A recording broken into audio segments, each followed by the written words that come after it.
The Human Mate for the Dragon Prince. Dragon Kings of Fire and Ice, Book 6. By Amelia Shaw. Narrated by Catherine Bilson. Chapter 1. Anselm. Even after nearly 30 years of marriage, my parents were still sickeningly in love. My sister Vanya rolled her eyes at me from across the dining table, then spoke to our parents. "Mom, seriously? You're going to make me lose my breakfast over here." I wasn't sure why Vanya was only blaming our mother, but she had to choose someone to lay the blame on. About 10 minutes ago, Dad had pulled Mom into his lap where he sat at the head of the table. Mom had her arms wrapped around his neck, and they were kissing and caressing each other like a couple of teenagers on heat. Mom sighed loudly and managed to climb out of her husband's arms and stand up. Then she straightened her long-sleeved royal purple dress and glared at my sister. "When you find your mate one day, young lady, you'll know what it's like. Then hopefully you'll stop pestering us." Dad laughed. "Then it'll be our turn to gripe at you." "Yeah, promises," my unmarried sister grumped. Speaking of mates. "Hey, Dad, can I have a chat with you after breakfast about something?" My father, King Stavrock, was still a strong, large man. He'd kept the people in our kingdom fed and safe for the entirety of his reign. But to me, he was Dad. The most loyal family man I'd ever known. Dad looked up at me, his eyebrows slightly raised. He knew what I was asking for. A conversation away from the females in our family. "Yes, of course, son," he agreed with a regal nod, then his characteristic grin. We finished breakfast, and my sister Vanya left the dining room alongside our mother. They were chatting about going to visit our other sister, Jessa. She lived at Uncle Eric and Aunt Marianne's castle in the Black Mountains. Jessa had married their oldest son, and the couple stayed there most of the time. Jessa enjoyed the company of her mother-in-law, Marianne, and the Queen's penchant to predict the future and cast spells. It also made sense to learn the way of their kingdom, as Jessa would one day be their queen, as I would one day be the leader of our kingdom.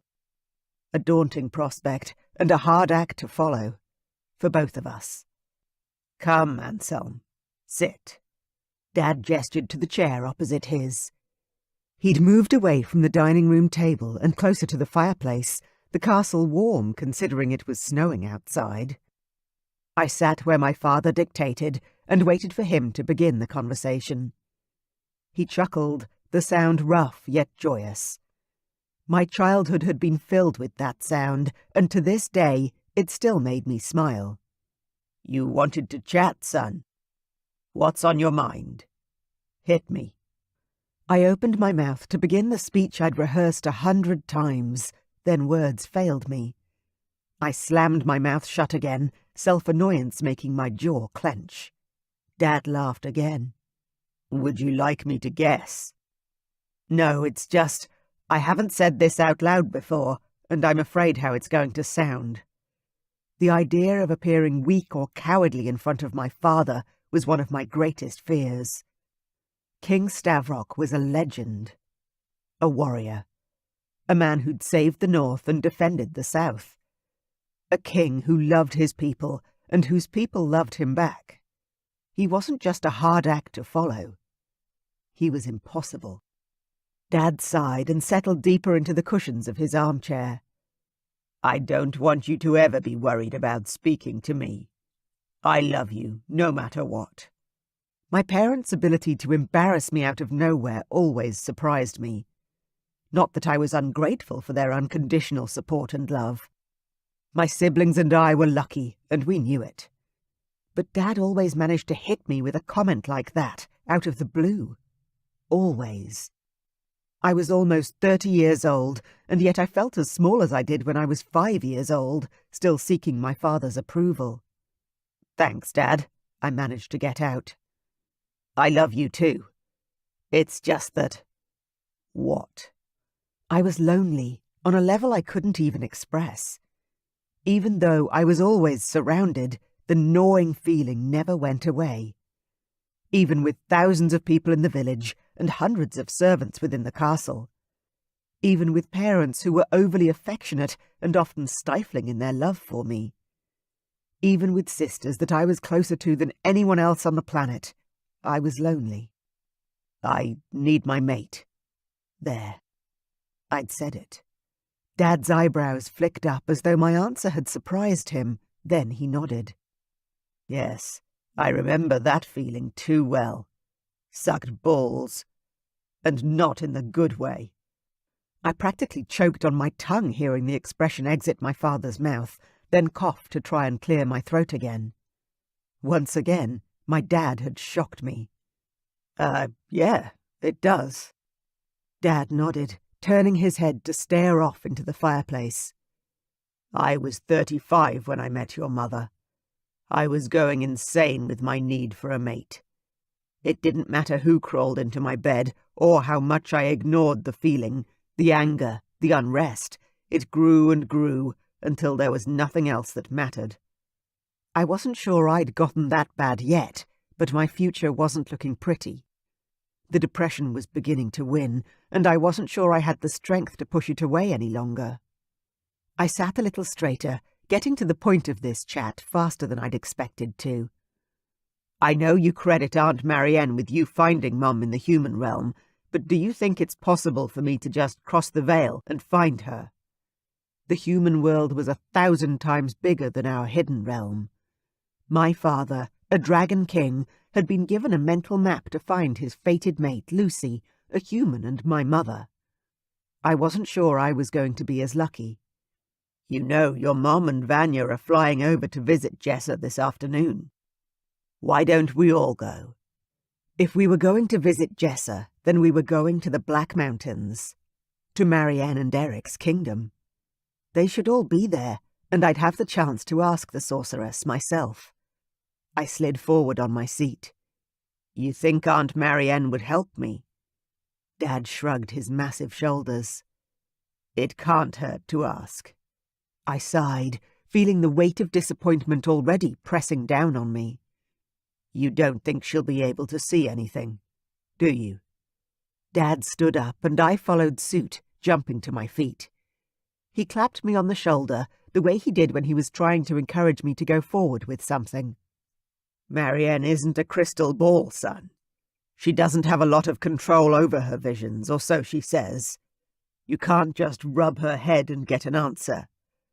But you can certainly ask, and hope that she sees something that will help you. Hope soared in my heart for the first time in too long. Thank you, Father. Dad walked toward the door. I stepped in alongside him. I'll let your mother know that we'll all go for the visit today. So go and pack, and I'll send a message to Eric as well. His castle is about to become considerably fuller. I chuckled and ran off to pack for a few days away. If Dad had his way, we'd all fly in our dragon form, and he'd carry Mother to the Black Mountains. Our luggage would go via horse and carriage and arrive this evening. Within the hour we were all packed, the carriage was on its way, and we were all standing on the balcony atop the North Tower. You know, this is where your father landed when he brought me home that first time, Mom said, sighing with remembrance. Vanya rolled her eyes. He kidnapped you, Mom. No point sugarcoating it. Mom laughed, her body shaking with the motion. Oh, don't worry. I've never forgotten that part of the story. I know it's not modern or very feminist, but damn, I loved the fact that your father couldn't control his dragon around me, and he had no choice but to take me away. Vanya put her hand on her hip and glared at her. What did I say about sugarcoating things? Mom grinned, her blue eyes lighting up with joy. Okay, I was pretty pissed off to begin with. But there's nothing like being the sole focus of a man like your father. You'll see. One day. Vanya groaned and stepped up to the ledge. I'm out. See you all there. My sister threw off her fur robe, revealing her naked form. Then she jumped, launching herself into the air and shifting as she went. Her wings extended out as she swooped low over the kingdom, then flew high in the direction of the Black Mountains. My father chuckled and stepped closer to my mother. "I'll shift, then you climb on my back." She nodded and walked over to me, giving my father room to shift into his dragon so he could carry her for the trip. Our mother was human, so I was grateful, as were all my siblings, that we had inherited our father's shifting abilities. We could all shift and fly just as strongly as any full-blooded dragon we knew. Despite my mixed blood, our people loved our mother and had accepted me as the heir to the throne. I stared at her for a moment, taking in the look of love on her face as she watched my father ready to shift. It was impossible to miss the devotion in either of them. "Mom?" "Yes, sweetheart." Her eyes were firmly glued to my father, who was now stripping his robe off to shift for flight. "Is that true?" She turned toward me now, her eyebrows narrowed in confusion. "Is what true, Anselm?" I swallowed hard, forcing myself past the natural resistance to asking these sorts of questions. "That you were glad father stole you from everything you've ever known. That you were flattered in a way." Mom gripped my hand hard. "Son, at first I was fucking furious. There's no sugarcoating that. But as I fell madly, deeply in love with him and met some of his past lovers," she growled as she shuddered, "I realized that his dragon grabbing me in such a way was the one thing I could hold on to, that no one else had. He wanted me and literally fought to the death to save me." My shock was very real when I gaped at her. "He what?" She smiled softly. "I think it's time that we tell you the full story, and there's no better place than the room where it happened. See you at Eric's castle?" I nodded and watched in awe as my mother pulled up her fur hood and tugged on her gloves. It was freezing for a human to travel in our weather, something I needed to remember if I ever had to transport my own woman. Mom climbed onto my father's back and clung tight as he gently stretched out his wings and flew up into the air above the castle. No tricks or swoops like my sister. My mother wouldn't have enjoyed that. I stood on the balcony watching their figures get smaller as they moved off into the distance. There was one thing that niggled at me, like a voice in the back of your mind that just wouldn't shut up. My mate wasn't living in our realm as a dragon shifter. She was human. I knew it as a truth. I didn't know how, but I felt it. I was half human after all, so it made sense in some strange way. I stepped up onto the ledge and looked down upon my father's kingdom. The township, lands and wealth would be mine one day. The mantle of responsibility sat heavily on my shoulders, though my father carried most of the weight. He was great and mighty, but one day he wouldn't be here, and I needed a strong queen at my side to move into the future proudly. My grandparents were fated mates. My parents' love was an epic story of devotion. I would not fail to live up to the same expectations of my life. In all aspects. I threw off my fur coat and let the cold wind chill my skin. I took a large breath in through my nose, enjoying the discomfort. My dragon surged inside me, wanting out. Needing to fly. I let go of my humanity and my shifter soared through me. My bones extended and my skin changed to the hardened protective scales of my dragon. My wings unfurled from my back and our connection strengthened. They were each an extra limb, an important one. I jumped from the balcony, not flying straight away. Instead I fell, letting the adrenaline pump through my blood as I hurtled toward the stones at the base of the castle. My wings wrapped around my body while I plummeted, then at the last moment I threw my wings open and soared up, across the rooftops of the village and over the homes of the people. My father's people. My people. A few of them waved, while others shook their heads at my well-known antics. When I reached the edge of our town, I flapped my wings harder to gain height, taking to the skies where the air was thin and the clouds were thick. It was time to talk to the sorceress and see if she could help me find the future I hoped was waiting for me. Chapter 2. Anselm. The flight to the Black Mountains was beautiful. It was spring, so despite the cold and scattered snow on the ground below me, many flowers were already in bloom and the lands were unusually green. I landed on the highest balcony of the castle, noting a servant standing by with a dark cloak. I let go of my dragon, shrinking back to my human form and shivering the moment my skin was touched by a dusting of falling snow. "Your Highness," the servant called out, scurrying over to offer me the cloak. "I am Thomas, and am here to serve you." I smiled and took the wrapping from him, grateful for its warmth when I threw it over my shoulders. "Thank you, Thomas. Have the rest of my family arrived?" Thomas nodded and walked beside me over to the large glass door. "Yes, they're all dressing in their quarters. Allow me to show you to your rooms." We walked inside and closed the thick door behind us. I shivered at the extreme temperature difference. It was warm in the halls as we moved along the hallway and my body began to thaw.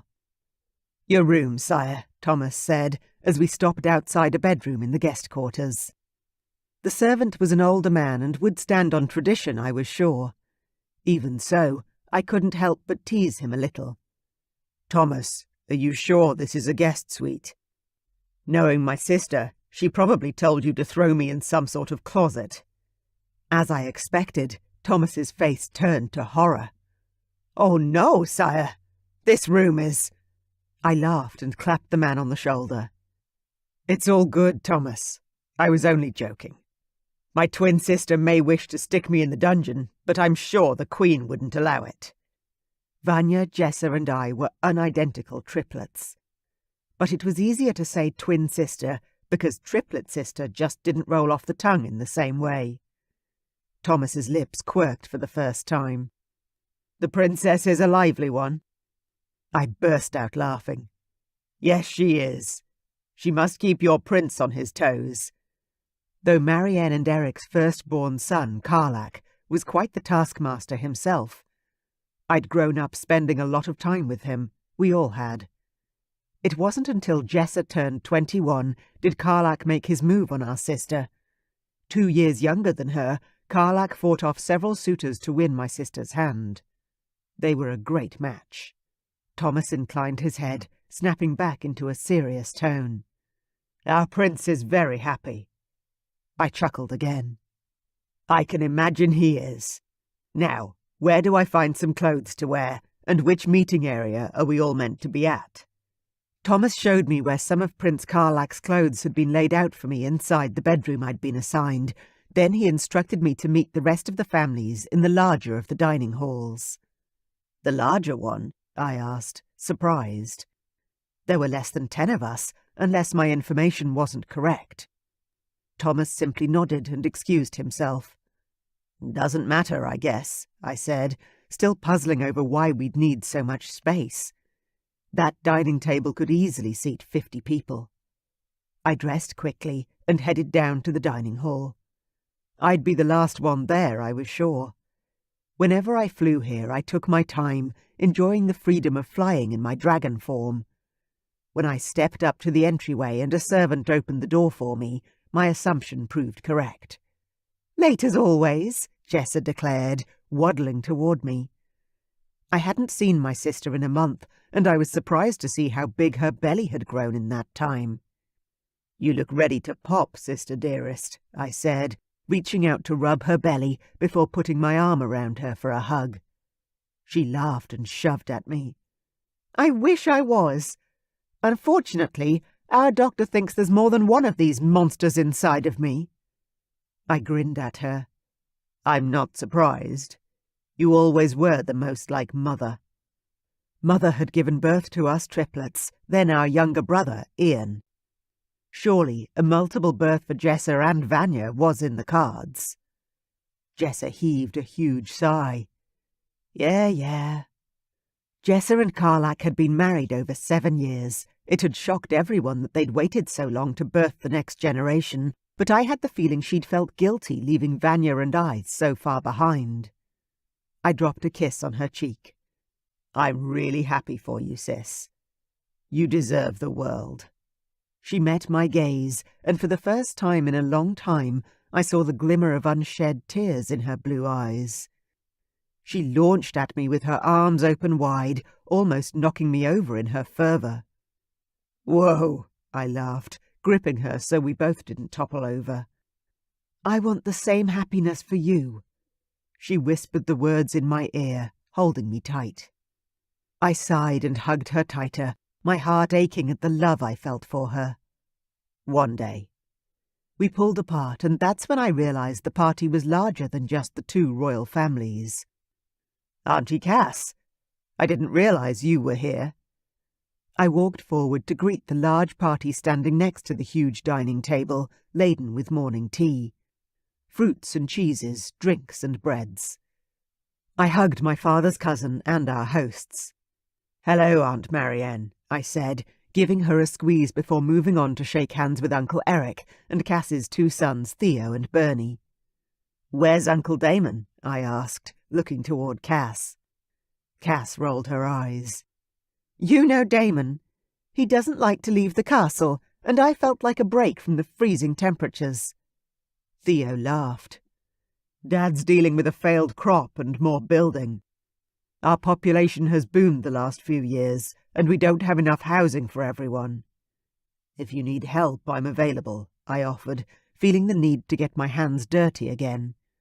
I'd spent many months at the Winter Kingdom through the years, and the work there was hard, but very satisfying. Leo turned to me with a grin. We could use more hands, Anselm. You're always welcome. You know that. I smiled at the boy who'd become a man since last we met. Leo was at least 5 years my junior, but had grown a lot these past years. He was the heir to his father's kingdom, and we'd grown up together. Mother, Marianne and Cass all got along famously, as did our fathers, so we were as close as blood cousins. We'd spent many long winters and short summers together. We'd seen each other through childhood and adolescence, and now as young adults, we were ready to see what the future held for each of us. Vanya, Jessa and I were the oldest of the lot, but age seemed irrelevant when we all got on so well. We sat down to a morning tea, laughing and chatting and telling stories. It was great being around the people that I considered my family, both blood and bonded. The darkness in my heart, that aching loneliness, receded at times like this. When there was a lull in the conversation, I looked toward my mother. Weren't you going to tell us a story of something that happened here? Mom's eyes widened, then she nodded. Yes. She turned to my father, who was seated beside her. I told Anselm that you once fought to the death to save me. Would you like to tell the story? My father's surprise was a palpable thing.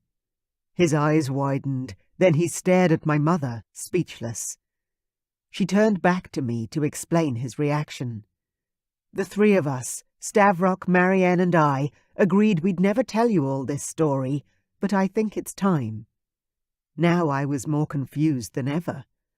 I stared at my father, who was still as silent as I'd ever seen him, and was staring at Mom with a quizzical frown bending his brows. Finally, he spoke. Lucy, I trust you with my life, so if you think it's a good idea to tell the children.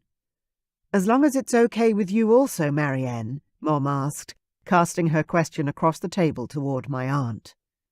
Marianne and Eric stared at each other for a long moment, then they nodded in unison. What on earth is going on? Jessa demanded, crossing her arms over her large belly. I laughed out loud at her obvious annoyance. If Jessa doesn't know, this must be one huge secret. Oh, it was never meant to be a deliberate secret that we kept from you all, my father said. We just put that part of our life behind us after you were born. Shall we leave? Theo asked, standing up next to his mother, Cass. Perhaps we shouldn't. Oh, sit down. Cass pulled her son back to his seat. I was there for all of this. I know the story, and it's a good one. So go on, Stavrock. Tell it. My father, now in his mid-60s, sighed heavily as he sat back in his chair and began to tell us all his story. It feels like yesterday, but 31 years ago, I was unmated. Cass slid forward and interjected. Other than Daemon, he was the only unmarried king, and the elders wanted him to hurry up and find his queen. I smiled at my dad's cousin. Cass had often looked after us when we were little, and I had great affection for her. Yes, anyway. I held a dinner at the castle, and all the kings came, including Marianne and... Dad glanced toward Marianne, who finally joined in the conversation. My first husband, King Magnic. My half-brother, Eric said. Silence descended, and my sisters and I looked at each other, gobsmacked. Marianne had been married to King Eric's older brother. Seriously? Barry asked, the youngest of Cass's sons. Cass flicked her son in the arm. Yes, seriously. What happened? I asked, a sudden tightness in my chest squeezing a little harder. Mother had pushed for this story to come to light for me, and I wasn't going to miss any of the important details. The older adults exchanged glances, then Marianne spoke. Magnic was a power-hungry, evil man. He wanted Stavrock's lands as well as his own, and when he found that he couldn't buy the lands from him... Of course not! Vanya exclaimed, sounding horrified at the idea that our father would sell even a small part of our precious home. Why would Dad sell our land to any of the other kings? How ridiculous! Exactly, Marianne said with a small smile.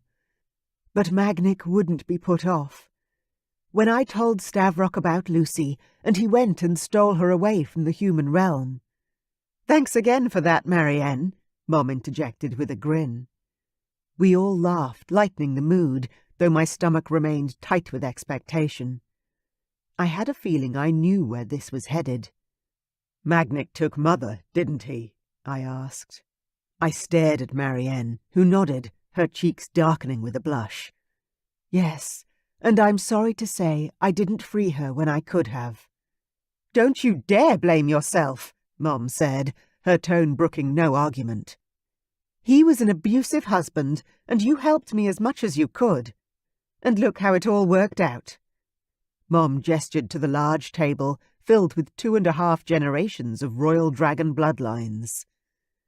Marianne rubbed her forehead just above her right eye, as though she had a headache.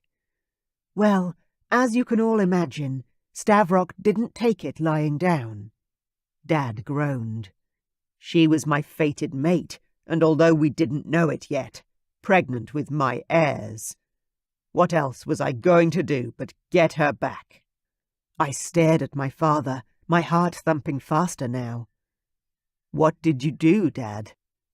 My father was a fit man who still trained daily. I knew he had once been a strong fighter, but without war, I'd never seen my father truly unleashed. Dad met my gaze with an unwavering intensity. I flew here, to Magnic's castle. He had Lucy tied to a pole as bait, and he wanted to kill me. We fought. I glanced at Jessa, who sat beside me, both of us putting the ending together. Magnic was gone, and Eric had ascended the throne. Did that mean... And you won, Dad? Vanya asked, her voice breathy and hopeful. Dad's grin split his face. Of course I did. I stared at my father. And by win you mean? I needed to hear him say it. Had my father, the calm and gentle king I'd always known, killed another dragon? But it was Cass who spoke. Your father killed him, of course. She tusked loudly. He took out those foolish humans who dared to kidnap and torture my sister-in-law, too. He what? It was Barry again, so Cass launched into another story featuring Marianne's foretelling, fated mates, and my father's protective nature. By the time that story was finished, Dad was actually looking embarrassed. Okay. You can start telling stories about something else now. Cass grinned at her cousin. Okay. Well, how about how you and Eric battled the wolves to save the Winter Kingdom? The wolves? I asked, staring at Cass for more information before turning back to study my father. Suddenly, I was seeing him in a whole new light. He had rescued my mother from what sounded like an abusive tyrant, fought off wolves. Oh, for pity's sake. Dad groaned, then picked up his glass of wine and lifted it high. I'd like to make a toast. I made a mental note to ask my father more about his war stories, but didn't try and do so now. Instead, everyone at the table grabbed for their glass or filled it to the brim. Dad stood up and raised his wine glass high. To us, 3 of the royal families of fire and ice. Long may we find great love and defend our thrones, our lands and our families to the very end. Hear, hear. We clinked our glasses and drank just as a bevy of servants entered the room and began to serve lunch. I glanced across the table at my mother, who was beaming with pride and happiness. It had always been hard to see my mom and dad as anything more than my parents. Even seeing them in their roles as king and queen sometimes felt strange to me. But now my eyes were open. They'd lived a whole life before we were born, and it had been filled with more danger and greater battles than I'd ever known. I could only hope that Marianne would set me on the same path as she had my father. The road to my mate, and the love I so desperately craved. Chapter 3. Anselm. It was evening, after dinner and a day filled with laughter and games, that I finally managed to get Marianne alone. We were all relaxing in the small dining room, where the fire blazed and the alcohol flowed. I walked over to the sorceress, who was watching her son and daughter-in-law cuddle by the fireplace. "Aunt Marianne, may I speak to you for a moment?" She turned toward me, her eyes shimmering with her magic. "I've been waiting for you to come and speak to me, Anselm." I chuckled and crossed my arms over my chest to hide my sudden awkwardness. "Has my mother spoken to you, then?" She shook her head. "No, but I've been feeling a buzz about you all day. You want to speak to me about your future, don't you?" I nodded, my breath catching in my throat. "I do." She sighed. "I'm happy to help, Anselm, but you need to know I don't have a lot of control over what happens or what I see. I can be lucky, and the information is ready and waiting for me, but it's been a long time since I tapped into this sort of power." I gave her my full attention. "Please. I need to find out who she is. Then I can go find her." Marianne searched my eyes, a smile lifting her lips. "You're so like your father. His need for a mate tore him apart." I ran a hand through my already frazzled hair. I had been doing that a lot lately. The frustration was intense. "I haven't gotten that bad yet, I don't think. But it's getting there," I admitted. Marianne nodded once. "Give me a moment to tell Eric what we're doing, then we'll retreat to the library for a chat." I watched her go, then my gaze fell on my mother, who was watching me intently.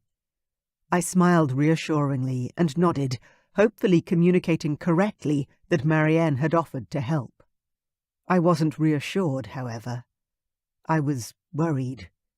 Terrified, in fact, that she wouldn't be able to help me.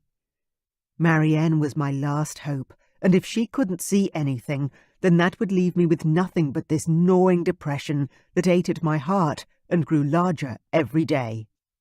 When Marianne came back, she took my arm and led me into the hallway, down a little way, then into the library. It was a huge room, the space lined with walls and walls of full bookcases. I smiled as I looked around the room. "I see why Jessa loves it here so much. She always did love reading. She must spend all day in here." Marianne smiled. "Yes, she does. Now, come sit by the fire." The lights in here were dim and the room quiet. I shivered as a premonition stole over me.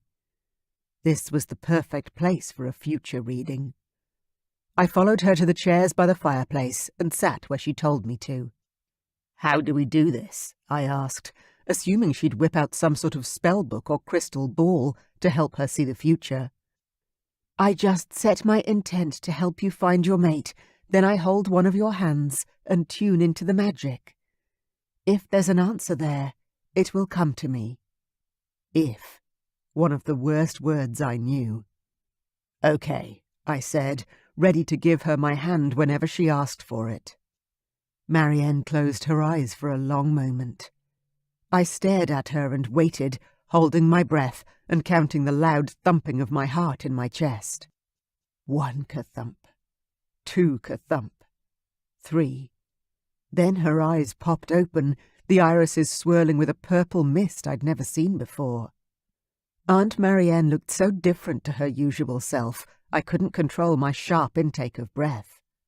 Whoa, that's incredible. "Give me your hand."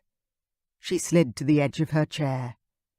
I mirrored her move and shifted forward, then reached out for her outstretched hand. The moment our palms connected, electricity shot through me, and I was blinded. I closed my eyes, and inside my mind I saw images.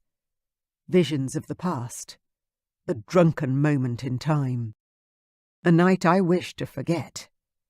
A night I hadn't been able to forget, no matter how hard I tried. I wanted to wish the vision away, and yet I couldn't.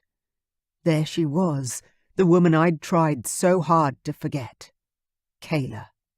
Marianne hissed, almost like she was in pain, then she let go of my hand, and everything snapped away. I opened my eyes, not even realizing that I'd closed them. "Did you see what I saw?" I asked. My voice sounded hoarse, as if I'd been shouting. "You know your fated mate. You've already been with her. Oh my! You have to go!" she cried out, jumping to her feet. "Now!" "I have to go," I repeated, rising like she had. She gave me a shove in the center of my chest, then turned me toward the door. "Your mate needs you. Desperately. It's a matter of life and death, Anselm. She isn't going to survive the—" Marianne shook her head, as though she didn't want to say any more.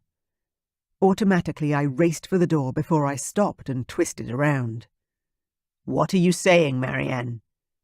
She couldn't mean that Kayla was my fated mate. That was impossible. And was she in danger? Was she dying? I felt ragged from the emotions that rushed through me, but I didn't even understand them, let alone be able to process the news. How can I not have known my own mate? "The human woman from the bar," she said, her voice sounding a little strange. "She is your mate, but you didn't recognize her when you should have. She blames you for leaving. Oh my. Anselm, you really screwed that up. You need to go to her. Now, before it's too late." She didn't need to tell me again. With the shock of her revelation echoing in my mind, I started running, back to the room where our families were. My parents were on their feet the moment I entered. I called out to them from the doorway. "I have to go." "Where to?" Mom asked. "The human realm. I have to." I ran a hand through my hair, feeling despair claw at me. Of all the women to have wronged. Marianne burst into the room. "Anselm, you need to go. Tonight. Now." I turned to the sorceress, finally seeing the full might of her power that everyone talked about. It rippled around her, a palpable thing in this moment. "Where is she? Where can I find her?" "She's at home," Marianne said. Here." She grabbed for my forearm, and coordinates exploded into my mind. The same town I had visited last time. Which street, though? Marigold Road. Red brick. Small house. Marianne moaned and let go of my arm. I haven't got anything more. I lunged forward and hugged her tight, holding her up to prevent her from staggering sideways. Thank you. Thank you. Thank you. Then I let her go and started running up to the balcony I'd landed on when I first arrived. I reached the large glass doors and began undressing faster than I ever had before. My dad was hard on my heels. I'll come with you. I turned around as I unbuttoned my shirt and tossed it to the carpet in my haste. No, I know the way. I've been there before. Dad frowned. When? I don't. He'd never given us permission. It was true. Didn't change the fact that we'd gone. I flew across the Vale with Ian. We never told you. My father's glare was mighty, as I'd expected. When? He demanded. Last summer. 7, 8 months ago. My father was nodding, breathing hard. His eyes were flashing yellow, his shifter flying up to the surface. He was trying to control his temper, but I just didn't have time for this. Dad, when I get back, you can sit me down and lecture me. Punish me. I don't care. But I have to go. Now. I dropped the rest of my clothes to the ground and pushed open the door to the balcony. The cold air whipped around me, and my dragon surged to the surface. Dad ran onto the balcony after me. There's a cabin just beyond the Vale where you can get clothes. They'll help you. I nodded, speech impossible now that I was a dragon. We'd managed to carry clothes with us last time, between Ian and I. We'd gone with a clear head, decided first what we'd do and with a plan to execute. Pity that plan had gone to shit. Dad backed toward the door and lifted his hand in a wave of farewell. Good luck, son. Hopefully we'll see you very soon. I turned to face the ledge and dove straight over the side of the castle wall. I didn't spin and play the air currents this time. Instead, I flapped my wings hard and headed straight for the veil that separated our two worlds. My fated mate was human, which I'd always assumed. But it was Kayla. Kayla! With her gorgeous smile and warm, luscious body. I'd met my mate, and then I'd left her behind. Abandoned her. I growled into the breeze, remembering her face, the way her body had squeezed me tight. She'd given my soul solace that night, but I'd been too drunk to find out where she lived. Too wasted to even get her last name. My brother had dragged me home, and I'd added Kayla to my long list of one-night stands and tried to forget her. The veil shimmered in front of me. The sky was dark, being night-time, but my dragon vision was 10 times better than my human eyes, and I saw the portal clearly. I flew straight through the portal to the human world, the heat of a spring in the human realm hitting me hard. I began to drop, soaring into the fields of the farms outside the closest town.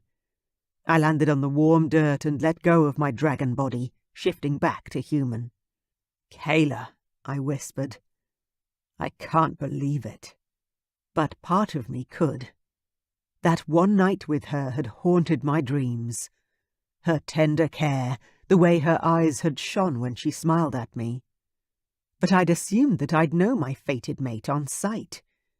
Everyone I spoke to said that when you met your fated mate, your dragon was uncontrollable. I hadn't had that issue with Kayla, so it had never come up in my mind. Even if the sex had been phenomenal, and part of me had desperately wanted to throw Kayla over my shoulder and take her home with me, I hadn't. Because all the signs for my fated mate weren't there, and that's what I'd wanted. My mate. My love. I marched toward the nearest farmhouse, which had a solitary light above the old door. I was a naked male in the middle of nowhere, and I desperately hoped my father was right, and I wasn't about to be arrested. Or worse, shot. I lifted my hand to knock on the door when my eyes caught a sign attached to a large box by the front door. It read, "Dragons. Please take whatever clothes you need. And Godspeed." I chuckled as I lifted the lid on the large wooden chest by the door. Inside were neatly folded shirts, pants, jeans, and jackets. I grabbed what I needed. A pair of jeans that were a little tight, and a light blue shirt, which was too big. They weren't perfect, but they were clothes. Those and a pair of boots were all I needed. I set off walking toward the nearby town, glad to have the time to think. To call it a town was probably too generous. It was more of a village, but even so, it had officially produced more fated mates for dragon royalty than anywhere else in the human realm. The list was growing. I began to tick them off as I walked. Mom, Sarah, Katerina, and now Kayla. Was there something special in the water around here? Or had fate decided it was time to mix more human blood into our dragon shifter lineage and allowed our mates to flourish in a place that was easy to access from our realm? I didn't have the answers, but I had a hell of a lot of questions. I continued walking down the road and into the town proper. The small, semi-identical houses lined the streets, and due to the lateness of the hour, most of the homes didn't have any lights flickering in the windows. I followed some strange sense of knowing that lay within me, walking past the centre of the town and then turning off the main road and down a side street. I was looking for a sign, quite literally, that would take me to Kayla's house. I walked past a food market that was currently dark and silent, then stepped past a butcher's shop and a bakery. I was about to cross the street and continue past the remaining shops on the other side, but there it was, right above my head. Marigold Road. My heart began to pound as I turned into Kayla's street and hurried on toward her home address. I didn't know the number, but I knew what the house looked like, thanks to Marianne's vision. I walked until I found it. A small, single-story red brick house. And there was a light in the window. She was home. And she was awake. Chapter 4. Kayla. My back was killing me. I couldn't sleep. Not for love nor money. Because of the baby, I couldn't take anything for the pain, so I didn't bother trying to sleep. I just bounced on the gym ball the doctor had suggested and rolled my hips around and around. This bloody baby needed to come out. Like, now. There was a knock on the door, and I glanced up at the clock on the wall. 10:11 p.m. Who on earth would be coming to see me at this time of night? I checked my cell phone for any missed calls or messages. Nothing. The knocking sounded again. I used the ball to bounce myself to my weary feet, then waddled over to the front door. The security peephole made it easy to look through, but it was dark on the doorstep. I needed light to see who it was.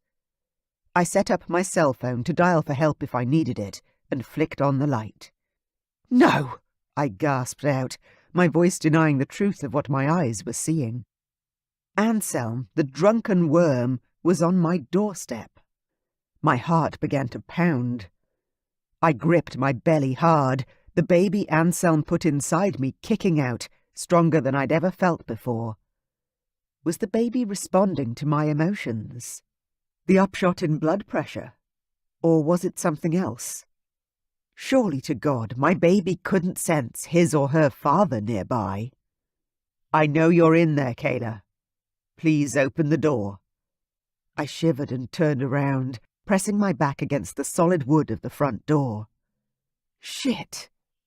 "I just want to talk to you. To apologize. Please, let me in." I rubbed my belly harder, round and round in circles, while I tried to think of a way out of this. I hadn't told him about the baby that had been conceived from our one-night stand. Whether or not I would have told him was moot. I didn't have his cell number or his last name. Not to mention the fact that he'd simply vanished seemingly into thin air after that night. There had been no way to find out who he was or where he lived. No way to let him know about the consequences of our night together. I stood up straighter, taking short, sharp breaths while I tried to calm down. Go away, Anselm. I don't want to talk to you. Such an unusual name for a man, but then the name matched the man. He was so beautiful it hurt to look at him. I wasn't usually one to go for pure looks, especially not pretty boys like him. But the night we'd met, I hadn't been able to control myself, and now look where I was. Pregnant and alone. Kayla, please. He called again, knocking 3 times. I sighed. Okay, not so alone anymore. At least, right this minute. He wasn't going away, that was for certain. He'd found me, and I was going to have to deal with this. Now. I reached for the deadbolt and clicked it open. Then I removed the chain, sliding it along and unclipping it. I'd imagined this moment so many times, when I would finally confront him about his disappearing act. Those thoughts used to keep me up at night. Now it was my bladder waking me at all hours of the morning. I took a deep breath, though my stomach twisted and my heart pounded with sickening lurches against my ribs. Here goes. I pulled open the door, a glare firmly entrenched on my face. He was standing on the stoop in clothes that didn't fit him, nor did they suit him. Have you been raiding the Goodwill bins or something? His blue eyes struck my face, leaving me breathless. He'd had the same effect the first time I met him. And despite all the anger and resentment I'd built up over the last 8 months, seeing him again felt so good. Too good. I hauled up the walls around my heart, reaching for the feelings of anger and betrayal that I'd kept burning for so long. "What are you doing here?" I asked. But he wasn't looking at my face anymore.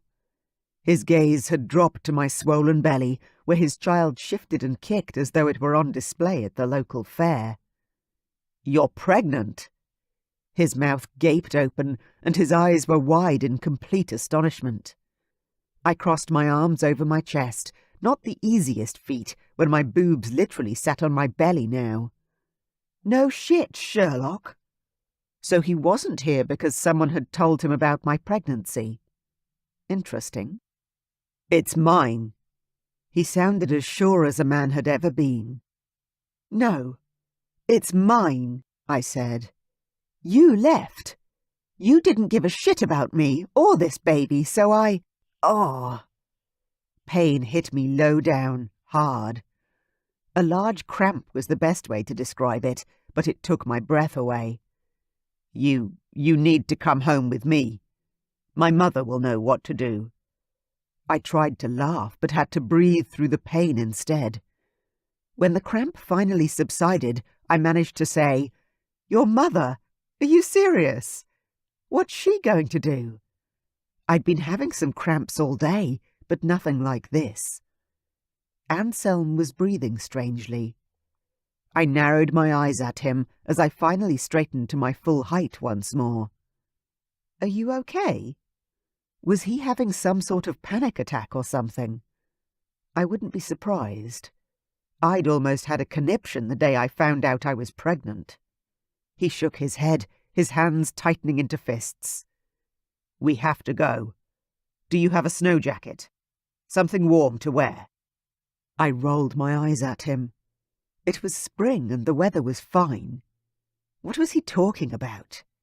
"Anselm, I think you need to go home and come back another time." Another tightening in my belly told me that the next time I saw him, there might be 2 of us. He shook his head rapidly, then pinned me with his gaze. "What's wrong with your eyes?"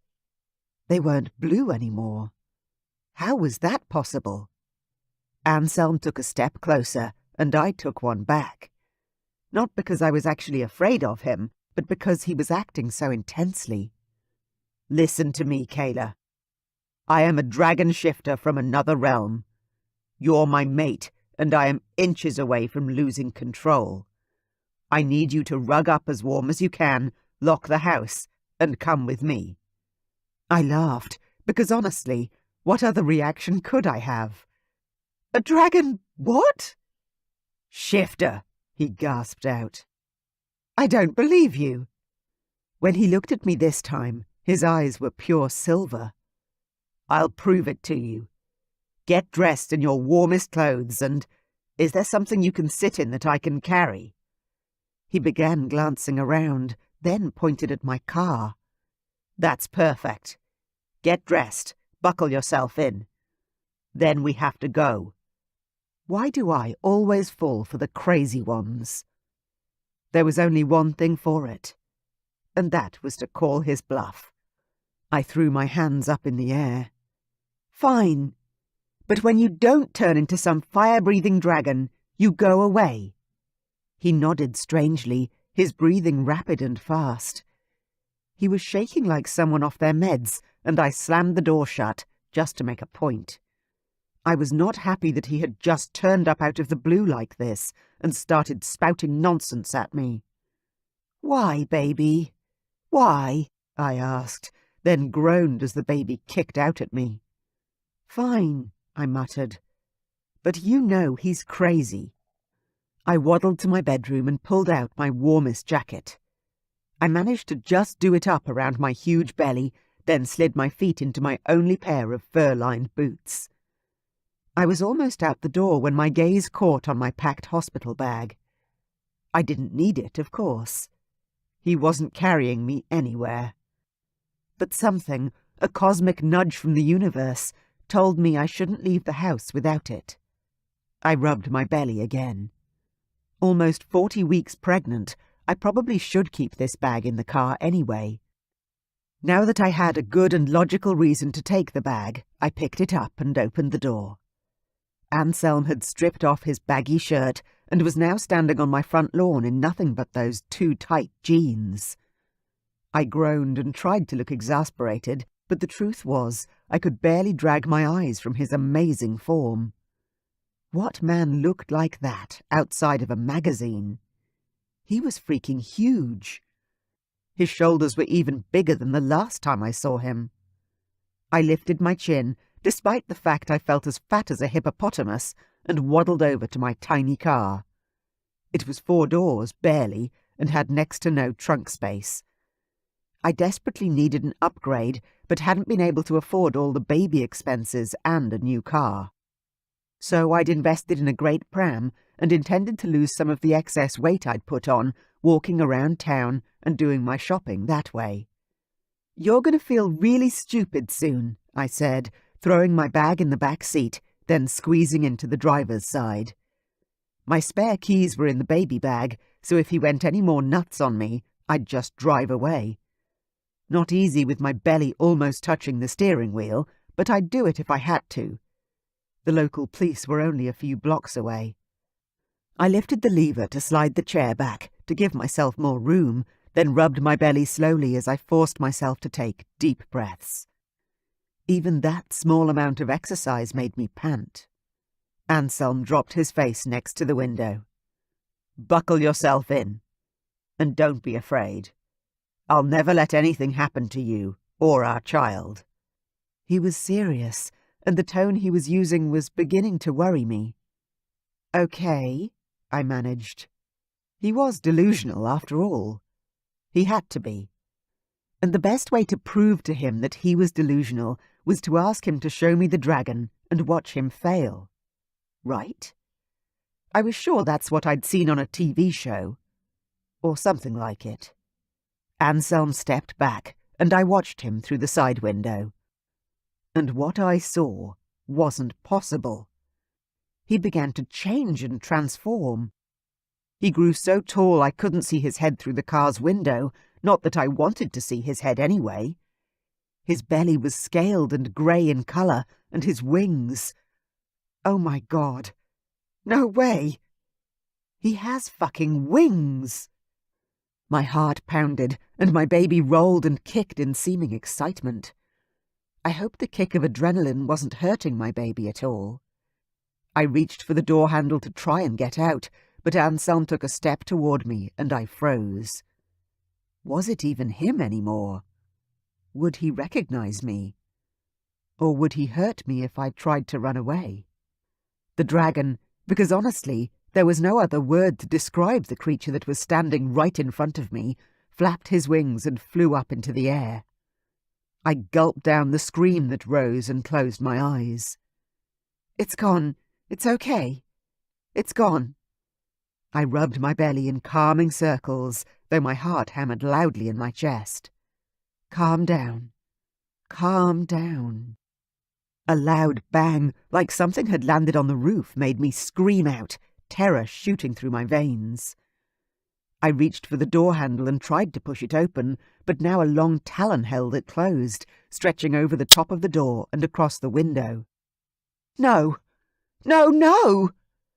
I pushed again and let out another yelp as the car lifted into the air. My arms flung out, pushing against the door and the seat beside me. I closed my eyes and began to chant. "This isn't happening! This isn't happening!" I was shaking with fear and knew I had to be in a dream. But God, did it feel real? I opened my eyes again and my jaw dropped. We were high, like really high in the air. My stomach swooped and I retched, trying not to be sick. There was a bottle of water beside me. I reached for it, my hands shaking as I popped the top and took a sip. Then another sip, trying to calm down. I put my seatbelt on, right? I checked, and I'd done that one strange thing he'd asked me to do. Thank God. Not that a seatbelt was going to save me if he dropped us from this height, but at least I wasn't going to accidentally fall out the door. How the hell was I going to wake up from this dream? By having a heart attack, probably, but that certainly wasn't the best way. I had to just force myself to wake up. Wake up! Wake up!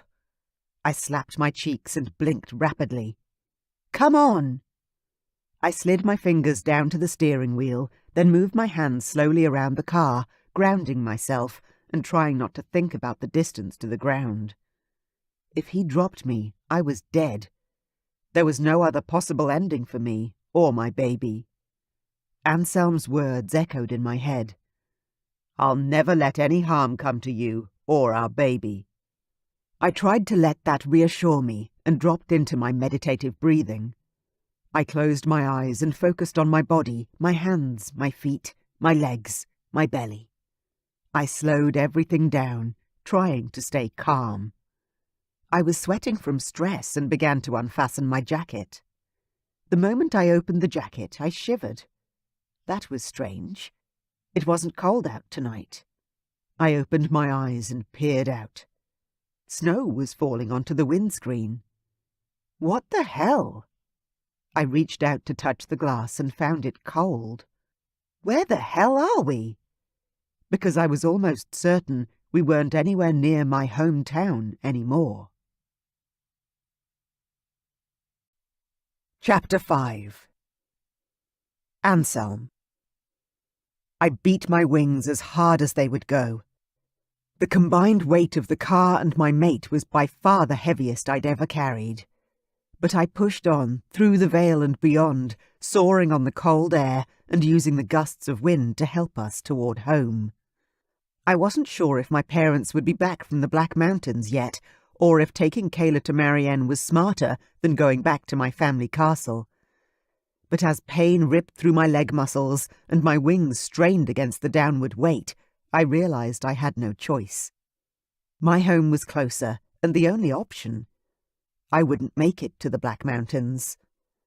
Despite the turmoil of emotion inside my head, I tried to focus on only one thing: getting my mate and our child to safety. I couldn't slip, nor could I land wrong. The normal place for the royals was the top balcony on the highest level of the castle. I wasn't sure the car would fit safely on the balcony, and even if it could fit into that tight space by some miracle, I wasn't sure I could land there safely.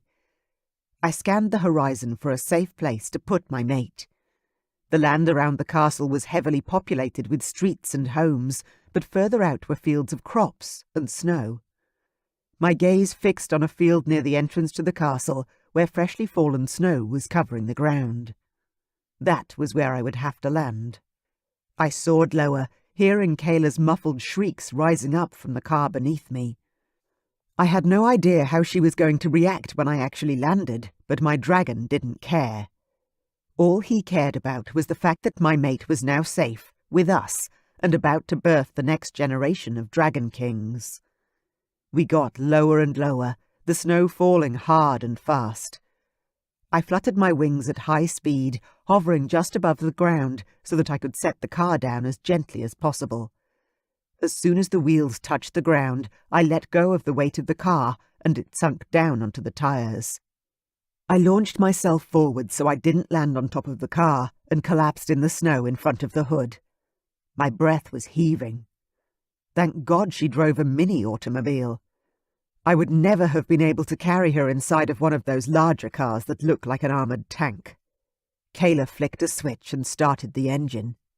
Oh, crap. She was trying to run from me, but her car wouldn't make it far in this snow. I had to stop her before she hurt herself. She flicked on the car's headlights, effectively blinding me. I turned my head away, still breathing hard. My dragon was exhausted, but extremely satisfied with the results. We had our mate in the land of fire and ice. That's what my father called our realm. I let go of my shifter, transforming back to my human body, the freezing cold night air hitting my naked skin like 1,000 needle pricks. Kayla's car was still on, the engine humming and the lights focused on me. But she wasn't driving anywhere. Not yet, anyway. I lifted my hand to shield my eyes and called out, "I'm going to walk over before I freeze to death, Kayla." She could be hyperventilating, or so mad she'd punch me as soon as I opened the passenger door. Either way, I was getting in that car. I was ready and willing to handle anything she threw at me. I hurried over the icy ground to the passenger side of the car. The door was initially stuck, but with a bit of tugging and swearing I managed to yank it open and jump inside, shivering as the warmth of the car's heater vents passed over my almost frozen skin. Damn, it's cold out there. Kayla had her hands wrapped around the steering wheel, her knuckles white in a death grip. "Anselm!" she ground out between gritted teeth. "Where the hell are we?" I turned to her, trying to keep my tone calm. "We crossed the veil into my realm. It's usually hidden, and not many humans know it exists." "Humans?" She repeated the word with a strange note in her voice, as though I said something wrong. "Yes, we're not human. We're dragon shifters, as you just saw." She'd asked me to prove I really was a fire-breathing dragon, though I hadn't really shown her the fiery part yet. She was nodding and gulping, her throat making a weird noise. I reached out to touch her arm, but she practically shoved my hand away. "Hey, are you okay?" She twisted to face me, her dark eyes flashing. "Am I okay? Did you just really ask me that? No, I am not okay. I am freaking out. I cannot be here. This has to be a dream." I was warm enough now, thanks to the heater in Kayla's car doing an admirable job, but we couldn't stay here forever. "It's not a dream," I told her, as softly as I could. "But we're going to leave the car and go inside the castle gates. This car won't keep us warm very long in this climate. Not to mention the fact that I was naked, and there weren't any clothes for me to change into in her car." Kayla glanced down at my body as though she could hear my thoughts, then groaned loudly. "You're going to get arrested for public indecency." I couldn't help but laugh, which earned me a glare and a punch in the arm from my feisty human mate. "I'm sorry," I said, unable to remove the grin from my face. "But there's no such thing here. All of our people, well, most of them anyway, can shift into dragons at whim. Nudity is not a big deal in our community. It is natural and normal, though not advisable in this weather." Kayla turned toward the windscreen, which was now covered in snow. "What is with the winter landscape? Are you guys behind us in seasons or something?" I shook my head. "No, we are in spring here also, but there is snow and ice almost all year round. My father calls our country the land of fire and ice, for the dragons and the snow." Kayla was nodding again in that weird way she had, with her wild eyes and gulping in her throat.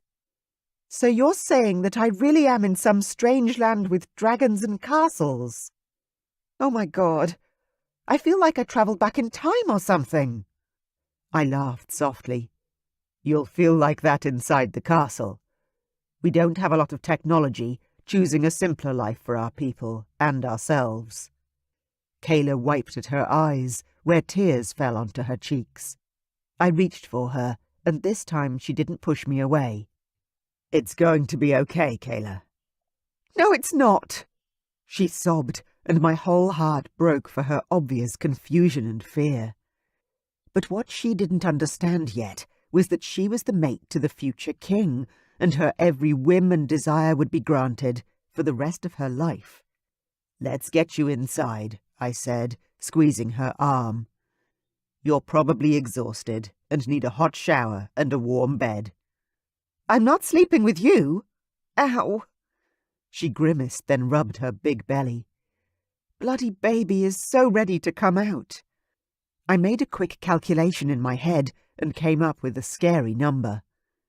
"You'd be almost 9 months now, wouldn't you?" She lifted her head and looked into my eyes, and there I saw all the shadows and doubts that I would need to chase away. "Yes, I'm 39 weeks. I wasn't sure what that was in human terms, but it was very obvious that both my mate and her babe would be much happier when the pregnancy was over. "Well, neither of us wants you to have the baby in this tiny car, so how about you button your coat and we walk to the castle?" She wiped at her face, then reached for a tissue from the console to blow her nose. "What about you? Won't you freeze?" I shook my head. "My temperature runs hotter than a human. I'll be fine as long as I can get inside relatively soon." Dragon shifters in their human form could survive naked several hours in temperatures like this. Longer if we had to. She shook herself and took some deep breaths, like she was pumping herself up to conquer a huge task. "Okay. Can you get the baby bag from the back seat and let's go see this castle?" God, I never thought I'd say that in real life. I grabbed the large duffel bag that she pointed to in the back seat and opened the car door to get out. She wasn't moving, though. "Are you coming with me?" Kayla looked over at me. "Can't you just fly me home? Put me back into my warm bed. I promise I'll never come after you for maintenance, and you can forget about us completely." I so wanted to lean over and kiss her lips. I'd reassure her that I was never leaving her again. But that wasn't what she wanted to hear, so I kept those thoughts to myself. "Even if I wanted to, which I don't," I said. "I'm exhausted. I could never carry that car back through the Vale. You'd have to ride on my back, which in your condition is probably not the best idea." Her eyes widened, and then she shrieked, "Are you telling me I'm stuck here?" "Oops. No. I just think that consulting my mother might be the best thing here. She's human and has more knowledge than I do about your anatomy." I'd never understood before how Lucian, King Damon's half-brother, had been able to live in the human world with his mate for a time. But now that I knew first-hand about the strength of the mate bond, I knew I'd do anything to keep Kayla by my side. Anything. "Your mother's human," Kayla squeaked, and I nodded. "Did your father carry her through the Vale against her will as well?" I presumed she was half joking, at least about me taking her against her will, since Kayla had actually asked me to shift and prove I was a dragon. "She didn't ask you to carry her here. Shut up." I answered her honestly. "Well, yes, actually. He tracked her down, since she is his fated mate, and when he shifted, she fainted." "And he kidnapped her?" Kayla asked, her mouth dropping open. I laughed and turned toward the car door once more. "They tell the story much better than I can." Kayla huffed. "I bet." "Come on. Let's get out of here before everyone's in bed and there's no one to open the doors for us. I jumped out of the car, Kayla's bag in hand, and hurried around to her side. She'd already managed to open the door and was hauling herself up and out of the car. Brr, it's freezing! Literally, I said, grabbing her hand. Stay close. We've lost people in blizzards like this before. She pressed into my side, and I led her in the direction of the castle gates. The guard standing at the top stared down at us with a surprised frown. I called up to him. "It's me, Thomas. Can you open the castle gates for us?" "Oh, yes, sire." The guard ran off to do my bidding. "What did he call you?" Kayla asked. I didn't get to answer her because she was too busy gaping at the entry to the castle as the huge gates opened slowly. They pushed the snow into massive piles each side of the entrance and revealed our small village within, containing quaint homes and cobblestone streets. "Wow, it's like a medieval fairy tale," Kayla whispered. I chuckled. "Yes, but with electricity and good plumbing. We don't have a lot of technology, but we do have both of those things. All provided by my father for the whole kingdom. No one in our land was without a roof over their head, clean water, or heating." We hurried inside the gates, which closed behind us. We didn't have a lot of enemies anymore, but my father still chose to keep everything secure, and we had guards on the walls all the time. "Sire," a guard called from the wall, then he threw down a long, fur-lined cloak. "Thank you," I called back, grabbing the thick robe and pulling it around my naked body. "Well, you were certainly right about them not arresting you for being naked." She spoke with a raised eyebrow. "Let's get up to the castle," I said, trying not to laugh. "Okay, but go slow." She grabbed onto the hand I offered her. "I'm not built to hustle at present." "Oh, of course."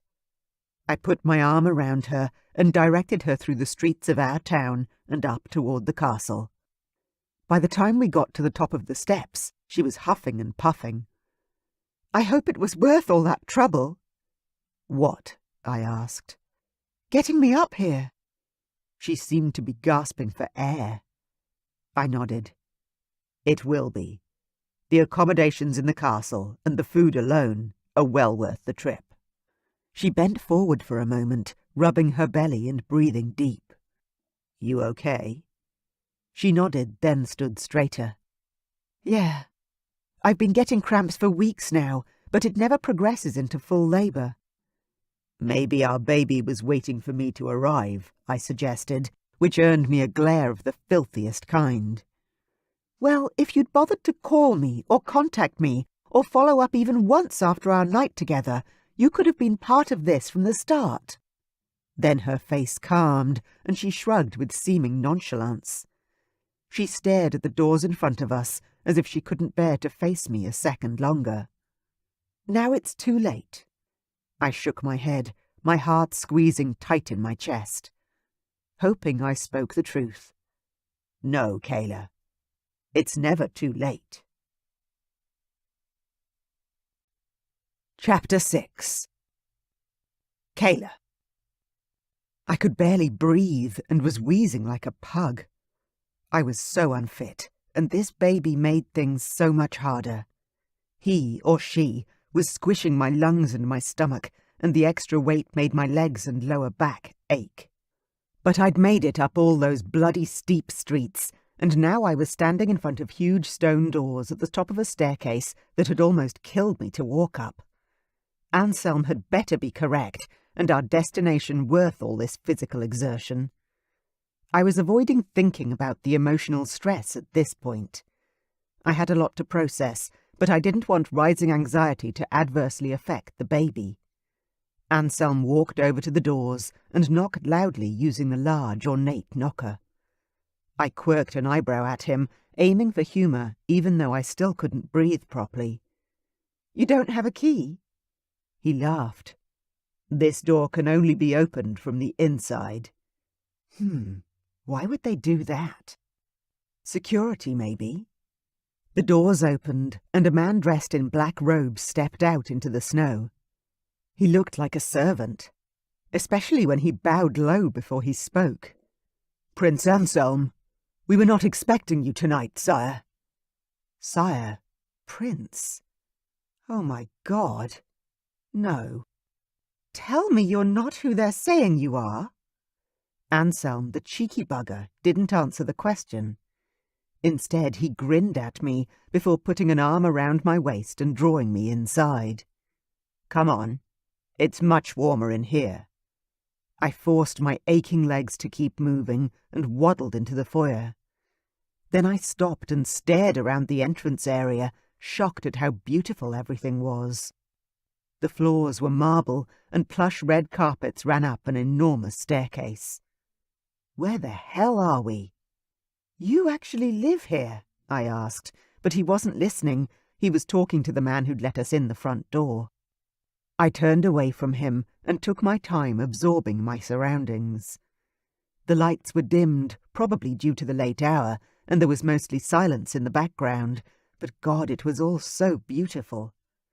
Suddenly I yawned loudly, unable to help myself, and covered my mouth with my hand. The adrenaline from earlier was beginning to leach out of my system, and the fact that it was past midnight and I was practically 9 months pregnant began to weigh on me.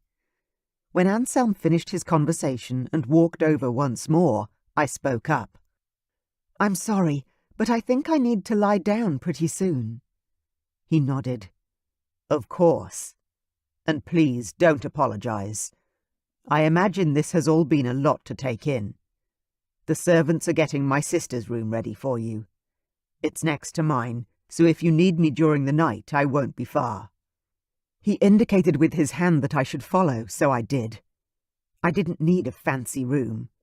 All I needed was one of the couches we passed and a blanket. I was practically falling asleep on my feet. Somehow my back wasn't sore anymore, and my body was relaxed, more than it had been in months. I had no idea how that was possible, since I'd done nothing but fight and scream while I was carried here, but it was true. Was it the cold air and unfamiliar environment that had shocked my system out of its aches and pains? Or was it something more complex? Something to do with the man, dragon, shifter, or whatever he was, who had brought me here and seemed determined to look after me and our baby. We walked down a long hallway, then Anselm stopped in front of a wooden door. "This is my sister Jessa's old room. Mine is there." He pointed at a door about 15 feet further down the hallway. I crossed my arms over my chest, suspicious as hell. "There's no adjoining door, right?"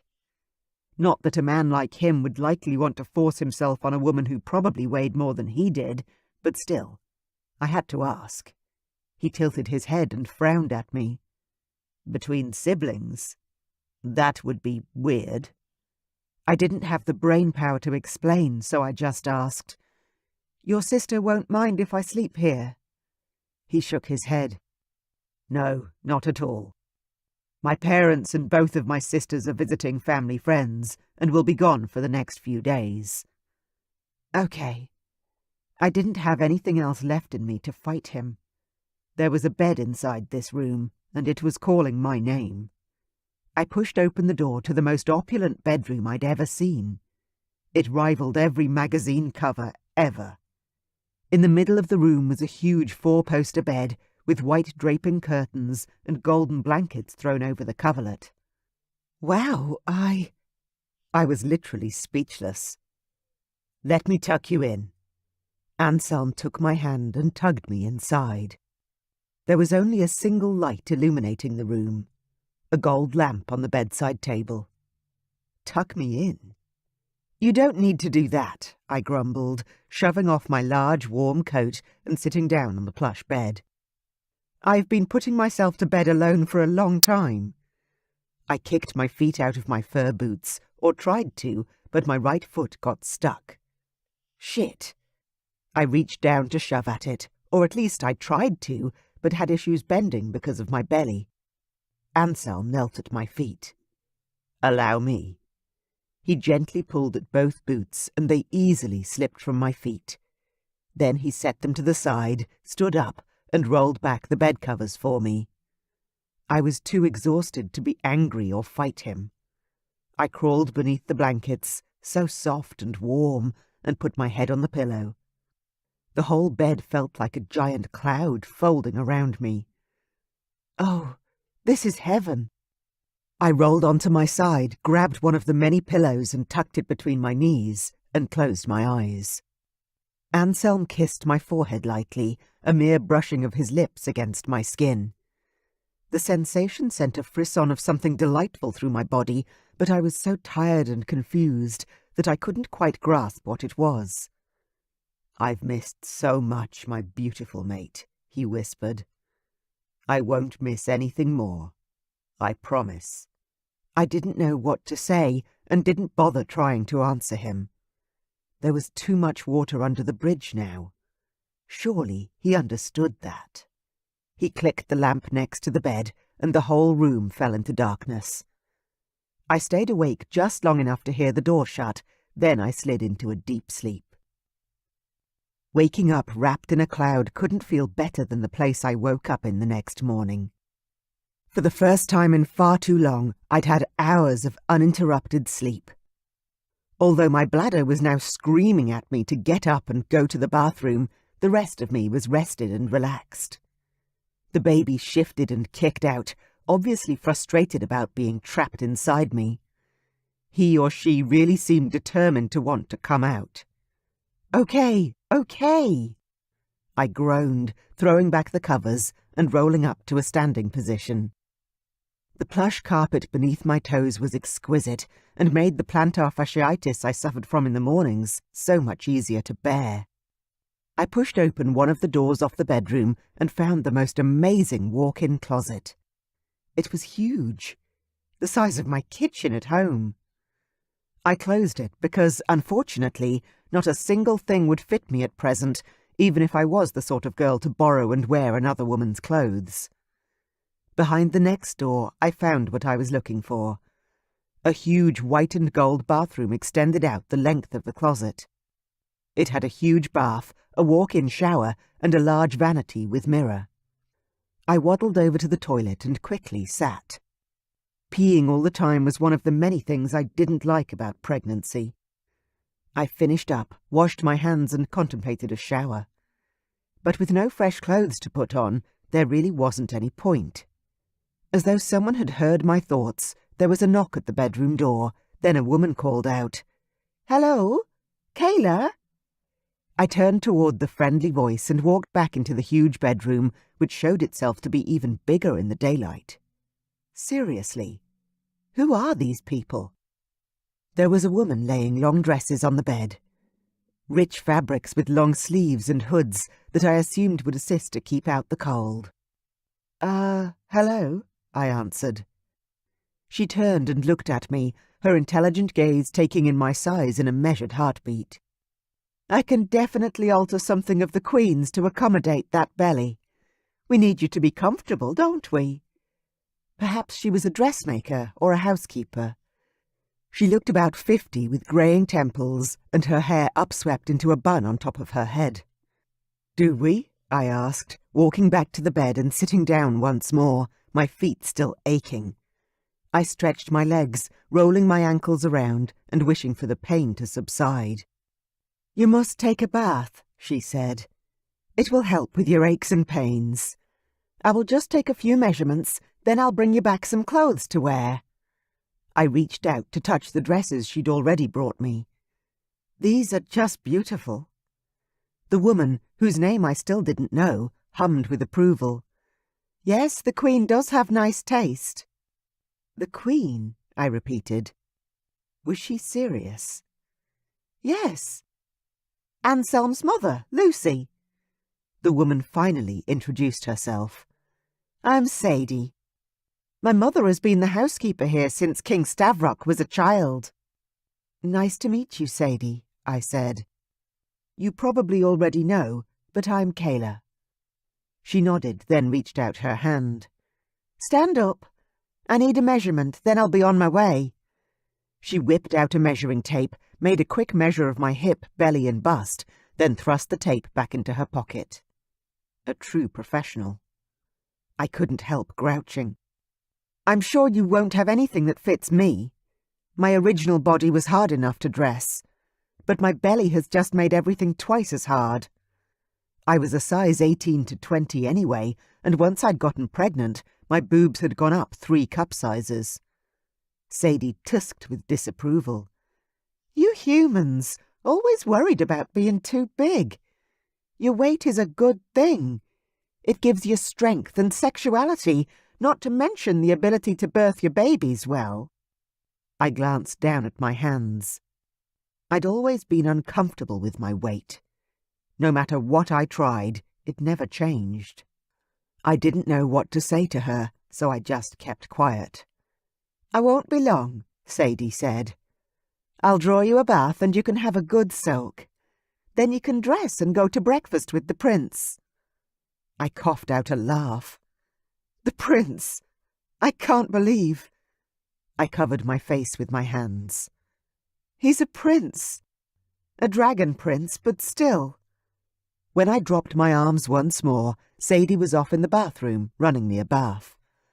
I had a feeling that she mothered the prince and his sisters, something I wouldn't mind being a part of. My own mother had died when I was a teenager, and I missed her. A lot. My dad hadn't been part of my life much, so I had little family. One of the many drawbacks about being single and pregnant, I hadn't had any family to lean on. Sadie bustled back into the room and picked up one of the dresses from the bed. The one that I'd been most drawn to. The ruby red. "The Queen is buxom, much like yourself," Sadie said, with a nod at my breasts. "Don't underestimate the power of a beautiful body in keeping a dragon mate happy." I managed to smile at the well-meaning housekeeper and ran my hands over my baby bump. I didn't feel beautiful. I felt like a whale. "Won't be long." She swept out of the room. The bathroom was beginning to steam up and the running water called to me. I looked around the beautiful bathroom and sighed. What have I gotten myself into? A man who I'd slept with 8 months ago had turned up out of nowhere and swept me up, then carried me to his castle in another realm. It was like a movie, and I couldn't wrap my head around the idea that this could possibly be happening to me.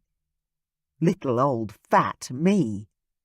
I shook my head and stood up, undressing for the bath. There was a long mirror on the wall, and I took a few steps toward it, grimacing at the picture that flashed back at me. My breasts were huge and grotesque now, the areola dark and stretched. My belly was gigantic, not a cute little bump like all the magazine women had. And my cellulite, I turned to the side to see my dimpled arse and thighs flash in the morning light. Damn, they were ugly. But there was no one here to see me, so I tried not to focus on how crap my appearance made me feel. Instead, I turned away from the mirror and carefully climbed into the huge bath. The warm water was like a huge hug, and I sighed as I swam over to the far side and turned over, letting myself relax into the warmth. My body was buoyed in the tub, and I floated in the bubbles, a huge feeling of relief washing over me. I lay there and enjoyed the luxury, because goodness knows when this dream was going to come to a crashing end. Chapter 7. Anselm. I slept like crap all night. I tossed and turned and ached and angered. My mate was in the castle. My mate! The woman I'd scoured the earth for was literally a few steps away, in the room next to mine. The fact that she was so close had actually given me some comfort, but regret ate at me like a disease. I could have gone back for her at any time. I could have tried to contact her after I left her that night. But no, I'd been too ashamed in relation to my behaviour, falling into bed with a human and not telling her who I really was. Too angry at my brother for dragging me away when I'd wanted to stay. So instead, I'd missed out on loving my mate for all these months that she needed me. I hadn't seen her grow large with my child. I'd been alone, and so had she. Today I would propose marriage, and we would alert my parents immediately. We could have a small ceremony in the castle straight away, which would hopefully make Kayla feel wanted and desired, even after I'd ignored her for so long. My child would be the next heir to our kingdom, and he or she deserved every possibility of happiness and security. I'd been told by Sadie this morning that she would take care of Kayla and make sure she was comfortable and dressed warmly. I hadn't even thought about her clothes or anything like that. Idiot. But I was grateful to have Sadie to think of such things in my mother's absence. You'd think after growing up with twin sisters, I'd know something of a woman's needs. Obviously not. A knock on my bedroom door was followed by the entrance of my personal servant, Manny. If he played his role correctly, Manny would run the household once I ascended the throne, something Manny was ever so nonchalant about. He walked in with his characteristic grin, as informal as my father's butler was formal. "So," he began, "the acorn doesn't fall far from the tree, does it, Your Highness?" I stood up and tugged on my vest. I'd dressed well today, knowing I would be proposing marriage. I didn't want to look like some sort of street urchin. "How do you mean?" Manny chuckled. "From what I've heard, King Stavrock stole Queen Lucy from the human realm when he found her. Now you've taken your own human. I never thought you'd follow in your father's footsteps quite so closely." I groaned. It wasn't intentional, and besides, isn't it obvious that I've seen her before? Manny laughed. "Oh, you mean the pregnant belly? I did wonder on that one, sire. Perhaps that happened when you and your brother went gallivanting off to the human realm for a little sneaky peek." I glared at my best friend, the man who would one day be my greatest asset. "You know too much, Manny." Once again the blue-eyed young man cackled with laughter. "Not much gets past me, sire. Now, I'm here with a message from Sadie, the woman who truly ran everything around here." I walked toward the door, waiting for the message. "And?" I finally inquired. "What did she say?" "She said to tell you to meet your mate for breakfast in the small dining room. Now, Kayla will be ready in a few minutes." I pushed my hair out of my eyes and nodded. It was time. Manny put his hand out and touched my shoulder, his usually joker-like face serious for once. "Prince Anselm, I want to tell you how happy I am for you. Truly." I clapped my hand on Manny's shoulder. "Thank you, my friend." Then we both straightened, shrugging off the camaraderie we both felt at a base level. I headed out the door of my bedroom and looked both ways. The hallway was empty, so I hurried along to the dining room, wanting to be there to greet my future wife.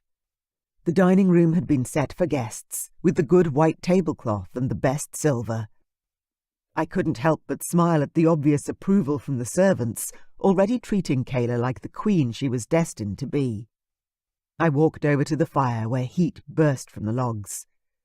I was still slightly chilled from last night's excursions. Carrying that car all the way from the human realm had drained my energy in a way I'd never experienced before. I was glad I'd done it, for my mate's sake. But I wasn't sure I could again, if I had to. When the door finally opened, I turned toward my mate, with my heart open and my expectations sky high. She was even more beautiful than I remembered. Her long dark hair cascaded over her shoulders, and her skin shone with good health. The dress they'd chosen for her suited her to perfection, hugging her large belly and accentuating her huge breasts in a way that made me want to rush over and bury my face between them. But I stayed where I was by the fire, because despite the beauty that was Kayla, she seemed unsure.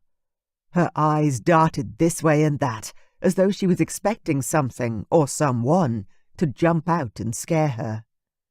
"Good morning," I called, as I meandered toward the dining table. "The servants weren't sure what you liked, so they appear to have made everything on the menu." I'd never seen so much food on a breakfast table before. There were pies and fresh breads, pastries and whipped cream. Then, of course, there was toast and bacon and eggs. Everything and anything a person could wish for. Kayla glanced over at the abundance, her eyes wide with surprise. Oh, they shouldn't have gone to so much trouble. I rarely eat much for breakfast. That could hardly be good for her, or the babe, but I kept my opinions to myself. Well, sit and have a cup of tea, or some fresh juice if you like. No one will be offended if you don't eat anything. I pulled out the large dining room chair, and Kayla stared at me for a moment, then shook her head and sat down. I pushed the chair in and walked around to my spot, opposite her. Is there something wrong? A soft smile played at the edges of her lips. No, it's just that you talk like you're from a medieval movie or something. And your manners are, well, they're great, but very unusual in men nowadays. I shrugged and reached for the stack of pancakes piled up next to the fresh blueberries. It may be in human men. I was taught differently. Kayla nodded, then reached for a slice of buttered toast. You were taught to have one-night stands with human women, then abandon them. Got it. My cheeks flushed with the heat of shame.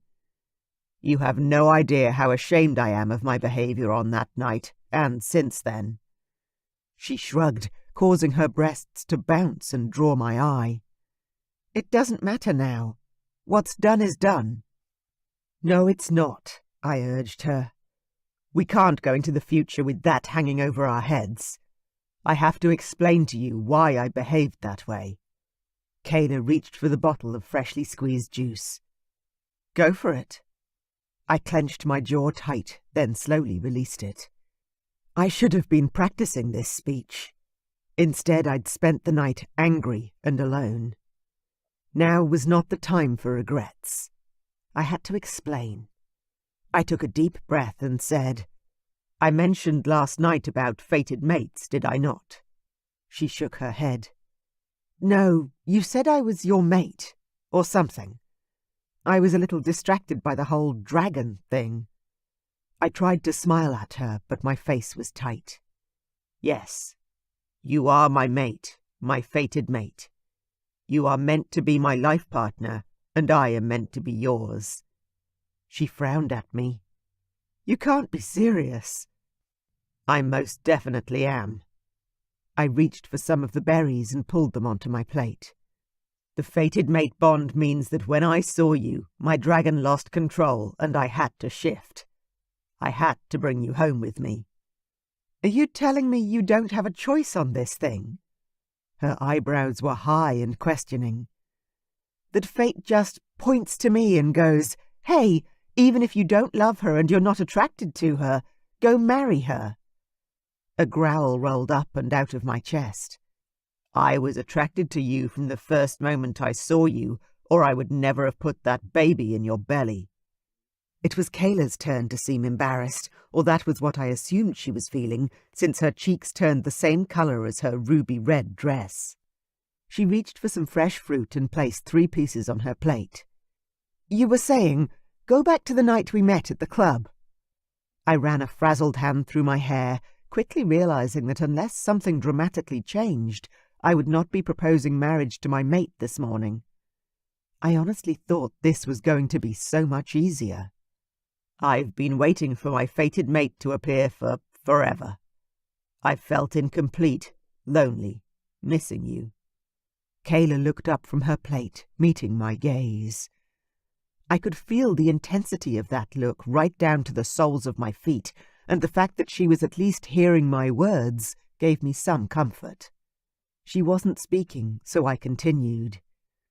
I'd been told that when I met my mate, I'd know. My dragon would take over, and I'd shift uncontrollably.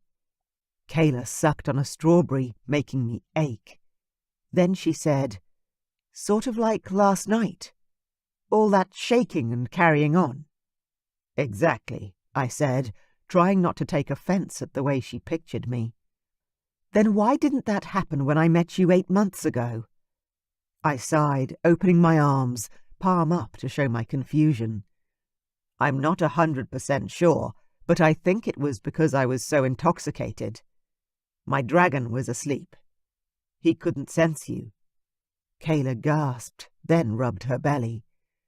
Well, something was awake, because I got pregnant straight away. I nodded, a strange sort of pride blossoming in my chest. Well, you're my fated mate. It makes sense that we are compatible in every way. The memories of the sex we'd shared that night had kept me company on many nights since then. I took a sip of my fruity wine, then the thought hit me. Humans knew more about their babies than we did. Do you know what you're having? Is there more than one? More than one? She gaped at me. I bloody hope not. Then she went quiet. I know I'm huge, but that doesn't mean it's twins. She looked crushed, and that was the last thing I'd meant to do. Oh, I didn't mean to imply anything negative. I am a triplet, with my sisters Vanya and Jessa. I was only wondering in case the multiple birth thing is genetic. Kayla's hands rubbed over her huge belly, over and over. No, I'm pretty sure there's only one. I've had several scans and they all showed just one baby. I nodded. That was a good thing, for a first birth especially. Mother didn't like to talk about it, but I was certain our birth hadn't been easy for her.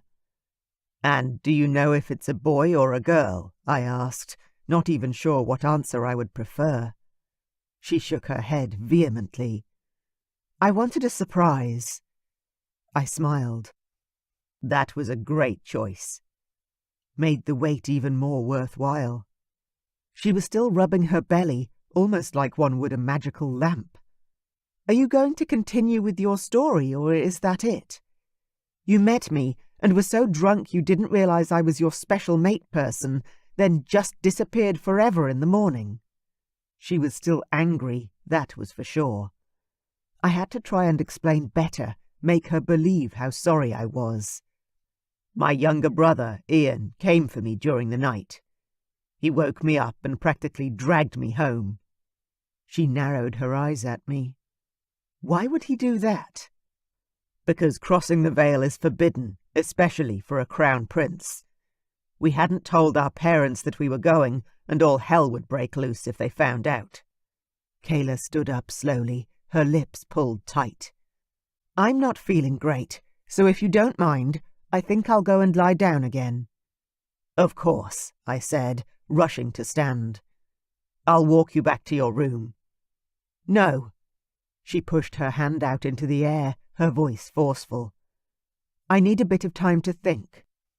I could tell that nothing I'd said had made her feel any better. If anything, it seemed I may have made things worse. Kayla, I wish I'd stayed until the morning and seen you in the early light. I wish I'd known you were my fated mate and whisked you home with me that night. She lifted her chin and stared at me with eyes as cold as the landscape outside.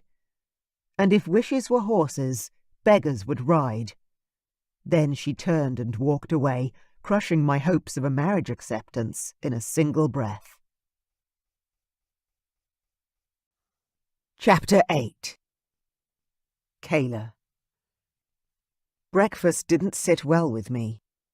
Whether it was the food itself or the conversation, I wasn't sure. But I wasn't feeling great. My stomach rolled and clenched like I was on a ship.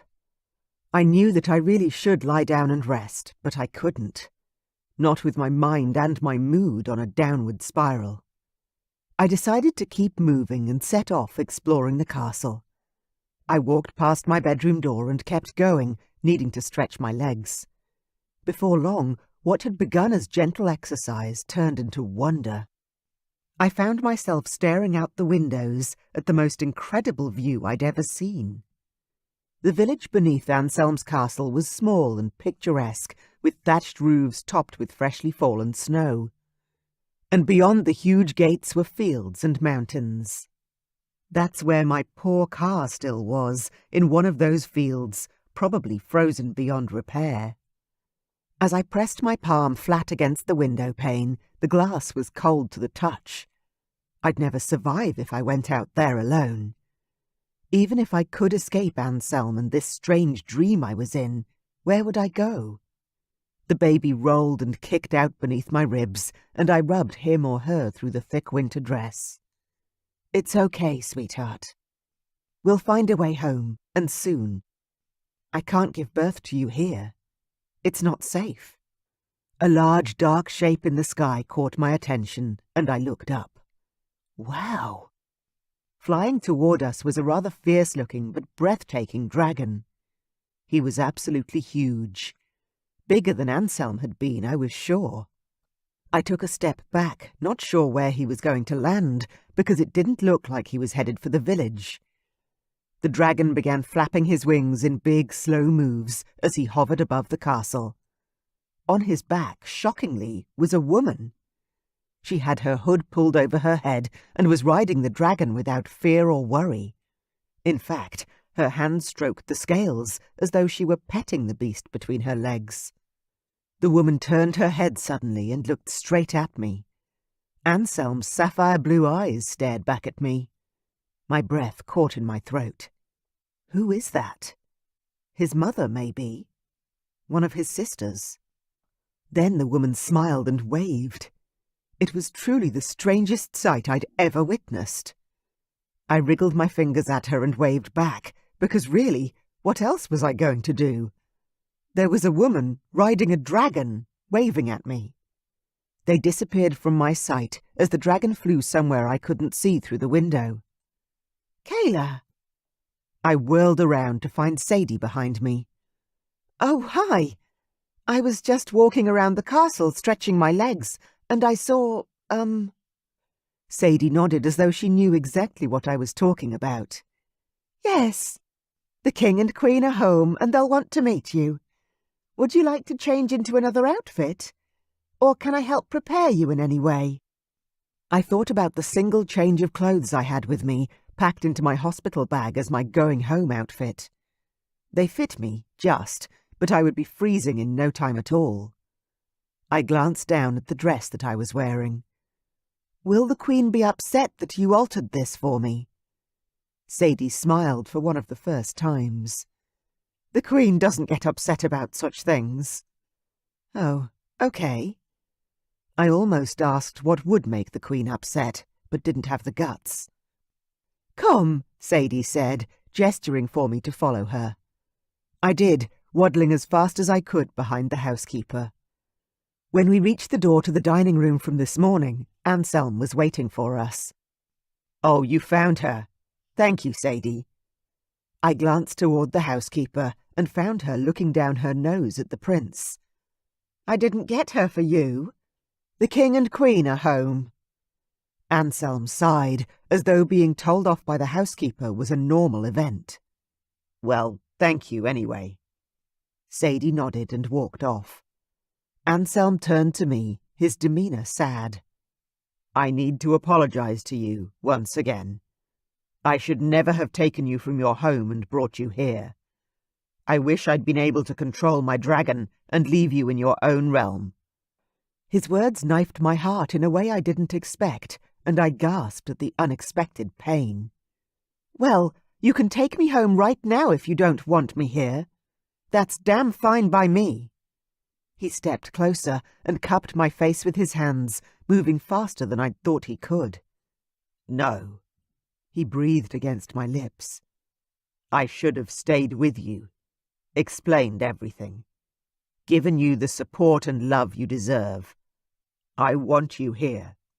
I never want you to go. Please stay with me. But the baby, I gulped. The birth.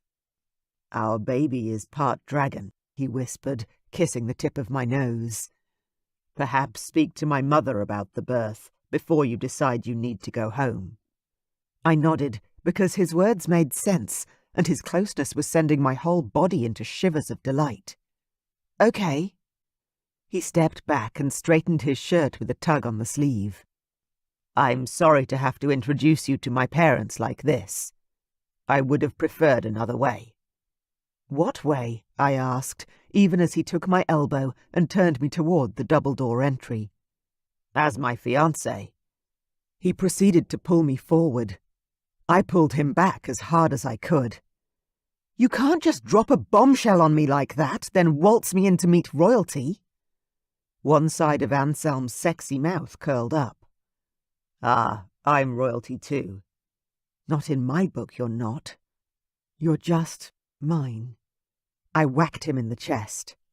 You know what I mean, so explain. What are you talking about? Anselm tilted his head as though I should know the answer to the question. I crossed my arms over my chest and glared at him. Explain it to me. Slowly. So I can check that I understand, because I'm almost certain I didn't hear you right. I couldn't have. Surely. You're my fated mate, he said, as though it were a fact. I want to marry you and have our children grow up here, in the castle, and— Hang on a minute, I said, uncrossing my arms and putting a hand out in front of me, as though that would actually stop him from saying all these things. You expect me to stay here? Not just for today, but forever. I couldn't believe he thought I should just leave my whole life behind and stay here in this frozen palace. Who was I? Elsa? I had friends. I had a job. What about my house? He reached into his pocket and pulled out a navy blue ring box. My heart leapt in my chest and anxiety shot through my veins. No. When he opened the box to display the most beautiful diamond and emerald ring I'd ever seen, I couldn't help but gawk at it. If you married me, Anselm said, there is nothing I wouldn't give you. What about your heart? Is that mine too, or have you given it to someone else already? Before I could even think of an answer, Anselm tilted his head to the side, snapped the box shut, and slid it back into his pocket. Someone's coming. The double doors in front of us flew open with a loud bang, and the biggest man I'd ever seen in real life stood before us. What's taking you two so long? He was handsome for a man who had to be in his 60s. Even with greying hair and wrinkles, I could see the resemblance to Anselm. Your Highness, I said, dropping into a pathetic curtsy. I'd never met royalty before, so I hadn't exactly practiced such an awkward move. Not to mention the fact that I was almost 9 months pregnant and as graceful as an elephant. The king had obviously just noticed my belly because he began to stutter. You're, how? Anselm? I glanced up at the man at my side. I wasn't answering that one. Could we go in, Dad? I'm sure Mom would like to hear the story too. The king practically cackled with laughter. Hell yes, she will. Come on in. I wasn't sure I wanted to go into the dining room again. Intimidation was setting in, hard and fast. These men were royals, and they were bloody huge. How was I meant to keep my cool and not embarrass myself? Come on, Kayla, Anselm said, taking my hand and drawing me with him into the room. It's going to be all right. The woman waiting for us had a huge beaming smile on her face, and I was surprised to find her to be short and plump like me. She walked over and extended her hand. Hi, Kayla. I'm Lucy. I bobbed a little curtsy as I shook her hand. I'm sorry. I'm not sure what I meant to say or do. Lucy smiled and twisted her fingers around so that she was now holding my hand. Then she tugged me over to the couch closest to the fire. You're meant to relax and put your feet up. How far along are you? 39 weeks, I answered, my hand going protectively to my belly. The Queen stopped and stared at me. And you flew through the veil? Well, not the way you did, I said. Not on Anselm's back or anything like that. The Queen turned to her son. Her smile was gone. Explain? Now. We all sat down, Lucy and I on one couch, and Anselm and his father on the other. By the time he was done explaining how we'd gotten to this exact moment in time, there was a heavy silence on the room. The moment the Queen turned toward me, the silence ended. Kayla, you poor thing! You must be beside yourself. Is there anyone we should contact or call? Parents? Friends? Will anyone be missing you? Hot tears blurred my vision before I swiped them away. It had been so long since anyone had mothered me, I'd forgotten how good it felt. No, I'm on leave from my job, and my mom's gone. There's no one that will miss me. Not for a few days, anyway. Not for a lot longer than that. Lucy squeezed my hand. We need to get you an appointment with our doctor. Oh, I can't give birth here, I said, shaking my head. I'm booked into the hospital. I have a birth plan. Lucy patted my hand and smiled softly. Sweetheart, even if I wanted you to go, which I don't, I can't let you go to the human world to give birth to a dragon baby. My nose burned with tears again. What do you mean? Is it going to come out with scales and wings or something? There was so much I didn't know. So much I hadn't planned for. Lucy grinned at me this time. No, not at all. They come out like normal human babies, but they're big and can be difficult births. The doctors here are well versed in birthing dragon human babies, and without them, I'm not sure I would have made it through the triplets' birth. I could have a cesarean section, I said, my voice turning shrill with worry. Lucy grimaced. That's where there is a complication, and one of the few differences with dragon births. The sac the baby's or baby grows in is much harder and more resilient than a human amniotic sac. A C-section may not work at all, and God knows what the doctors would do to you, or your bubs, if they found some miraculously tough membrane inside of you. The tears were beginning to well in my eyes once more. So you're saying I can't go home, and if I do, I could die? Or my baby could die? Lucy moved even closer, reaching out both hands to me and holding tight. This is 100% your choice, and if my stupid son has done something that you won't forgive him for, then I will stay by your side until your child is born, and then Stavrock will fly you both home safely. All right? You are not a prisoner here. A high-pitched sound of pain came from the other side of the room, and the Queen glared at whoever made it. I didn't look away from Lucy's face. I was barely keeping it together as it was. Lucy snapped at whoever she was glaring at. You're the only one that can fix this. Not me. My job is to keep this girl and my grandchild safe. I hiccuped, then covered my mouth with my hand. Your grandchild? You would be the only ones. My mom's gone, and my father has been out of my life for over 20 years. Well, we are in, Lucy grinned. 100%. Aren't we, Stavrock? The huge Dragon King walked over and sat behind his smaller wife, his face solemn. Definitely. I don't know what's happened between you and Anselm, and I pray to the gods that you sort it out and stay here as part of our family. But if you don't, I hope you would allow us to be a part of your child's life. The amount of emotion and support being shown in this moment brought a sob to my throat. I wanted to tell them yes, that of course I'd have them in my baby's life. To have such doting, wonderful grandparents would be amazing. But the words stuck in my throat, and when I tried to speak, tears coursed down my face. So instead I nodded and tried to smile through the tears. I couldn't do their kindness justice at the moment, but once I could talk again, I would.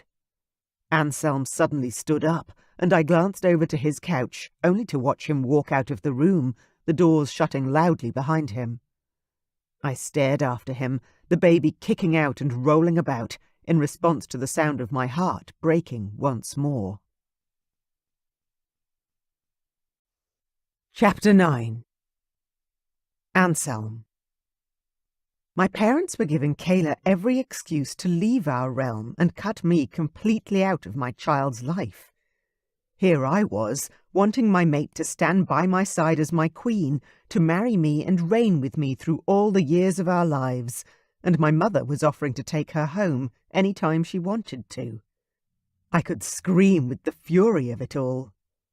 I marched down the hall, heading to the closest balcony so I could fly off some of the anger rolling through me. When I reached the door, I began to strip off the clothes I'd only donned an hour ago. A servant ran up to grab the garments from me. "Thank you, Cecile," I managed to grunt out, the manners that had been instilled in me since birth forcing me to speak through my anger. By the time I was done undressing, my father had caught up with me. "Where the hell do you think you're going?" I opened the door, ignoring my father, and walking out onto the snow-covered balcony. The king, of course, followed me. He wasn't one to be ignored. Never had been. "Anselm, I love you, but mark my words, if you don't talk to me, you'll regret it." My shifter was already leaping into my skin, but I gave it one more attempt to appease my father. I turned and garbled out the only words I could say through my teeth that were rapidly becoming those of my dragon. "Dad, I can't. I need to fly. We talk. When? Back." My father nodded, an understanding settling into his eyes. He stepped back as my dragon took full control of my body. I didn't waste any more time. I dove off the side of the castle and flew toward the town, twisting my body at the last minute to soar up over the front gates. Kayla's car lay beneath me in the field, exactly where we'd left it. Memories assailed my mind. Ones I'd blocked out 8 months ago. The night I'd met Kayla had been a sad one. I'd convinced myself that my mate was just over the veil, like so many kings before me. Ian and I had gotten a few whiskies into us one night and decided to go and check out the human world. It had been against the law, but we'd decided to actively defy our father and just go. What was the worst thing that could happen? I'd been at the tiny town over the border for only a few hours when my senses had been so overwhelmed by the people and the noise, I'd wanted to go home. Instead, I'd begun to drink their strange alcohol and drink heavily. I walked the streets looking for my mate, certain that fate would let me fall over her. By the time I'd found the human bar packed full of women, I was lost. Kayla had found me and begun a conversation. She'd been lovely from the very start. Friendly, worried about me being so far from home and not knowing anyone. Her affection had soothed my soul, and her beautiful face gave my desire wings. I hadn't known she was my fated mate. My dragon had not been awake, nor paying any attention to where I was, or who I was with. Looking back over that night, there were signs, of course. Ones I'd ignored. The irrefutable attraction when I hadn't wanted any other woman in the whole place. The tingle in my skin when she'd touched me, then later when we'd been in bed together, how right the whole night had all felt. Feelings that I'd ignored and tossed aside ever since. Throughout the night, Kayla and I had shared far too many wines, and when she'd asked me if I wanted to come back to her place, I'd jumped at the chance to push away the loneliness for a few hours. What I'd assumed would be a relatively quick, cold encounter had been anything but. Kayla had kissed me like she'd been searching for me all of her life. Long, endless kisses, filled with passion and longing. The lovemaking itself had been slow, but full of desire. Each gasp and touch had been better than the last. My lack of forethought with protection could be put down to my drunken state, but really, I'd wanted to be as close to her as possible, with no barrier between us. When my brother had come for me during the night, I hadn't wanted to leave. Kayla's big, luscious body had been so warm and beautiful, part of me had wanted to stay with her forever. But Ian had talked me into going home, telling me that my fated mate wasn't here and that we had to go back to the castle empty-handed. I could still hear his words in my ear. "Dad's going to eat us for breakfast if we don't get out of here now." My God, did I regret that choice now? How different would this year have gone if I'd brought Kayla home with me that night? Or even gone back to see her a couple of days later and explained all. I kept flying and was so lost inside my own head that I managed to fly all the way to the Black Mountains without meaning to. Eric and Marianne's castle loomed beneath me. I had a choice. I could turn around and fly home, deal with my parents and whatever Kayla had decided.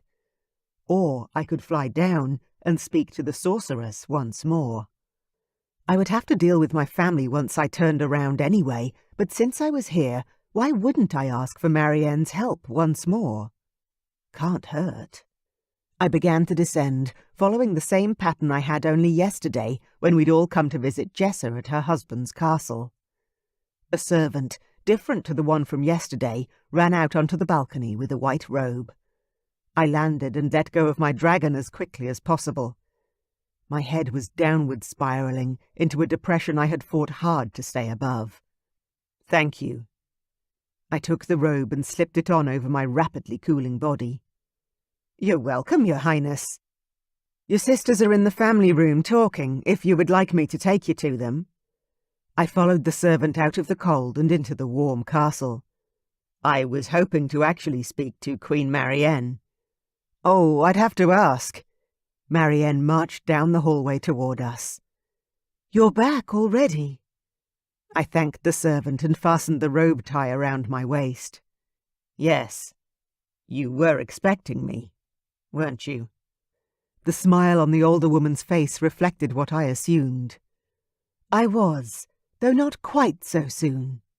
"Slipping, Queen Marianne?" I teased. "I don't think so."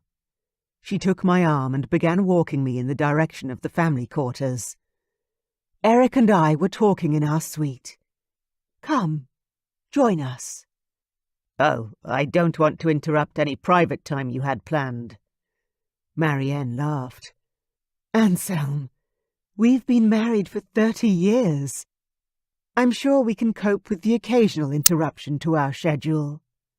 I nodded my head, though I had no idea what it would be like to be in a marriage for 30 years, let alone be someone who was comfortable inviting family friends into my bedroom. We walked up to a large door, and Marianne unhooked her hand from my elbow and pushed open the door. King Eric was inside, and appeared to be trying on clothes. He was holding up shirts and jackets against his naked chest while wearing a pair of simple grey pants. "Sweetheart, Eric turned and saw us standing in the doorway, then chuckled as he turned back to the mirror. "I still have no idea what looks any good." Marianne walked over and said, "This one and this one." Then she went up on her toes and kissed her husband. "You look good in everything."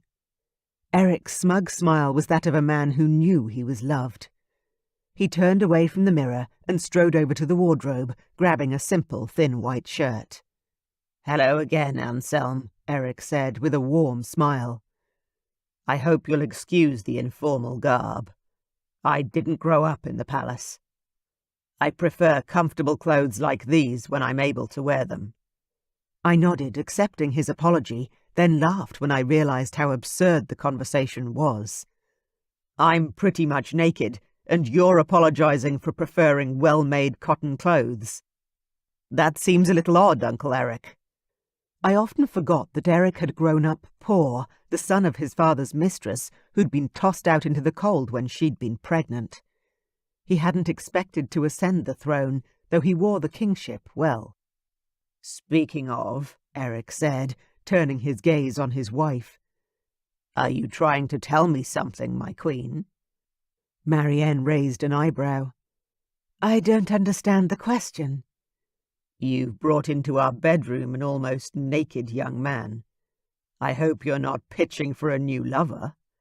I'd hoped that even after all these years you were satisfied with your choice." Marianne rolled her eyes, and I tried not to swallow my tongue. Was he serious? I tried to explain. "Oh, no, Could you even imagine what Stavrock would say?" Marianne muttered, shook her head, then walked over to her king. Then, instead of admonishing him for his question, she grabbed his face and kissed him hard. "You are all I've ever wanted or needed. Now get serious. Anselm needs our help." They both turned to face me, and I immediately felt lost. I pulled the robe tighter around myself. "What do you mean?" "How's your mate?" Marianne asked, taking her husband's hand and walking him over to a love seat situated at the end of the grand bed. I swallowed hard, forcing my feelings of inadequacy down. I'd come here for Marianne's help in finding my mate, and so far she hadn't steered me wrong. She's pregnant, due to give birth any day. Any moment, I realized, taking a step toward the door. I'd made the wrong choice. I needed to go home. Home. Marianne waved her hand at my movements. You have a few more days, so save your panic and talk to us.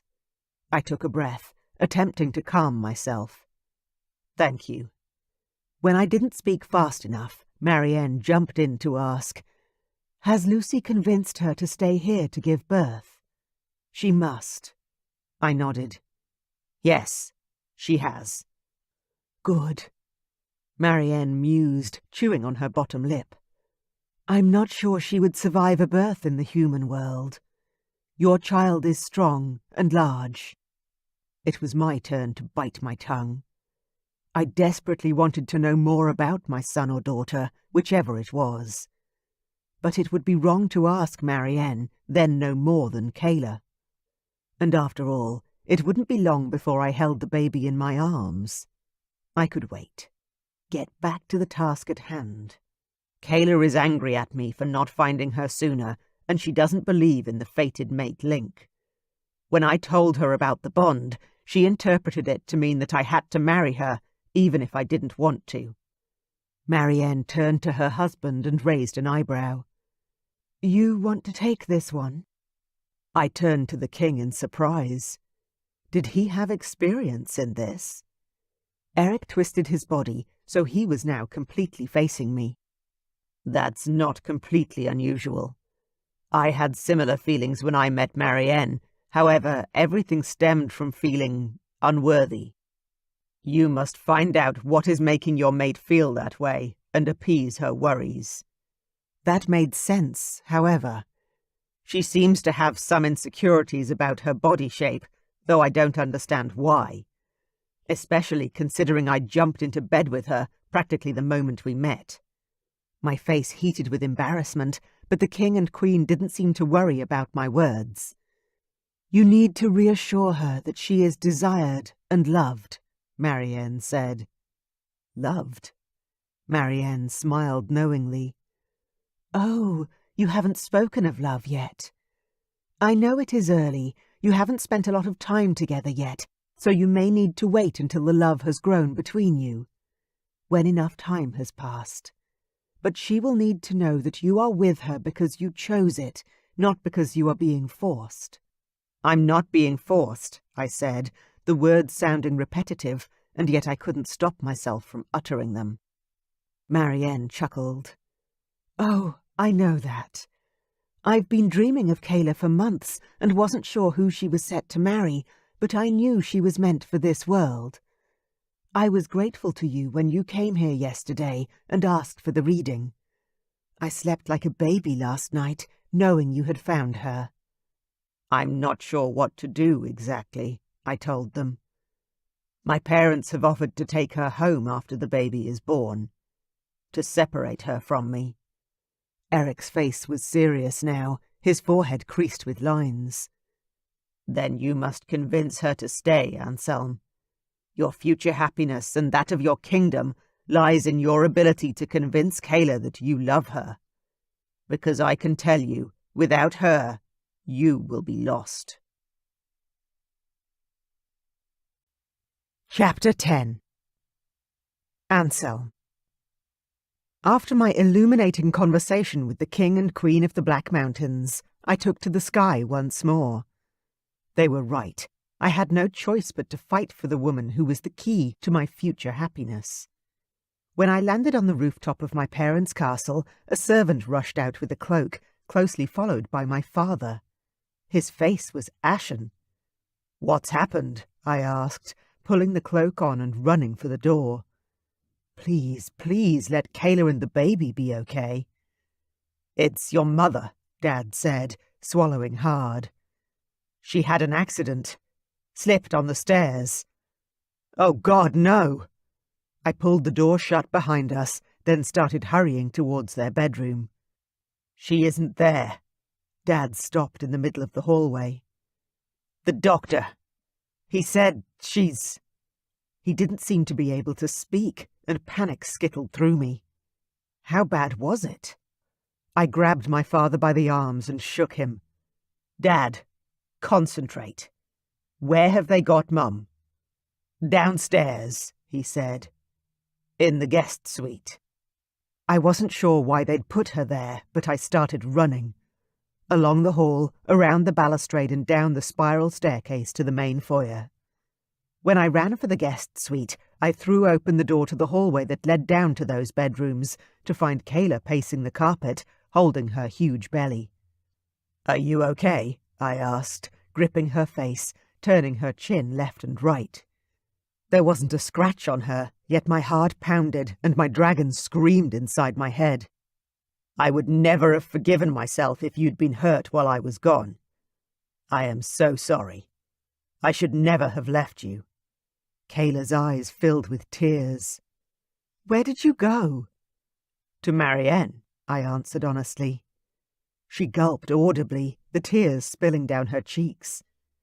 Do you love her? Love her, I repeated, then groaned. Aunt Marianne is my sister's mother-in-law. She's a sorceress. She helped me find you, and is happily married to King Eric, who's even tougher than my dad, if you can believe it. Kayla sobbed and threw herself against me, crying hard. I wrapped my arms around her and hugged her tight. Despite the tragedy of my mother's injury, my dragon began to purr with happiness, having his mate close by. Let's sit down, I told her, pulling her to the leather couch pressed against the closest wall. Tell me what has you so upset. Kayla pulled back to wipe at her eyes. It was just so horrible. The accident. I was walking behind your mum because I'm so slow. She was chatting and laughing, then she just slipped. I've never seen anyone hurt like that before. I pressed her head to my chest and stroked her long, soft hair. It wasn't your fault. She pushed against my chest, her gaze turning to a glare. Of course it wasn't my fault. Did someone say I pushed her? I was standing behind her, but I'd never... Oh, I didn't mean it like that. I tried to reassure her. No one said that, but you were just so upset. Kayla got to her feet, her tears dried and her red eyes flashing with anger. I'm upset because I'm pregnant and my hormones are sky high. Not that you would know that, because you haven't been there for even a minute of these 9 months when I needed you. I got to my feet and reached for her, the tender moment we'd shared minutes ago disappearing into the abyss. Oh, Kayla pulled back, well out of reach now. I'm crying because your mother, the person who offered me a choice in staying here or not, is hurt. I'm crying because you left me again. I'm crying because you flew off to see another woman, just as I suspected. Do you love her? Maybe not. But is there another woman you do? I don't even know. I know next to nothing about you, Anselm. Nothing. I'm having your baby, and we've never even slept a whole night in the same bed. This was spiralling out of control. Kayla, She didn't want to hear my excuses, that was for sure. She turned on her heel and rushed down the hall and away from me once more. I watched her go, knowing I should stop her and explain everything, give her the answers to every question she had. But her anger was like a shield, and I wasn't penetrating that. Not today. Maybe not ever. The door to the guest suite opened, and the doctor I'd known my whole life stepped out. He had blood on his white apron and looked almost as ashen as my father. Dr. Tony, what's happening? I asked, rushing to meet him. Anselm, I'm glad you're back. Can I help? I asked. Does she need blood? A kidney? What can I do? My mother could have my very soul if there was a way to give it to her. There's nothing you can do now. The doctor sighed. What happened? I demanded. What does she need? She fell on the stairs and has managed to break her leg, fracture several ribs, and hit her head. She had massive internal bleeding as well as concussion. She needs a blood transfusion. I've done all that I can. I began unbuttoning my shirt. Take all that you need. The doctor put out his hand to stop me. She needs human blood, Anselm. Kayla, I breathed. Is that why she was so upset? The doctor nodded. Yes, but not in the way you think. She was happy to donate, but I can't in good conscience allow it. Giving blood while pregnant is very dangerous, especially so close to term. So she couldn't give my mother the blood she needed. Then what can we do? The king has sent a message to the Winter Kingdom, hoping one of King Damon's sisters-in-law can help. Otherwise, we need to cross the veil and find a donor. Okay. I nodded, digesting all the information, staying calm despite the desperation of the situation. I need to find Kayla. Will you call for me if I can do anything? Of course, Your Highness. The doctor bowed his head. I clapped the doctor on the shoulder and headed back to my mate. She'd locked herself in my sister's room and wouldn't come out. Kayla, please let me in so I can talk to you. No, Anselm. Go away. I turned my back on the door and pressed my spine against it. We needed to talk, but if she wouldn't listen, or perhaps she would. I slid down the door until I was sitting on the plush carpet at my feet. I smiled as I ran my hand over the surface. I'd forgotten how soft the carpet is out here. We used to roll around and play on the floor so often as children. But it's been forever since I just sat here on it. Life got serious and busy. Kayla didn't respond, but she was quiet, and I wondered if she could hear me even though she didn't want to. I kept talking, hoping she was listening and that I would say something that might break through the wall. I'm just going to talk, okay? Feel free to throw out a question if you have any. Silence echoed back, though I could hear her breathing as though she was closer. I imagined her sitting on the carpet on the other side of the door, stroking her belly in that way she had while she was agitated. I closed my eyes and started to talk. I had a good childhood, especially considering my bloodlines. I'm my father's heir, after all. Born first, oldest son, and all that. Most other princes get their asses kicked by their dads. Gotta stay in line and all that. Not my parents. My mother is human, as you know, so super affectionate. Over the top, actually. She softens my father, makes him more human if that's possible. Like, he's still hard, and tough, and relentless, but he's fair. He's my father first, then the king. His family comes first, and that's rare in a ruler. And I'm grateful. I want to be that way. With my kids. With our son or daughter. If you'll allow me. I let that sink in, and when no questions came, I continued. You asked me if I loved someone else, I said, softly, slowly. Hopefully she was listening. There is no one else, Kayla. There has never been anyone else. I chuckled. Well, of course I've been with women. It would be a lie to say anything else. But have I loved another? No. Does another hold my heart and is waiting for me to come to them while I'm in the castle with you? Hell no. I've been waiting for my fated mate my whole life. A second later I fell backward, landing flat on my back on the carpet inside Kayla's room, staring up at her big pregnant belly. Hi. She walked over to the bed. You can come in. Keep talking. I rolled to my feet and shut the door. Thank you. Jessa's room had a few large chairs, so I chose the one closest to Kayla and sat down.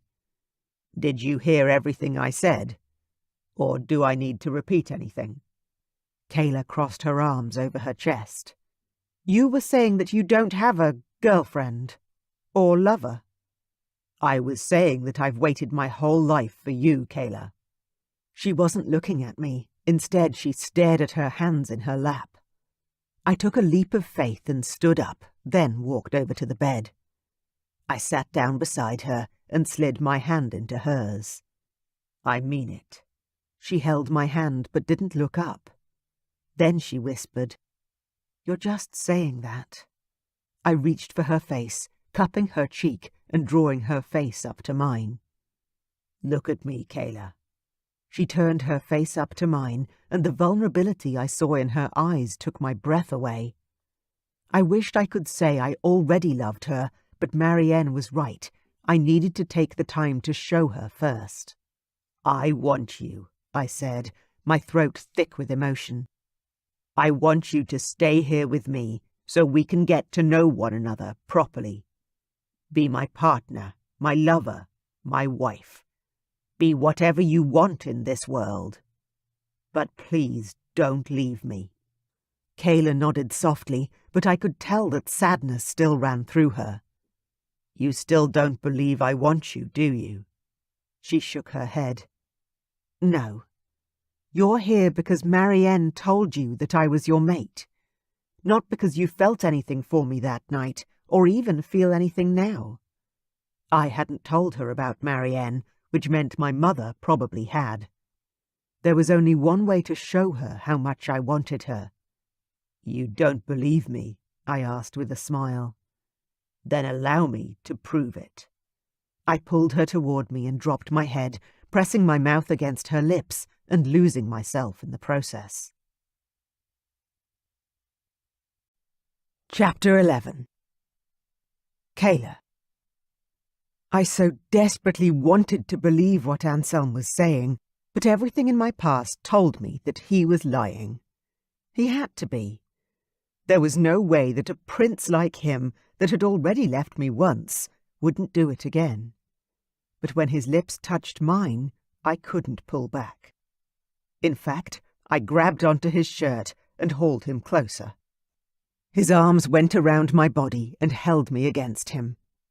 His lips parted mine and his tongue swept in to taste me. I met his tongue with my own, giving back whatever he gave and losing myself in the moment. But when his hands began to free roam my body, I pulled back. That was enough. "Anselm, I'm not sure this is a good idea." And if we went any further, I wasn't sure I'd be able to stop when I should. The prince got to his feet in front of me and began to undress. His eyes were almost silver, and his smile was contagious. "I think it's a great idea." He unbuttoned his shirt, then dropped it to the ground, revealing his incredible abs and beautiful chest. "I think the only way to convince you that I love every inch of that strong, gorgeous, luscious body is to love on you until you beg me to stop." He unbuttoned his pants and slid the zipper down. I couldn't stop watching him, and my mouth literally watered at the beauty before me. "This doesn't lie." He gestured downward. "You can think whatever you want, believe whatever you want, but you are never allowed to think that I don't want you." I dragged my gaze up to his face, where I could see his determination. He wasn't lying. I stood up and began to undress, needing to feel his skin against mine one more time. Anselm rushed forward, cupping my face and kissing me hard. I twisted out of his grasp and turned my back to him. "Please, help me out of this." The dresses here were beautiful, but almost impossible to get in and out of without someone else to help you. Anselm drew the zipper down my back, then pressed his lips to my skin. I sighed, my eyes closing in the moment, trying to savor the sensation. The dress slid down my arms and whispered over my belly to the floor. "God, you're beautiful," he said. I wasn't going to argue, with my head dropped back and my hands in his hair, holding him against me. "Lie on the bed for me, please." The urgency in his tone made me want to do whatever he asked. "I need to taste you." His words made an embarrassed blush heat my face, but didn't stop me from doing exactly what he wanted. I walked around the bed and arranged the pillows so I could lie down comfortably. Then, as elegantly as one can do at 9 months pregnant, I rolled onto the mattress and lay down on the bed. I waited, my chest heaving with exertion and excitement. He kissed me softly and tenderly, then disappeared from my view once more. I felt like a beached whale lying on my back like that. But then something magical happened. Afterward, Anselm pulled me up into a cuddle with our heads resting on the pillows. It was one of the more peaceful moments of my existence. I couldn't keep my eyes open. I was too blissed and drugged out of my head with pleasure. The sound of our slowing breathing filled the air, and Anselm's lips were on my shoulder, against my neck. His hand cupped my breast, then gently moved down to hold my belly. The baby kicked against his hand, and I smiled when he jerked his hand away. "It's okay," I said. "You'll feel more here." I dragged his hand to the place I felt the most kicks, and the baby shifted and moved for its father. "Wow," he whispered into my ear. "I thought nothing would make this moment more perfect, and you just managed it." My heart squeezed tight in my chest. I had to tell him how I was feeling, or we weren't moving forward. He'd been honest with me, so I needed to do the same. I convinced myself we didn't need you. Over the last 7 or 8 months, I was so alone at first. Then, when I couldn't find you and had no idea if I was ever going to see you again, I decided I'd be the best single mom ever. Anselm kissed my hair. "Our child has the strongest mother there is. I'm so proud of you for getting through so much on your own." I nodded. I was proud of me too. I never thought I'd end up pregnant and abandoned, but it had happened, and I'd found a way to survive. I set up the nursery by myself. I saved money so I could take time off work. I was doing okay. "Of course you were," Anselm reassured me, though I was pretty sure that a prince from another universe, or whatever this was, had no idea what I was talking about. "Anselm, I'm trying to say—" He pulled back, and I rolled onto my back to look up at him. "I know what you're trying to say." He kissed my lips softly. "You went through hell because of me, and you would have been fine without me. Our baby would have had you, and they would grow up strong and independent, just like their mother." I nodded, a strange feeling in the pit of my stomach. He did get it. Sort of. "But I wouldn't have been okay," he whispered. "I would have died of loneliness, never knowing my mate or the baby we made together. So thank you for staying, even if you didn't feel like you had a choice. I thank you from the bottom of my heart." I was beginning to feel like I didn't understand this fated mate's link very well. The very idea of Anselm never marrying just didn't sit right with me. But now wasn't the time to ask. Lethargy had seeped into my limbs, and sleep pressed down upon me. I rolled onto my side and cuddled into his chest. "I can barely keep my eyes open." Anselm chuckled and wrapped his arms around my back. "Sleep, sweetheart. I'll be here when you wake up." The words tugged at my heart. He hadn't been there the first time we'd slept together, and a large part of me didn't expect him to be there when I woke up this time. After all, what had really changed? Chapter 12. Kayla. Despite my misgivings, when I awoke and looked up, Anselm was there, sound asleep. I still had my head on his chest, his heart beating beneath my ear. I smiled at the feeling of happiness still present in my heart, until a sudden wave of nausea rolled through me, and I gasped at the strange feeling. I hadn't been sick in months. What was this? Was it related to the baby? I sat up, afraid I was about to vomit on my lover. "You okay?" Anselm asked, reaching out to massage my shoulders. Another hot wave moved over me, and I rushed to slide my legs off the bed. "Feeling a bit sick. Be right back." I rushed to the bathroom to hang my head over the sink. I waited there for some time, as long as I could, but when I didn't throw up and the nausea began to subside, I splashed some water on my face. I sat on the toilet out of habit, and when I wiped, my bloody show was on display. I gaped down at the red and white mucus, knowing well that meant my labour wasn't far away. Well, they say sex is the best way to stimulate labour. I shook my head at my own sense of humour in the face of such a thing, cleaned up and headed out to the bedroom once more. I knew that even with the bloody show, my labour could be hours or days off, so I didn't say anything to Anselm, not wanting to ruin the moment. At this time it was just us, and I wanted to treasure the time with him, if not for anything else, then because I wanted memories that I could hold on to in the future. In case this didn't last. He slid to the edge of the bed and patted the spot next to him. "You feeling any better?" I swallowed hard, checked my stomach, and nodded. "Yeah, I think so. Not sure what that was, actually."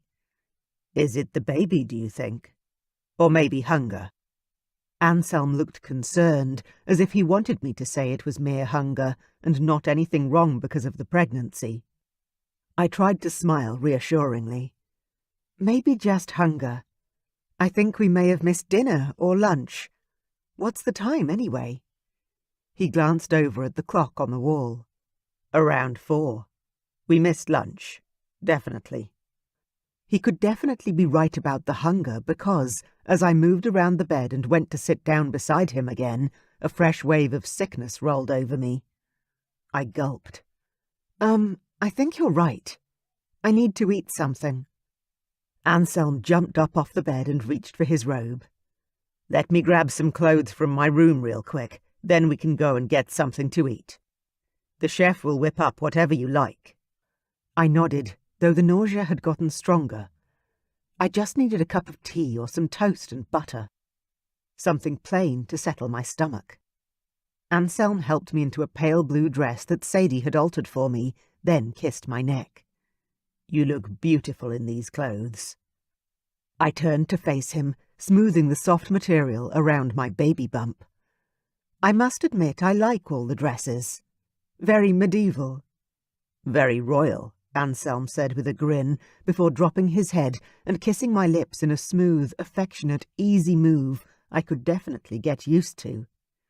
I smiled because I wasn't sure what else to say. He was a royal, I was not. Speaking of, how's your mom?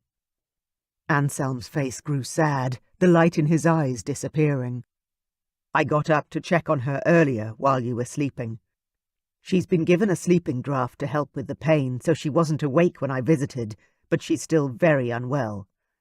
The doctor has called for some of our family friends in the north. Hopefully they'll arrive soon, and we can get her the care she needs." I swallowed hard. That doctor, they wouldn't let me donate blood. Even though I'd wanted to. Even though I'd practically begged the doctor to let me help her. I could still hear her piercing scream as she fell. The crack as her skull hit the wall. I'd never been so terrified or frozen in fear before. One moment she'd been laughing about some story she was telling me, then next she was hurtling to seeming death.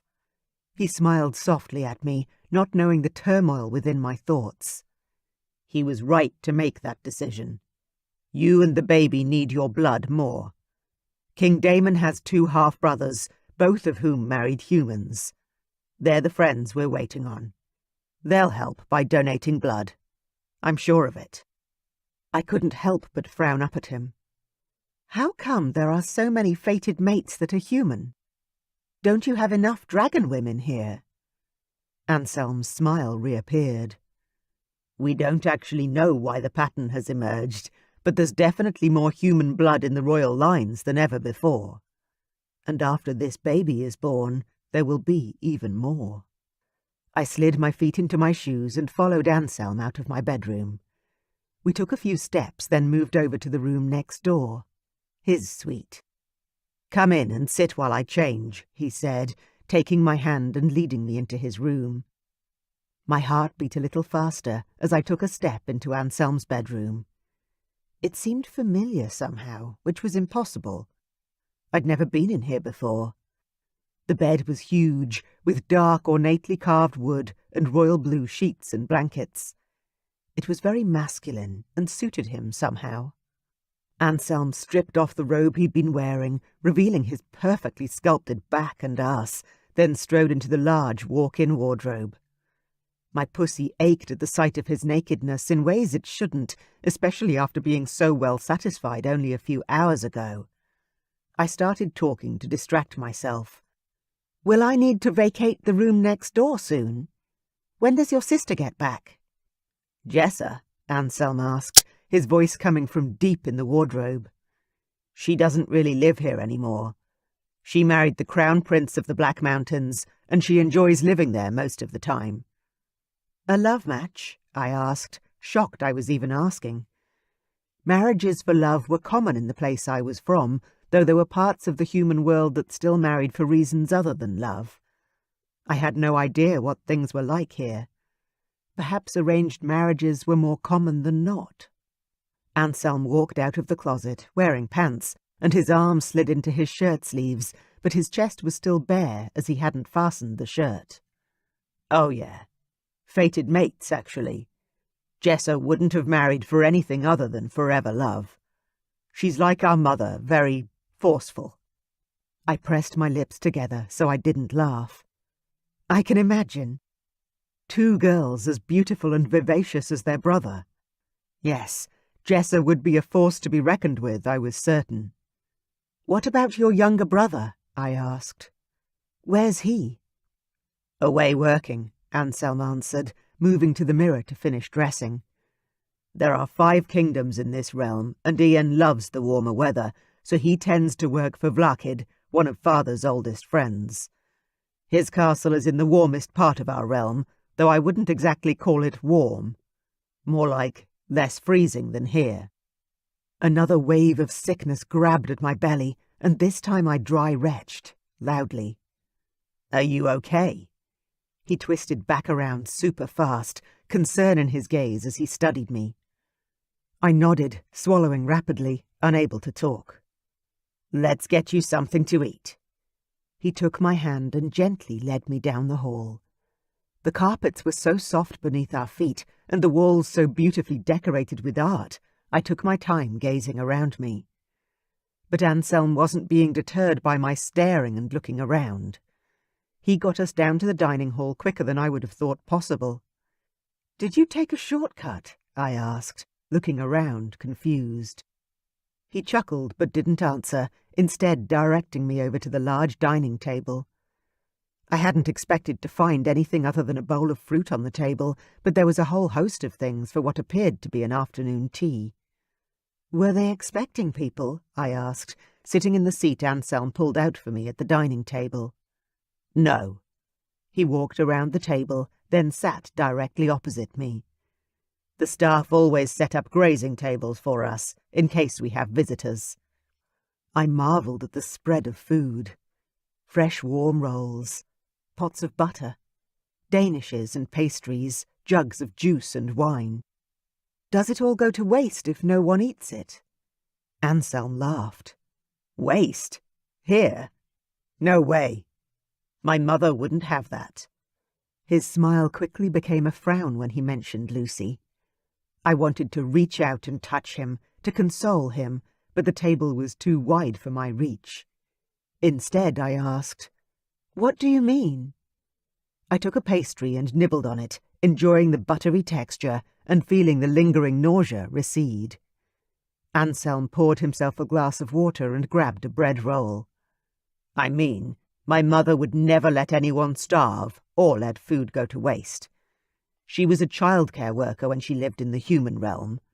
She struggled for money and came from a poor family. Now that she is queen, she makes sure that no one in our kingdom goes without." If this food isn't eaten within 2 hours, the servants would either pack it up to take home with them or offer it to the people in the village. Mother keeps a list of women whose mates have died, or people who are sick. Those in need. And the servants help distribute whatever is left to the needy. I smiled at the respect I heard in Anselm's voice. Your mother sounds like an amazing woman. She is, he said. Our eyes met, something soft and warm bubbling between us.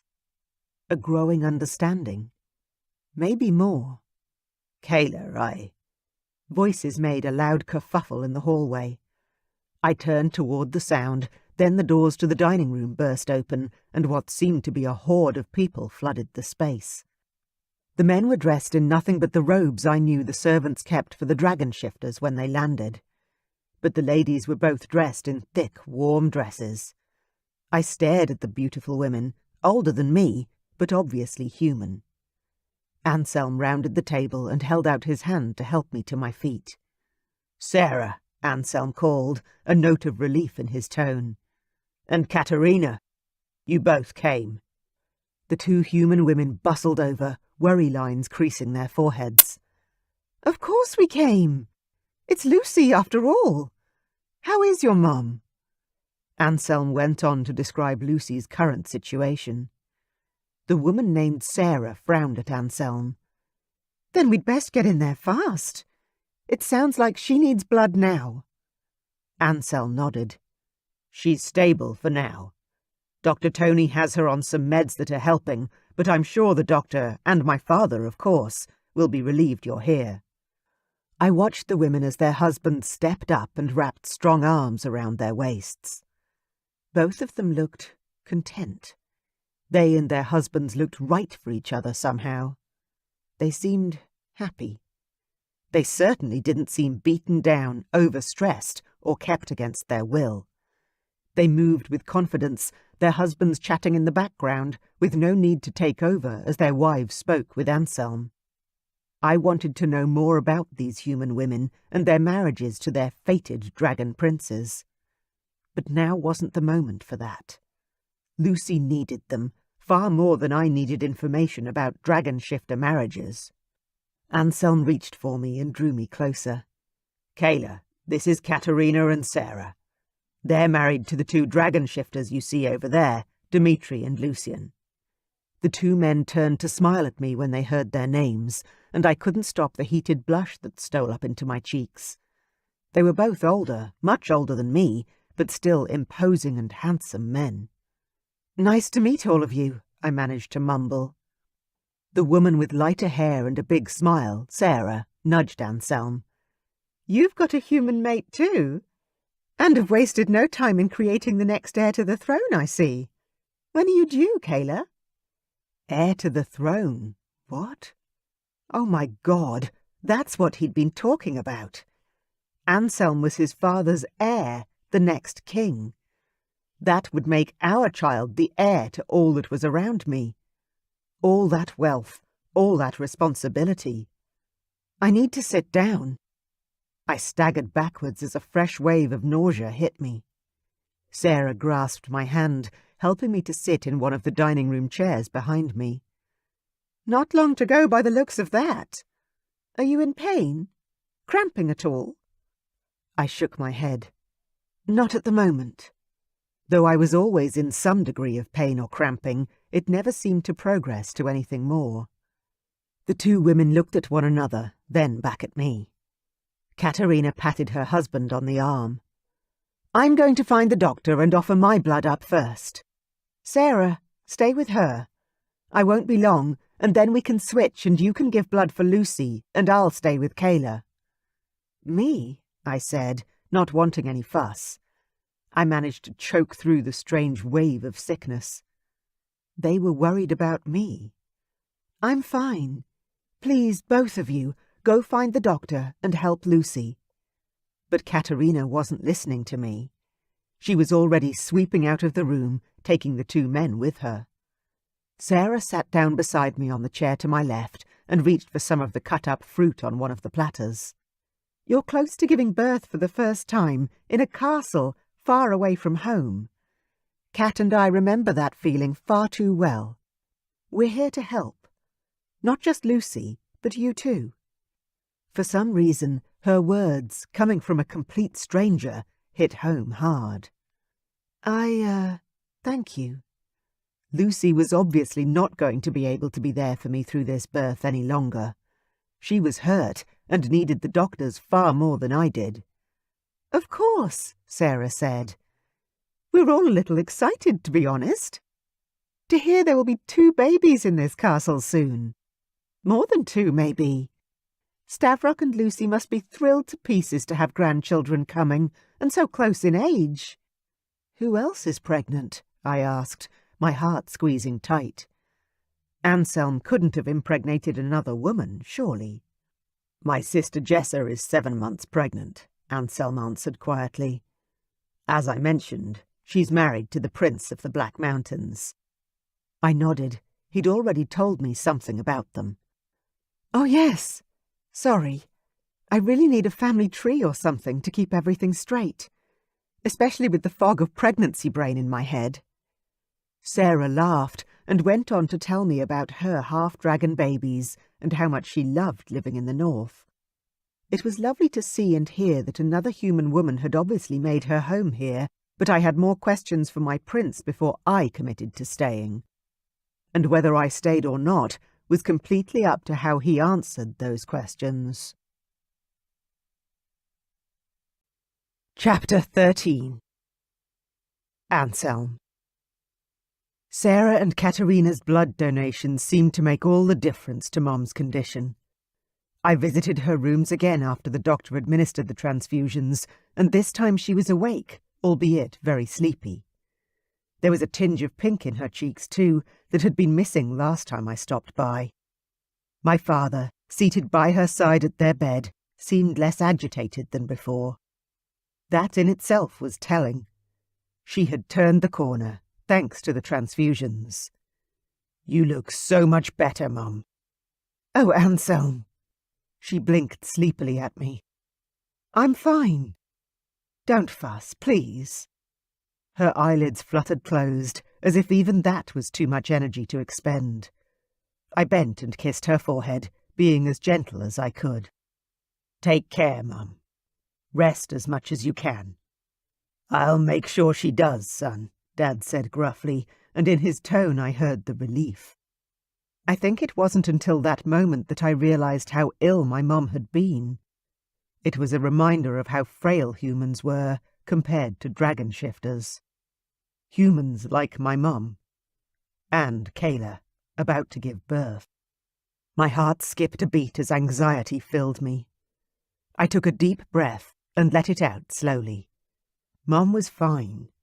Or at least, she was going to be fine, eventually. And Kayla was surrounded by those who could support her through the birth. She had me for what it was worth. I would not leave her again. She would be fine too, I was certain. I clasped my dad's shoulder for a moment. "Mum's strong, Dad.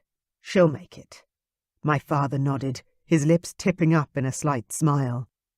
"She is the strongest and most amazing woman I've ever met," he said, and I squeezed his shoulder again and left them there, heading straight back to find my beautiful Kayla. My mate was incredibly strong too. She had to have gone through most of her pregnancy alone and unsupported. Not anymore. She would no longer have to do anything alone. Sarah and Katerina were invaluable in helping me achieve that aim. Kayla seemed more content with them around, quickly developing somewhat of a friendship with the 2 human women. Watching my mate with the royals I grew up with was extremely enjoyable for my dragon. He was happy. She was here. Home. With me. But I could feel her continued reticence. The resistance.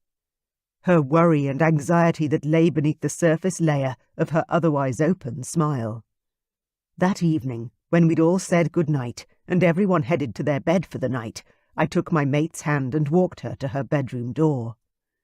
"I hope you enjoyed dinner tonight. You didn't eat much." Kayla placed a hand on her swollen belly and chuckled. I ate heaps, but the baby doesn't let me fill up like I used to. I nodded, though I wasn't sure exactly what she meant. Perhaps the little one took up so much room her stomach had shrunk. Or perhaps the pregnancy was making her feel nauseous and therefore not as hungry. I didn't know much about pregnancy. "Would you like to sleep alone tonight?" I forced the question out, not wanting to ask it, in case she answered in the affirmative. I wanted Kayla by my side, always. She stared up at me, not speaking, but her eyes shone with questions. "I'd much prefer you in my bed," I told her, taking the leap and admitting the truth. "Or I would happily sleep in Jess's quarters again, if you prefer it. Either way, I need to feel you beside me in sleep. But if that isn't what you want—" I trailed off, holding my breath while she considered my words. Eventually, she squeezed my hand. "I'm very tired." "Just sleep," I clarified, with a small laugh. "I wasn't presuming any more than that." She nodded solemnly. "Then I'd love to sleep with you in your bed." I couldn't contain the grin that spread across my face. "Wonderful. Come." I pulled her further along the hallway to my door, and together we walked inside. The Royals can be very boisterous. I hope they haven't scared you off staying here. I walked around to my side of the bed, and Kayla wandered over to what would now be her bed forever. God's willing. "Oh no," she said, with a soft smile on her luscious lips. "I loved them. The loud, happy family vibe. I never had that. It was really nice, actually.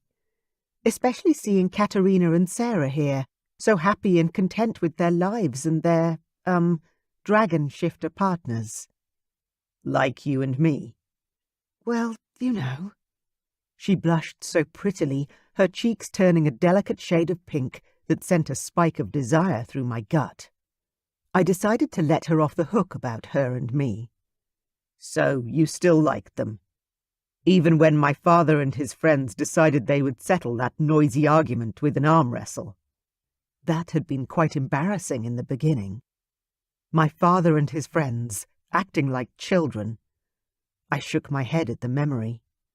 Kayla laughed. "That was very entertaining, actually," she admitted, beginning to undress. She took her sweater first, then unbuttoned the dress she'd donned for dinner. It had buttons down the front, so my mate didn't need my help getting out of her outfit this time. "Entertaining? You mean embarrassing?" She laughed again, giving me a genuine grin. "Oh, I thought that was great," she said with a chuckle. "They're all so fit still. Human men, as a general rule, don't look that good at their ages. What are they, 60?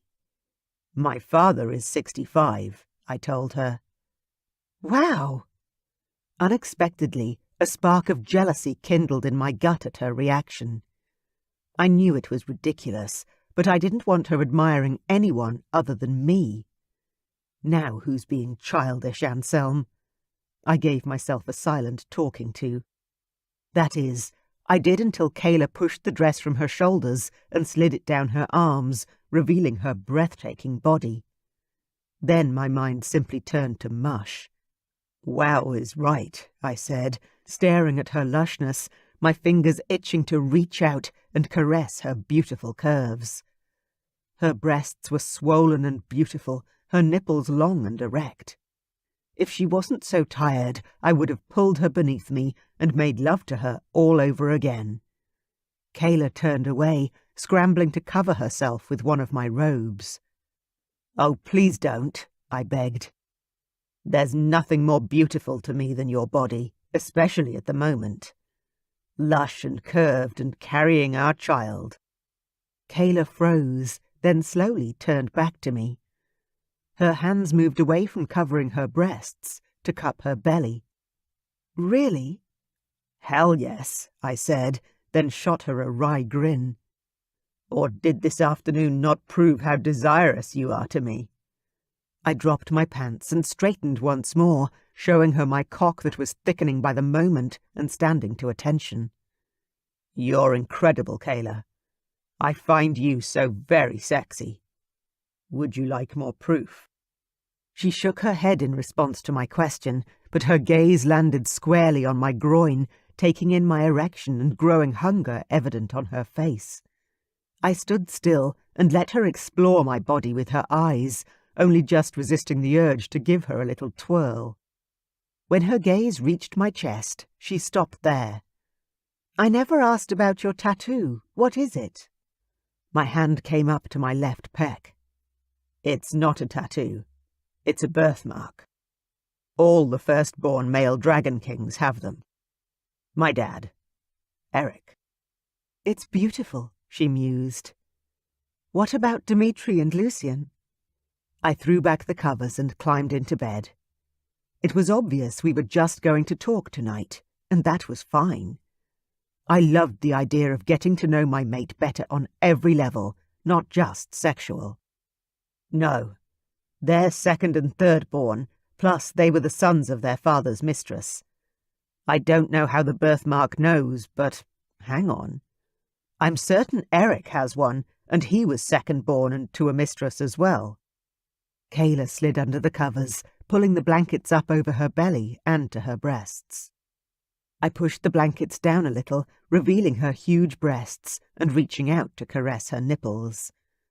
Kayla rolled onto her side facing me, giving me full access to her body.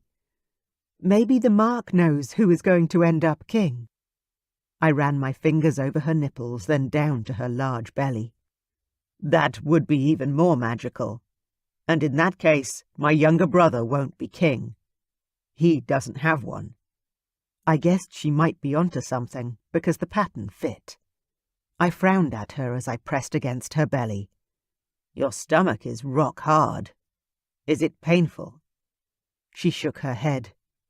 Not really. A little crampy, but it's fine.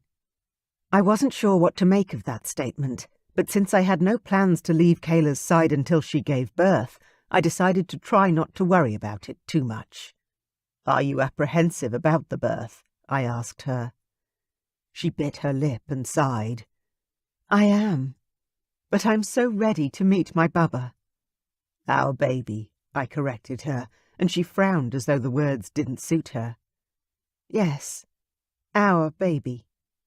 A wave of pain and sadness passed over me at her pained look. Why do you say it like that? You sound disappointed that you have to share our child. Oh, it's not that. She rushed to explain.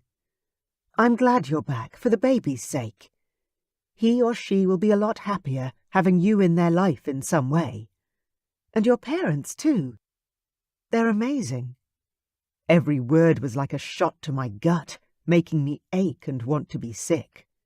Kayla, you talk as if you're moving back to the human world tomorrow and will be welcome when we visit. I want you to stay here and marry me. Be my queen. Her gaze dropped open. Why? She whispered. Why? I repeated. Hadn't I already answered this question? Didn't she know? Because you're my fated mate. We're meant to be together. You're about to give birth to my heir, and soon. We should be married. It makes sense, doesn't it? She nodded, and the shimmering in her eyes immediately turned to liquid as tears spilled over the edges and down her cheeks. Yes, it does make sense. She wiped at the teardrops. Then why are you crying? I asked. Surely nothing I'd said was cause for sadness. I want you, Kayla. I want to marry you. Are you not happy to hear that I want to be with you? You want the baby, she gulped out. And you only want me because some mythical force has told you that I'm the one. Did she really think that? That's not it, I declared, cupping her face. I went to bed with you all those months ago because I desired you. My dragon shifted uncontrollably because he recognized his mate. She nodded, but her tears were still falling. I hated that I'd upset her. Marianne told you that I was your mate, she said. As you said before, you didn't recognize me to begin with. You left me the first time, when you didn't know I was your mate. No, well, yes. But I wasn't in my right mind or body that night. She smiled sadly, then leaned forward. But if I was truly your mate, wouldn't you have known anyway? I could barely hear her, she spoke so low. Had she actually said that? Or did I just imagine those words? I surged toward her, kissing her lips and tasting her sweetness. I hoped she could feel how much I wanted her. When she pulled back, I grabbed for her, but she was already sliding out of bed. I think I'll go sleep in Jessa's room. I sat bolt upright. Please don't leave. Whatever I said wrong, I'm sorry. She picked up her dress and held it against her body like a shield. That's the problem, Anselm. You don't see anything wrong with proposing to a pregnant woman you don't even... She sighed, then turned away, grimacing and grabbing at her belly as though she was in pain. I tried again. Please stay here, or I can follow you and sleep on the floor in your room. I don't care which way you want it. She stopped and turned towards me. You want to sleep on the floor? Hardly. I wanted to be pressed up against all her warmth and beauty. No, but I don't want you to be alone, in case you need me. I want to be near you, just in case. Her lips tilted down and her face pulled tight, but she nodded and climbed back into bed. You're right. I should stay here, just in case. I thought maybe she'd gotten the right message about my intent and desire for her. But after she climbed back beneath the sheets, she rolled away and presented her back to me. Not to spoon or cuddle, I was certain. Even so, I leaned forward and pressed a kiss to her shoulder. Good night, my mate. Good night, she whispered, and shuffled a little further away. I lay on my back and stared up at the ceiling, listening to the uneven breathing of my mate and hoping she would fall asleep soon. Two things rolled around in my mind as I lay there. How had I screwed things up so badly? And how on earth was I ever going to be able to fix it when I didn't know for sure what I had done wrong? Kayla. I couldn't sleep. I could almost feel Anselm listening for my breathing to even out, so I pretended I was falling asleep until eventually he drifted off too. Anselm snored softly, lying on his back, but I couldn't get comfortable. When he rolled over to be closer and he threw an arm over me, hot and heavy, I stiffened. I hated it for a moment, feeling claustrophobic. Then when I realized he was still fast asleep and he had reached for me without conscious thought, I let myself shuffle back and enjoy the heat of his body, at least for a few minutes. Despite the stupidity in my heart, I had to admit it to myself at least, that I was totally in love with the Dragon Prince. I had been from the moment I'd first seen him. I'd spied him across the room, sitting at the bar, staring into the depths of a beer, as if the depth of life's answers were at the bottom of that glass. As soon as I'd laid eyes on him, my heart had begun to race, my mouth began to salivate, and adrenaline shot through my veins. I could have run a marathon at that point, and I wasn't one for the gym. I'd made my way over to him, well knowing that a man like that would never go for a girl like me. I was the fat chick, the big girl, the friend with a great personality. But Anselm had turned to me and smiled in a way that made my knees turn to liquid. I'd had to pull out a bar stool just so I didn't end up on the floor beside his feet, collapsed into a puddle. He'd bought me a drink, then another, then another. We'd talked about nothing and everything, and I'd taken the biggest risk of my life by offering him a place in my bed that night. I'd been terrified he'd turn me down.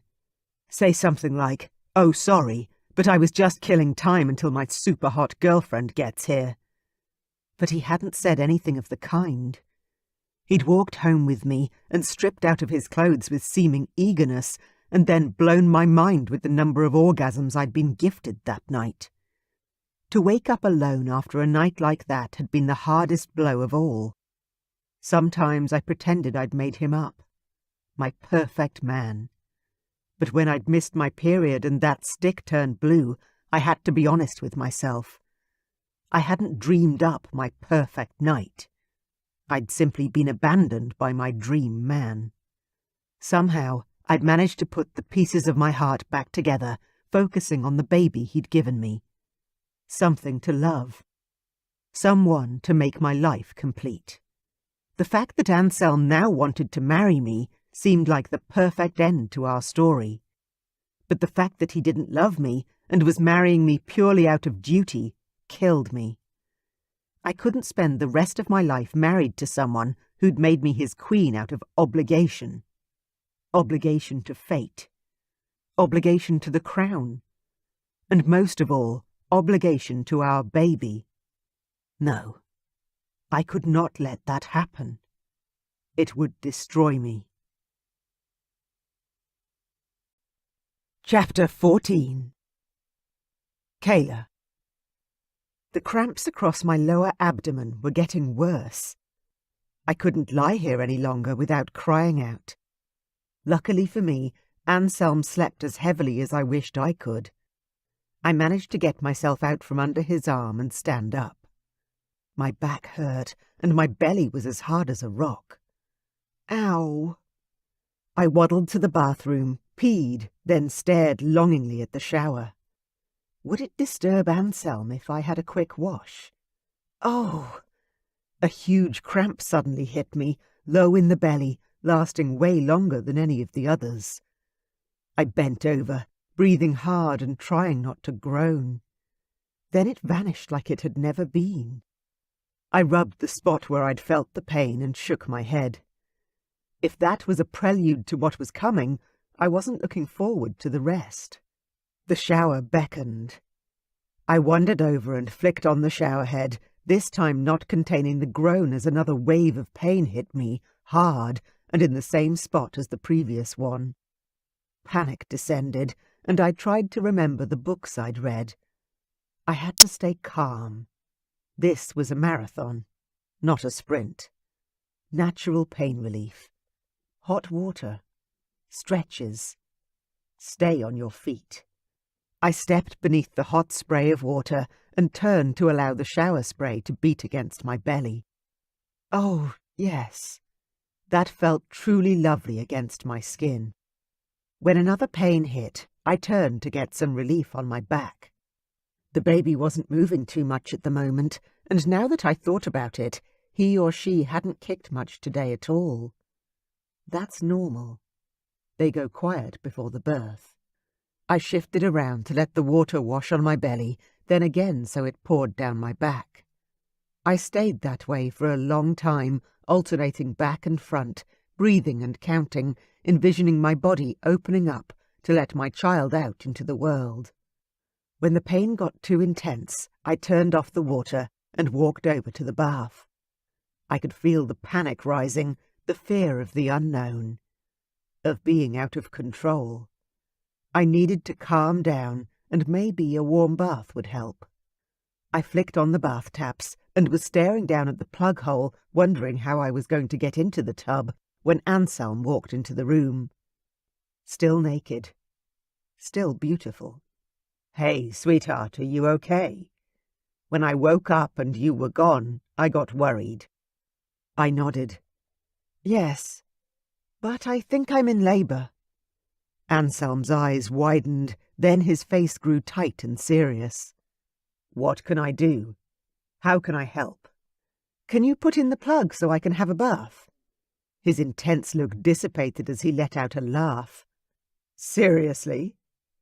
I nodded. "Yeah, I'm assuming I've got hours and hours to go.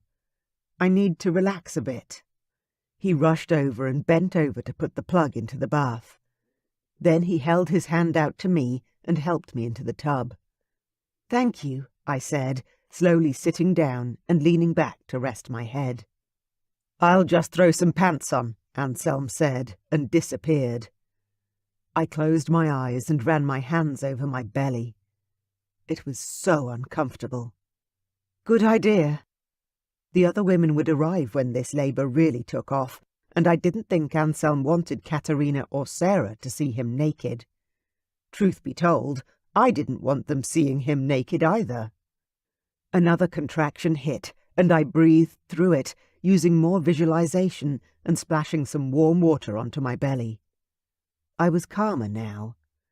Whether it was the bath or Anselm's presence bustling around just out of eyeshot, I wasn't sure. Probably both.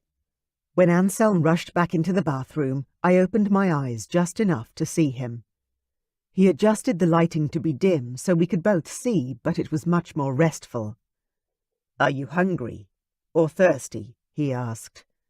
"I'm not really sure what to do to help." I was grateful for his attentions, but I shook my head. "No, I don't want anything to eat or drink. I'm just going to rest here and breathe for a while. I'll let you know when I need you to go get Sarah or Katerina." He slid to the floor beside the bath and reached over to clasp my hand in his. The touch of his fingers curved around mine was soothing. I held on tight. After a few minutes, I lifted my head. "Why don't you try and get some more sleep? No point both of us being awake." He shook his head violently. "No way. I'm not leaving you. I'm not going anywhere." And he didn't. He stayed exactly where he was, sitting next to the bath and being quiet and comforting simply by his presence. For me. He chatted to me when I needed some distraction through the pains, and then climbed into the bath, trousers and all, and held me in his arms when I wasn't sure I could keep going. "You can do this, Kayla. You're amazing. You're doing so well." He whispered the words, kissing my forehead, which was now sticky with sweat. Then the pain changed. I rolled onto my side, then onto all fours, feeling a need to bear down. Yet I was terrified to push. I stared up at Anselm, frantic. "I need Sarah, or Kat, or your mum. Please, Anselm, please." He jumped out of the bath as another contraction ripped through me, grabbing hold of my belly and squeezing so hard it robbed the breath from my lungs. I cried out, "I can't do this! I can't do this!" Anselm ripped off his wet trousers and grabbed a pair of casual pants that were lying in the corner of the room, pulling them up quickly before reaching out to grab my hand. "You can, darling. Squeeze hard. Breathe, beautiful. Please, just breathe." I sucked in a lungful of air, vocalizing and groaning out my pain. The contraction peaked, then the pain began to subside. Oh, thank God. I relaxed into the water and looked up at him. "I'm okay. For the moment. Go. Quickly, please." Anselm turned and fled. I tried to stay grounded, stay calm. But with the next contraction soon to hit, I found myself tensing up way before I should. "Ugh!" I cried out, thrashing about in the water, trying to find a position, any position, that would be comfortable. The doors burst open, but I couldn't look up. I was too busy grabbing my belly and crying. "Oh, God! Something's wrong! Oh, God!" Anselm jumped into the bath beside me, clothes and all, his hand tangling in my hair. "Kayla, you're okay. I'm here. I'm back." Calm descended as I settled against him, and I took a breath. I was okay. I looked up and managed to focus enough to see who was in front of me. Sarah was there with a huge smile on her face. "You aren't far away, Kayla. When you think you're going to die, you're almost done. That's comforting." I let my head drop down once more and took a few careful breaths. My belly began to tighten again, and I sobbed. Too soon. "It's coming back." Anselm pulled me against his body and held me tightly while I writhed against him. When that contraction was done, Sarah spoke. "Good girl. You're doing so well. Just remember that every one you get through, you never have to do again." I nodded. She was right. This was a marathon, and I was at least halfway, I was sure of it. "Do you want a water birth?" she asked. "Or should we get you onto the bed?" I didn't know. I couldn't answer that. "Anselm, after the next contraction, see if you can get her to stand up and over to the shower. I found that to be the best place to birth. Helps with the pain and we can see the baby a lot better. I'll get the doctor." Another contraction snuck up on me, too fast. "Oh, no!" Anselm was there, whispering in my ear. "Kayla, beautiful woman, you're doing so well. You're going to see your baby soon. So soon. Good girl." This time, when the peak crescendoed, I let go of the stress as soon as I began to slide down the mountain of pain, relaxing all over. I could open my eyes this time. "I want to get into the shower," I confirmed. "But the baby, the tiles." "I'll get the mattress," Anselm said, standing up and lifting me into his arms without any seeming effort on his part. "Let's get you into the shower first." "Yes, please." I knew the next contraction would wipe me out. I wouldn't be going anywhere soon. The heavy pressure on my pelvis was so intense and scary. But once I was in the shower, the pulsing of warm water against my back and belly helped with the pain, making it bearable once more. Anselm disappeared briefly into our bedroom, then reappeared, dragging the king-sized mattress beside him. I would have laughed at the sight if I'd been able to. "Thank God the shower is huge," was all I could think. "Move just a little, beautiful. I'll put this under you." "The mattress," I managed to pant. "It'll be ruined." Anselm put the mattress on the ground and pushed it straight into the huge shower, the water beating down on the sheets that he hadn't taken the time to remove. "I'll buy you another. Whatever you want, Kayla." I nodded, then fell to my hands and knees on the soft mattress, crawling back over to where the warm water was flooding the sheets. The next few hours became a bit of a blur as I retreated inside my own mind. Breathing hard, squeezing Anselm's hand and listening to his whispered words of reassurance. When the doctor arrived, I was starting to panic. "This feels all wrong. The pains are on top of each other. I can't get a breath." I was sweating, even with the water now running cool. "Let me check to see how you're doing," the doctor said. "Can you lie on your back?" I was on my hands and knees, naked and terrified, but I still managed to glare at the man over my shoulder. "No, I can't fucking roll over. Are you serious?" Sarah cackled out a laugh. "He needs to check your cervix, sweetie. After the next contraction, see if you can do it, okay?" I didn't want to, but so far Sarah hadn't steered me wrong, so in between the intense pains, I rolled over and had the man stick his fingers up inside me. "Ow!" He stepped away with an apologetic smile. "You're fully dilated, Kayla. When you're ready, you can start pushing." A song of relief released inside my mind. I was almost there. "I don't want to be on my back," I declared, hating the feeling, like I was a floundering fish. "Roll back onto your knees," Sarah said. "It opens up your pelvis. Makes it easier." I didn't even stop to think. I rolled and pushed up on my hands and knees, my belly instantly feeling better in that position.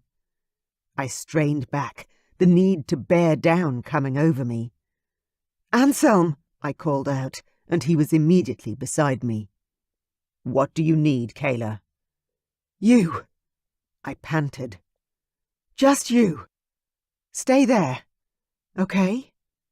He nodded and stayed exactly where I could see him and lean on him as I needed. The pressure between my legs was intense, and I listened to the doctor as he told me to gently push. Not strain. Breathe the baby out. I wanted to roll my eyes at him, but instead I listened, slowed everything down. Every time the contraction came, I grabbed that pressure and used it. Pushed down. It was a relief to finally do something with the pain, not just sit around and endure. "I can see the head, Kayla. A few more pushes and you're done." I was exhausted, my face wet with tears and sweat. But Anselm was there, kissing my forehead and telling me what a great job I was doing. Even if I didn't believe him, even if I thought I sucked, I was almost there. My baby, our baby, was almost here. I pushed down and cried out as the baby's head pushed through. I couldn't wait for the next contraction. I bore down, and the baby slithered free of my body. I collapsed forward on the mattress, the pain finally gone. "Oh, sweetheart, you did it. You did it," Anselm said, still with me, lying down next to me on the mattress. "What is it?" I asked, barely able to lift my head and look up. "It's a baby." His eyes were still locked on me.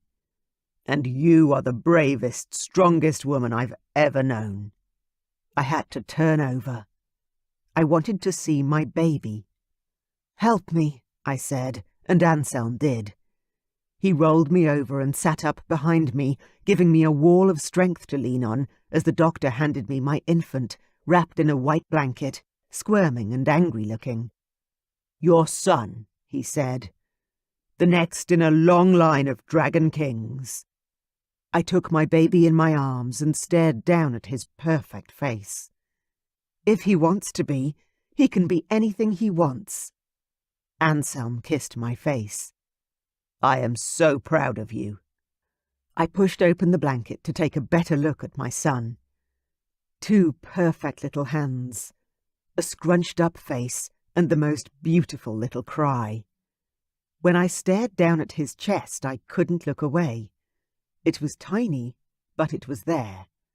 The beginning of the royal birthmark that dictated the next king.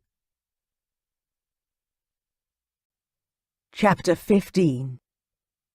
Anselm. The doctor cleaned up Kayla and the baby, then we all climbed into Jess's bed to rest. I couldn't believe the effort it had taken to push him out. Kayla was amazing, and I was in awe of her and our new perfect son. "He is the most beautiful thing I've ever seen." Kayla stared down at the baby in her arms. She was sitting up against the headrest, the baby dressed warmly and drinking from her breast.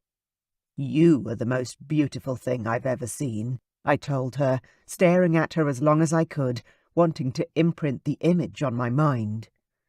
Kayla smiled at me, and for once I couldn't see even a hint of anger or irony. "You're just saying that because I'm holding our baby?" I chuckled. "No. I would have said that before you gave birth, but yes, seeing our son feeding from you like that, wow. I never thought I could love you more, but I was wrong." "You what?"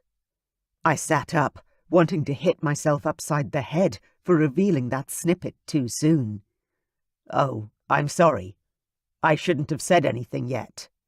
She turned toward me, cupping the baby's bald head in her hand to hold him in place against her breast. "What do you mean?" I smiled and shrugged, feeling foolish. "Marianne and Derek said I shouldn't declare my love for you yet. That you would need time to feel it as I do." Kayla stared at me like I had 2 heads. "What?" I asked. "Don't tell me they were right." Damn it. Kayla shook her head so fast the baby let go of her breast and squawked in protest. "Oh, I'm sorry, darling. Here you go." Kayla crooned to the baby, guiding him back to her breast. When she looked at me, this time I saw a warmth I hadn't expected to see. No, they weren't right. Not at all. Tell me again how you feel. Be honest, please." I leaned against the backrest and tilted my head toward her. "I love you, Kayla. I have loved you from the first moment we kissed. That first night together was the best night of my life. I dreamt about it for months, and I stupidly thought I was wrong about my feelings for you. So I fought them. I tried to forget you, even though I couldn't. But I wasn't wrong. You are the one. And now, seeing you with our baby. I gestured and tried not to let tears blur my vision. It wasn't manly to cry. But the depth of emotion I had for her and the tiny baby in her arms was far beyond anything I could ever have imagined. Seeing you both here, in my bed, holding you both in my arms, I can tell you the love has grown, even when I didn't think it possible to love you more than I already did, I whispered. Kayla was still staring at me, unspeaking. But she didn't look upset. In fact, her eyes shone with happiness. I know you probably don't care for me in the same way. I rushed to reassure her. Humans don't feel the fated mate bond the way we do, but I promise you I will do everything in my power to show you every day that I love you. And hopefully one day you will return the feelings and agree to be my wife. However long that took. The baby had fallen asleep now, and Kayla picked him up to put him over her shoulder and rub his back. Do you want to hold him? I nodded. Oh yes, please. With all the commotion and health checks, feeding and dressing, I hadn't had a moment to hold my son properly yet. I held out my arms, and she carefully transferred the tiny little weight into my hands. He was warm and snuggled against my chest. My heart broke and was completely remade in that moment. I was a father. This was my son, and I would die to protect him. There was a knock at the door, and Sadie came in, bearing a tray of food. I've brought a late breakfast, and a guest who won't be turned away. I swear he is about to knock down the door to meet his grandson. I laughed, imagining my father pacing outside the bedchamber. Kayla arranged her shirt she'd brought with her from the human world so that her breasts were now tucked away. I waited for her to be settled, then asked, Is that okay? Or do you want him to come back after you've slept? Kayla smiled and reached for a croissant from the brunch tray. Your dad should meet his grandson. I turned to Sadie and nodded. The housekeeper didn't even make it back to the door before my father burst into the room. Congratulations, he bellowed, a smile on his face for the first time in days. He came straight around to Kayla and bent down to kiss her cheek. Well done, Kayla. Thanks. She smiled up at him. Dad, who looked grey and exhausted, black smudges under his eyes, walked around the bed to stare down at the sleeping baby in my arms. A strange look of awe crossed over his face. It feels like only yesterday I was holding you in the same way. Though being a triplet, you and your sisters were tinier than this little fellow. He held out his hands and cupped them together. I could hold you here. Amazing they all survived so well, Kayla said. Dad laughed. Survived and thrived, but they have a strong mother. Dad sobered then, sitting on the bed near my legs but not reaching for the baby.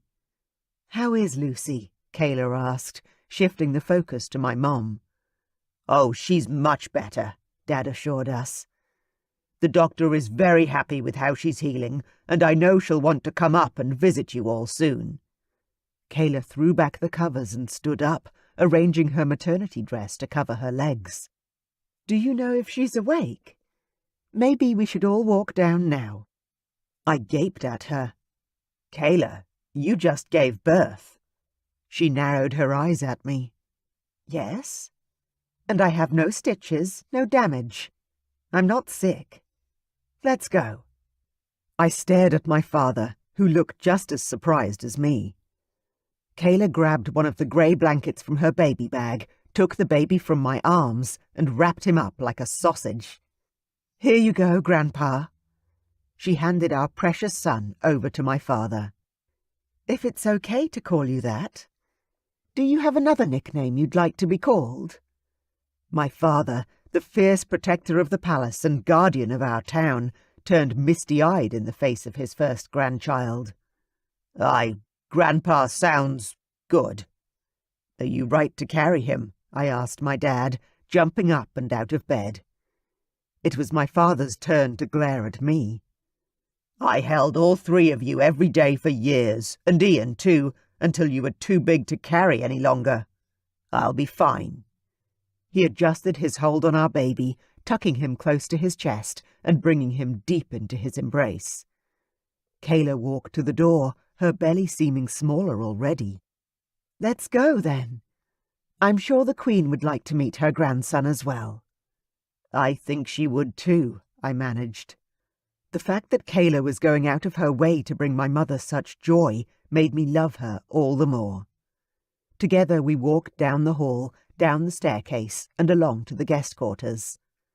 "How is she really?" I asked Dad, who had the baby tucked right into his chest. "She's improving," Dad said. "I've never seen her like this before. It's confronting." "Do dragon shifters have a different lifespan to a human?" Kayla asked, sounding curious. "No," I answered. "We live on average 80 years. However, we have more healing capabilities, so if we're injured, we tend to recover quicker." "Much quicker," Dad added. We reached Mom's bedroom door, and I faltered.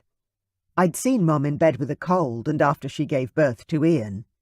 But that was it until this injury. She'd always been healthy. "Go on, Anselm," Kayla said softly. "Knock." I did as Kayla requested, though I couldn't remember the last time I'd knocked on a door in my home. "Come in," came the quiet response. My mother's strength was gone, and my gut ached to hear it.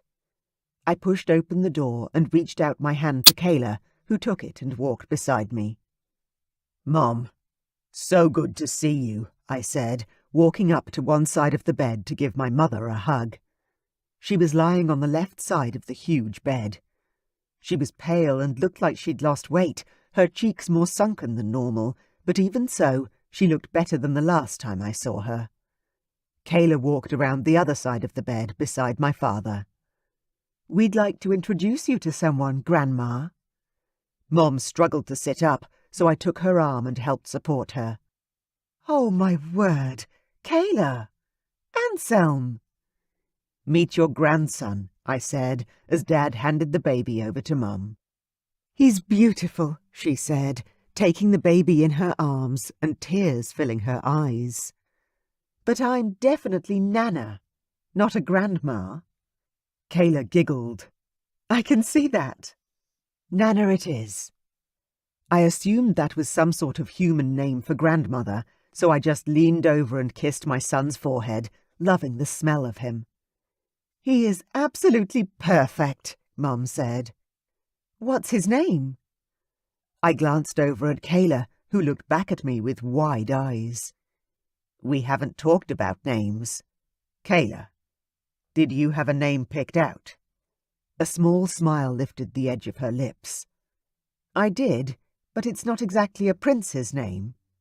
"Tell me," I said. She blushed, a red-hot flush that covered her face all the way to the roots of her hair. "I played with the letters of your name, mostly.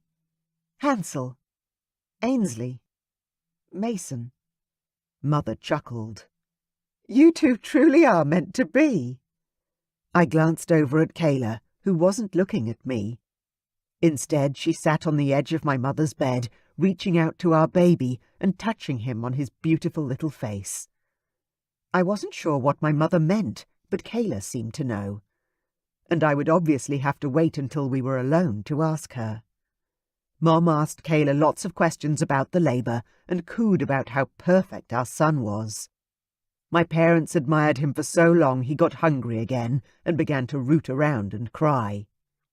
"If you don't mind," Kayla said, tucking our baby up into her arms, "I'll feed him back in our rooms." "Of course, Kayla." Mom sighed and settled back into the pillows. "I think I'll have a rest. You should too." Dad nodded at me. I'll stay here and see you both for dinner. Perhaps. If not, then I'll see you tomorrow. Your sisters will be here by breakfast, I'm sure. Good news travels fast. I groaned. I think I just lost access to my son for the foreseeable future. And your mate, Mom chuckled. Don't think your sisters are going to let her be. I put an arm around Kayla and led her from the room. I think we're going to need to lock the castle doors. Maybe I can bribe Sadie to keep them away. Kayla giggled as we ascended the stairs once more. What's wrong with your sisters? I groaned. You're an only child, right? She nodded, the light of amusement twinkling in her eyes. Then I really can't explain. We got to the door of her room, and I glanced over at my bedroom. The mattress should be replaced. Shall we return to my room? Kayla glanced up at me, then nodded. Yes, I'd like that. I put my arm around her waist and led her into the bedroom I'd had since I was a small child. Tonight, we would sort out exactly what was stopping us from having the future we deserved. Come hell or high water, we would uncover the truth. Because Mom was right. Once my sisters arrived, I'd lose Kayla in the insanity, and we'd never sort out all our issues. Chapter 16. Kayla. Giving birth to my baby boy had been the most amazing experience of my life. One moment I'd truly believed I might die, then the next I was bringing another living being into the world. A perfect baby boy from within my body. I'd never felt such a high, such happiness, so much love. Not just for my baby, but for the man who gave me my son. The servants had changed over the mattress and remade the bed, purging all physical proof of the birth from the room. Even so, I could feel the energy in the room, the love, the warmth. I fed our son, loving the bond I could feel growing every moment with him. When he was asleep, passed out and milk-drunk, I wrapped him up and placed him in the small cot the servants had placed by the bed. Staring down at his small face, it was hard to believe that one day he'd be a king, the next ruler of this incredible place. But would it be the right thing to do if we stayed? On the other hand, now that he was born, could we leave? What right did I have to separate him from his birthright? What are you thinking, beautiful? I glanced over at the father of my child. Just that this is the baby's home. He needs to stay here, to learn about his heritage, about shifting. Oh, God. He won't be safe in the human world. That hadn't really occurred to you before, had it? Anselm asked quietly, correctly reading my face. Though I have to tell you that with our son being only a quarter dragon shifter, it is possible that he won't inherit the gene. I almost rolled my eyes at him, but realized quickly enough that it would be rude. You saw his chest, right? He's got the birthmark. Anselm's eyes widened. The Dragon King mark. I nodded, realizing maybe he hadn't seen it. Anselm had been staring intently at me when I peeked at our baby's chest. The little one had been covered up by the time Anselm held him. Yes. So I don't think he's going to be a non-shifting human type. Anselm inhaled sharply. Then that means he'll be the next king of this kingdom, after me. I nodded again. So you see, I don't really have a choice. And that was a feeling I didn't like. In fact, it made the independent woman in me downright devastated. Though it was hard to feel sorry for the life my son would lead. He would be revered. He would be loved. You do have a choice, Anselm whispered, sliding up the mattress to sit next to me. If you want to go back to the human world, I'll come with you. We can raise our son as human if you want. I may need to fly back on occasion for my health. It's not good for a dragon shifter to stay in a human body for too long. But I wouldn't be gone long." "What about your reign?" I asked, horrified he'd even consider such a thing. "You can't leave." "Of course I can," he said. "It isn't done very often, but my sister Vanya is very capable of becoming our queen." My jaw dropped, and no words came out. He couldn't be serious, and yet he looked it. Anselm continued, "I'll do anything to be with you, Kayla. I love you. I never want to be separated from you, or our baby. Ever." I still wasn't able to get my thoughts into line, let alone speak. He couldn't really be saying he'd give up everything. His whole life, even his throne, just for me. "Of course, if you don't want me in your life, then that changes things. I don't know what I'd do then. Die of heartbreak, probably." He chuckled and threw me a smile to suggest he was joking, though I wasn't sure that was really true. I could feel the tension beneath the words. "So I suppose I need to ask you what you want, Kayla. Because you always have a choice. What you do with your life and our baby's life is for you to decide." I didn't think that was fair either. Anselm hadn't chosen to impregnate me, nor had he had a choice in keeping the pregnancy. So far it felt like most of the choices had been mine, though I respected the hell out of the fact that he was trying to share those responsibilities with me now. "I'm not sure what to say, Anselm." I didn't want him giving up the crown. I didn't want him moving to the human world with me. What was I going back for anyway? A lackluster job and no family connections. He was offering to come with me to the human world, but what was there for either of us? "Tell me if you want me, Kayla. Please. Tell me if you think you could love me. If not now, then one day. That's the only important thing, and changes every part of this plan." I couldn't contain the sob that rose in my throat. "Of course I love you," I whispered, while covering my mouth with my hand. "I have loved you since the moment I met you. I've loved you forever. Why do you think I kept the baby? I couldn't." The words were impossible to say. My throat closed up when I tried. When I'd found out I was pregnant, I'd been both devastated and elated. I had a piece of Anselm to love forever. Even though he'd left me after only one night, I'd never been able to forget about the love we'd shared and the things he'd made me feel that night. I'd wanted to hold on to that memory forever, and I had. Anselm reached out for me, his hands moving up my arms to my face. He lifted my chin so I could look up at him. I hadn't even realized that I'd been staring at my hands in my lap. "You love me?" he asked, his tone soft and incredulous. I nodded, tears filling my eyes and spilling down my cheeks. "But I never thought you'd love me back." "Of course I love you," he exclaimed. "You're the most beautiful woman I've ever known. Here." He lifted his hand and touched my temple. "Here." He touched my nose. "And here," he said, pressing his hand to my left breast where my heart was. "I know you didn't grow up thinking you'd be the queen of a dragon realm one day. But I grew up knowing that I would marry a woman just like you, Kayla. With your generosity of spirit, your tenacity, your strength, your heart." The words were everything I'd ever dreamed of hearing from him, all said with more sincerity than I'd imagined possible.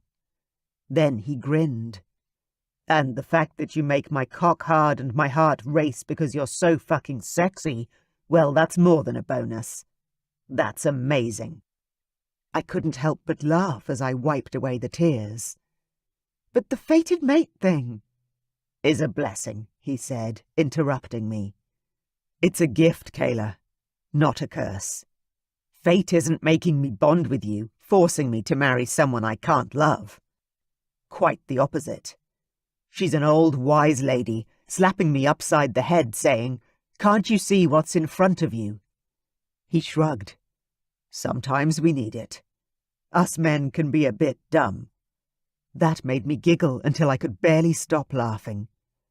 "Well, if that's all it is," I responded. "A nudge in the right direction." "That's all it is," he agreed. "Trust me. I've waited all my life for the right woman, Kayla. I wouldn't suddenly just marry you because you had my son. That's not the way we do things around here." "That's not how they do things in the human world either," I admitted. "Especially not in the last few decades. I had 2 friends who were single mums because their baby daddies had just up and left them. No support. No maintenance. Certainly no offer of marriage. Just gone." He grabbed my hands tight. "Then please believe me when I say I love you. I would die for you. And if you will stay, then please marry me, be my queen. I will spend the rest of my life proving to you how much I love you. I will be loyal to only you." That reminded me. I had to ask one more time. "So there really is no one else? I'm not going to be confronted with 5 kids and 3 ex-girlfriends any time soon?" Anselm sat up straight, then put a hand on his heart. "As far as I am aware, I have never fathered another child other than our son." I smiled and couldn't help it. He looked so earnest when he said it. I leaned in and kissed his beautiful lips. As a man, and a beautiful sexual man, declaring that was all I could hope for. "All right, then," I said, nodding my head as a cloud of contentment settled over me. I could see my life now. If I stayed, our son would be adored. Anselm would love me, and I would love him. We would be happy. I was sure of it now. "All right?" Anselm asked. "All right, you'll stay? All right, we go?" I laughed, realizing that I really hadn't been very clear. "I'll stay here. With you." He dove for me, wrapping his arms around me and drawing me in for a kiss. I lifted my chin and kissed him back, moaning at the touch of him. God, I'd missed him. For all the time we'd been apart, and all the time before we met. I'd daydreamed about a love like this for most of my life, and to think it may have come true was too surreal. When he pulled back, it was to say, "Tell me you'll marry me. Today, tomorrow, next month, whenever you want. Just, please marry me." "Of course I will." I could already imagine a plan for the when and how, and I knew it would be beautiful, just like our burgeoning relationship. I pulled him back for another kiss, giving him my whole heart along with it. Epilogue. 3 months later. Kayla. My plan for the wedding had been simple. Wait until Anselm's whole family was well enough to attend, which meant both Lucy and Jessa were well. I also wanted time so that my body was healed enough to have a proper wedding night. That took a little longer than expected. Jessa had given birth 6 weeks after me, and to twins who were doing very well. Lucy was finally back to her hurricane self, so we'd set the date, and it had finally arrived. Today would be perfect. Jessa hugged me for the 1,000,000th time. "I can't believe you're finally marrying my brother. It feels like I've waited for this day forever." I laughed at Jessa's antics. She really was the whirlwind of the triplets. "You've waited forever?" I asked, walking over to look in the mirror for the final time. "I'd say that's a slight exaggeration, my friend." Vanya's head appeared in the mirror, popping up over my shoulder. "We'll officially be your sisters soon. Then you'll never be able to get rid of us." "Who says I'll ever want to?" I answered, poking my tongue out at her. I really don't want to ever be rid of them. Jessa and Vanya had embraced me as their family from the very first moment we'd met. The fact that I'd given birth to their nephew might have had something to do with their instant support, but I doubted it somehow. These women were loyal to a fault, and their love for their brother shone through every day. "How's the beautiful bride going?" King Stavrock asked, stepping into the small room. "I think she's ready," Vanya said, with a clap of her hands. I adjusted the small tiara that sat upon my head and stared at my image in the mirror. My new sisters had done a great job getting my straight brown hair to look nice in an updo, with ringlets and flowers adorning the strands. The dress I wore was Lucy's wedding dress, which I'd been honoured to be allowed to wear.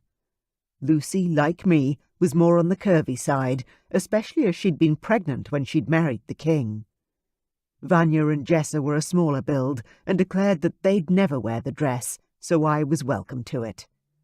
Sadie had altered it to fit my waist snugly, and today I felt as beautiful as a princess. Which, technically, I would be soon. "Yes, I'm ready." I turned to Anselm's father, who would be giving me away soon. "How's Rocky doing?" After many discussions, we'd chosen to name our son after Anselm's father, Stavrock II, who we all affectionately called Rocky. "He's sleeping like a champ," the king said, and offered me his arm. I took it, and together we turned toward the door that would lead me out to the wedding ceremony being held in the small cathedral at the palace. I took a deep breath and let it out slowly. Let's do it. Vanya and Jessa slipped out ahead of us, dressed in burnt orange, my lovely dragon shifter bridesmaids. When it was our turn, I didn't have a single butterfly in my stomach. Not one worried nerve. I was filled with excitement and happiness to finally be here and be marrying the man of my dreams. Everything felt so right. On King Stavrock's arm, I walked down the aisle. The cathedral was full to the rafters with people from the town. Family and friends had flown in quite literally from the north and the Black Mountains. All to see me, little human me, marry the next king. The Queen, Lucy, stood in the front row holding our beautiful baby boy. He was sound asleep, as he should be, despite all the noise around him. Standing at the altar was my prince, his eyes shining and very clearly only for me. I reached out my hand for him as we got closer, and he rushed to grab my fingers, drawing me away from his father and toward the priest, who would join us together forever.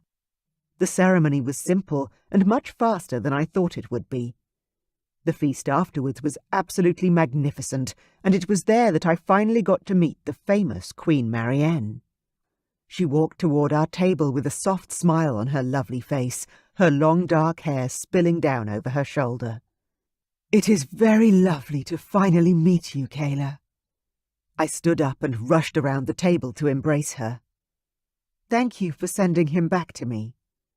I'd long since stopped blaming fate for getting it wrong, or Marianne for telling Anselm what to do when he should have known all along. Marianne chuckled and gently hugged me back. "You are one lucky woman. Finding your fated mate is a blessing few of us can boast." I glanced across at the nearest table, where Stavrock was chatting with a handsome man with short dark hair. "Looks like you found yours too." She smiled softly. "Yes, but I had to endure quite a time before Eric came along. But that's a story for another night. Today is your day. You are officially Anselm's wife and the future queen of this kingdom." I covered my face with my hands. "That sounds insane." Marianne tugged my hands down and squeezed tight. "A gift, if I may." I glanced down at my hands where she held my fingers. "A gift?" "Yes. A future vision." I nodded before I'd really thought about it. Did I want to know the future? My head was suddenly filled with a dream. Anselm and I sitting on our large bed, greying hair and wrinkled faces. We were smiling and holding hands. Our children were around us. 4 of them. 3 sons and a beautiful daughter with dark curly hair.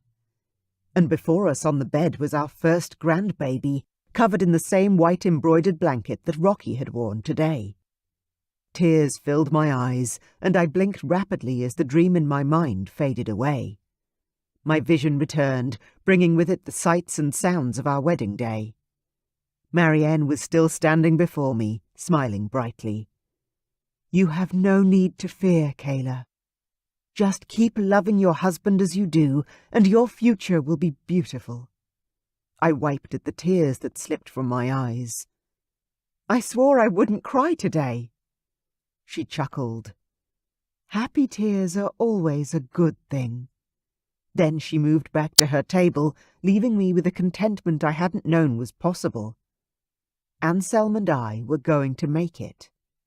Our love would endure. Our children would thrive.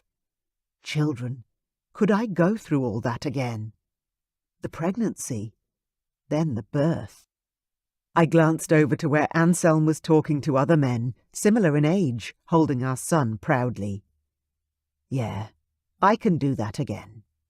A gorgeous young man wandered up to me, his blue eyes identical to Anselm's. "Hey, Ian," I greeted my new brother-in-law. "Enjoying the wedding?"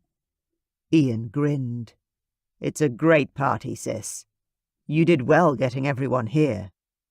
I glanced around the room at the combination of royals, humans, and townspeople. "Yeah, there were a few people to coordinate, but it helps that you guys can literally just jump into the air and fly yourselves here." Ian broke into laughter. "Yeah, you're right."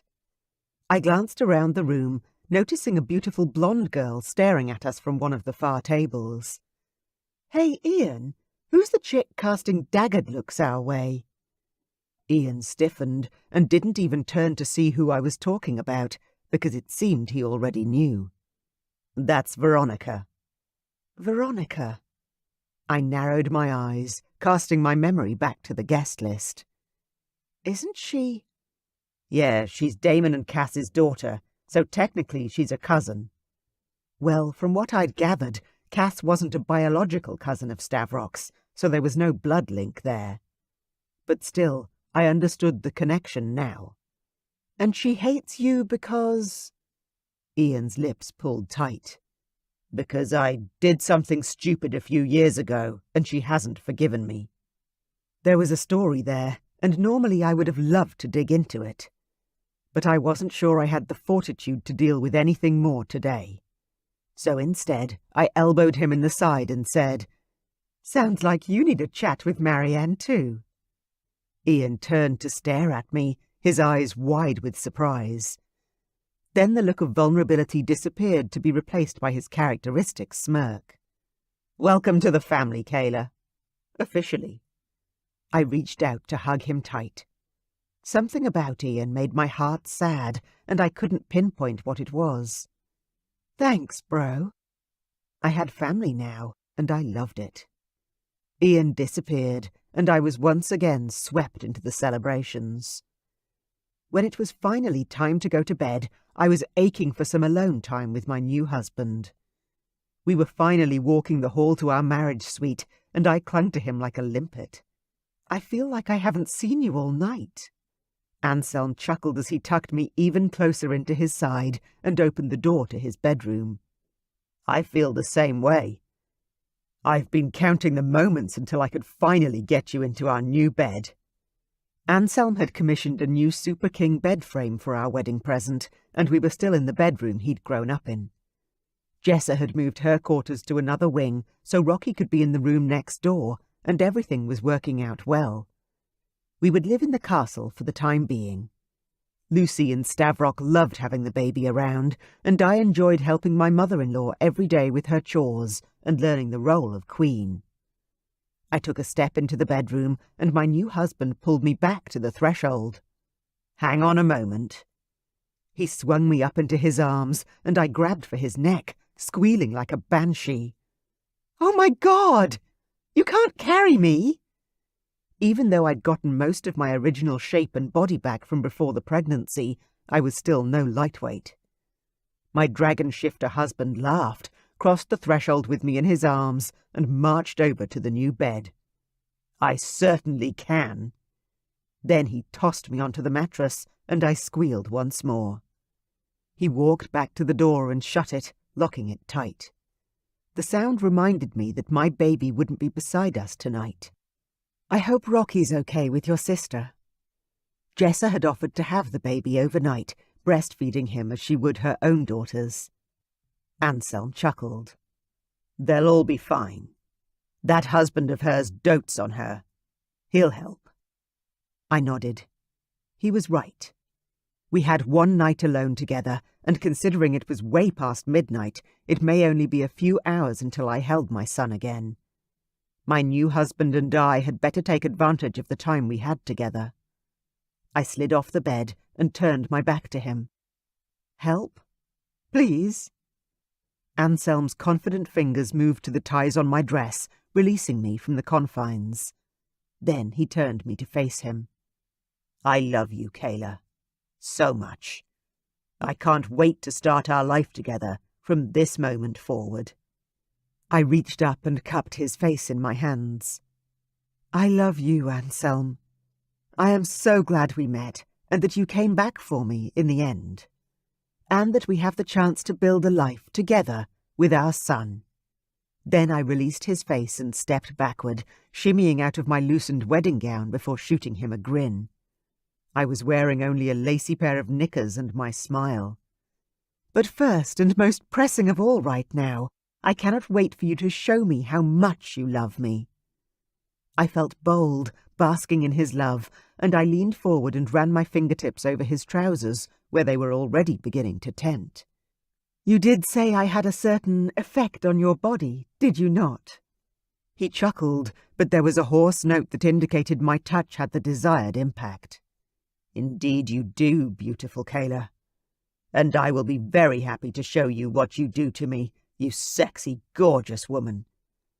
When he finally collapsed against me, I held him tight, the vision Marianne had gifted me with flashing through my mind. We weren't just going to make it. Anselm and I would have a love story that would carry on through the ages. I finally felt like the other half of my soul had been found. Soulmates. A fated bond. It was real, and I knew at last that we would have our happy ever after for all the days of our lives. The Prince of Dragon Magic. Book 7 of The Dragon Kings of Fire and Ice by Amelia Shaw. Narrated by Catherine Bilson. Chapter 1. Anthony. My biggest secret was kept by my mother and father. No one else knew. Not even my older brother, Karlak. I had magic. And the gift of sight. Just like my mother, Marianne, Queen of the Black Mountains. Mom always said that her gift created life and gave our kingdom, and those around us, many blessings. After all, it was because of her gift of sight that King Stavrock found Lucy, and years later their son Anselm found his mate, a human named Kayla. She was sweet, though not my type. I liked a woman with a little fire under her belt. Anselm, my best friend, had been ready to find his mate, and had asked Mom for help. He could have asked me too, since I could see many of the same things my mom could, but no one knew about my magic, not even Anselm, so I was never asked. Mom was a sorceress, so her magic was an accepted part of her, but I was a dragon shifter like my dad, and everyone knew you couldn't be a dragon and have magic. Except, apparently, when it came to me. A magical freak of nature. Anselm and I had grown up together, more like cousins than friends, and the fact that he still didn't know about my magical abilities was beginning to eat at me. The discomfort of lying to my friend, or at least omitting part of the truth of who I was, had created a literal pain in my gut that wouldn't go away. I groaned as I reached over the dining table for the pitcher of water, pain tugging low in my belly. "Your gut's still giving you trouble?" Dad asked from the head of the table, where he was carving up his roast lamb pie with potatoes. My father had spent all of his childhood and teenage years with not enough to eat, so now that he was king, he made sure we all ate well, including our people who lived within the grounds of the castle. Yeah, I said, putting a hand to my stomach as I poured a glass of water. Mom stared at me from her side of the table, her hands wrapped around her hot cup of tea. What? I asked, glaring back at her.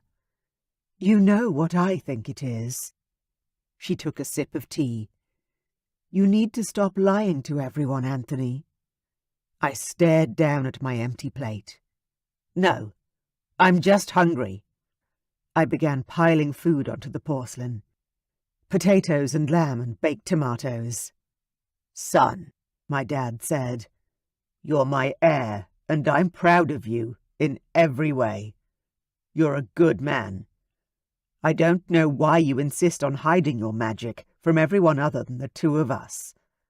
I wanted to roll my eyes at him, but had learned that would only get me a slap to the back of the head at best, and a magical detention in my room at worst. So I didn't. I may have been 26, but my parents were still my parents. It's no one else's business. And it wasn't. I didn't want to be judged by everyone and labelled a freak. Or worse, have people I knew want to use me and my magic the way my mother had been used before my father rescued her from her monstrous first husband. Magic would not be considered a strength in our world for a dragon shifter. My gut clenched and pulled tight. I grabbed my fork and shoved food into my mouth. I was just hungry, I told myself. That was all it was. Well, I'm off to visit Lucy and my granddaughters today, Mom said, standing up. Would you like to join me, Anthony? Carlac and his wife Jessa had twin daughters, born last year, and had spent the last month at Stavrock and Lucy's castle. I shook my head, part of me missing my brother, but the other part too jealous to consider visiting them right now. Carlac had been so happy since finding Jessa and becoming a husband and father, and of course I was pleased for him. But I did wonder if I'd ever find that level of joy. If I'd ever find my mate. I shook off the negative thoughts. I'd enjoyed the peace and quiet since they'd left, so I had to focus on the positives. No, I have plans with Dad. Work in town. Dad nodded, and Mom sighed. All right. I'll be home in a few days. But may I speak to you, Anthony? Alone, please. I glanced at my dad, who had just finished his last mouthful of food. He stood up with a smile. Time for a shower. I'll meet you in the foyer in an hour. I nodded, and Mom went up to my dad and kissed him goodbye, their embrace too long for me to tolerate. I glanced toward the roaring fireplace instead of at them, trying not to flinch. I was an adult now, but still. Ew. I'll see you soon, my love. Travel safe. Dad nodded and left the room. Mom turned to me, her eyes rippling with purple smoke, her magic clear for the world to see. I groaned, this time in annoyance. What is it, Mom? She'd lectured me for years about my desire to keep my magic secret, so nothing she was about to say would be new. I had a vision last night. Oh, that was new. I sat up straighter, giving her my undivided attention. I might try and deny my own magic's existence, but I wasn't stupid enough to ignore my mother's visions. What did you see? It had to be about me, or she would have shared this vision with Dad, too. Mom chewed on her lip, worry clear in her eyes and in her aura. I dusted off my hands, even though they were clean, but it gave me something to focus on. I did not want to get into a weird push-pull of a discussion. Mom, if you don't want to tell me, it's fine. I pushed my chair back and stood up to leave. How much of your future have you looked at, Anthony? I stepped away from the table and pushed my chair in. You know I don't use my magic like you do, Mom. I'd never wanted her to teach me how to use my magic. I wanted to be a dragon shifter like my father, and I was. I didn't need magic, too. I was an aberration. The only shifter we knew to have inherited both skills of my parents. No one knew my secret because a sorcerer and a dragon shifter couldn't exist in the same body. Mum couldn't shift because she had magic.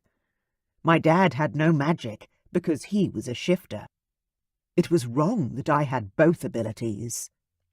I didn't ask for the vision, Mum assured me. It came to me in a dream and stayed vivid on waking. I can't refuse the gift, Anthony. I have to offer it to you. She held out her hand, and I stared at her, long and hard. I don't want it, Mum. I didn't want to know who my mate was. I didn't want to know the future.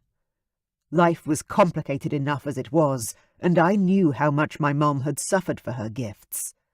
That wasn't the life I wanted. I know, she whispered. But do you trust me? The words hit me hard. Of course I do. I trusted my mother more than anyone in the world. She'd birthed me, fed me, and kept me safe through my childhood and teen years. She would move mountains, literally, for me, if I asked her to. There was no one more firmly in my corner than my mother. Then take my hand, she whispered again, her arm shaking with the strain of holding it out. I didn't want to. God, I didn't want to. I could feel my magic rising up within me, reaching out for her and the power she wielded. I fell forward involuntarily and caught the edge of the table. I clutched the wood, not wanting to admit that I was afraid. Afraid of what my mum wanted to show me, afraid of what my magic would do once I opened that door. I'd never allowed my magic to learn or grow, consciously shoving it down into the black hole I'd created for all the parts of me I didn't want to admit existed. But here, now, I could feel it rising, bigger than ever before. Please! Mom gulped out the word, and I was propelled forward by my own powers. I lifted my arm and reached out for her, my fingers straining to meet hers as if of their own volition. When our hands connected, I was thrown into a world I'd long since stopped allowing myself to enter. I threw back my head, and my eyes slid closed as I stood up straight and held out both hands for my mother's magic transfer. There was my future, flashing before my eyes. A woman, with red, curly hair, the flames of desire and passion whirling in her eyes. The image shifted, and real flames surrounded her. There was a child in her arms. Then the flames were gone. She dropped to her knees, begging me for help. I stood over her, shaking my head. Despite the fact I couldn't hear any words, I knew what she wanted. She needed me, my magic. And I was refusing to give in to her pleas. I wouldn't use my magic to help her or anyone, not even my own child. I gasped and pulled my hands from my mother's grasp, not wanting to see any more. No, no, no. I repeated the word over and over, reeling back. No more. I panted, unable to catch my breath. My magic pulsed inside of me, and I couldn't push it down, no matter how hard I tried. Mom, what did you do? I didn't do anything. She sounded much calmer than she had a right to be. I only shared my vision with you. I staggered further away from her, toward the doors that led out into the hallway. No. I needed to fly, to bring out my dragon shifter. He would push away my magic, burn it away. He always had before.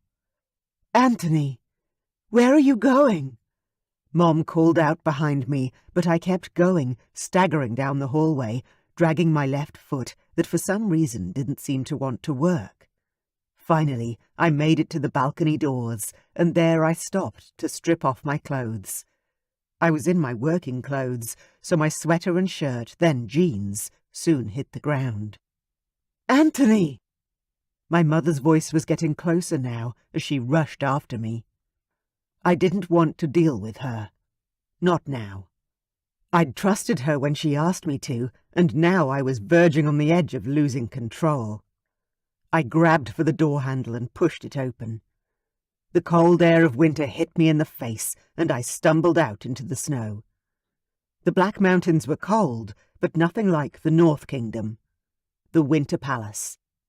With thoughts of heading to my friend Stavrock in my mind, I let my dragon shifter take over my quickly freezing body.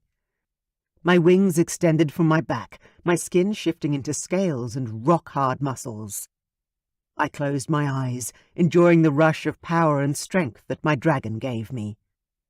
I extended my wings and stepped up onto the balustrade, launching up into the wind just as my mother pushed open the door and shouted at me. "You need to act now, Anthony. There's no time."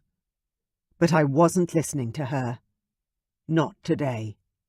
I flew high, away from the kingdom of the Black Mountains and toward the north. Toward the Winter Palace. Away from my mother and her magic. If only I could get away from mine as easily. Chapter 2. Charity. My name didn't suit me, but no one needed to know that. Not until they had to know, of course. "Can I help you, sir?" I asked the bristling hog in front of the reception desk. "Yes, you can get your manager for me. Now." "Ah, yes. You want a white, middle-aged man, don't you?" "I am the manager, sir. And you're upsetting my staff. So, how may I be of assistance?" I ran the largest restaurant in town. My staff were mostly women. Moms who needed extra cash or time off from their families, or high school girls who wanted work after school. "You can get me a table. Now." I glanced over at my concierge, Tanya, a mom with 5 sons who had the patience of a saint. Even she looked harried and annoyed. I glanced down at our books, even though I knew we didn't have a table to spare. "I'm sorry, sir. We're booked out this evening." I didn't offer him a seat at the bar or an alternative night. Tanya would have done so already, and it was obvious that he'd already tried to push his way in. "No, I want a table now. I have clients here from the city, and this is the only decent restaurant in town." I glanced behind the huge lug, and there were 3 other suits, all staring at their phones, ignoring his boorish behaviour. "I understand, sir. Would you please excuse me for a moment?" I tilted my head at Tanya, and we stepped out of earshot. Okay, so 2 choices. I can kick them out, obviously. Or we can offer them the private corporate room. Tanya snorted. I offered him the private room, not that he deserved it, but he shut me down. Too expensive. I grinned at her. Perfect. I would have loved to have just thrown him out on his arse, and I still might be able to, but I had a much more fun card to play now. Go check on the staff and kitchen for me. I won't be long. Tanya hurried off, and I stepped back to the desk with a grin firmly in place. Good news, sir. I raised my voice for his corporate clients to hear. Our private room is available for your party. I'm sure you want to spoil your guests with the best of what our little town has to offer. I batted my eyelashes at him and directed my smile at the other men who'd walked up behind him. Barry, have you got a table? We're starving. I put on my brightest smile as Barry huffed and puffed. Oh yes, gentlemen, this way. Barry has booked our corporate room. You'll have privacy and space. And a $500 bill just for the room. I stared at Barry, daring him to refuse the only available table. He nodded. Yes, chaps, you're in for a treat. Then he stared straight at me.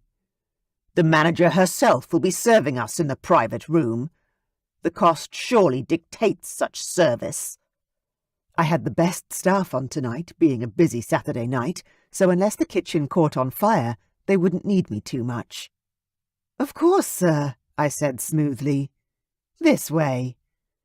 I walked the party of 4 to our only private room, seated them, and gave them all menus. "I'll be back soon with the specials and to take your orders." Barry was an ass, but his money was as green as anyone's. The rest of the night went amazingly fast. Between managing the staff and our temperamental chef, I was busy enough.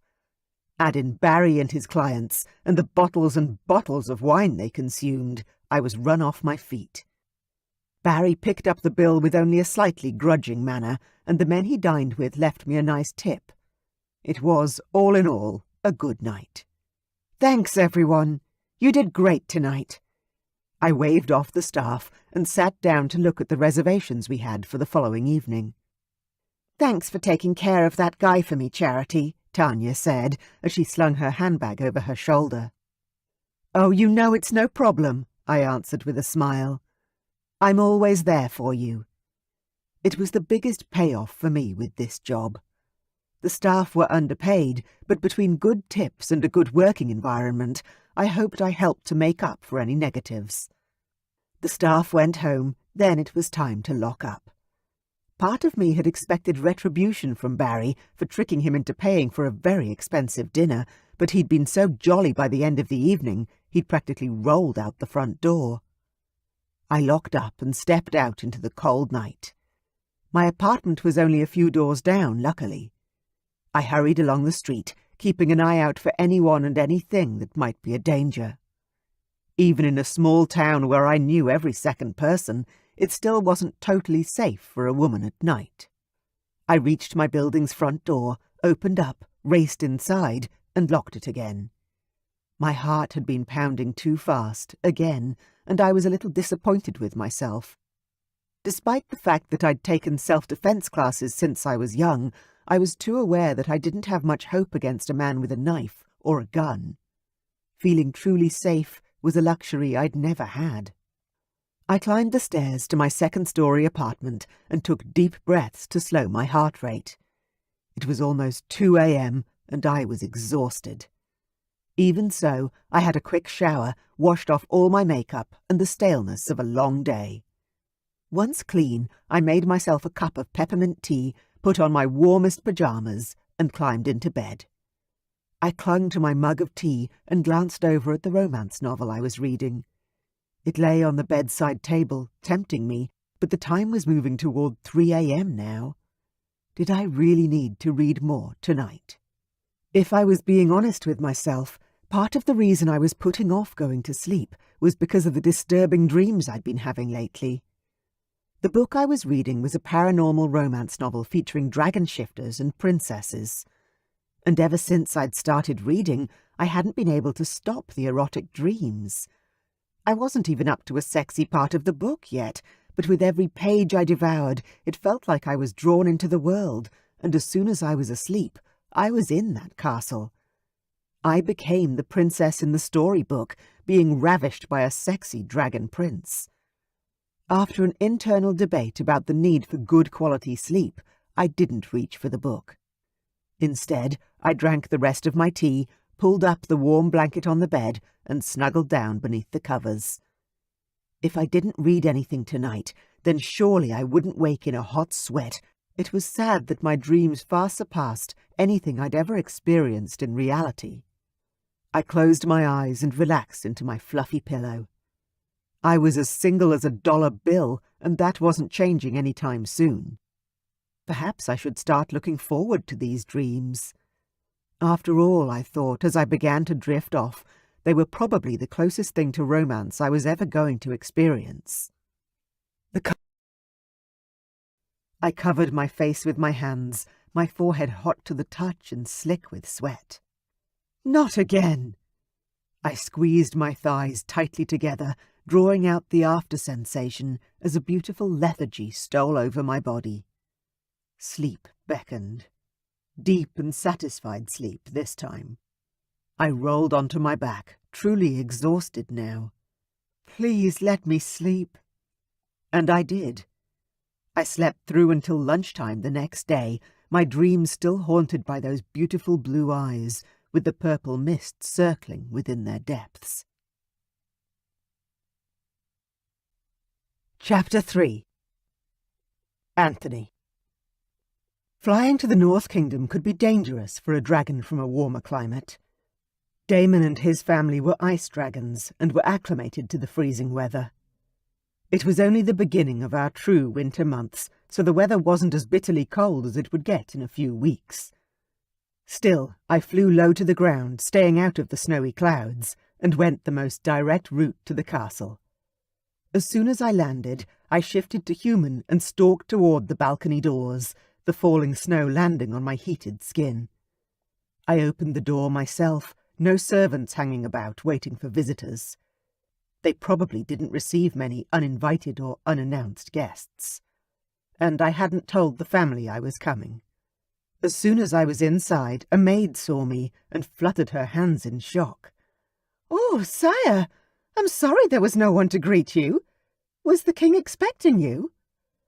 I shook the snow out of my hair and pulled the door closed. The castle wasn't as warm as my father's castle, but it was clean and well furnished, and definitely warmer than the cold air outside. No, this was an unplanned trip. She set aside her broom and nodded. "Let me fetch you a robe and I'll send for someone." She meant someone from the royal family, so I smiled my thanks as she rushed off to find me some clothes.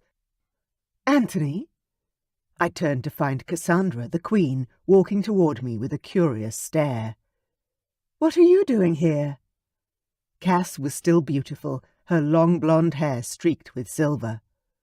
"Hi, Aunt Cass," I said, greeting her with a kiss to her cheek. "I had a fight with Mom and started flying. I hope I'm not interrupting anything." I wasn't entirely sure why I'd flown here, hadn't even considered going another way. Another sign my magic and intuition were growing. I pushed that thought out of my head. "Of course not," Cass said, though her characteristic smile wavered. "It's just, we're having a few issues with Veronica." I grinned and would have laughed, except for the fact that Cass clearly wasn't amused. "What?" I said, when she quirked an annoyed eyebrow at me. "You all call her the Dragon Daughter. She's always been strong-willed. How old is she now? 18? She was the youngest of our generation. Anselm was the eldest at 30. Cass nodded and brushed her hair back off her face. "Yes, and she thinks she knows everything." Veronica was young and fearless. In fact, if she wasn't like a sister to me, I would have considered marrying her myself. Veronica has a good heart, Aunt Cass. Even as a child, she was a fierce protector of everyone weaker than her. Cass actually smiled this time. "She protects everyone, not just those weaker than her." I gently touched her on the arm. "She'll be okay." Cass huffed and shook herself. "How can I help you, Anthony?" The servant rushed over with a robe and I slipped into it. As shifters, our nakedness was second nature, but it was still deemed polite to don clothing in our human form. "I don't know, Aunt Cass." And I didn't. I was here. But why? She smiled softly. "How about some dinner?" My stomach grumbled as if on cue. "That would be great." The robe was soft and warm with thick fur around the collar. "I think I'm taking this home. It's great." Cass laughed. "Please do. Now, dinner." Cass and I joined her husband, King Damon, at the dining table in their small family eating room. "Anthony, this is a surprise. How are you?" Damon stood up to extend his arm and shake my hand. "Thanks for having me on, well, no notice at all." I sat down and slid the chair in, my gaze landing on a beautiful fare of roasted vegetables and steaming hot pies. "This looks amazing." "Eat, please. I know how flying creates hunger. Then tell us how we can help you, unless I missed something and you've already told Cass everything." Cass reached for one of the pies and slid it onto her plate. "He had a fight with his mom, which I can imagine would happen on occasion. Marianne is a fiery one." Damon snorted. She isn't the only one. Oh, hush, Cass said, glaring at her husband. You have to put up with me. We're fated. Remember? Like I could forget, Damon said, reaching for his wife's hand and lifting it to his lips to kiss her knuckles. It wasn't quite as bad as watching my parents kiss and touch each other, but it was close. I focused on my food, shoveling roasted pumpkin and potato into my mouth. Of the 5 kingdoms in our realm, my family was friendly with 2 of them, led by King Stavrock and King Damon. All 3 kingdoms had kings and queens who were fated mates. Meant to be, in every way. Funny how people used to think that fated mates were rare, I said, breaking the silence and grabbing a pie as well. Damon chuckled. Well, I certainly never thought I'd find mine. We were both very lucky, Cass said, smiling brightly. The happy atmosphere was broken by a slamming door behind me and heavy footsteps on the floorboards. I jumped up and turned, my dragon shifter leaping to the forefront. But it wasn't a threat entering the room, but the dragon daughter herself, ablaze with fire. Hi, Veronica. I grinned at the girl I'd always considered akin to a little sister. Her frown lifted when she saw me. Anthony! I didn't know you were here. She rushed forward for a hug, whatever tantrum she'd planned fizzling out, at least temporarily. It wasn't planned. I just started flying and found myself here. She pulled back, her hands sliding down my arms to grip my fingers. You know it's always good to see you. A vision hit me out of nowhere, like a lightning bolt thrown directly into my brain. Veronica stood by a window, beautiful in a gown of royal purple. She was heavily pregnant and smiling, obviously happy. But where was she? I recognized the windows of the castle, but couldn't place the location. Her hand rested on her belly, cradling her babe as she turned toward the sound of footsteps echoing in the room. I knew instinctively that the man I'd see next was fated for her. I turned to look, unable to resist. A familiar face stepped out of the shadows, his smile a testament to the love he felt for her. Veronica pulled away, disconnecting our hands and halting my vision. "What the hell was that?" she yelled at me. I ran my shaking hand through my hair. "I'm sorry. That's never happened before." Fuck. How the hell was I going to get out of this one? "What happened?" Damon demanded.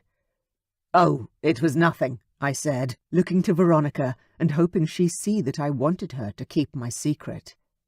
Apparently not. "When he grabbed my hand, I saw... Veronica gulped, unwilling to share what we'd both seen. I wouldn't share her secret, but how would we get out of this one? Veronica turned to her father, her focus shifting. "Dad, why have I been restricted in all my flight paths this month? I tried to organise to go and see Kayla, and I was told I couldn't." Damon glanced across at his wife, then went into a fight with his daughter about her safety, and her responsibilities, and her age. I zoned out, unable to focus on anything except the magic still simmering in my veins. Since when had my magic been so unstable? So out of control? Was that what Mom had seen in her vision? My mate amidst flames that were due to my magic? My out-of-control magic? I clenched my jaw hard. I wasn't interested in finding my fated mate yet, but when I did, I would make sure that I kept an iron grip on my power. I would never knowingly allow my magic to harm anyone, especially not someone I cared about. But what if I lose control and don't have a choice? The voices around me were getting louder, and I backed away from the table. "I think it's time I headed home." The 3 fighting dragon shifters turned to face me. "I'll walk you out." Cass hurried around her husband and daughter to grab my arm. "I won't be long." She glared at Veronica before guiding me toward the door. Once we were out of earshot and walking along the hallway to the same balcony I'd landed on when I arrived, Cass squeezed my arm. "Why haven't you or your parents ever said anything?" "About what?" I asked, my stomach twisting with sudden stress. Cass stopped and held tight to my arm so I would swing around to face her. "You have magic, don't you? Like Marianne." "Magic? Me? No, of course not." I'd never been asked that question directly, so I definitely hadn't planned my reaction properly. I took a breath and forced a smile to my face. "I can shift, you know that. I can't have magic as well." Cass's gaze was keen, and even though she didn't say anything, I knew she didn't believe me. She nodded. "That's true. So how did you just show my daughter a vision? And although I'm tempted to ask what it contained, I know what you shared with her is personal. So I'll somehow refrain, for the moment." I opened my mouth to rebut what was clearly the truth, and Cass raised an eyebrow as though daring me to lie. I slammed my mouth shut and didn't say anything. The last thing I wanted was to be a liar, though I was tempted. The Queen lifted her hand and I kissed her knuckles as a show of respect. "Thank you for visiting us, Anthony. Fly safe." She was dismissing me instead of grilling me further, and I appreciated the reprieve more than I could say. "Thank you, Aunt Cass." She nodded and turned and walked away. I watched her go, too many conflicting thoughts in my head. Should I call out and try to reassure her that she hadn't seen what she thought she had? Or would that just compound my weak attempt at denying the vision? I shook my head and hurried to the balcony door, throwing off the robe as I went. Despite my joking comment about taking it with me, I would never take anything from anyone. I stepped out into the freezing weather, my magic instantly warming me with a buzz all over my skin. Damn it! I hadn't even conjured it that time. Why was my power suddenly stepping out on its own? As uncomfortable as it might be, I had to talk to my mom. I closed my eyes and let my dragon shifter take over my body once more. It was time to go home and find out how to turn off this other side of me, this unwanted, flawed side, once and for all. Chapter 4. Anthony. When I arrived home, my mother was waiting for me just inside the doors to the balcony landing area with a warm robe and slippers. Our castle was well made, and my father had ensured it was well kept. However, it was mostly stone and freezing to the touch in places, so the slippers were a welcome greeting. "We have to talk," she said, as I slid my arms into the robe and tied it around my waist. "We certainly do," I agreed. "How do I get rid of my magic forever?" She gaped at me. "What?" "I don't want it," I declared. "I never have. And it's getting stronger. I can't control it as I once did." "You're not meant to control it," Mom said, stepping closer. Her voice was a little short. "You're meant to embrace it. Be grateful for it. The way I am, every day." I rolled my eyes at her. "Grateful? You know I'm not meant to have the ability to shift and magic as well. One or the other, not both. It makes no sense. I'm a dragon shifter." "You want to embrace your father's side of your bloodline, but not mine." The hurt in her voice stabbed through me. "That's not what I meant. Not at all. It's just no one else has both. It's not right. I'm a freak, Mom." "You're not a freak," Mom corrected in her harshest tone. "You're a miracle. I would have loved to be able to shift, to soar on the air." "Well, you can have it," I said. "Obviously it's possible, even though you didn't think so before." My mother put her hand to her forehead, pressing her fingers into her flesh, as though she needed to stop the headache. No, Anthony, you don't understand. It's your inability to accept your magic that causes the... Oh! She froze, her eyes flashing with purple as her magic took over her body. Her trembling made me flinch, and I couldn't stop myself from gripping her arms. I didn't like sharing my mother's visions, but her magic called to mine, as did my need to help her. "Mom, The vision hit me with the weight of a tree trunk.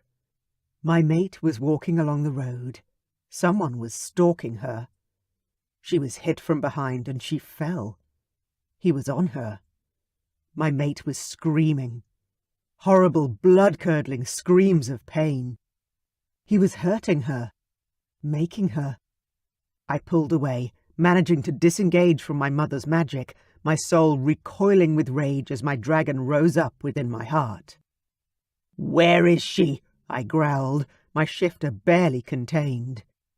"She's..." Mom wrapped her arms around her body, shuddering. My worry rose, almost swamping me with its intensity. "She's at work. I can show you." She held out her hand, and this time I grabbed it without a second thought. Flashes came at me. Main Street. Number 245. A big red brick building. A restaurant. Then a grey 2-story smaller building. Blood. So much blood. I let go of my mum, scales already covering some of my skin. My teeth had shifted in my mouth and I couldn't talk. Mum rushed to the balcony door and pulled it open, standing back to give me room. "Go! Go! Before it's too late to save her." Too late. I rushed for the door, barely squeezing through as my dragon body took over my smaller human one. I leaped over the railing, dropping like a stone before completing my shift mid-flight. I spread my wings and flew across the ground, flapping my wings to get up and over the small houses of our township. The higher I flew, the more my gaze narrowed in on the Vale. The airspace I'd only flown through once, a long time ago. The gateway to the human world. I hit the portal, and tingles coursed all over my skin. Then I was through, into the human world, and immediately warmer. It was mid-afternoon, and the vision I'd seen had been late night. Had it happened yet, or was it something that was yet to occur? Should I wait it out, or go to her now? I flew lower, spying a small house in a field. A memory swam into my mind about that house. About the family who lived there and helped the dragons who crossed the Vale. I made a decision and landed in the field, shifting to human. It wouldn't be good for anyone to see me in my dragon form. The ground was cool and soft beneath my feet as I walked toward the small cabin. The front door had a large sign that read, "Friend, please help yourself from the chest below to whatever clothes will fit you. We are visiting family and will be home as soon as we can." I smiled at the warm feeling around my heart from such kindness and wished I'd brought a gem or something for them as a thank you. My magic shimmered inside my hands, and I turned my left palm up and stared as my magic conjured a large ruby from my personal collection at home. I gaped at the stone. How? Why? Damn it.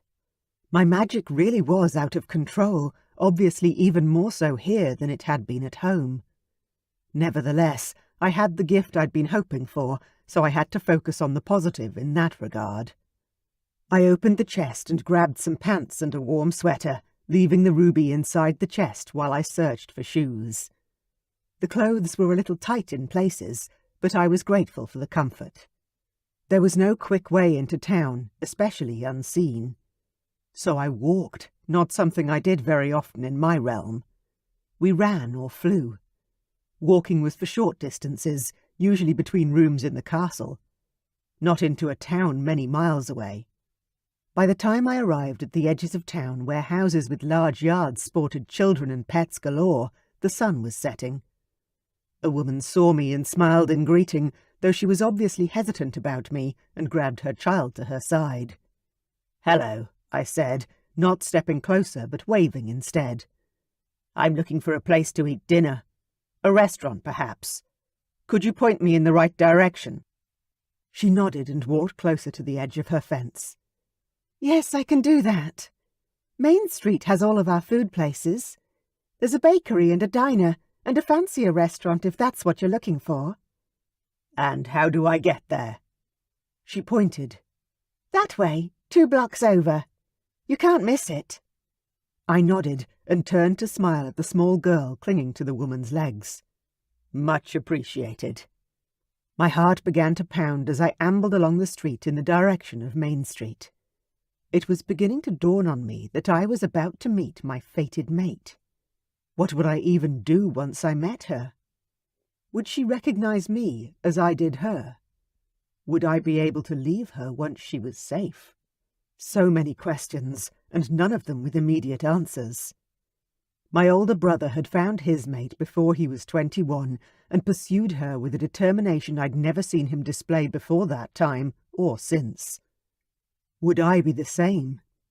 Was I ready for the woman who would be my perfect other half, the mother of my children? I groaned as indecision flooded me. Then a voice in my head whispered, "Trust." I sighed. Yes, trust the process. Trust the universe. Trust fate. If now was my time, who was I to question? Main Street was not large, but it did indeed have a choice of many shops, including clothing, baby items, and food choices. I walked along the street, forcing myself to stay calm, even though my heart banged in my chest like a bongo drum. Soon, very soon, I would see her. Then what would I do? Would I be able to control my dragon? Or fail, as so many kings and princes had done before me? My hands tightened into fists. The stories of dragon shifter kings turning into uncontrollable beasts at the mere sight of their mate had taunted me since I was a child. Some thought it was romantic, weirdly. I found it disturbing. I'd never had a problem controlling my dragon, or my magic, though one of those had become quite difficult recently. A chill stole down my spine, and I stopped. Something was familiar here. I lifted my gaze and turned to stare across the road. There it was, the restaurant I'd seen in my vision, with its glowing sign and vibrant, warm lights coming from within. My stomach grumbled in hunger, but I had neither money nor the patience to sit with my mate in arm's reach and not say or do anything.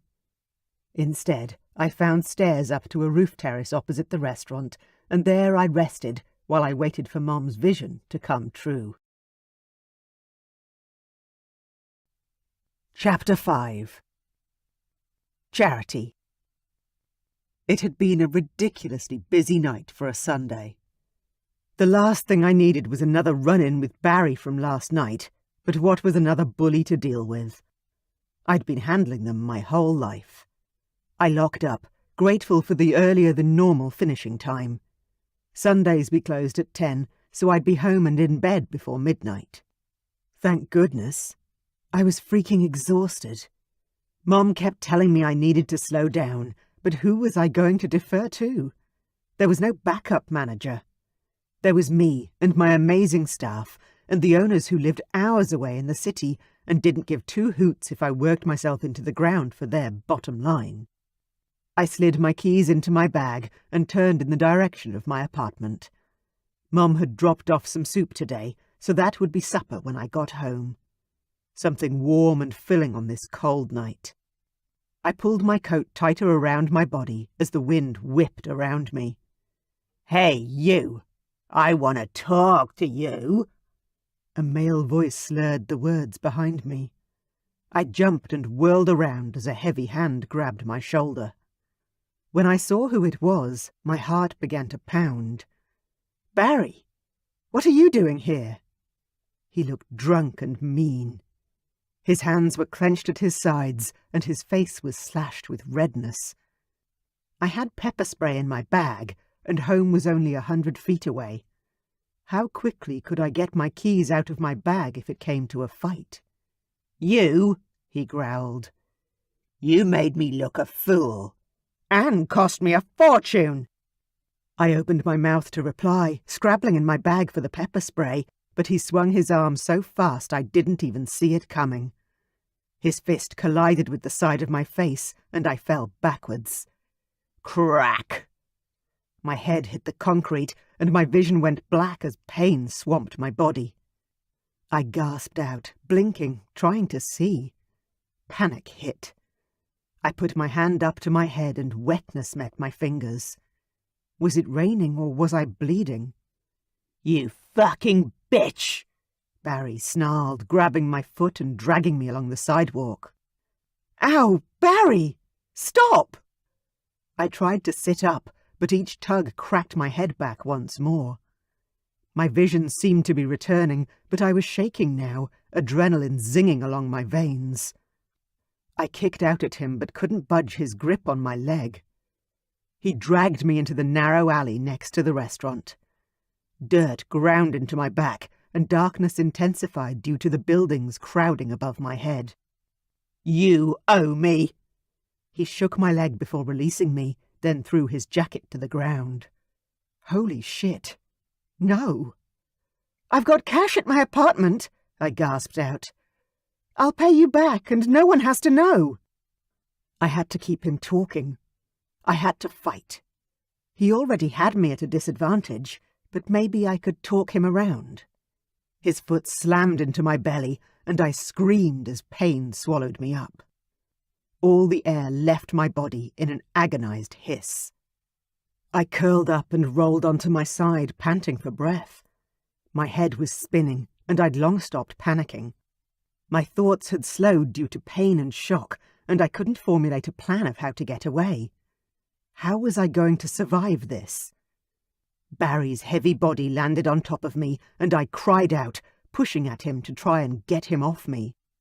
He pinned my flailing arms down with embarrassing ease and rolled me onto my back, making more pain splinter inside my head. "Get off me!" I screamed again, as his hot breath puffed against my face and his sweaty body gyrated against mine. "Never!" he grunted, grabbing one of my breasts in his rough grasp and squeezing. A terrifying growl filled the alleyway. I stared up at a dark silhouette as someone entered the space. It was a man, a very large man, maybe. I blinked, trying to bring him into focus, groaning in disgust as Barry squeezed my breast yet again. He was so caught up in attacking me, he hadn't noticed the intruder. "Help me, please," I whispered the words, unable to call out properly because of the weight of Barry's body on top of me. Hot tears filled my eyes, and I gulped as the man stalked forward, reached down to pick Barry up, and threw him with sickening accuracy into the brick wall beside us. Barry dropped like a bag of shit, unconscious. Judging by the crunching noise when he hit the wall, he had to have broken several bones. I was whimpering and shaking now. "I'm here to help you." The man's voice was gentle. He scooped me up into his arms, and I immediately felt protected. I closed my eyes and covered my face with my hands, allowing the unfamiliar sensation to wash over me. Safe. Then another deep growl sounded, and I was suddenly being lowered to the ground once more. What the hell? I opened my eyes and looked up. And up. The man above me seemed to have grown in size, and his feet were no longer feet. They were claw-like. They were talons. How was that possible? Was I dreaming? Was this a nightmare? "Do not be afraid." His voice had roughened and his words were garbled. "I will fly you to safety." Fly? His talons reached for me, and I froze as one of them scooped me up and held me tightly against the cool scales on his chest. With a single jump we were soaring up, up and into the air. I began to hyperventilate, fear striking me hard in the chest as my town got further and further away below us. What in God's name was happening? I looked up, and that's when I realized what type of creature held me in its talons. A dragon. A real motherfucking dragon. And then the world went dark. Anthony. I flapped my wings harder, aiming for height, reaching for my magic to shroud my mate in the warmth she would need to survive the cold we were flying toward. For the first time, I welcomed the rush of magic, knowing I was helping the beautiful woman in my grip to avoid freezing to death. I wanted her to feel warm and safe and comfortable, and if my magic could bring her a little of that, then for once it was a good thing. My mate, whose name I still didn't know, was unconscious now, so I tucked both claws around her and held her as close to my body as I could. God, she's amazing. Gorgeous. With every beat of my heart, the feeling grew stronger within my chest. She's the one. I'd known it the moment I saw her step out of the restaurant. I hadn't known what to do from my vantage point on the roof terrace of the shop opposite. I was frozen in shock at the sight of her. My dragon had surged inside of me, demanding I claim my mate. I'd been so distracted trying to control my shifter that I hadn't noticed the man come up behind her. When he hit her and dragged her into that alley, I jumped off the roof terrace and reached them as soon as I could. "I hope he's dead," a snarling voice said inside my head. He'd touched my mate. Hurt her. I'd thrown him hard enough. I hoped with every fibre of my being that the one hit against the wall had ended his miserable life. What sort of man hit a woman who couldn't defend herself? What sort of man tried to rape a badly injured woman? A man who didn't deserve to live. I flew higher, reaching the veil that separated my world from hers. I hesitated for just a moment, worried how my mate would feel about me taking her away from everything she'd ever known. But she was injured, and my mother's magic could heal. My dragon fought my humanity back, knowing that we would be able to make her happy. Somehow we would make it right. Because now that I had her, I would never let her go. I flew through the veil, and the cold hit hard. I pushed more of my magic down through my claws to protect my mate from the snow as I flew, catching the wind currents so that I conserved my energy where I could. The Black Mountains were in sight. My home. And now, hopefully, it would be my mate's home too. I flew lower, pushing myself to fly to the top level of my parents' castle, where I would be seen by fewer people than if I landed on a lower level. I manoeuvred my hold on my mate and managed to land on the icy balcony on one leg. I shifted back quickly, catching my mate in my arms and rushing to the door. It immediately opened for me, my mom on the other side of the glass. "Come in, come in! I've prepared the bed for her." The top floor of the castle was the wing that Mom once lived in when she was the widow of King Magnic. When she married my father, she moved into the royal chambers. I didn't ask questions. My mother always knew everything. So I simply followed her to the small room where she'd once lived and placed my mate on the clean sheets. Mom pulled the blankets up and over her. "She's hurt." I nodded, my teeth tightly clenched together as anger filled my heart. Mom continued, "But not as badly as in the vision. You saved her?" I nodded once more and managed to say, "I think so." She gestured to the door. "Go have a quick shower and get dressed. I'll stay with her." "Should I fetch a doctor?" I asked, already moving toward the door. Mom shook her head and lifted her hands. White magic glowed in her palms. "No, I can heal these injuries. Go get ready. Your mate will be awake soon." I took one more lingering look at my mate, her eyes still closed. Then I ran to my bedroom 2 flights down and into my shower to wash away the stink of anger and blood. My mate would be awake soon, and I wanted to be by her side when she did. Chapter 6. Charity. I jerked awake, then relaxed into a strange sort of lethargy, almost like I'd been drugged and couldn't open my eyes. But I wasn't drugged, and I was so comfortable. In a bed with expensive sheets and a soft mattress and the most luxurious pillows cushioning my head. But Why was I in a bed that wasn't mine? My eyes popped open and I glanced around, not moving any other part of my body.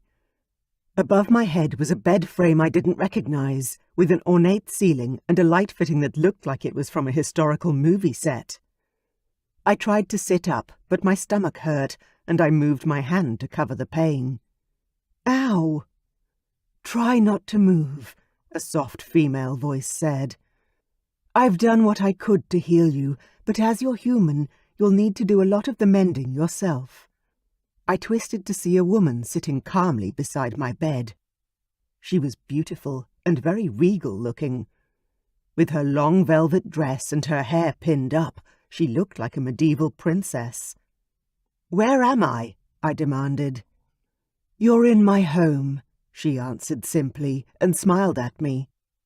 "I'm not sure how much you remember. You were attacked. My son rescued you and brought you here." "Your son?" The door to the room opened, and a man rushed in, slowing when he saw I was awake. I managed to lift myself up a little, and the woman adjusted the pillows behind me so that I could see the face of my supposed saviour. He'd rescued me from an attack. My breath caught in my throat as he walked forward, unspeaking. He was absolutely gorgeous, with bright blue eyes and dark hair, with the kind of stare that took my breath away. I bit my lip as I stared at him. He seemed familiar somehow, but he couldn't possibly be. Where would I have met a man like this? "How are you feeling?" The sound of his voice caused my whole body to shiver involuntarily. It wasn't unpleasant, more like a frisson of awareness than a shiver because I was cold. I don't know," I managed, pushing myself up to sit higher in the grand bed. "What happened?" "You don't remember?" He glanced at the woman sitting beside me. I frowned, searching my memory for something, anything, and came up with a blank. "No, I'm sorry, not at the moment." "It's okay," the woman said, patting my hand. "Anthony, tell our friend what happened. What's your name, dear?" "Charity," I answered quickly. At least I knew my own name. I sounded like a dumbass about everything else. The man, Anthony she'd just called him, moved to the same side of the bed where his mother sat. As he moved closer, I could see the resemblance in the colour of their hair and the general aura they both had about them. They both radiated a sense of honesty and calm. Not feelings I usually attach to strangers. "Charity," he repeated, a soft smile tugging at his lips. An answering tug inside my belly surprised me, but I pushed it away and down. That wasn't the way to respond, just because this guy had obviously saved me from some sort of trauma. "I happened to see you leave your restaurant last night. A man hit you and dragged you into the alleyway beside the restaurant. I fought him off and carried you home. Here. You were injured, but not badly. We hope." I covered my mouth with my hand as memories began to flood back. I gasped loudly. "Barry! That asshole!" Weird flashes cast images into my mind. Of Barry punching me, kicking me, then a strange, shadowy man saving me. There was more, but my brain hurt to even think now. I groaned. "Damn, I have a headache." "You hit your head pretty hard," the sexy guy said. "I'm sorry I didn't get there sooner. Oh no, you saved me from a lot worse, I'm sure." Barry wouldn't have settled on just hitting me once or twice. I was pretty sure he'd been trying to rape me, and if this man hadn't come along. I swallowed hard and blinked away the tears that swam in my vision. "Thank you." He inclined his head, spearing me with a strangely intent look. "You're welcome." There was a flash of something behind his eyes. Purple on the blue. Something all too familiar. My heart lurched. It couldn't be. Oh my God! I closed my eyes as my body responded the same way it did in my dreams. with longing and tight nipples and curls of desire between my thighs. "What's wrong?" I could sense him step closer.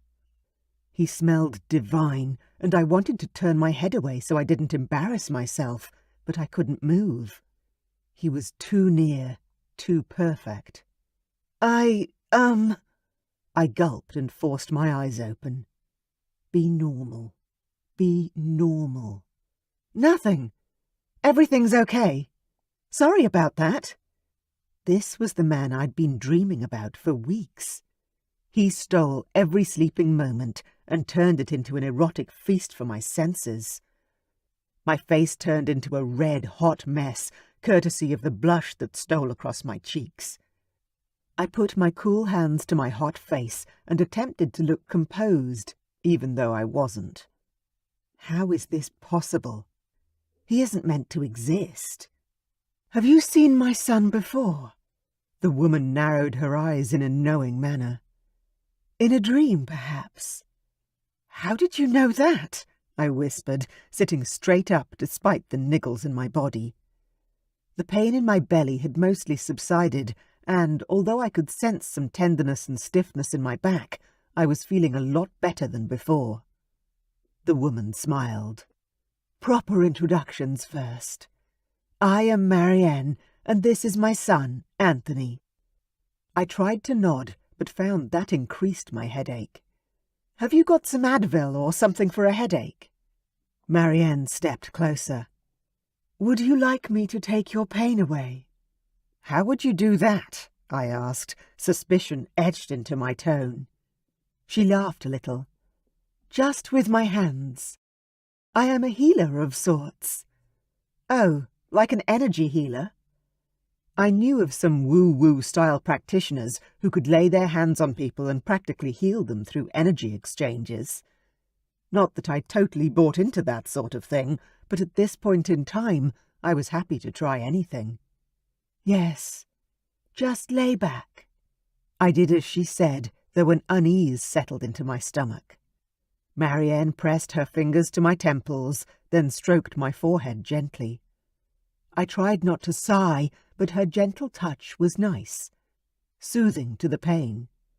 How's that? She asked after a minute or so, taking her hands away. Any better? I opened my eyes, unaware of when I'd closed them. The pain was gone, and my head felt clearer than it had in a long time. I sat up once more. Oh my God, you're amazing! I grinned up at the woman and her gorgeous son, trying not to let my embarrassment take hold once more. This couldn't be the man from my dreams, surely. Just because his eyes were blue-purple and his face looked oh so familiar. No, it's impossible. Now, about that dream, Marianne said. Mom, stop it. Anthony gave his mum a push in the side that didn't move her, so I had to assume it was playful. Marianne grinned again. Secrets always come out in the end, just so both of you know that. She began walking toward the door. It's late, so I'm going to bed. My husband will be wondering where I am. Anthony snorted. Dad will be snoring his head off. She smiled softly again. Fine, I'm exhausted. I'm old. Let me get some sleep. She waved at me just before she pulled the door shut. Nice to have you staying with us, Charity. Oh, nice of you to have me, I responded as she shut the door, leaving me alone with Mr. Sexy-ass Dream Guy himself. I glanced around the room. Where exactly am I? Why hadn't he taken me to a hospital or the police or something? And what happened to Barry? Did you call the police? Anthony walked around the bed so he was standing at the foot of my bed and we could look at each other easier, with a little breathing room. Don't you want to get some sleep? It's after 1 a.m. I narrowed my eyes at him. Why aren't you answering my questions? Part of me argued that I should be feeling afraid, but instead I rationalized that if they'd wanted to hurt me, I wouldn't be lying in a plush bed, comfortable and healing. He ran a hand through his hair, then looked at me with eyes that shone with heat. "Because I'm afraid to tell you." "Tell me what?" I whispered, and even though my pulse quickened, there was no fear in my heart. He gestured to the bed. "Where you are. What I am." "What you are?"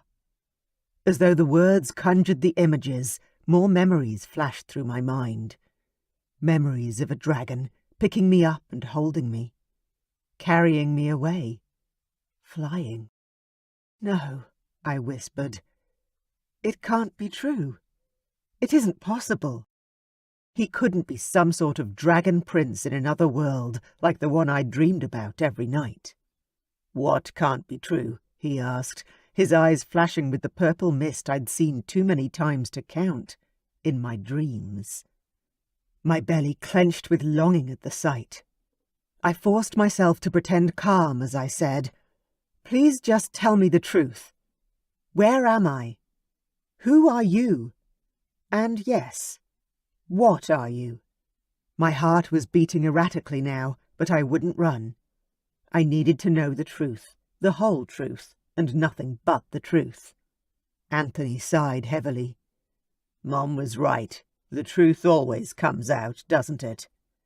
He was trying to be light-hearted, but my nerves were stretched tight, and all I could manage was a nod. "Please." He grabbed the bed end and leaned forward, seeming to brace himself for what he needed to say. "My name is Anthony, and I'm a prince. The second-born son of the King and Queen of the Black Mountains. I brought you here to our castle, my home, because I knew my mother could heal you." Holy shit. Then Anthony continued and blew my world apart with his declaration. "And I'm a dragon shifter. We all are. Well, my mother isn't. She doesn't shift, but pretty much everyone else does around here." I inhaled sharply, struggling not to laugh hysterically. Say what?" Chapter 7.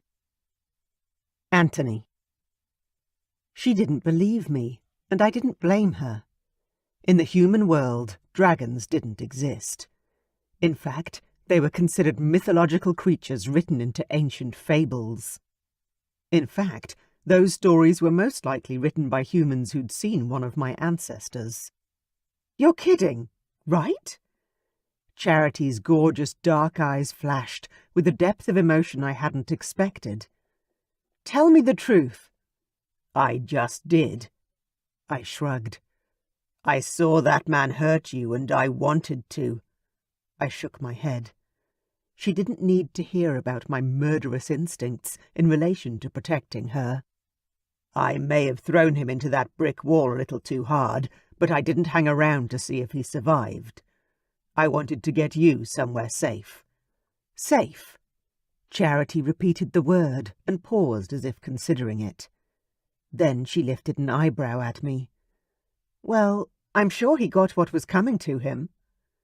I agreed, but didn't say anything more. I could tell she was trying to process everything, not an easy feat with a head injury, let alone when what was being said probably sounded fantastical. If you'd never known shifters or magic, it was a pretty big leap of faith. "So where am I?" she asked, looking around. "In your castle or something?" I smirked a little at her incredulous tone. Every eligible woman in my town would have been ecstatic to be in a room alone with me, with a bed in clear sight. But apparently not my mate.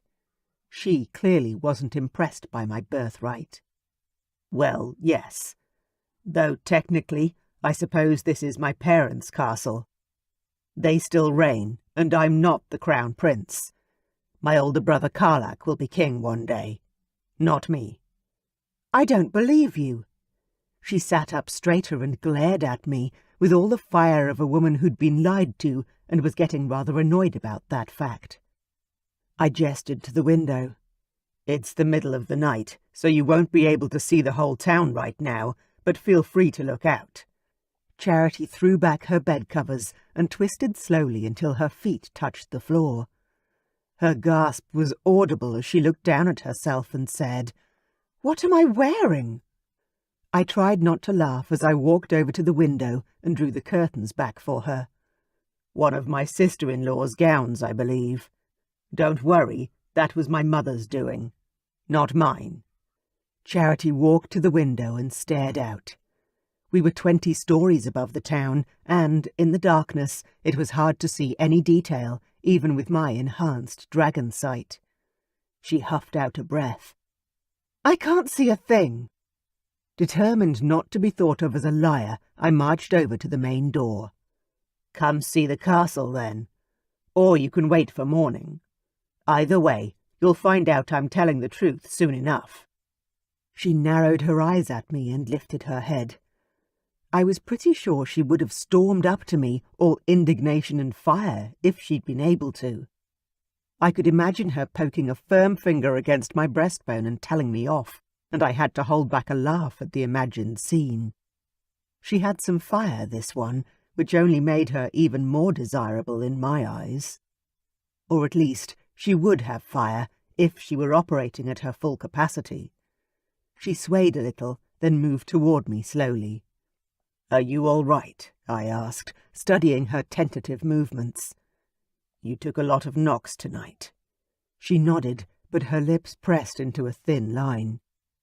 I opened the door and took her elbow as she reached me. "One short walk, then back to bed.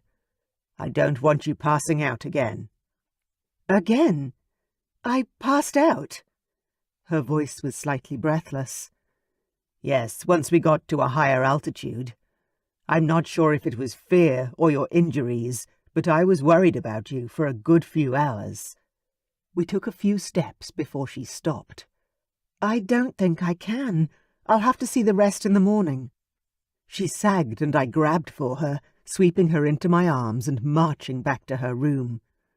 "I'm not making a move," I said, trying to be stern.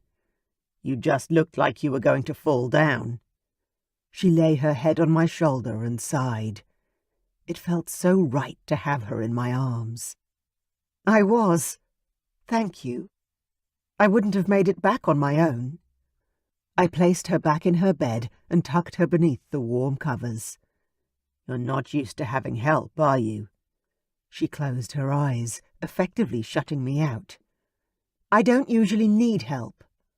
I brushed her hair back off her forehead, unable to not touch her when she was this close. "Well, tonight, just take it. Okay?" She nodded, though her eyes remained closed. "Okay." "My room is a few flights of stairs down. Do you think you'll be all right here if I leave you now?" She opened her eyes, and, for the first time since the attack, there were tears shimmering in her eyes. "I'll be fine. I just need to sleep." The sight of those tears did something to my insides. I felt all squeezed tight, like it was difficult to breathe, and I couldn't stop myself from leaning forward to press a gentle kiss against her hair.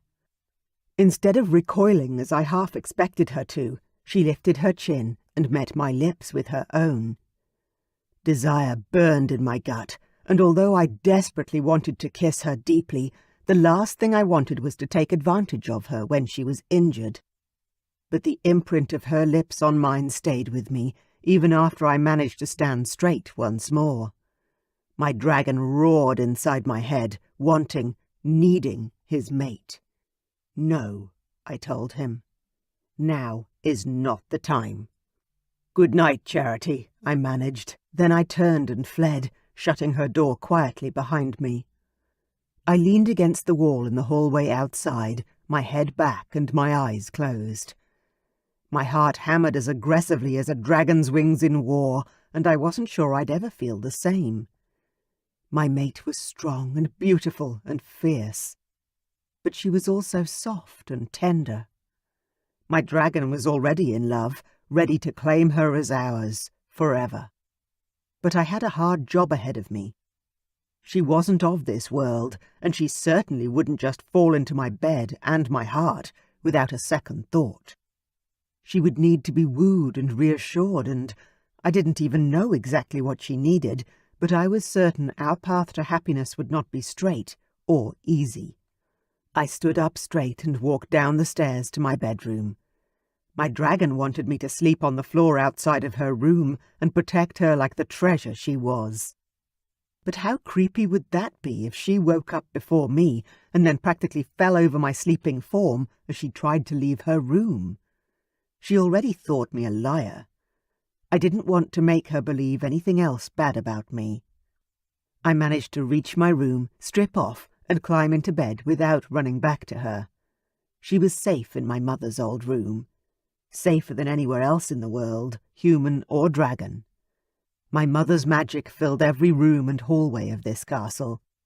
And even though the servants loved her, they also feared her power. No harm would come to my mate while my mother was queen. And I would destroy anyone who tried to harm a hair on my beautiful mate's head. I managed a few restless hours of sleep before I was up, dressed, and heading back up the stairs to see if Charity was well enough to go for a walk. When I reached the door, Mom was walking out. When she saw me, she held a finger to her lips as though shushing me. "She's still sleeping," Mom said, once she'd shut the door behind her. "Okay, I'll wait." I stood beside the door like a soldier. I wasn't letting her wake up to an empty room and no help. Mom nodded. "I understand. The fated mate bond is very strong. You won't want to leave her at all." I crossed my arms over my chest. "Then why does it sound like you have something unpleasant to say about it?" She grimaced. "Because my visions of your future haven't changed, Anthony. Until you accept your magic, embrace it, you're both on a hazardous path." I stared down at the carpet at my feet, anger rising inside my chest. I hated my magic. It made me different from every other shifter. Even worse, it made me dangerous, which my mother had just admitted seeing in her visions. If I ever lost control, I could hurt those I cared about. Kill them even. How could she not understand that my magic was a weakness rather than a strength? "Mother, you're a powerful sorceress. You can get rid of my magic, I'm sure of it." I flicked my gaze back up to hers, staying as calm as I could. "I've never asked you for help before, but I'm asking now. Consult your books. See if you can take away my curse." Mom gaped at me. "It's not a curse. It's a gift. And Anthony, you are far more powerful than you know." I scowled at her. "Yeah, so powerful I'll likely kill my mate someday. No, thank you. If this is a gift, I don't want to accept it. I want it gone." Mom lifted her chin. "All right. If that is truly what you want, I'll see what I can do." "Thank you." She took a step away from the door, then froze. "I think Charity is awake," she said, but in truth, she hadn't needed to tell me. I could instantly sense the connection with Charity grow stronger as she woke. "Bring her down for breakfast, would you?" Then she was gone. I stared at the door to my mate's bedroom, my gut tight with anticipation. Today was the first day of the rest of my life. With her. I just had to convince my human mate that it was also the first day of hers, and that it would be a good thing, not something to fear. Chapter 8. Charity. I was still inside this strange room. It was beautiful, that was for sure, but unlike any bedroom I'd ever seen before. Knock, knock, knock. "Come in," I called out, before really thinking about who I was inviting into my room. The door opened, and the man of my dreams, quite literally, walked in. "Good morning." I smiled at Anthony, trying to control my body's response to his presence, and failing. My cheeks burned with the shame of it. "Hi." He smiled at me. "Mom asked me to invite you downstairs for breakfast. Are you feeling well enough?" I checked my body. I need to go to the bathroom first, but yes. Breakfast would be lovely. Anthony indicated a door behind him. There's an attached bathroom here, with a large tub and shower. Please take your time, and I'll wait out in the hall. Thank you. He turned and headed for the door. My gaze swung down to his arse and the way his slacks clung to him. Wow. As soon as the door was shut, I got up and carefully made my way to the bathroom. I was still sore, but I felt a lot more energetic than I had last night, and less like I was about to topple over. I stared at my reflection in the mirror, a stranger staring back. Holy shit! What the hell happened? I was pale and wan. I had bruising around my right eye and dried blood in my hair. I looked like I'd been pulled through a hedge backwards and then thrown in front of a truck. How am I even alive? The answer was clear. Someone had saved me from a fate worse than death, or perhaps death had been Barry's intention. I didn't know. I didn't remember all the details. I glanced longingly at the shower. I had to wash the blood out of my hair. I couldn't go to breakfast, potentially with members of some strange royal family, with blood clinging to my scalp. I unlaced the bodice on the dress and dropped the heavy garment to the floor. Whoa!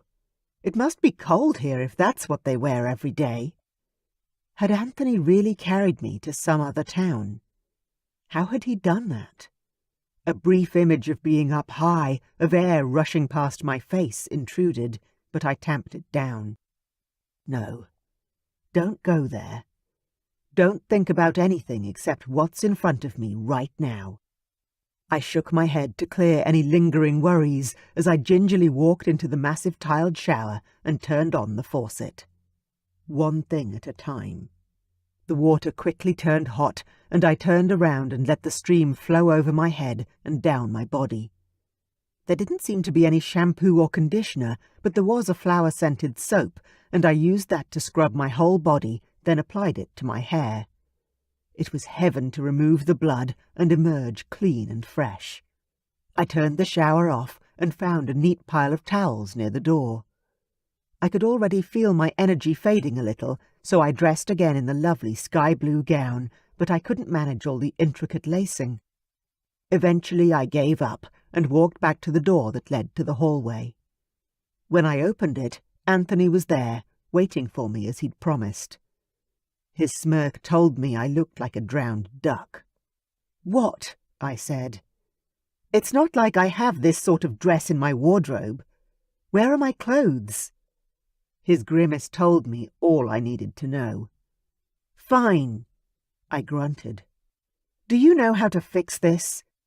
I gestured to all the strings and ties, and he nodded. With expert efficiency, he laced me up, then stepped back. His fingers had been brisk, and yet he'd lit a path of fire with every touch. Did he feel that strange connection too? "Do I want to know how you know your way around women's clothing?" I raised an eyebrow, and he had the grace to lightly blush. "You can ask." His smirk lifted one side of his lips. "But do you really want to know the answer?" I grinned at him. "Touché." "Let's go." He offered me his elbow like a gentleman from a historical movie. I took his arm, because how could I not? Then I remembered our strange conversation last night about where we were. "Weren't you going to show me the view?" I taunted. I was sure we were just inside some beautiful mansion outside the city centre, and I would see familiar landscape when I checked outside. They had bluestone historical homes near where I lived. Not many, but they were around. This was likely one of those. "Sure," he said with a big smile, leading me to an arched window that looked out over a view that took my breath away. Oh, my! We were high up. Like, really high up. This was definitely not a bluestone stately home. I stepped closer, pressing my nose to the window so I could stare down at the village below. It didn't look familiar at all, nor did the mountainous skyline beyond the village. Where are we? We're in the Black Mountains, Anthony said. My family rule this kingdom. Kingdom? I twisted around to gape at him. Where's here? What country? He pressed his lips together and his nostrils flared. I put my hands on my hips. Well? You're in a realm not far from the town you live in. We passed through a hidden portal last night. We call it a veil that sits between your world and ours. We're in a... I gulped, then swallowed hard. Was he saying that he'd taken me to some sort of time-travel world or something? Another realm? What's with all the medieval clothes and stuff? I said, gesturing to the dress I wore and trying to grasp onto something concrete. The clothes are designed mostly for the weather. It gets cold here, he explained. We like a simple life, but we have modern conveniences also. I nodded, registering the fact that I'd used a very modern bathroom only minutes before. Okay, but... Anthony put out his elbow again. Can I answer more questions at breakfast? My parents will be waiting. His parents? You mean the king and queen of this place? He chuckled. Yes. Let's go. I let him lead me down the stairs, along a hallway, and down another set of stairs. How big is your home? I asked, glancing at everything around me. The furniture, the paintings, the rugs on the stone floors. It really was a castle. This place is amazing. Anthony chuckled. It's big. How big? I have no idea. He pushed open a large carved door and preceded me into a large dining room with a roaring fireplace. Wow! I stared at the stone dragon carvings around the fire and the portrait atop the mantel. A man and a woman with 2 small sons. It was glorious. There was no other word for it. Marianne walked toward me, a huge smile on her face. Nice to see you up and moving, Charity. Are you feeling better? I nodded. A lot better, thank you. A man walked toward us, slightly taller than Anthony, and with an aura about him that wasn't quite as warm. Hardened was the word that came to mind when I stared at him. Anthony's father. Which meant he must be the king. I stepped closer to Anthony, and the king stopped beside Marianne. Charity, this is my father, King Eric. I nodded my head, not sure if I should curtsy, or even if I knew how to curtsy. So nice to meet you. And I, you. His tone was more formal than I'd expected. Come eat. Marianne reached for my hand and pulled me toward the massive table. If there's anything you'd like in particular that isn't here, please let us know. I gawked at the spread before me. Is it Christmas Day or something here? Anthony snorted out a laugh while Marianne frowned. I'm sorry, I don't understand. Anthony held out a chair for me. This is a normal breakfast for us. No way! I shook my head as I stared at the plethora of food in front of us. This is more food than my mum would make on our birthdays and Christmas combined. Not to mention the fact that, for me, breakfast was usually a coffee on the way to work. At 1 p.m. in the afternoon, because I always seemed to work nights. Everyone sat down and began loading up their plates with pancakes and fruit. Roast meats and potatoes. Pies and stews. I didn't even know where to begin. It's perhaps my fault that we eat so well, King Eric began, his deep tone even more pronounced now. I didn't grow up in the castle. Dad grew up poor and starving, Anthony said, cutting to the chase. He's always made sure that my brother and I were well fed, and he changed all the laws in the kingdom once he became king, so that no one goes hungry. Not in our town. I shivered at the emotion behind the words. Anthony was proud of his dad, and I could see why. I simply couldn't imagine the huge man in front of me starving as a child, but it brought a tightness to my chest to even think about it. I swallowed hard. It sounds like you turned something horrible into a blessing for everyone else. That is something to be commended. The king didn't say anything, but his lips turned up in his first smile since I'd entered the room. "Please, eat," Marianne said, and I reached for the closest thing, a pot of jam and a plate of warm bread rolls. I pulled open the bread and smothered the warm crunchiness in what smelled like fresh raspberries. When I bit into it, I groaned. "Wow, that's amazing!" Marianne smiled. "Our cooks are talented." I took another bite and managed to swallow before saying, "I've worked in restaurants for 10 years, and this is top quality." "Try some of the meat," Anthony said, gesturing to the platter not far from me. "It's impressive." I dug in, eating as much as I would on Christmas Day, enjoying both the flavours of the food and the simple questions they asked about my work and my family. "So, how far is my apartment from here?" I asked, glancing at Anthony, then Marianne. "I mean, assuming I believe your story about dragons and flying me here, which I can't believe I'm saying out loud, but how far is it to home?" I laughed to show I was joking, and Marianne looked at her husband with a secretive smile. "She sounds just like Lucy." "Who's Lucy?" I asked, taking another heavenly bite of roasted sweet potato. "She's a human who married the king in a neighbouring kingdom," Marianne explained. "She was pretty shocked to find out that we existed." Okay. "And did her king save her from a bad guy too?" Eric snorted, and I looked at him in surprise. He coughed to clear his throat. "No, Stavrok stole Lucy from her doorstep." "He stole her," I repeated.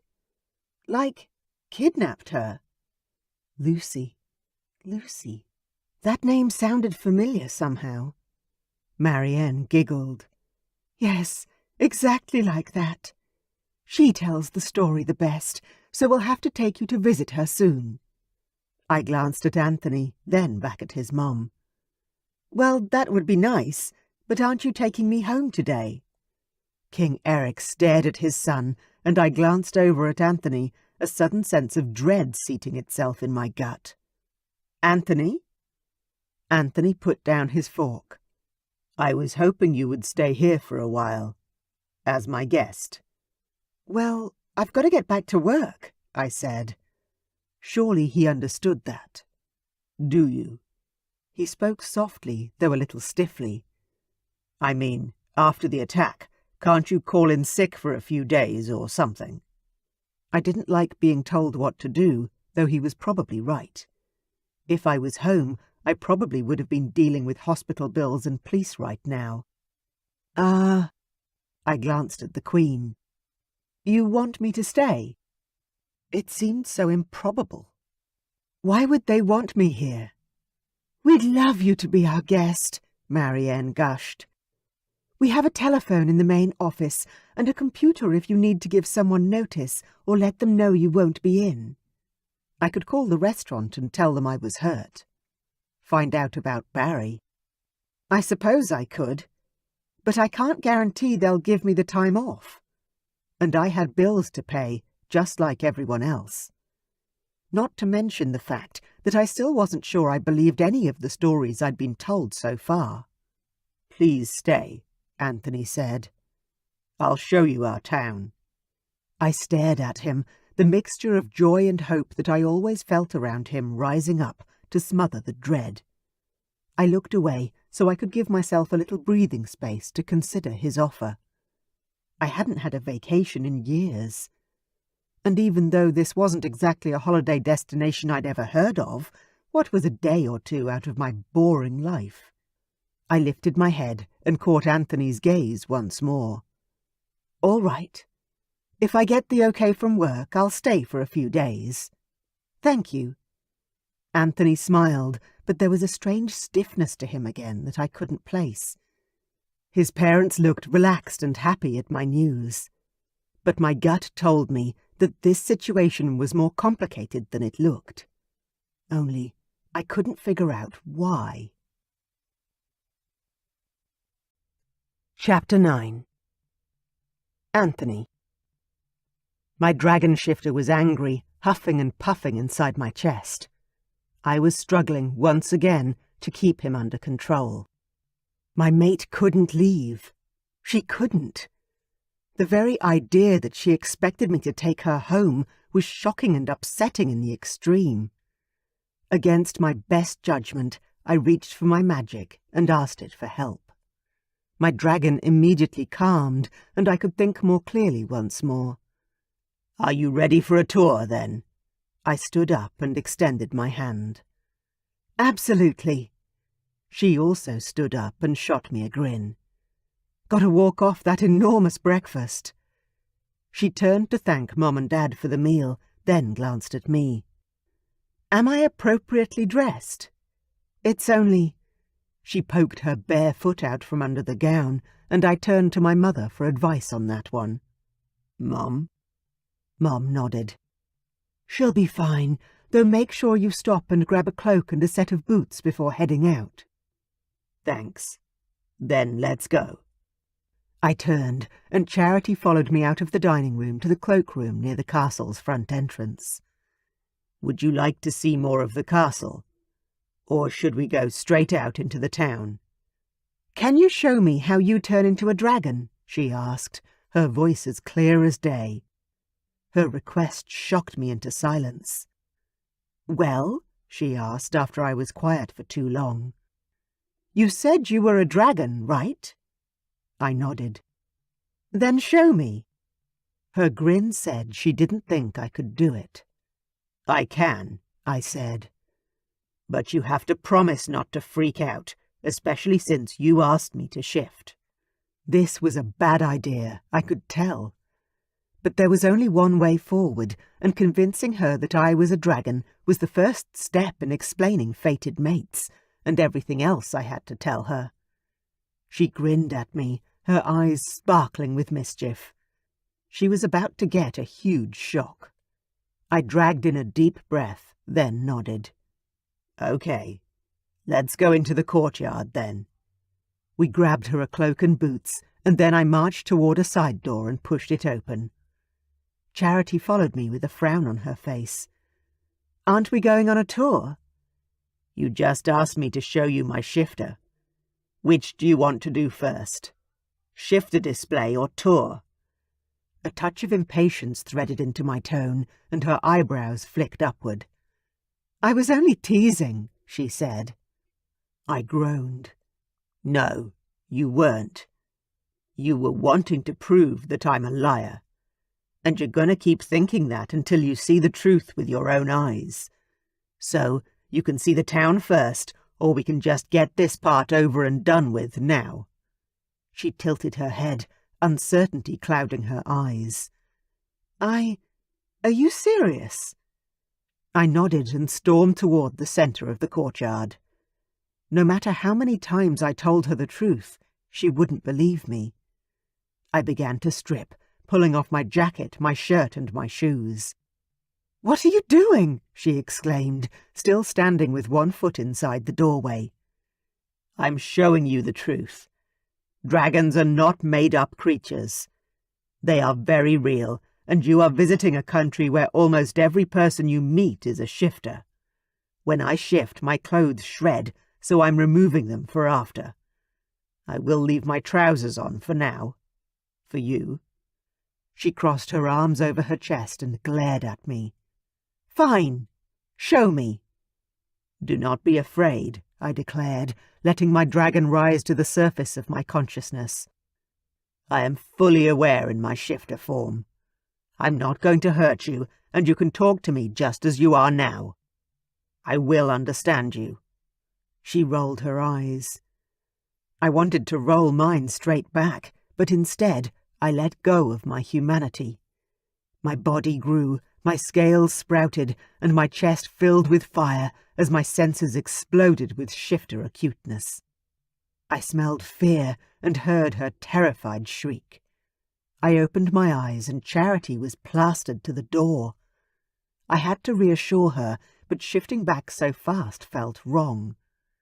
I bent my front legs and lay my head on the stones. My shifter heart ached to see Charity so distressed, but she would need to accept all of me as my fated mate, not just the human side. Charity dropped to the ground and curled into a ball, her arms around her legs as she rocked back and forth. I made a purring sound, which probably sounded more like a growl to her, but I was hoping it came across well. If she didn't calm down soon, I would need to shift back. Her head came up a little at my purr, and her watery eyes stared at me. I stayed in my submissive pose, wishing she would stand up and touch me. As though my thoughts had encouraged exactly that, Charity pushed up on unsteady legs and stared at me, her fingers grasping the door behind her. "Anthony, is that really you?" Despite her fear, her voice was strong. I nodded my head the best I could without getting up. She staggered forward, wiping the tears away. "How is this possible?" I stayed very still, wishing her closer. Charity took another step toward me, then extended her hand. "May I touch you?" I nodded my head again and didn't move.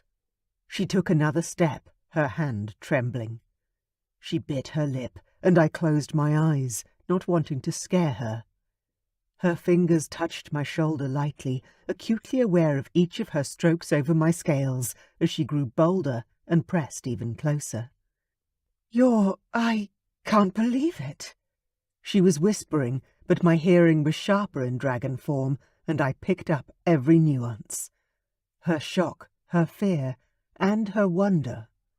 Both of her hands touched my side now, moving toward my wings. I tried not to move, but it was almost impossible.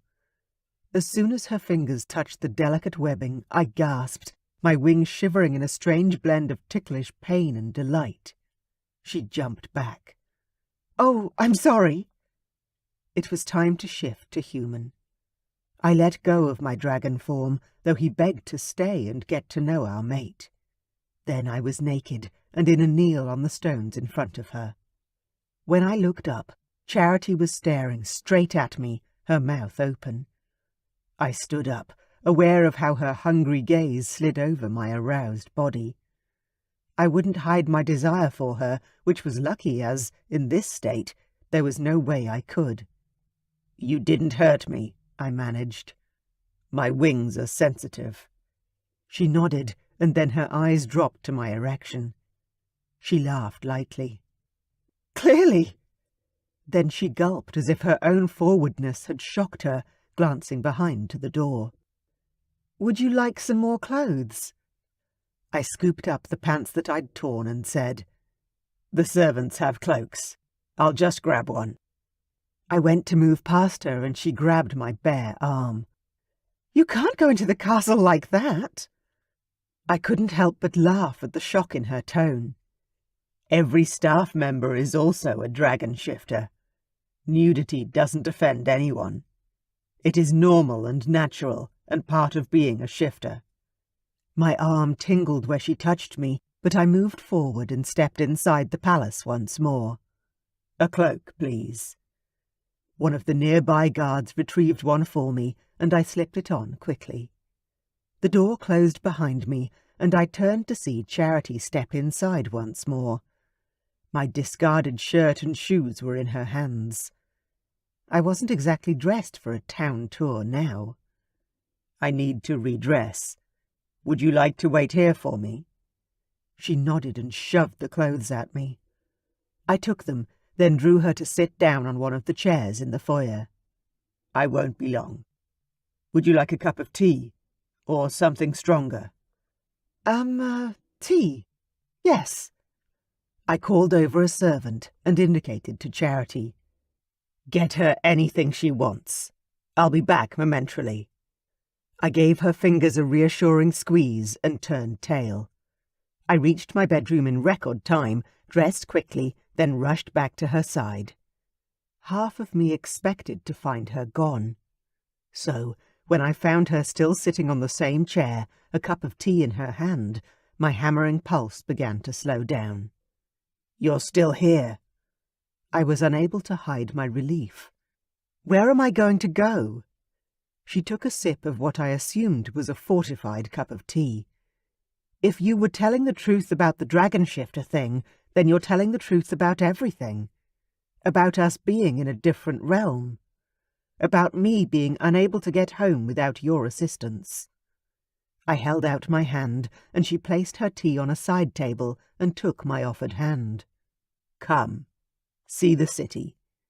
Then you can decide if it's such a terrible thing that you're here with us." A guard opened the front door for us. As soon as we stepped out of the castle, the cold air hit us, and she shifted closer, pressing her body against mine. "It's snowing," she said, holding out her hand to catch a stray snowflake. "I've never seen real snow before." "It's only a light sprinkle," I replied. "Today, at least. Let's do a short walk and see how you go. If it gets too cold, then we'll go back." She nodded, and together we walked down the main street and around the town, looking at the houses and shops and enjoying the bustle of people as they went about their daily business. "You said that your father makes sure no one here goes without food," she said, when we walked past a small vegetable cart. "How does he do that, exactly?" "Well, one of the first things he did for our kingdom was to lift all the taxes and supply everyone with free electricity, heating and water. The necessities. Next was food. The new council know who in town needs a helping hand, and we provide what they need. Our people work hard, and they rarely need handouts, especially with their basic needs taken care of." Charity stared up at me, then shook her head, focusing back on the road. "Wow, that's amazing. I feel like I work night and day just to pay the mortgage most weeks. It must be amazing to know that you'll always have a home and be able to keep the lights on." It was my turn to frown down at her. "You don't enjoy your work?" I'd assumed she must, given she wanted to go back to it, but if she didn't, well, that would make her transition to living here much easier. Her lips twisted as she thought on her answer.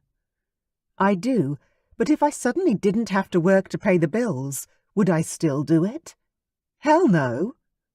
That was exactly what I wanted to hear. She'd mentioned a little of her family over breakfast, but I wasn't sure how close she was with them. Would she miss them living here? "Do you see your family much?" I asked, assuming, of course, that she was unmarried. Surely fate wouldn't have sent me a woman who wasn't available. "I don't see them a lot," she answered, her voice soft and slightly reflective. "My parents live a few hours away." "Have you seen enough of the town for now?" I asked, stopping at a fork in the road where we could choose to continue to walk or head back. "Yes, I'm a bit tired, actually." "This way," I said, directing her back up the hill toward the castle. "Would you like to rest?" She was looking paler by the moment. When she nodded, I twisted and picked her up in my arms.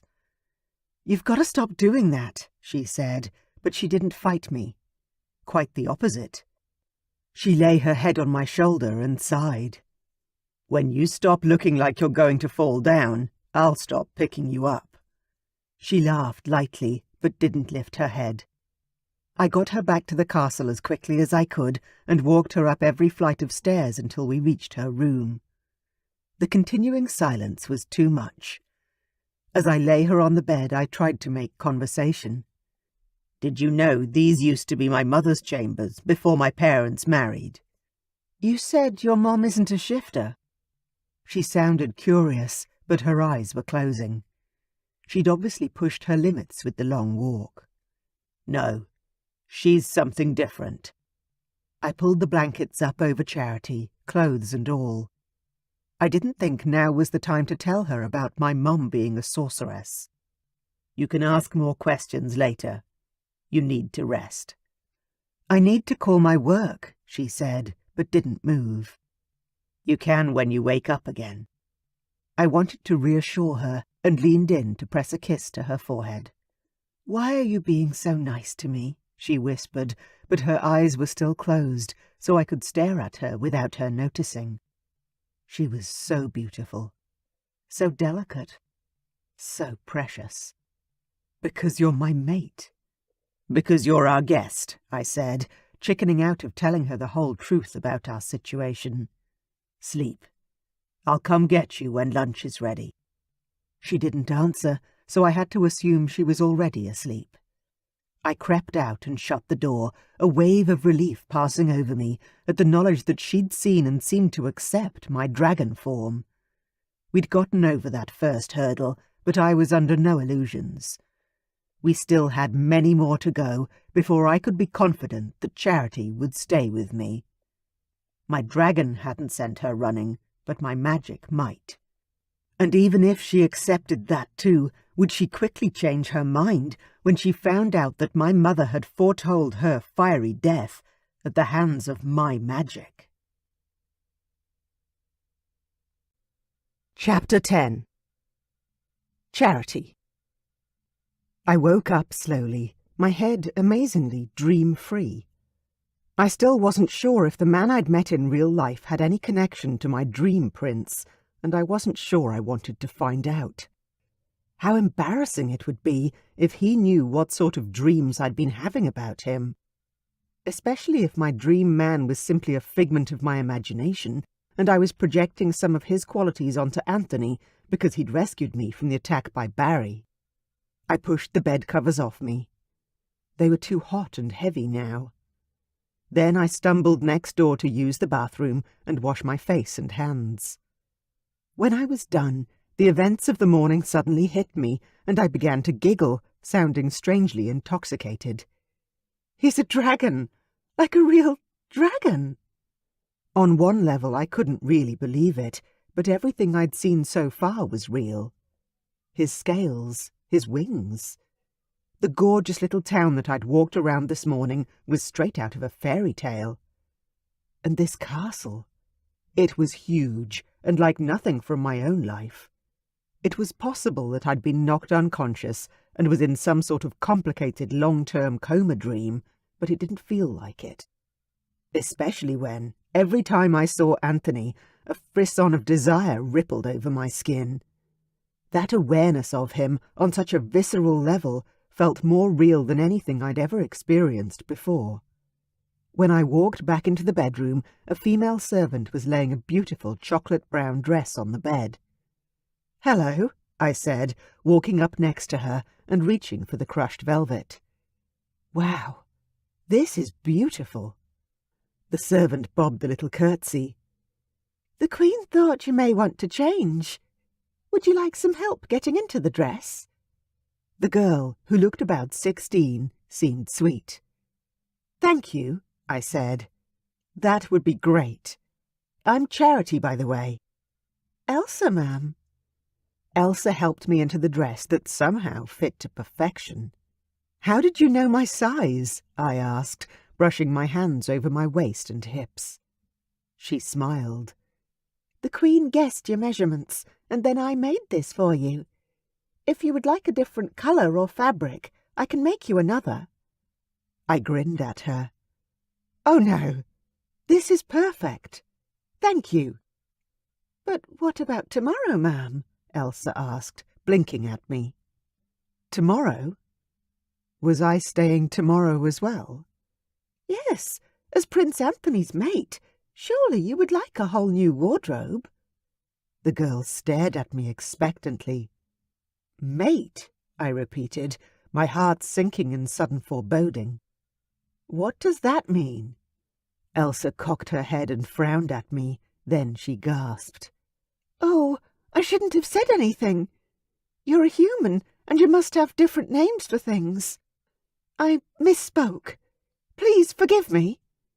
She bobbed again and ran from the room. I stared after her, feeling slightly numb and a little stupefied at the same time. "Mate?" I repeated it out loud. "She doesn't mean like a friend or—" I shook my head. I knew next to nothing about this world, and I needed to ask Anthony what she meant. Memories of Anthony's beautiful purple blue eyes within the dreams I'd had before I met him came back to haunt me. I needed to find out more about that, too. So many questions, so much uncertainty. Work! I couldn't believe I'd forgotten. I had to find a phone. There was a knock at the door, and I walked forward and pulled it open. There was my dream man, right in front of me.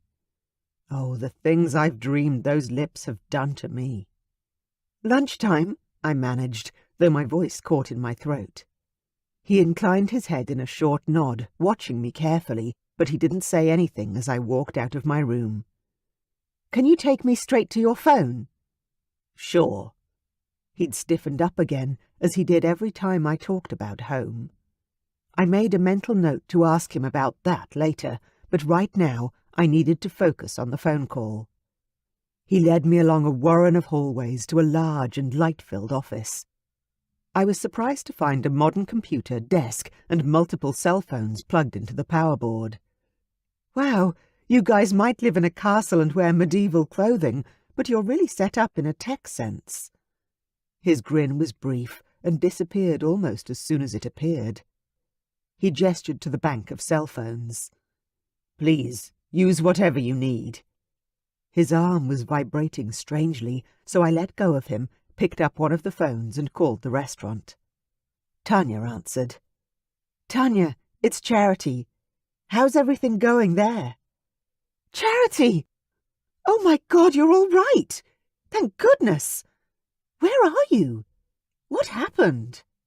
I pulled out the desk chair and sat down, noting the fact that Anthony was hanging around and appeared to be listening intently. "I'm away," I hedged. "I was attacked after work the other night, and someone found me and saved me." There was silence on the phone. Then Tanya whispered, "Was that the night one of our diners was attacked? Barry, I think his name was." "I'm not sure," I said, my stomach tight with tension. "I don't remember much, because I was hit in the head multiple times." "Why? What happened to Barry?" "You were hit in the head?" Tanya exclaimed. "By who?" "I don't know," I lied. "But it could have been the same person. What happened to Barry?" "He was attacked too," Tanya said. "He's unconscious in hospital at the moment, with a cracked skull and broken ribs. They don't know if he's going to come out of the coma or not." I closed my eyes, a strange wave of feeling washing over me. Was it happiness or apprehension? I wasn't sure, but I wasn't sorry that Barry had been so badly injured. Not when I knew what he'd tried to do to me. "That's no good," I managed at last. "When are you coming back?" Tanya asked. "The restaurant's been struggling without you." My gut twisted this time, guilt hitting me hard. I probably need another day, Tanya. I'm still recovering from the attack." "Oh, shit! I'm so sorry. I can't believe I didn't think about that. I'll tell the big bosses that you need a week, and that'll make them send another manager from the city. Or should I say 2 weeks? Then they definitely won't say no." I opened my mouth to say that I didn't need a week, let alone 2. But Anthony wandered over to the desk, his eyebrows raised high. I could sense his interest in the discussion, and it made me hesitate.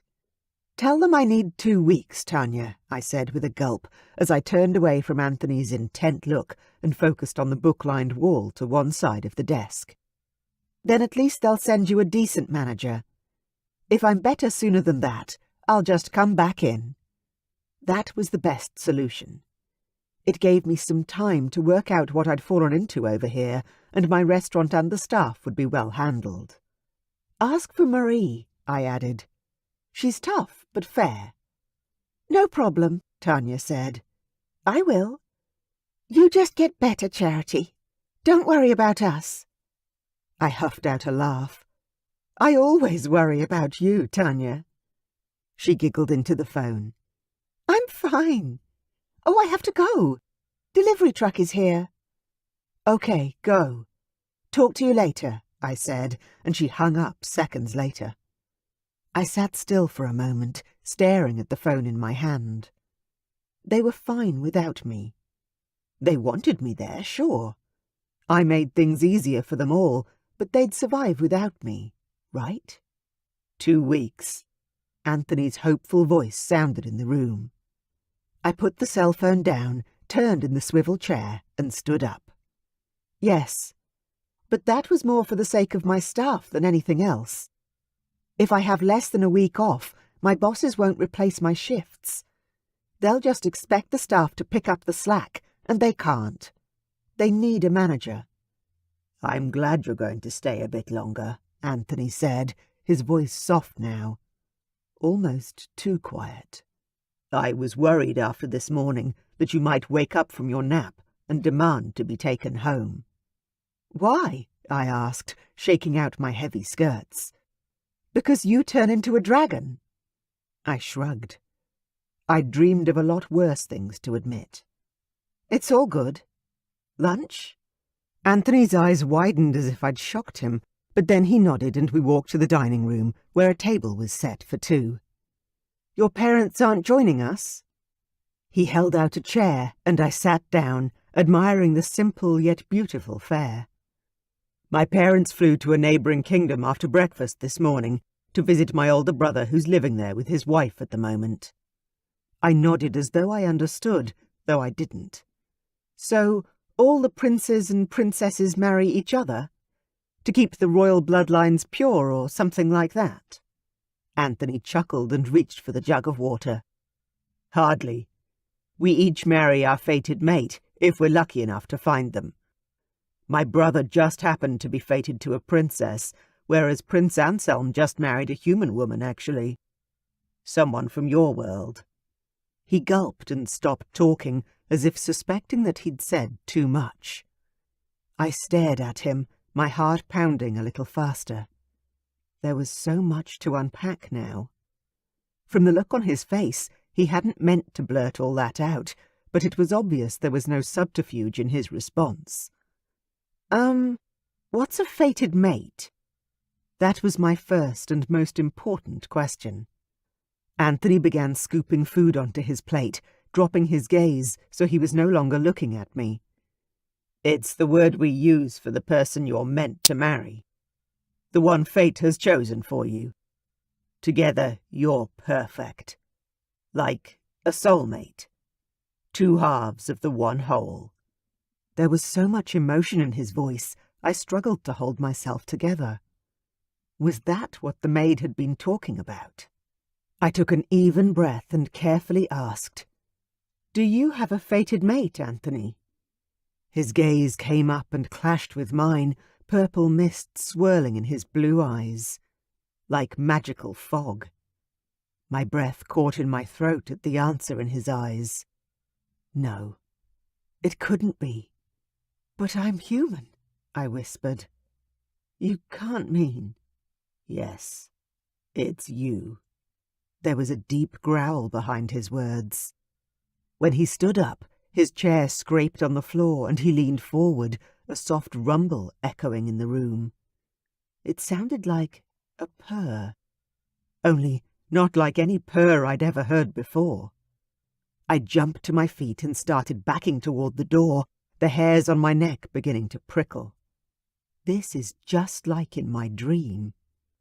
And even though I knew I'd excited the hunter in Anthony, I couldn't stop from turning tail and running from the room. A squeal caught in my throat as I ran down the hallway and raced into a room I'd never been in before. My heart was pounding and my whole body was shaking as I twirled back to face the door. And froze. I'd found the library. The doors banged open behind me and Anthony prowled inside, big and strong and far too sexy for the confined space. My breath was already short. His presence added to that, and I suddenly found it immensely difficult to breathe. I turned to run, and he grabbed me from behind, one arm locking across my chest, the other snaking around my hips. He held me captive against his big body and whispered in my ear, "Why are you running?" I gasped as his voice, like every dream and fantasy I'd had before now, made my insides turn to molten lava. I wriggled against his body, feeling his erection press into the small of my back. "Why are you chasing me?" He spun me around, picked me up, and carried me over to the desk in the center of the room. He set me down, and I opened my legs for him to step between them, our movements as natural as breathing, as though we'd done this dance 1,000 times before. My hands slid up his arms until I could cup his jaw and bring him close. He stopped inches away from my mouth, and I pulled on him, wanting him closer. On top of me. Inside of me. "I have so much I need to tell you." His voice was a whisper, his eyes exactly as I remembered from my dreams. All blue and purple swirls, intense and full of desire. I shuddered with the erotic memories of my dreams gone past. "Later," I whispered back, lifting my chin so that my lips were a breath away from his. "Now, I need you to kiss me." When he finally lifted his head, his eyes were the most purple I'd ever seen them. I cupped his face and stared at them. "God, you're beautiful." He chuckled and gently prized himself out of my arms and back to standing, though he still stayed between my thighs. "You're the one who's beautiful, Charity." He said the words with such reverence, as if he meant it. The way he stroked my body as he spoke made me believe him even more. I smiled up at him, feeling the need to be real and honest. "It was your eyes," I sighed. "I've been dreaming about you for so long. And I knew it was you." "How did you know it was me?" Anthony whispered, already pulling away. I sat up, confused. "Because of your eyes. The purple swirls in your eyes." Chapter 11. Anthony. I pulled up my trousers and fastened them quickly, fear whistling through my veins. "What do you mean, purple? I have blue eyes." I knew exactly what she was talking about, of course, and yet everything inside of me shouted out in denial. I was a dragon shifter, not a sorcerer. I didn't want my mother's curse. I didn't want purple eyes. Charity pushed her skirts back down and covered her creamy thighs, then hopped off the desk. What are you getting all upset about?" She was right. I was upset, and I couldn't put a lid on it. I grabbed for my shirt and my jacket, trying to distract myself by dressing so that I would have the chance to calm down. It didn't work. "I'm fine." "You're not fine," she snapped. "1 minute we're having this beautiful moment when I'm telling you something important, and then you—" She waved her hand around instead of finishing. "What?" I demanded, whirling on her. "What did I do wrong?" She frowned. "I don't understand what's going on right now." My throat closed up, and I pushed the feeling of anxiety away. "Do not." I shook myself, the need to fly away from here clamping down on me. She didn't understand that I needed to leave. I had to, before I shifted inside this small room and hurt her. I ran for the door, and she followed me. I ran through the foyer and onto the palace steps. There, I let my dragon take over. He filled me up, my magic pulsing with too much intensity to contain. No, I didn't want magic. It was a curse. My freakish DNA.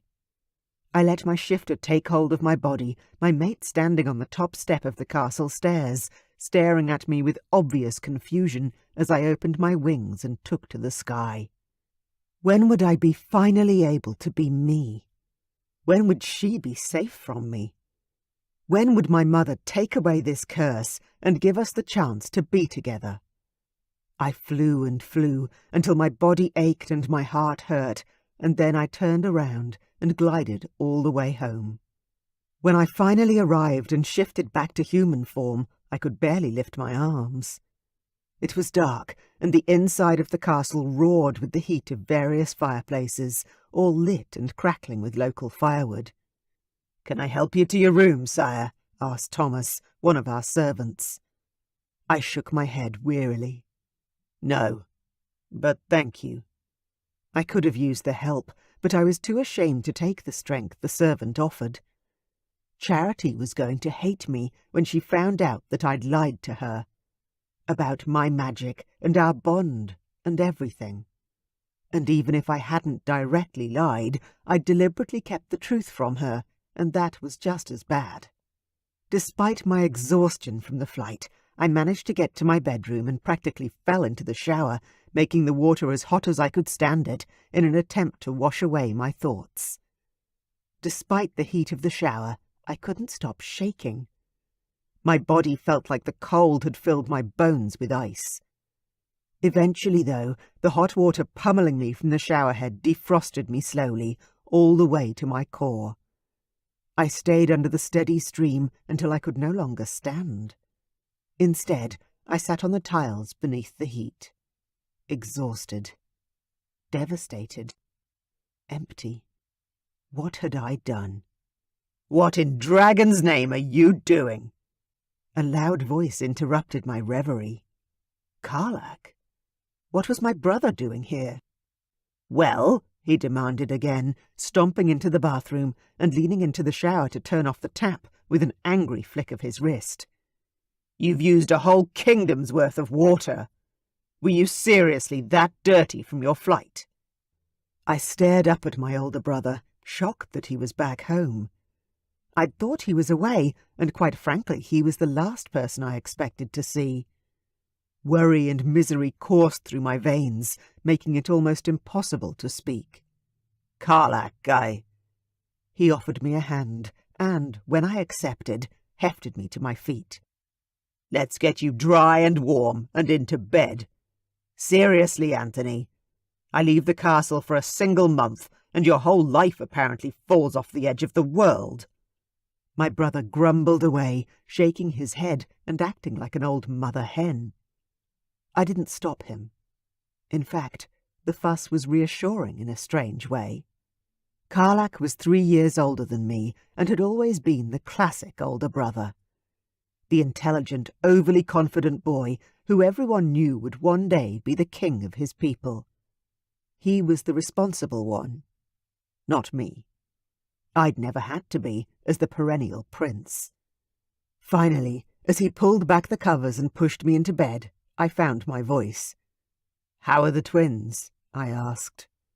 "They're fine. Don't worry about my family, little brother. Worry about yours." "Mine?" I said, confused. "I don't have a family. Not like that, anyway. Not past my parents and brother. My mate would never love me, now that she knew what sort of monster I was." Karlach dragged a chair from a corner of the room and set it beside my bed. There he sat, his brow furrowed and twisted, as he stared at me with obvious concern. "Not yet, you don't," he said. "But you have a mate, and if you're lucky, you'll have a child soon enough. What are you doing flying around aimlessly until you're so exhausted you can barely make it back home?" I shuffled in bed to hide my discomfort, rearranging the blankets. I hated hearing the disappointment in his voice. "How do you know all that?" "Mother had another vision," Karlach said, as though that was a run-of-the-mill type of thing. It was for our family, but if Charity heard him, what would she think? "She's worried about you. And she's even more worried about what's going to happen between you and Charity." I sighed and let my head fall back against the pillow. "Thank you for coming to check on me, brother, but I'm okay. I just needed to fly today. To get out. Get away."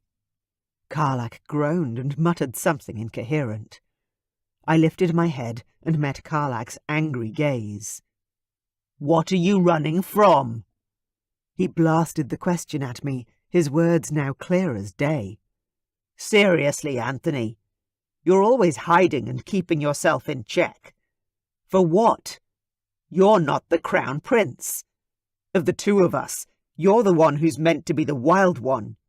You're meant to be having fun. What are you so worried about? I couldn't answer him. I didn't want to. But my magic had other ideas. It swelled inside of me, seeking a place amongst my family, where it had always wanted to be. Karlak, Whoa! What's happening with your eyes? He craned his neck to look closer, and I jerked away, staring down at my lap. Fury rushed through me at my magic's betrayal. It was meant to disappear, to die a quick death. And yet it seemed to be growing stronger, more out of control than ever before. It's nothing, I muttered, not daring to look up. Karlak grunted. Your eyes used to do that magic thing when we were kids, you know. Same as Mom's. I just didn't say anything. My head came up fast. What do you mean? Karlak rolled his eyes. I'm your brother, Anthony. I shared a room with you. Did you seriously think you could hide your magic powers from me? I don't have magic, I exclaimed, even though I knew it was stupid to deny something he was obviously aware of. When it came to my magic, my default setting seemed to be to lie about it. Karlak glared at me. You're sitting there lying to my face when we both know the truth. I can't believe it. He got up, flicked his jacket to straighten it, and stalked toward the door. Hey, where are you going? I called out. Did you seriously just fly all the way home to call me a liar, then leave again? Karlak turned to stare at me. He would be a great king when the time came. He'd been able to cow just about anyone since he was 6 years old with that look. You are a liar, Anthony, he said, more gently than I expected. You just lied to me, but saddest of all, you're lying to yourself. Shock coursed through me at his words. Shock and shame. He was right, but denying my magic was so ingrained I didn't know how not to do that. He shook his head when I didn't respond. I came home to see if I could help you, but it's obvious you're past the point of no return. When Karlak turned to leave again after delivering that cryptic pronouncement, I groaned. What the hell does that mean? It means grow up, Anthony, Karlak snapped. Face up to your demons, acknowledge who you are and stop being afraid of it, claim your mate, and seriously, grow the fuck up. Then he left and slammed the door for good measure. I sat amongst my warm blankets staring after him, my cheeks blazing. Everything he'd said was correct. I was a lying, spoilt and immature prince, and it was time I grew up. Is that how Charity saw me too? I needed to go see her and check if she was okay. I threw back the covers and rushed to throw on some clothes. Where was Charity right now? When I'd left her, I froze, one leg in my pants. The full impact of what I'd done to her hit me like a lightning bolt. Oh my God. I'd made love to her, then abandoned her. Worse, I'd rejected her by flying away without a backward glance. All because I was afraid of showing her my true self, including the magic inside of me. But Charity wasn't of our world. To her, shifting into a dragon most likely seemed magical. Why would she be worried about whether I had a different kind of magic to other dragon shifters? If she hadn't judged me for morphing into a dragon, why would she judge me for anything else? And Karlak, fuck me. When had he worked out I had the same powers as our mother? Why hadn't he ever said anything? I'd lied about my magic for so long I felt trapped, and the longer it went on, the more terrified I'd been that I would be revealed to be a liar. But I was lying, and he'd always known it. And yet, he'd never stopped caring about me. How had I fucked up so royally? I owed my brother an apology, but my mate was my #1 priority. I finished pulling on my pants, cold chills of dread creeping down my spine. I needed to find Charity, and now. Memories of our lovemaking began to thump into my brain. Damn it, the time we spent together in the library, however brief, had been the single most amazing experience of my life. And I went and fucked it all up. As soon as my sweater was over my head, I ran for the door. I pulled it open, slowed to a jog, and headed for the stairs that led back up to my mother's old tower. Would Charity still be there? When I reached the door to her room, my heart was pounding. But I didn't stop to think. I would only start second-guessing. Instead, I knocked loudly, then pushed the door open, ready for a book to be thrown at my head, or something like it. The sight before me broke my heart in two. Charity was lying on the bed, sobbing. The sounds, clearly wrenched from deep inside her, were bone-crushing to hear. I swallowed hard, pushing the sudden lump down in my throat. "Sweetheart, I am so sorry." As soon as my words found her, Charity scrabbled up to sit on the edge of the bed, her hands clutching at the bedcovers. "Get out of here!" Her eyes flashed, and if I was reading her correctly, it seemed like she hated me. I couldn't blame her. I hated myself for what I'd done. "Please, Charity, let me explain." "No!" she yelled. "I don't want you to explain. I just want to get out of here. I want to go home." Home. To the human world. Back to her thankless job and her tiny apartment. I did the wrong thing, and I know I totally fucked up. I walked toward her, holding out my hands to placate her. Our lovemaking was absolutely beautiful, and I... A small marble carving sailed at me, and I barely ducked out of its way before it smashed into the wall behind me. "I don't want to hear it!" she screamed.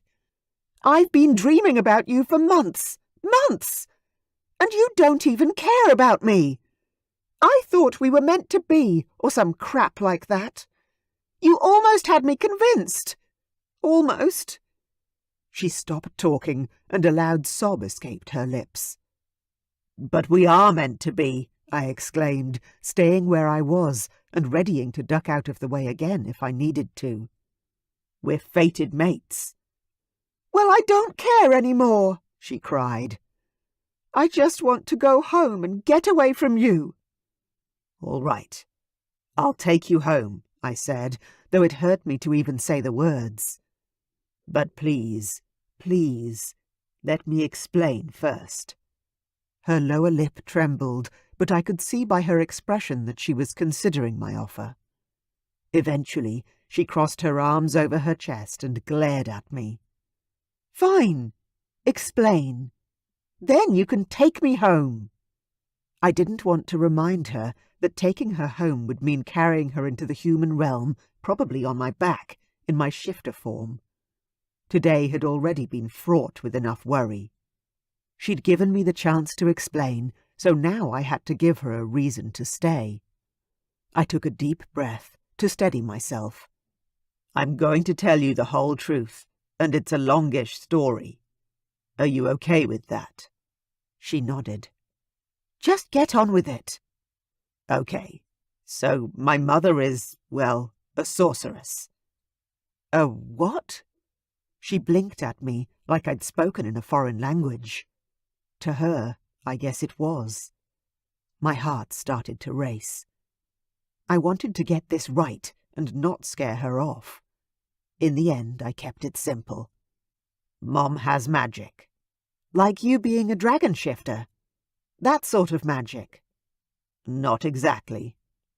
"Then, what is a sorceress? Is it like a witch or something?" "Sort of.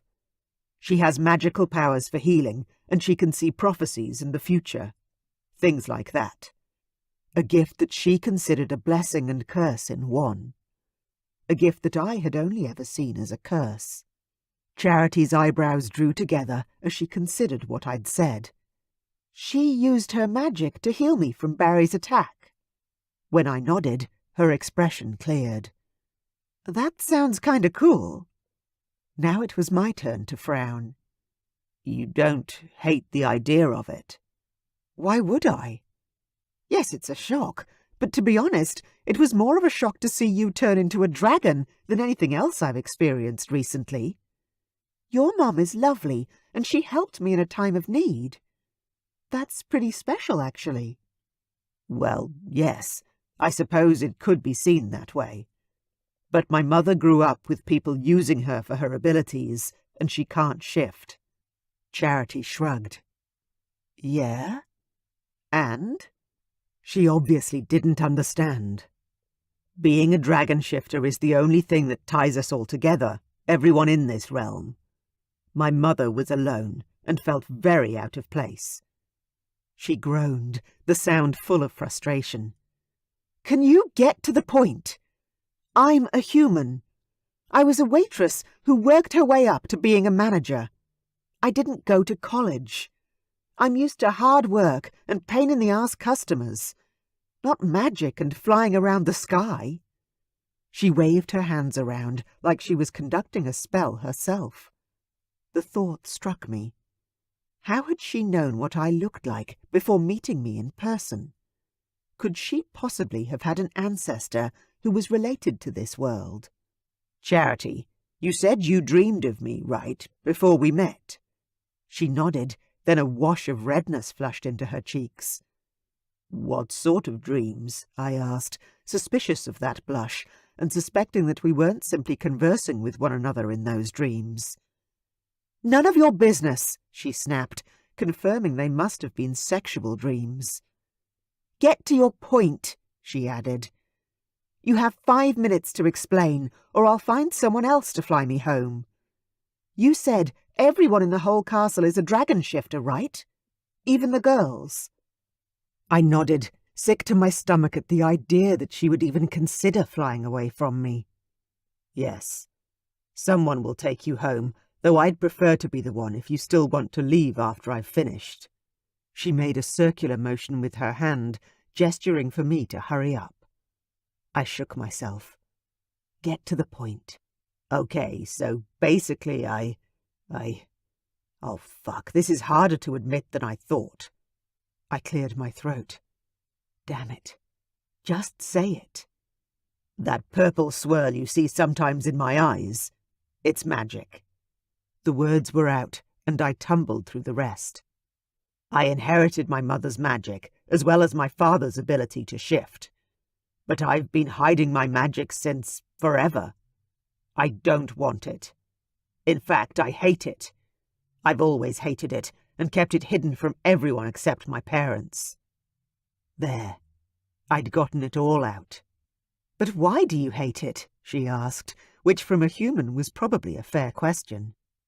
Because it makes me a freak in this world, I told her honestly, keeping it as simple as possible. My mom is awesome, but she can't shift. Everyone else here can shift, but they don't have magic. Somehow, I have both. I'm different from everyone, and I don't want to be. I took a deep breath and released it slowly. When you saw my magic after we made love, the purple in my eyes, I lost control. I'm sorry. I know you don't really understand, but I've been hiding this part of myself for my whole life, and the fact that it's now just coming to the surface whenever it wants. I shuddered. It scares me. She narrowed her eyes. So let me get this straight. You're like some super powerful dragon shifter who just happens to have magic as well, and you're so upset by all these awesome gifts because others don't have them that you've freaked out enough to abandon me after the most amazing sex ever.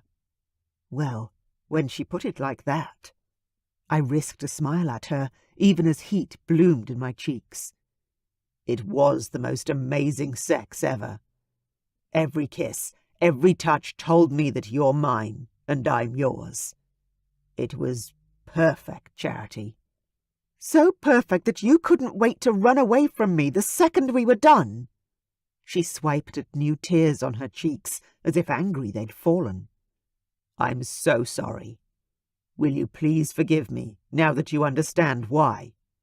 "No, Anthony, I don't forgive you, and that bullshit you just gave me, well, let's just say if your parents were here, I'd give them a right talking to." "My parents?"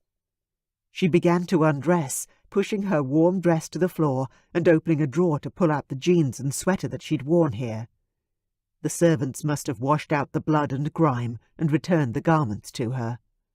She pulled on her jeans, my gaze going straight to her gorgeous body as she covered it up. I wished I'd been able to have her completely naked beneath me. I would have loved every inch of her.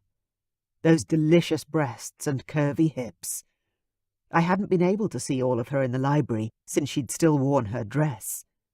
She tugged on her sweater and moved to grab a warm jacket from the closet. "Yes, your parents," she said, answering the question I'd forgotten I'd just asked. Her brief nudity had distracted my thoughts. "How could they let you get away with lying to yourself and everyone else?" I put a hand to my head, pressing against a sudden throbbing behind my temple. "What are you talking about?" She pulled the warm jacket on and flicked the hood up over her long dark hair.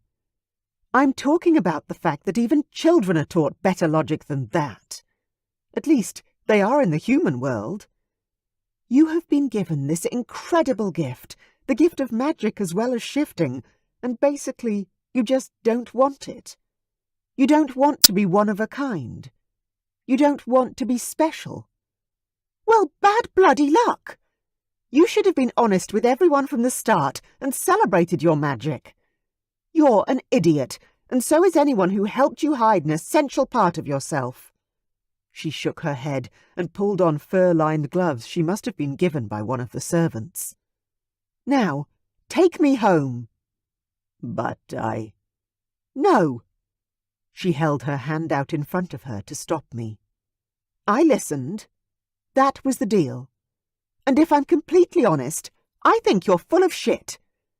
I'm not going to fall in love with an idiot who spent his whole life denying who he is and runs away the moment anyone recognizes how special he is. Now, are you flying me home, or am I finding another dragon to take me?" Anger and anguish flared at the same time within my heart, fighting for supremacy, combining and growing in size. My mate was rejecting me.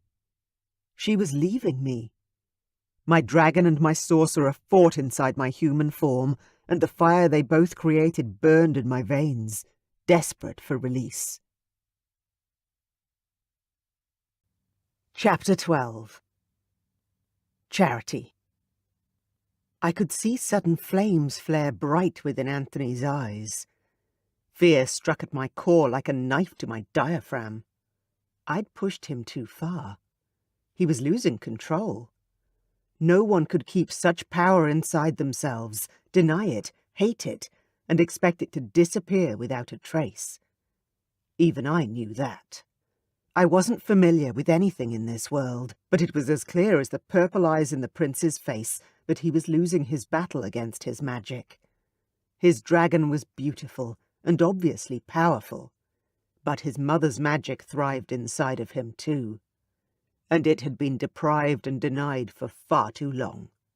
My chest rose and fell as panic set in and my breathing sped up. My heart was hammering against my ribs and adrenaline zinged along my veins. I needed to get away from Anthony, and fast, before he did something to destroy us both.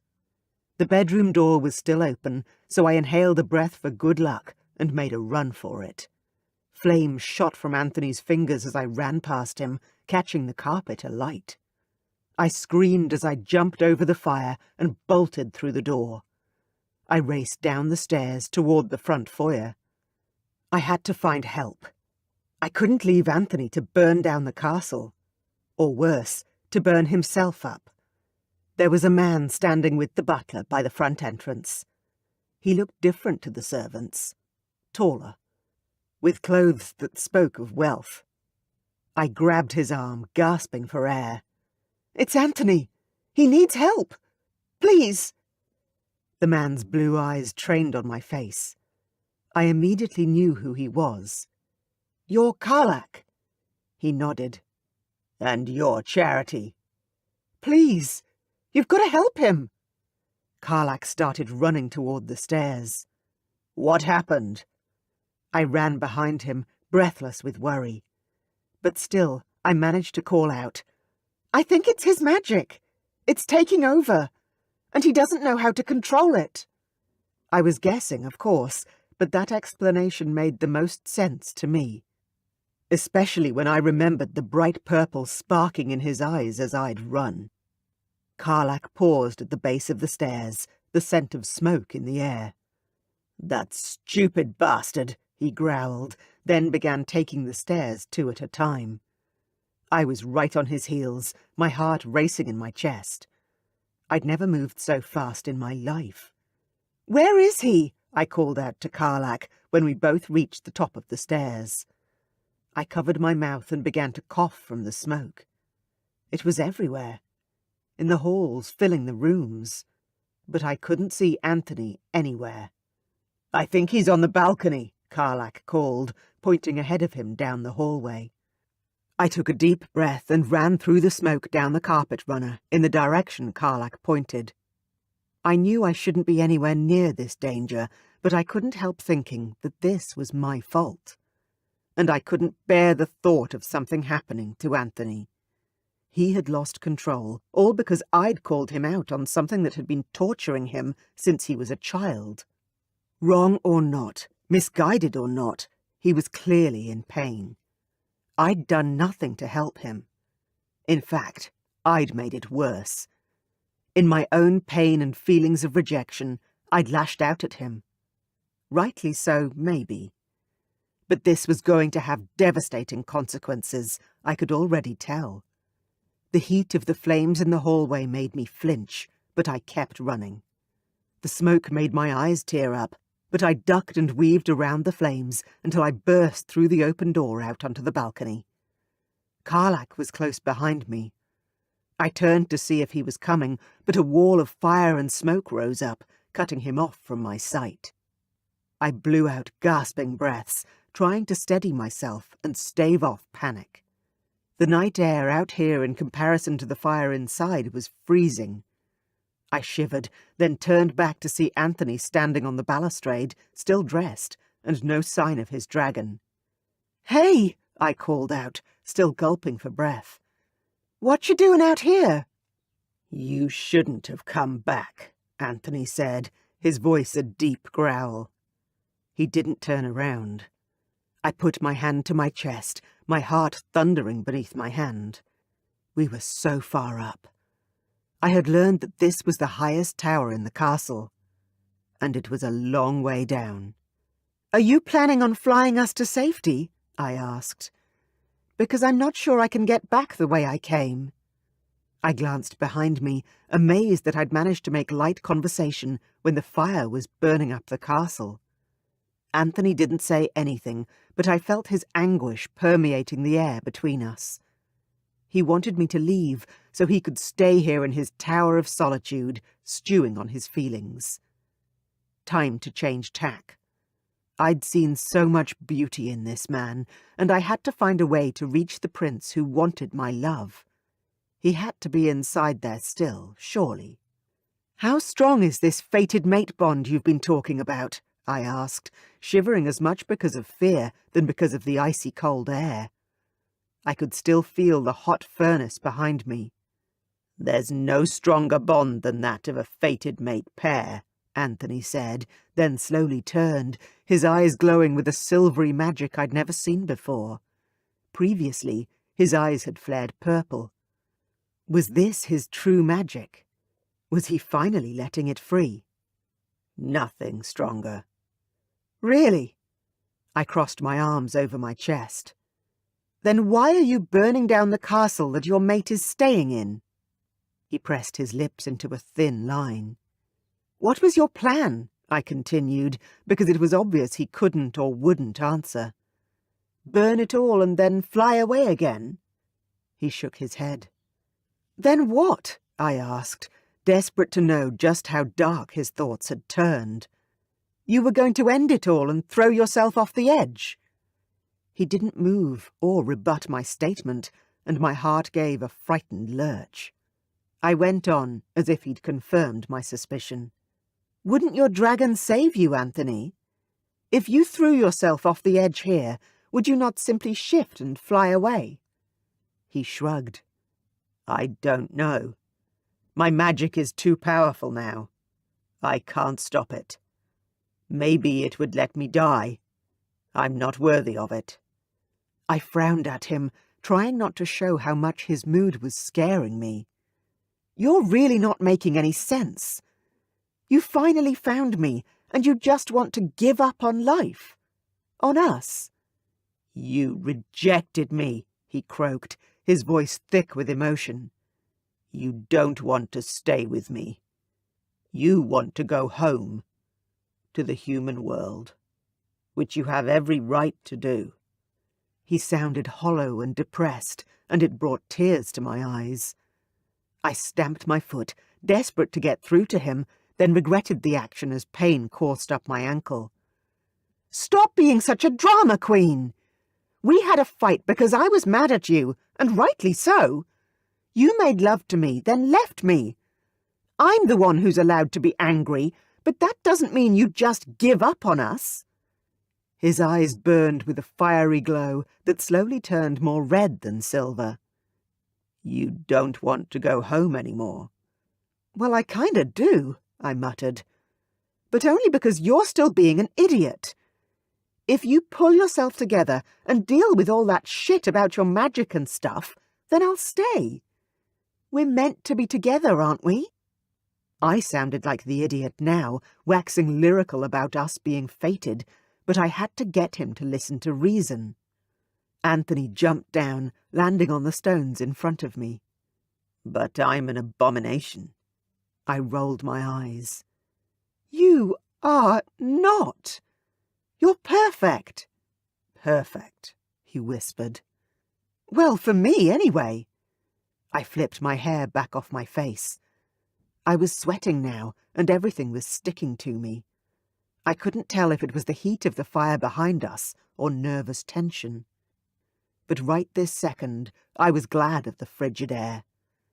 "Isn't that how the fated mate thing works?" I added. "If you're a freak, then I must be too if we're perfectly matched, but I don't think that's how it is." "Anthony!" Karlak's scream penetrated our conversation. Anthony and I jerked and turned to face the door, just as a wooden beam cracked and broke amidst the fire. I cried out, falling back against Anthony's chest. "Your brother's still in there. You need to stop the inferno." "I don't know how." Anthony sounded desperate, but he still pushed me behind him and rushed toward the flames with the obvious intention of trying to help his brother. "You do know how! You have to!" I screamed out. "You made the fire with your magic. You can use your magic to stop it, too." I had no idea how magic worked, but we had to save Karlak and the castle before it all collapsed into dust. I grabbed Anthony's arm and yelled above the sound of the inferno around us. "You said you're more powerful than you ever realized. You have to use that power to save your brother." "I'm afraid," Anthony whispered, though I heard it as clear as day. "Not as afraid as I am, as your brother is," I cried, tears streaming down my face. I didn't know where the next words came from, perhaps a mixture of my dreams and everything I'd learned since I'd arrived. Or perhaps it was simply intuition. I tapped into every bit of inner knowledge I had. Anthony needed me as much as I needed him. He'd saved my life and given me a second chance the night he found me. Now it was my turn to show him the way home again. "Stop denying who you are and step up. You might not be the next king, but you're still a prince of the Black Mountains. And you're also the most powerful sorcerer this world has ever known. Use that and do some good." Anthony stared at me for a second, then turned to the fire and roared, thrusting his arms out in front of him and calling back the flames. I stumbled back, staring in awe as flames blazed in Anthony's palms, and he sucked the fire from the tower and back into himself. The moment all the flames were gone, he groaned, falling to his knees. I grabbed for his shoulder. "Well done!" "Go." He groaned again, hugging his middle as if in pain. "Find Karlach." Smoke still filled the hallway, but I found Anthony's brother easily. He had collapsed against a wall, and he didn't appear to be breathing. Frantically, I ran my hands over him. He didn't have any wounds that I could feel or see. His pulse was thin and weak, but it was there. I rolled him onto his side and belted him on the back, but it was no use. His lungs were filled with smoke, and I couldn't clear them out. "Anthony!" I screamed. "We've got to get him into the clear air! Help me!" I jumped up and grabbed Karlach's wrists, then began tugging him in the direction of the balcony. It was the only source of fresh air available. He was so heavy, but I hefted him along, desperate to get him outside. "Help!" I screamed, and pounding sounded on the stairs as men ran to our aid. "Help me get him to the balcony!" Two of the servants lifted their future king and hauled him into the fresh air. I pressed a frantic hand to his chest. "He's still not breathing! Anthony, you've got to help him!" Anthony was as pale as a bottle of milk, clearly still recovering from the effort of containing the fire, but he crawled over to his brother and set his hands hovering over Karlach's chest area. He closed his eyes and gasped out, sounding as though he were taking Karlach's pain and suffering into him, just as he'd absorbed the fire. His hands glowed with white light. Black tendrils of smoke lifted through Karlach's shirt and drifted up into Anthony's hands. The servants gasped, falling back. "The prince has magic!" "Yes, he does," I snapped at them. "And he's saving your future king's life, so you better hope his magic is as strong as the queen's." I had no idea how strong Marianne's magic was, but when the servants bowed their heads, I knew I'd said the right thing. Karlach began to cough, then gasp for breath. "Sit him up!" I cried, rushing for his back and pushing him up. The servants helped me get him into a sitting position, and he coughed some more. Finally, he opened his eyes, and Anthony fell forward, his head on his brother's thigh, his shoulders shaking with the strength of his emotions and the effort of saving his brother. Karlach stared down at Anthony, then up at me where I crouched next to them both. "You okay?" I asked Karlach. He nodded, then slowly put his hand on Anthony's head. "It's okay, brother. Everything's going to be okay." I crawled around him to Anthony, who had rolled off Karlach. He knelt in a prayer position and began to weep. I put my arms around my mate's back and wept with him. Chapter 13. Anthony. I'd almost killed my brother. I'd almost destroyed our family's home. And lost my mate. All because I couldn't control the magic I'd been born with and the rage that had built over the years. Loud whooshing met my ears. I looked up to see my father flying toward us at a furious pace. I swiped at the tears on my face and straightened my back before standing and assisting Charity to her feet beside me. Karlach climbed up too, and the three of us stood watching as Dad descended. He hovered over us and turned so that we could see Mom on his back, her face aghast. "Oh, my boys!" She materialized beside us, her arms around both our shoulders. "My big, brave sons. I'm so glad you're both all right, and you too, dear Charity." "Should we go inside?" Charity suggested gently. "Somewhere warm for us non-shifters." I turned toward the door, but Mom reached out. "Everyone, hold hands. I'll transport us down into the dining room." Charity grabbed hold of one of my hands and one of Karlach's. White light shimmered all around us, Then we were downstairs beside the fire in the grate, a bearskin rug beneath us, and the dining table nearby. Mom moved to inspect Carlac, running her hands over his face and head. Charity stood up and shivered. Well, that was intense. I couldn't help but ask, "Which part do you mean?" She rushed over to the fire, putting her hands out to warm her palms. Well, all of it, I guess. But that transportation trick of your mom's is very cool." "Very cool," I repeated, managing to stagger sideways so that I could sit on the large sofa near the fire. Every part of my body was slow and dragging. Using that much magic to contain and kill the fire felt like it had drained my soul. The doors slammed open at that point, and Dad marched in, wrapping a robe around his body as he did so. "What the hell happened?" I groaned and leaned back against the sofa. Where to even start? Mom and Dad got Carlac up and moving, walking around the room. "You okay, son?" Carlac nodded. "Yeah, I'm fine, Dad. Thanks to Anthony and Charity." I gripped my head, then dragged my hands down my face. "The only reason you were in danger in the first place was because of me, brother." Carlac turned to stare at me. "I'm a dragon. I know better than to try and charge through an out-of-control fire, then get overwhelmed by the smoke. I could have turned back and headed downstairs to get help. I was stupid."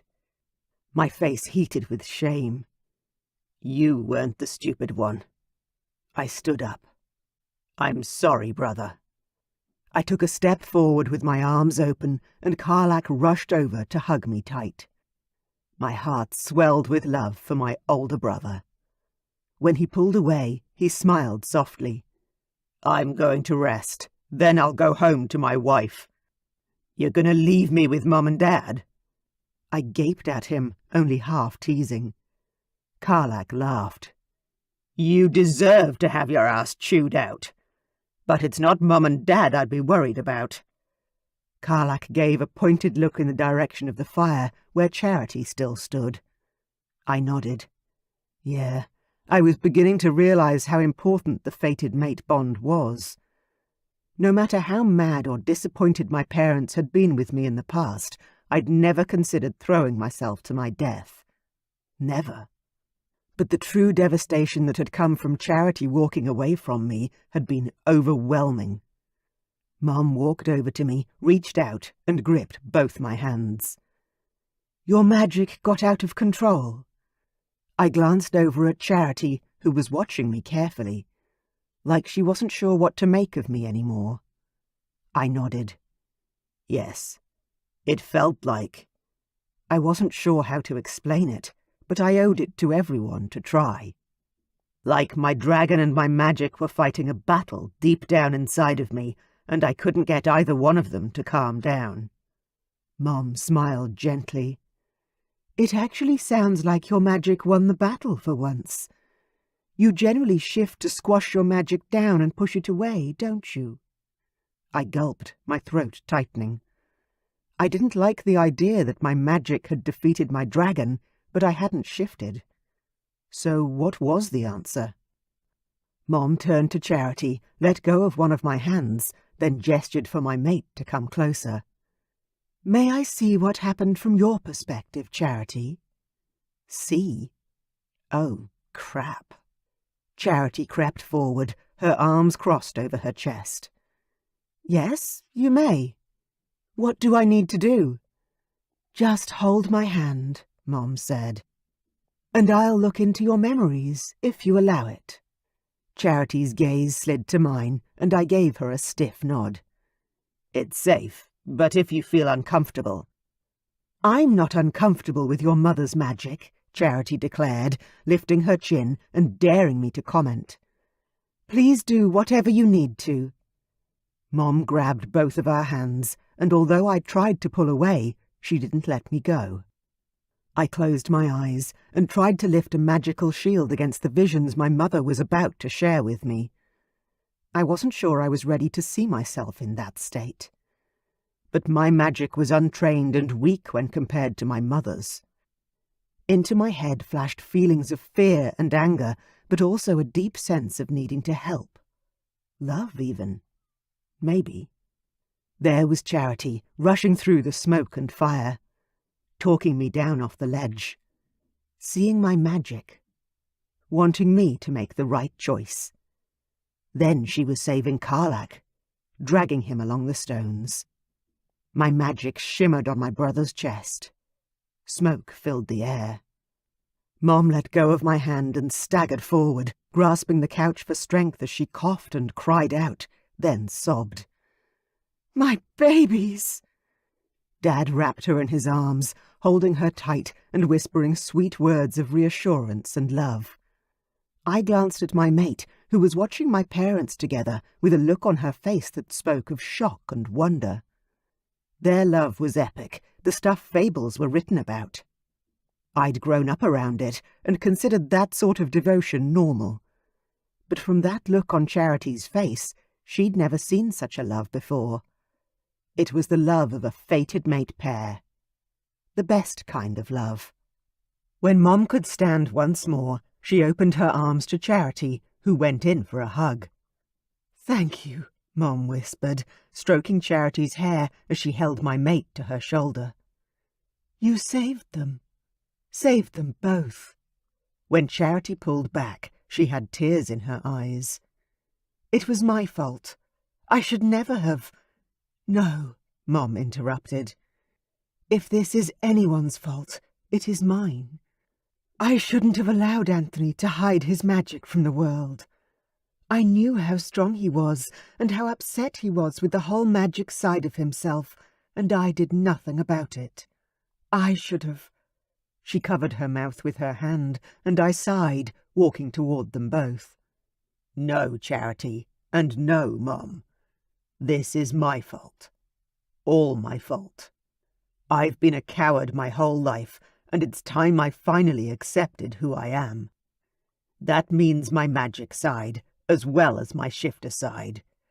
Instead of accepting me, I tried to hide it. I lied. And it is time I took responsibility for those choices that I've made, and the consequences that ensued. I lied to my brother, and my friends. Our people. It's time they knew who I am, truly, if they don't already." I smiled tentatively at Charity, who smiled back. "Yeah, not sure how fast gossip flies around the castle, but those two guys on the roof were pretty shocked when they saw you do your thing." "My thing?" I laughed briefly, then shook myself. "I think I'm going to need a lot more practice before it's considered my thing." Charity glanced at my mother. "Well, you have the perfect teacher right here." Mom nodded at me. "I would love to help teach you how to manage your magic, son. When you're ready, let me know, and I'll be there." She cupped Charity's face and sighed. "I'm going to leave you two to talk. It's time for bed." Dad lifted Mom up in his arms and carried her from the room. Charity stared after them with a grin and a headshake. "That's where you get it from." I laughed. I couldn't help it. "Yeah, well, you're too beautiful to walk. And it gives me an excuse to hold you." Charity sobered, her expression falling. "Your mum's right. We do need to talk." We certainly did. "Yes, we do. Shall we talk here, or go to my bedroom?" She stared at me, her eyes twin pools of shimmering uncertainty. "How about we start here?" I suggested, taking her hand and pulling her toward the chairs in front of the fireplace. We sat in our chairs, the fire warm on our faces. "Where should we start?" Charity asked, her voice a touch squeaky and uncertain. I coughed a little to clear my throat. "I'll start with an apology. Though I owe you many, I'll get to the most important one first. I'm so sorry for leaving you in the library this afternoon. Making love to you was the most magnificent moment of my life, and I ruined it for both of us." Charity stared down at her hands, which were clasped in her lap. You kinda did, yes.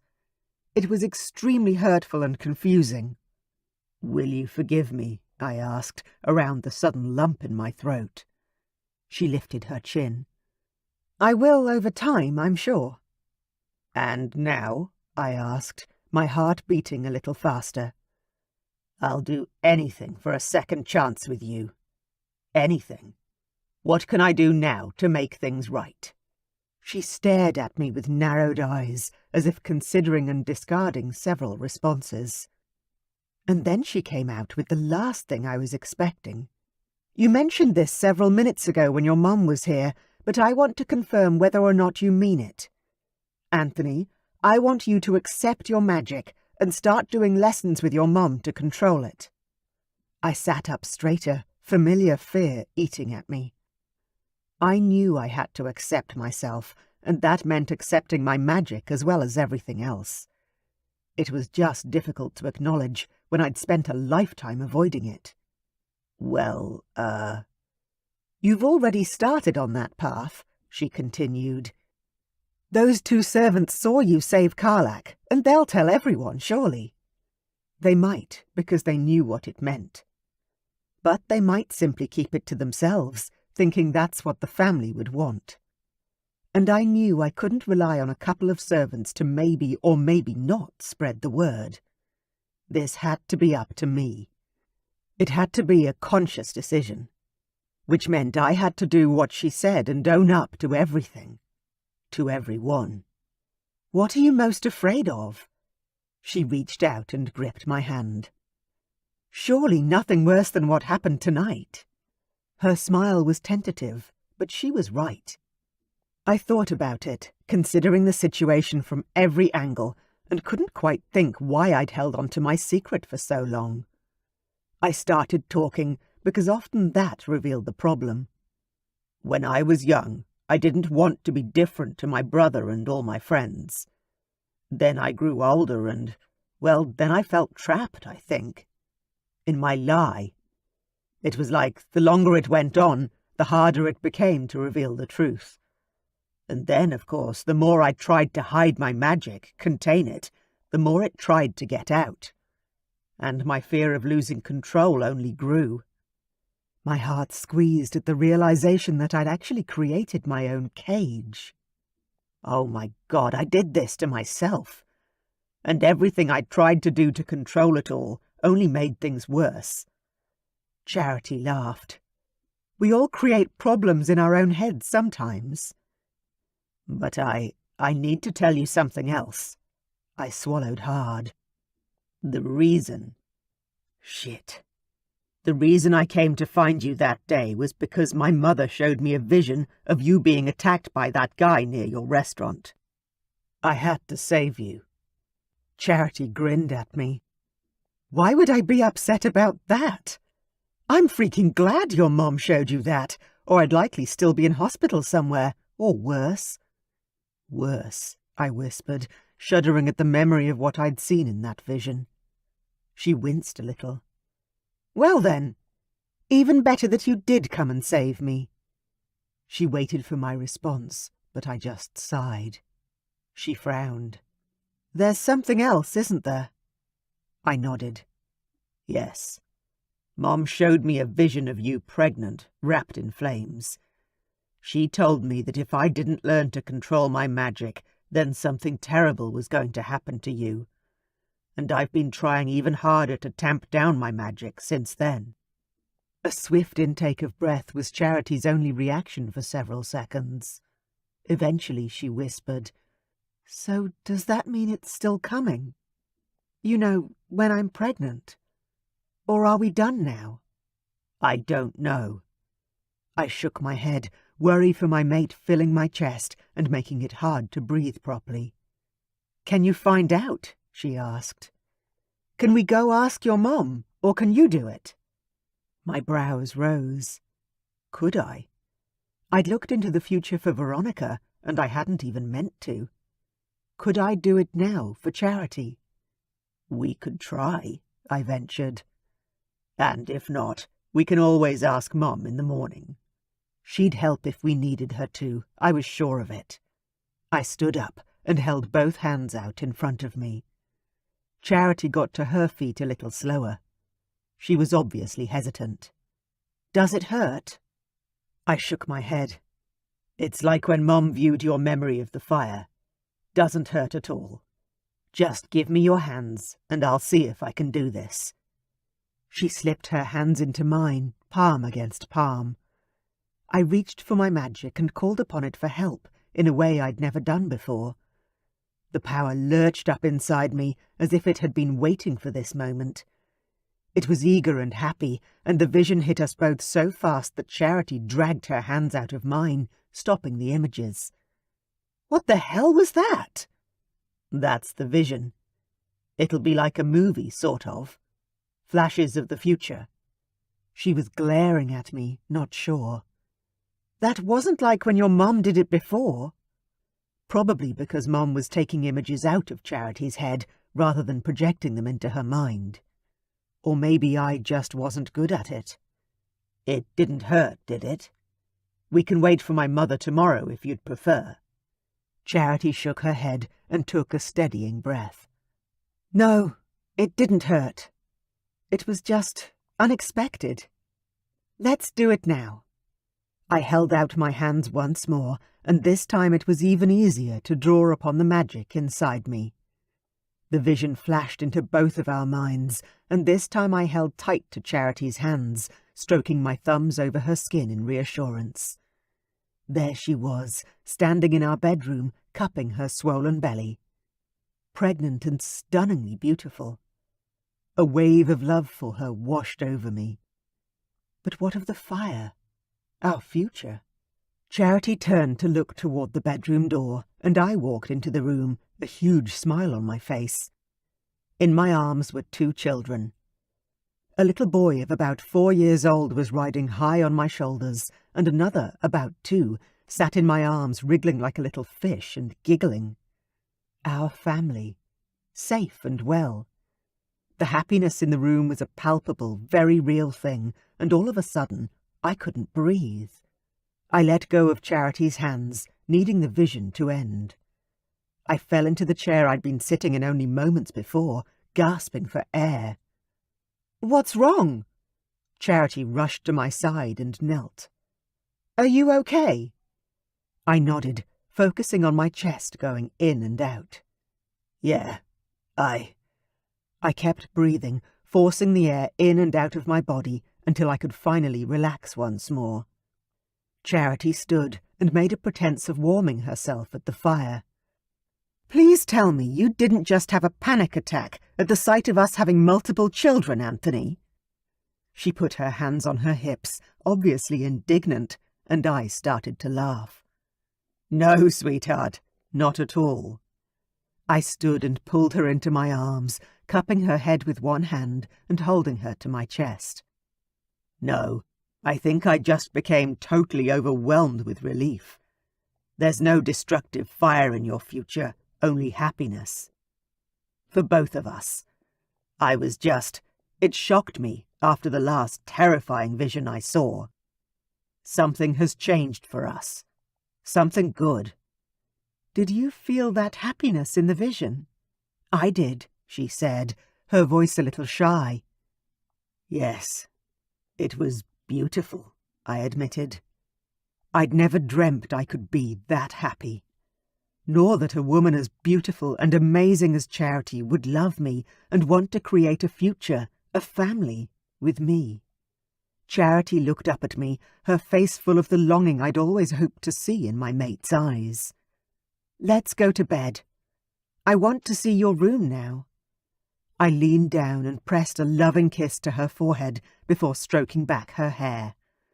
The brief touch was merely a taste of what I wanted to experience with her. "I can't think of anything I'd like more, beautiful." I took her hand and guided her out of the dining room. It was time to show my mate how much I loved her. Chapter 14. Charity. Part of me believed I should wait before jumping back into bed with Anthony, especially after the tumultuous day we'd had. But I needed to reconnect with him in the strongest way, and I could sense that his need was just as strong. It was as if we'd climbed a mountain together and been given the greatest gift. We had discovered that we were meant to be together with almost perfect certainty. Nothing could have made me happier than to know that this man would love and cherish me forever. "So, I suppose we're staying here," I joked, as Anthony dragged me down the hallway and pushed open the heavy wooden door that led to his bedroom quarters. He turned to look at me with a silver light blazing in his eyes. "You want to return to your human world? If you want that, I will come too." Stay here and be a princess, or go back to management in hospitality? Such a tough choice. No, not for good. But to say goodbye and collect some of my personal things. Sell my apartment. Anthony ushered me inside, then shut the door behind us and turned to face me. I swallowed hard, my heart singing when I saw the intense desire that decorated his features. For a moment I lost my train of thought. What was I saying? Something about my apartment. Not that any of that stuff matters right now. He shook his head. "We'll work everything out. Together. I promise." I nodded and gave up trying to remember our conversation. I took a step toward him. The room was warm, the fireplace crackling with heat, and yet I shivered with anticipation. Anthony stepped close, cupping my face with his large hands.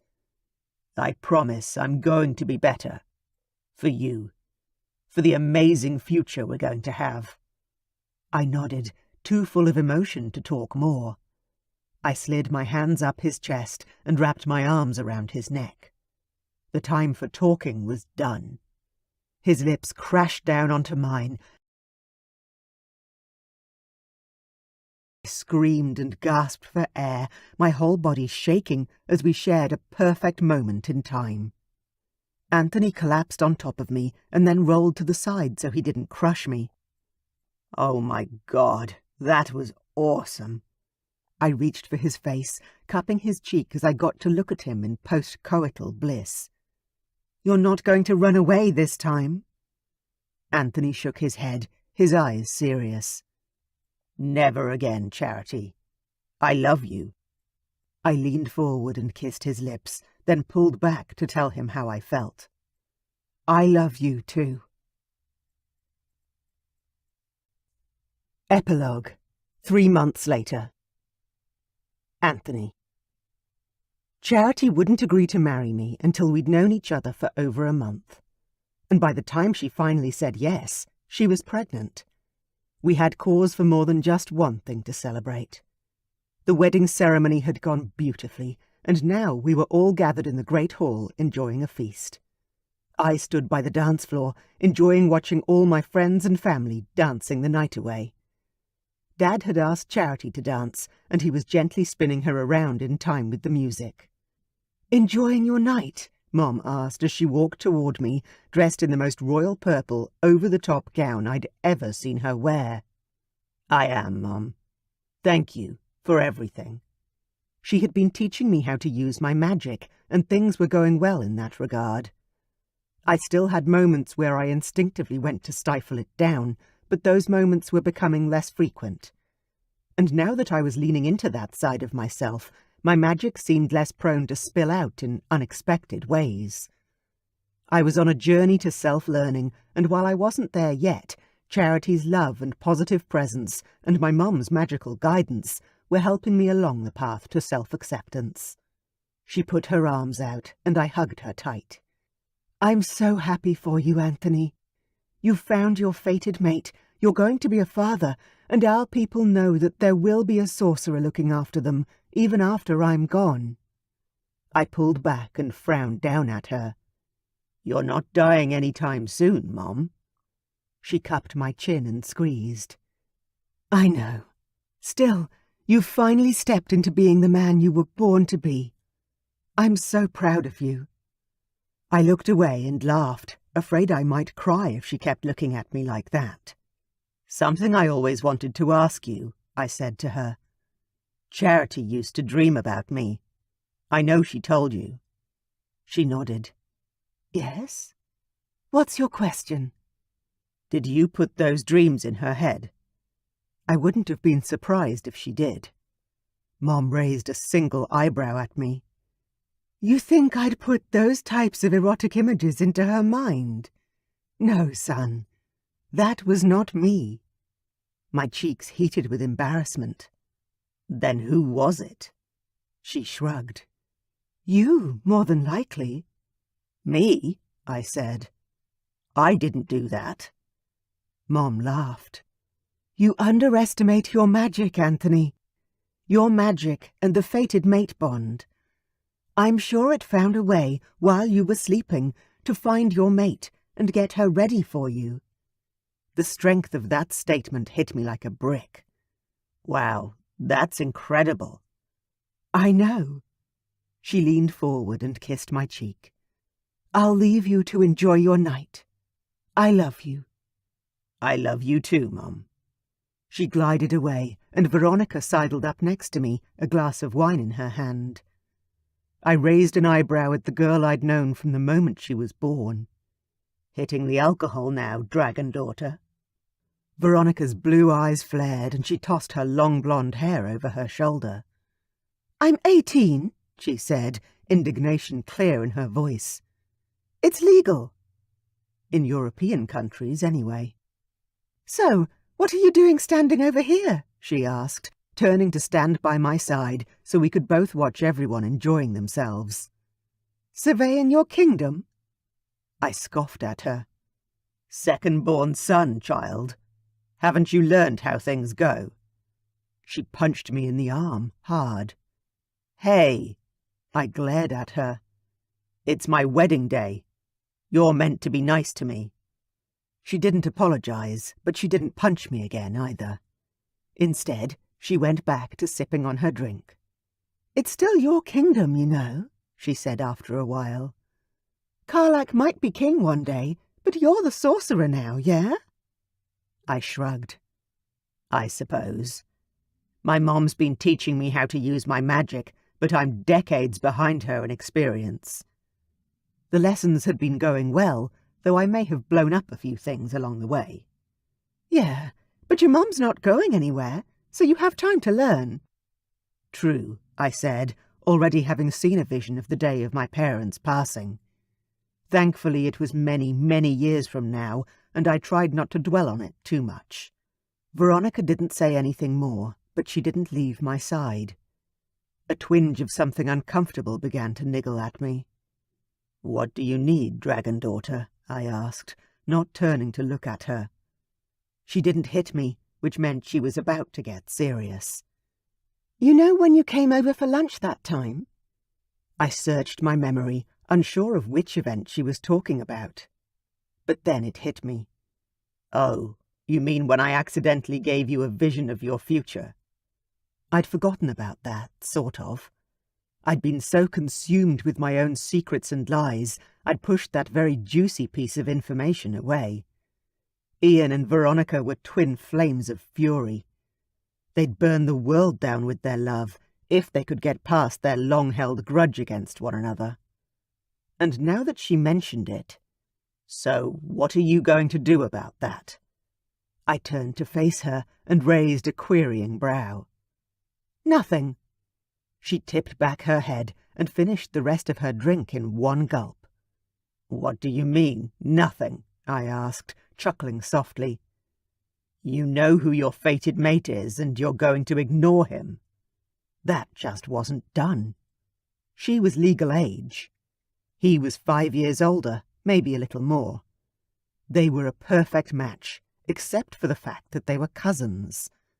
But surely fate wouldn't have gotten it wrong. Veronica lifted her chin. "I've taken a job in the human world. I'm leaving next week." My jaw dropped. "Are you kidding me?" "Nope. I'm going to look after some kids for a family I met online. Maybe travel Europe for a while." I couldn't believe it. And your parents are just letting you go? Her eyes sparked with a challenge. Let them try and stop me. I would have laughed if I didn't know her better. She was serious. And short of locking her up in a tower, her parents didn't have a hope of stopping her. Perhaps this was what they'd been fighting about that day I'd visited. I shook my head at her. You're running away from your future, which is very interesting, Veronica. I thought you were the fearless one among us. But I won't be the one to try and talk you out of it. Hell, I've been running away from who I was my whole life, until now. I won't throw stones. I'm not running away from who I am. This time I burst out laughing. Oh, baby girl, you are. You're a dragon princess. You're the fated mate of a prince. You don't have to work a day in your life, and instead of enjoying your position and doing good in your kingdom and accepting your fated mate, you're going to travel and work for humans. Makes perfect sense. I continued to laugh until my beautiful mate walked up, pink in the cheeks from dancing too long. What are you two talking about? 'Cause whatever it is, count me in. I need something funny to take my mind off this nausea. Dad twirl you around too many times? I asked with a grin. She burped a little, then covered her mouth and said, Excuse me. I put my arm around Charity's shoulders and tugged her close. You're beautiful, even when you burp. And she was. Today had been perfect in every way. Charity rolled her eyes. I feel disgusting, but I'm glad you think I look pretty. You look amazing, Veronica said. And congratulations on your pregnancy. Charity grinned wide. Pride shone in her eyes. Thank you. We were going to keep it quiet, but the moment I hit 6 weeks I started vomiting, and, well, it's been impossible to keep quiet since. I kissed my mate's forehead and held her tight. I think we should dance. I promise to take it slow. There was a soft, slow song being played, which was perfect for my bride's woozy stomach. Oh, that would be lovely. Charity turned toward Veronica. Lovely to see you again. I smiled at the dragon daughter, then lifted my free hand to wiggle my fingers. You sure you don't want another vision? Not that I'd been controlling it the first time I'd shown her who her fated mate was, but I could bring up the same images now, I was sure. Veronica backed away so fast I couldn't help but laugh. Bye, dragon daughter. What was that about? Charity asked, as I took her hand and led her onto the dance floor. I set my hand to my wife's still normal-sized waist and took her fingers in mine. Long story short, I accidentally showed Veronica who her fated mate was. I couldn't control the vision, and now she's running away to the human world to avoid him. Charity glanced around the room. Who is it? I glanced in the direction of Stavrock's table, and Ian caught my eye with a grin before I turned back to Charity once more. It's probably best if I don't tell you. My bride laughed. Probably. I'm not sure I could keep a straight face when I saw them. He doesn't know, I told her. Well, I don't think he does. I haven't told him anyway. Charity tangled her fingers in the hair at the base of my neck. I'm sure he knows. I frowned at her, manoeuvring her around the dance floor and making sure not to twirl her too fast. What do you mean? Charity stared at me like I was the one not making sense. What happens when a male dragon shifter sees his fated mate for the first time? Oh. She was correct. There was no way that Ian didn't know Veronica was meant to be his. You're right. Then why? I shook my head. No, not tonight. They can sort out their own shit. I want to celebrate us and our baby tonight.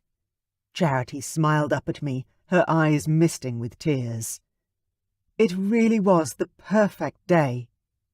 It was. My arms tightened around her. I'm glad you enjoyed it. And tonight, I'll hold you in our bed and count my lucky stars that you're mine." Charity dropped her head, then stared up at me through her eyelashes. "I'm sure we can do more than just cuddle." My cock instantly throbbed at the mention of a proper wedding night. I pulled her closer and danced even slower, letting my dragon purr with happiness and desire simmer deliciously below the surface. That night, I carried my new wife across the threshold straight into bed, and she fell asleep in my arms. Her pregnancy made her exhausted, and it had been a long day. I had every respect for her need to rest, and knew that when she woke, there would be plenty of time to make love. Thanks to her love, and the fact that she didn't give up on me, even when I wanted to give up on myself, we had the rest of our lives to enjoy one another. His Dragon Princess, The Dragon Kings of Fire and Ice, Book 8, by Amelia Shaw. Narrated by Catherine Bilson. Prologue. 18 months ago. Veronica. My parents refused to let me leave the castle. Again. I'd asked them to be reasonable. I'd begged them to understand. I'd even pleaded with them. Then I'd started yelling. There was no convincing them to allow me to go anywhere without them. They were leaving me with no other option than to break free of my gilded cage, whether they liked it or not. I was 18 now, and with 2 older brothers to look after my parents' kingdom, what use was I? People were speaking loudly in the dining room as I passed, and I stopped in the hallway outside the room, listening hard to try and figure out what was happening. It was breakfast time, and there was an unfamiliar male voice I wasn't expecting to hear. Who could that be? I altered my previous trajectory toward the library and, instead, pushed open the door to the dining room. My gaze fell on one of the men I'd grown up with. Not the one I always feared seeing, but a dragon prince nonetheless.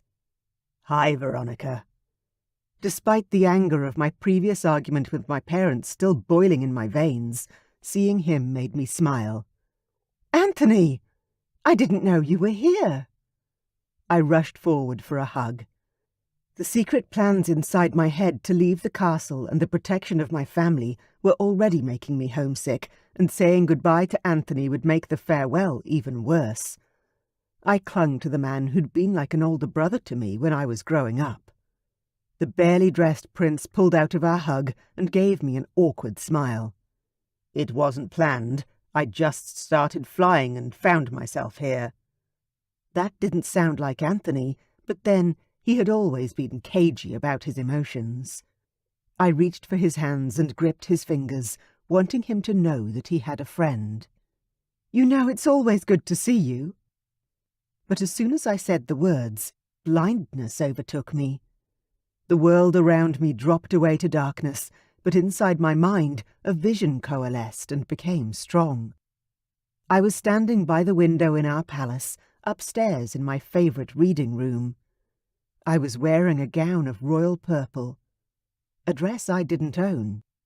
My eyes burned with hot tears as I stared at that version of myself. I was heavily pregnant and smiling in a content way. That simply couldn't be. Contentment was a feeling I'd never known. Ever. Why would I be happy to be having a baby? This vision made no sense. How far into the future was this?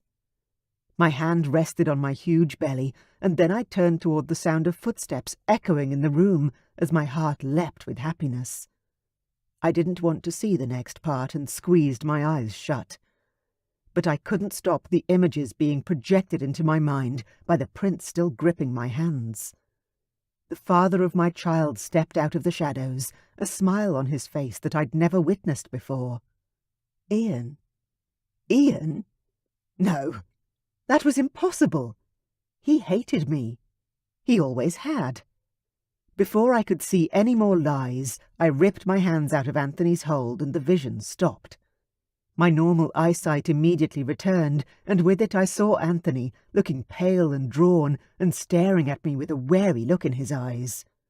"Asshole! What the hell was that?" I yelled at him, shaking with the need to shift. My dragon was furious and confused. So many other emotions, too. I couldn't even sort out one hot flash of anger from other deeper feelings, and it just made me and my dragon even more upset. I needed to shift and fly far away. Anthony ran a shaking hand through his hair. "I'm sorry. That's never happened before." "Bullshit. You know exactly what just happened. You're a sorcerer, just like your mom." "What happened?" Dad demanded, rushing to our side. "Oh, it was nothing," Anthony said quickly, then looked over to me with a look of unmistakable fear. I turned to tell my father exactly what I'd seen. When he grabbed my hand, I stopped, partly out of empathy for Anthony's obvious distress over the situation, but also for my own selfish reasons. Ian was the youngest son of King Stavrock, my mother's cousin. I couldn't believe fate would tie me into a marriage with my own cousin, surely. But Mom and Dad would. They completely believed in fated mates. After all, their marriage was the product of fate's choice. But I wouldn't be. No matter what they said or demanded of me, I would not marry Ian because Anthony had seen it and communicated that to me in a vision. No. I lifted my chin and turned to my father, changing the subject for all of our sakes. "Dad, why have I been restricted in all my flight plans this month? I tried to organise to go and see Kayla, but was told I couldn't." Dad turned to Mom, then glanced back at me. "Veronica, we've gone over this. You are a princess. You can't just fly off whenever you want to God knows where. You know what happened to your mother." I rolled my eyes and crossed my arms over my chest. "Yeah, she was kidnapped by your half-brothers, which led to the reunification of your family, Dad. That was never a bad thing." Mom walked over, annoyance at my attitude written all over her pale face. "Veronica, you have responsibilities here." "I don't!" I groaned, gesturing to her with my hand. "That's the problem, Mom. You do. Dad does. Even my brothers do. I have nothing to do here, absolutely nothing, except hang around and watch everyone else live life to the fullest." Mom reached out a hand to me. "You can shadow me, learn the ropes of being a queen." I shook her off. "I'll never be a queen, Mum, here or anywhere else." Even if that stupid vision was right, Ian was the youngest son and would never inherit. "I may as well learn some basic skills. Maybe cooking or sewing." Dad groaned. "Veronica, you are a princess. Shadow your mother with her responsibilities for our people. Helping the less fortunate. Volunteering." I groaned and covered my face with my hands. He didn't stop. "Or shadow me and learn about our kingdom. Politics. You have an incredibly bright mind. I don't want that going to waste." I dropped my hands and glanced at Anthony, who looked lost in thought. Was he still stewing over the vision he'd shared? He was going to be no help here at all. I continued to argue back and forth with my parents about being allowed out, but it was clearly useless. At the back of my mind, a new plan was forming. Now that I'd seen what Anthony showed me, I didn't want to just leave the castle. With this new information about Ian, I needed to leave the realm. Now I just had to work out where to go and how I could get there. A month later. Veronica. Anthony's wedding was the last family event I'd agreed to attend before my trip. As I stared around at the guests, I noticed Ian standing with my brother and some other mutual friends. I decided to give them a wide berth. But there was one person I wanted to speak to before I finally flew away. I grabbed a glass of champagne from a nearby waiter and walked over to the groom. Anthony raised an eyebrow at me. "Hitting the alcohol now, dragon daughter?" I tossed my long blonde hair over my shoulder, annoyed at him after only one sentence. "I'm 18, I said. "It's legal in our realm, even if it isn't everywhere in the human world."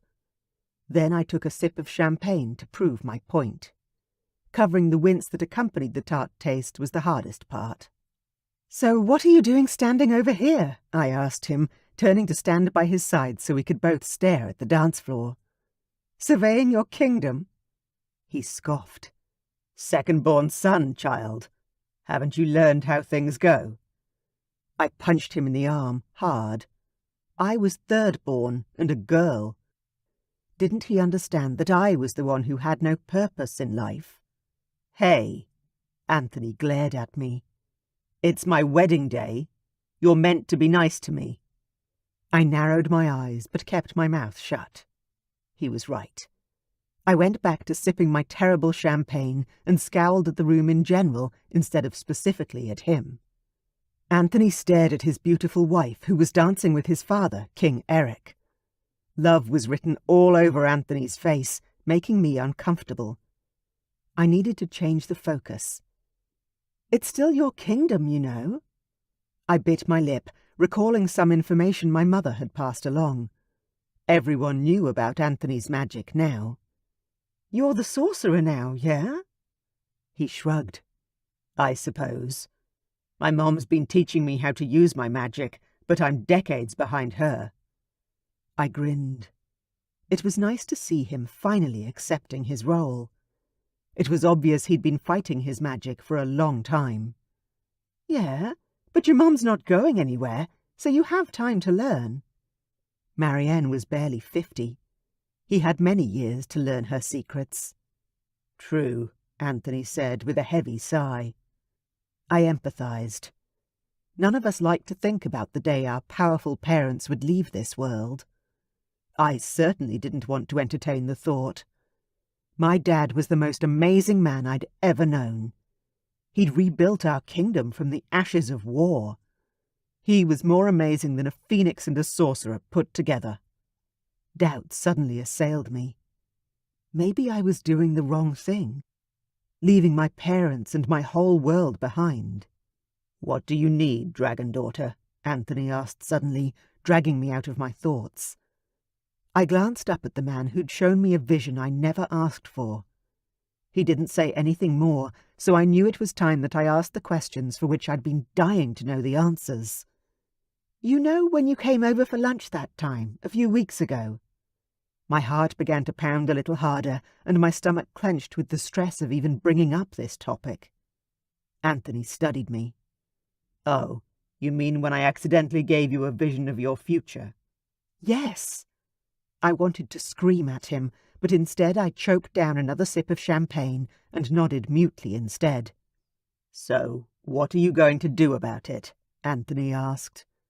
"Nothing," I said, gathering my courage and tipping my head back to finish the rest of my drink. Yuck. "What do you mean, nothing?" He chuckled softly. "You know who your fated mate is, and you're going to ignore him." Fated mate? No.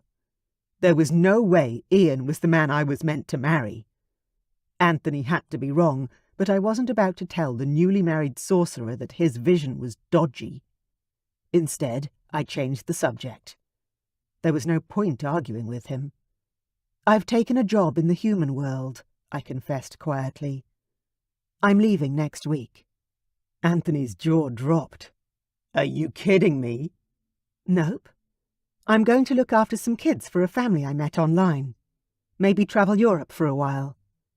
Anthony stared at me like I was insane. "And your parents are just letting you go?" They were, even if they didn't know it yet. "Let them try and stop me." Anthony shook his head. "You're running away from your future, which is very interesting, Veronica. I thought you were the fearless one among us. But I won't be the one to try and talk you out of it. Hell, I've been running away from who I am my whole life. Until recently. I won't throw stones. I glared at the impudent prince. I'm not running away from who I am. He burst out laughing. Oh, baby girl, you are. You're a dragon princess. You're the fated mate of a prince. You don't have to work a day in your life, and instead of enjoying your position and doing good in your kingdom, you're going to escape to a whole other realm and plan to travel and work for humans. Makes perfect sense. My jaw dropped as I stared at Anthony. The gall! I wasn't sure what to yell at him most about. The fact that he thought I was an entitled bitch, or that he'd just called me a baby. Before I could ask him more questions, or demand that he tell me the truth about my future, Anthony's new wife Charity walked up, red in the face from dancing too long. What are you two talking about? 'Cause whatever it is, count me in. I need something funny to take my mind off this nausea. Dad twirl you around too many times? Anthony asked her. She burped a little, then covered her mouth and said, "Excuse me." Anthony hugged his wife tightly. You're beautiful. Charity rolled her eyes. I feel disgusting, but I'm glad I look pretty. You look amazing, I rushed to say, annoyed at myself for not extending my salutations. And congratulations on your pregnancy. And the wedding. Charity grinned with obvious pride. Thanks. We were going to keep it quiet, but the moment I hit 6 weeks I started vomiting and, well, it's been impossible to keep quiet since. I think we should dance, Anthony said, and his wife beamed up at him. Oh, that would be lovely. She turned to me. Lovely to see you again, Veronica. Anthony lifted his sorcerer's hand to wriggle his fingers at me. You sure you don't want another vision? Hell no. The first one had been bad enough. I backed away so fast Anthony laughed at me and called out, "Bye, dragon daughter." I ran away, not afraid to admit that I was nervous about spending any more time with Anthony. My future awaited, and it was in the human realm, not here with Ian or my parents, or anything to do with my dragon shifter genes. Chapter 1. Current day. Veronica. I lifted the screaming, red-faced baby up and out of her crib, bouncing on the spot as I'd been taught to do by one of the children's other nannies. It's okay, sweetheart. Don't cry. Mommy and Daddy will be home soon. The baby immediately calmed as I held her in my arms. I wiped her tears away with a clean face washer before resettling her for the long night ahead. This family loved having kids, but they certainly didn't hang around long enough to bond with them. Good girl, I cooed at the infant. Mommy and Daddy have way too much money, don't they? I was one of 3 nannies the parents had hired to look after their 5 children. I wouldn't have stayed working for them as long as I had, except for the fact that they took amazing holidays to exotic destinations. Luckily for us, the parents couldn't go anywhere without our help, so they took the nannies with them everywhere they went. We were currently in Greece, staying on a little island I could walk around in a single day. The weather was spectacular, and I had what the humans called a tan. As the daughter of the king of the Winter Palace, I'd never known my skin could be any other colour than pure white. Every time I caught sight of myself in a mirror, I wanted to burst out laughing from the shock. I had 2 days off every week to travel and sightsee. There weren't many jobs like this one, and my responsibilities ended and began with keeping the baby happy. Compared to running a kingdom, I counted myself blessed. A vibrating in my back pocket caught my attention. My cell phone. Weird. Who would be calling me at this time of night? I placed the sleeping baby back in her crib, then snuck out of the bedroom and raced down to my own tiny sleeping quarters. The text was from my older brother. Shit! There's been an accident. Dad's hurt. You need to come home. My father was King Damon, the king of the Winter Palace, a formidable and dangerous foe. My heart pounded sickeningly in my chest as I typed back. What happened? Is he okay? He's healing, yeah? As I hit send, a million thoughts raced through my mind. He couldn't be really hurt. He just couldn't. Dragon shifters healed quickly, supernaturally. My brother's response took so long, my fingers were white from gripping the phone by the time the shocking response came through. No, he's not okay. He fell.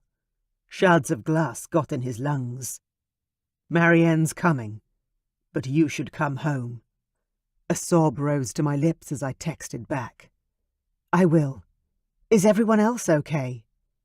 My brother wouldn't ask me to come home unless something was really wrong with Dad, so I wasn't sure why I asked about anyone else. A final message from my brother had tears coursing down my cheeks. Ian was working here with Dad. He's missing. No one can find him. I'm coming, I typed in, as fast as my numb fingers and blurry eyes could manage. What did he mean that Ian was missing? We were dragon shifters. We didn't just disappear. True panic raced up my spine, making my nerves tingle and hurt. I had to go, now. There wasn't a minute to waste. Oh my God, oh my God. Not Dad. And not Ian. I still hadn't reconciled Anthony's vision within my heart. I'd ignored it. Called him a liar and a troublemaker 100 times over. Ian couldn't be my fated mate. He just couldn't. But as I searched inside myself for that strange part of me that had always been too aware of Ian, I found it alight and hurting. Damn it. That is not good. I raced to the tiny bedroom I shared with Narelle, a blonde Dutch girl a few years older than me. Hey, you okay? She asked, sitting bolt upright on her bed where she was reading. No, I gasped out, swiping at my cheeks to dispel the wetness and proof of my grief. I had to get it together to fly home. I was no use to anyone if I couldn't find the portal. I reached for an explanation that the human would understand. My dad's sick. I have to go home. I grabbed my bright pink suitcase from under the bed and started throwing all my clothes inside. Narelle jumped to her feet. You want help? I didn't know how to answer her. My whole body was shaking and I couldn't think. I didn't have much time to decide, and I wasn't even sure I wanted to take all this stuff home with me. How about I do the bathroom? She suggested. I nodded because I didn't know how to say no. Ian, oh God. He couldn't be dead. He couldn't be. Beyond the panic, I could hear my mother's voice inside my head, calm and strong. Focus, Veronica. Focus. You need to get home safe. I closed my eyes and took some steady breaths to slow my heart rate down. My dad was going to be fine. I just knew it. And Ian? He was probably just, maybe the wolves. I shook myself. There wasn't a good reason why he'd be missing unless he was dead. He was a prankster after all. The youngest son who had never really cared about the kingdom or responsibility. But even though part of me hated him for all the pranks he'd pulled on me years ago, I couldn't believe that he'd just disappear if my father was hurt. Ian was an idiot, but he was loyal and noble and... Whew. I blew out my breath and opened my eyes, reaching for the box of tissues. I had to stop thinking about what was going on at home until I could actually get back there. Crying more and allowing myself to think of the worst possible outcomes, like them both dying, was not going to get me home any faster. I blew my nose, wiped my eyes, and bit my lip. Focus on what's in front of you. I stared down at my suitcase, letting my mom's best advice sink in. One step at a time. One job at a time. One problem at a time. And what I needed to focus on right now was tying up all my loose ends, then getting away without anyone seeing me shift or fly. I went to grab another light sweater out of my drawers, then dropped it onto the bed beside my suitcase. Maybe I should just leave everything here, just in case I'd be back sooner than expected. I may fly home and simply find Ian sitting in my parents' dining room eating dinner after getting lost for a day in the woods, and my father healing and yelling out orders from his bed. They'd allow me to return straight back here again, surely. But my heart knew the truth. I wouldn't be returning to the human realm any time soon. My brother wouldn't have texted me unless Dad's injuries were serious. And if my dad was truly as hurt as my brother said, then I wasn't coming back to the human realm in the near future. Maybe not ever. "Hey!" I called out to Narelle as she walked back into the room, zipping up my toiletry bag filled with shampoo and soaps, a worried expression on her face. "Yeah?" She glanced down at my half-empty suitcase. "Do you need help with that?" I put my hands on my hips and stared down at the mess of summer dresses and bathing suits that I would never wear again. Damn, I was going to miss the sun. "Well, actually, I might leave it all for you and Tanya to share if you want." Narelle stared at me with wide, surprised eyes. "Seriously? You're not taking any of your clothes?" I shook my head, feeling stupid for ever thinking I should pack my clothes for the trip. "I'm from a really cold country. I'll never get to wear any of this again." Narelle reached for one of my red sundresses that she'd openly coveted in the past. "Thanks, Ronnie." Now that was a nickname I was going to miss. "Oh!" I dove under my bed and pulled out my wallet. "Take the cash I have, too." I pulled out the notes and coins I'd collected and tossed them down onto my bed. "Oh, I can't do that," Narelle exclaimed. "Take it with you." I sighed as I ran my hands over the top of my head, pulling my hair up and into a ponytail. "No. Please share it with Sarah if you want. Have a few drinks on me." Sarah was the other nanny, but she was older and a little crankier. Narelle tilted her head. "Thanks, but why?" I shrugged. "My parents have money, so it's just not a thing." And that was the understatement of the century. "You never told me that." She sounded hurt, but I couldn't stop to explain any more. I had to go. I grabbed my cell phone from where it had dropped onto the floor and slid it into my pocket. "It's not important, but I have to go. Would you tell the Fredricksons that I'm sorry?" She nodded, then reached for a sweater, pulling it on to cover her bare arms as the night air had turned cooler. "How are you getting home? Surely you need money for a plane ticket or something." "My parents will sort all that out," I explained, grabbing my friend into a hug. "Thank you for everything. It's been great." Narelle chuckled in my ear and hugged me tight. "You're a weird one, you know that." I smiled against her hair, then pulled back to look straight into her bright blue eyes. "Yeah, I know. You take care of yourself, okay? No going back to that arsehole of an ex-boyfriend. Got it? I don't care how cute you think he is." Narelle rolled her eyes but grinned at me as well. "Yes, Mom?" I grabbed her against me for one more hug, her warmth and comfort making tears spring to my eyes. Stop it. It was time to go. "Bye." I hurried out the bedroom door before I could change my mind. The house the family was renting was on the top of a large hill, and the back garden was completely private. No one would be able to see me shift and fly away from there. I ran out the back door and into the cool night air. I hadn't shifted in the whole 18 months I'd been here, and I could feel my dragon waking up inside of me. She was stretching her wings and shaking herself, ready to take flight for the first time in so long. And there was an awakening joy that began to infuse my blood. I glanced around, taking mental pictures of the exotic trees and the crystal blue pool. I'd enjoyed my life in the human realm. I'd learned a lot and made some great friends. But there was no question about me going home.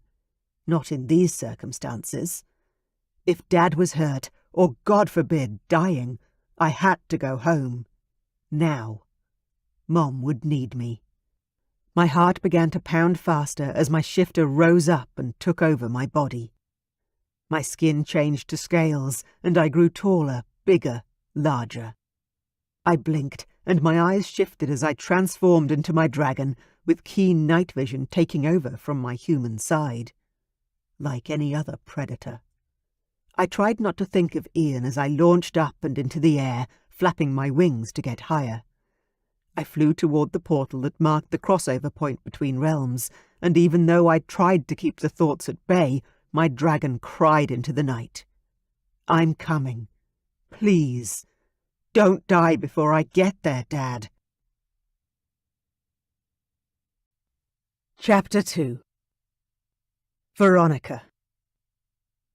From Greece, the trip to the portal was a lot further than I'd ever flown before, but I pushed myself higher and faster. I knew where it was. I could practically feel it in the distance, like the warmth of the sun calling me home. My wings were aching, but I couldn't slow down. I pushed harder, and then I saw it. The portal.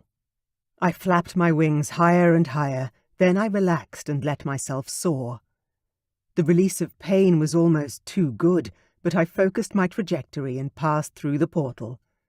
I was back in my own realm, and my welcome wagon was the cold rain that pelted my face. I twisted and soared toward my family home, the Winter Palace. The air grew colder, and snow began to fall. My chest was hurting from breathing the air I'd known all my life. This is why people don't leave the realm, because it's a long way and exhausting. I flew further, struggling to keep flapping my wings. But then the peaks of my father's castle came into view, stretching high into the sky. Relief sailed through me. I was almost home. I worked myself higher, using the last of my energy to get above the clouds and to rise above the freezing weather of our home. Once up there, I could breathe a little easier, and I sent a prayer of thanks to my brothers for teaching me this trick when we were younger. I coasted along, catching my breath until I was closer to the castle. Then I let myself soar down, riding the currents and wind blasts and saving my energy for the landing. My room had a huge balcony, and I aimed my landing for the stones just outside the door. I managed to land on my dragon feet, then let go of my shifter body as quickly as I could. I stumbled, then fell, hard. Ah! My hands scraped along the cobblestones, and I had no energy left to do anything but sob right there on the ground. The door opened, and my brother Theo rushed over and wrapped a blanket around me. "Are you okay? I saw you flying and thought I'd bring you clothes." I lifted my head, my eyes hot and filled with tears. "It's good to see you, brother." Theo smiled. "Yeah, you too, dragon daughter." I groaned. "I haven't even been home 5 minutes." His chuckle was friendly as he hauled me to my feet. "Come on, let's get you warm. You hungry?" My teeth chattered as I shivered. "Always." We stepped inside, and the heat of the room hit me like a wave. Whoa! Theo shut the glass door behind us and drew me over to the fire, throwing another log into the already blazing grate. "How's Dad?" I asked, reaching out my hands to try and warm my shivering body. He walked to the door without answering my question, his frown when he glanced back telling me too much. "Get dressed and I'll meet you in the kitchen room, yeah?" The kitchen room was a little dining hall that us kids had used when growing up. I nodded, my other questions stuck in my throat. Any news about Ian? But I couldn't ask because my heart knew he hadn't been found. Theo would have led the conversation with that, I was certain. But it was more than that. That part of me that had always been a little obsessed with Ian, my oldest brother Bernie's best friend, had begun to hurt. I'd shut down any feelings I had for Ian years ago when he made it clear that I was nothing more than an annoying kid to him. But now that I'd opened the little Pandora-style box in which I'd tamped down my feelings and looked inside, a rush of feeling was pouring out once more. I raced over to my old closet, pulling out my warmest clothes. My mom liked me to wear dresses every day of the week, like a princess should. I rolled my eyes at the very thought of the rules my mom used to force upon me. But my father had supported my desire to wear pants on occasion and had made sure the tailors sewed me some of those as well as dresses. I pulled out my favourite warm black pants and several layers for my top half. A thin wool undertop and a grey dress-like pullover with long sleeves. Lastly with thick socks and flat-heeled knee-high boots. That's better. I felt like myself now, and a lot warmer at least. My pink gloves and scarf were laying on my bed, so I picked them up on my way out the door. I shivered, even in the warmth of the castle walls and my clothing. My body was going to need time to readjust to the temperature here, it seemed. Greece had been very warm indeed in comparison. I rushed along the hallway, wrapping the scarf around my neck and pulling on my gloves over my cold fingers. The kitchen room was full of my family and the cousins I'd grown up with. "Anselm! Vanya!" I called, running over to Stavrok's oldest kids and wrapping my arms around Vanya's shoulders. "It's so good to see you!"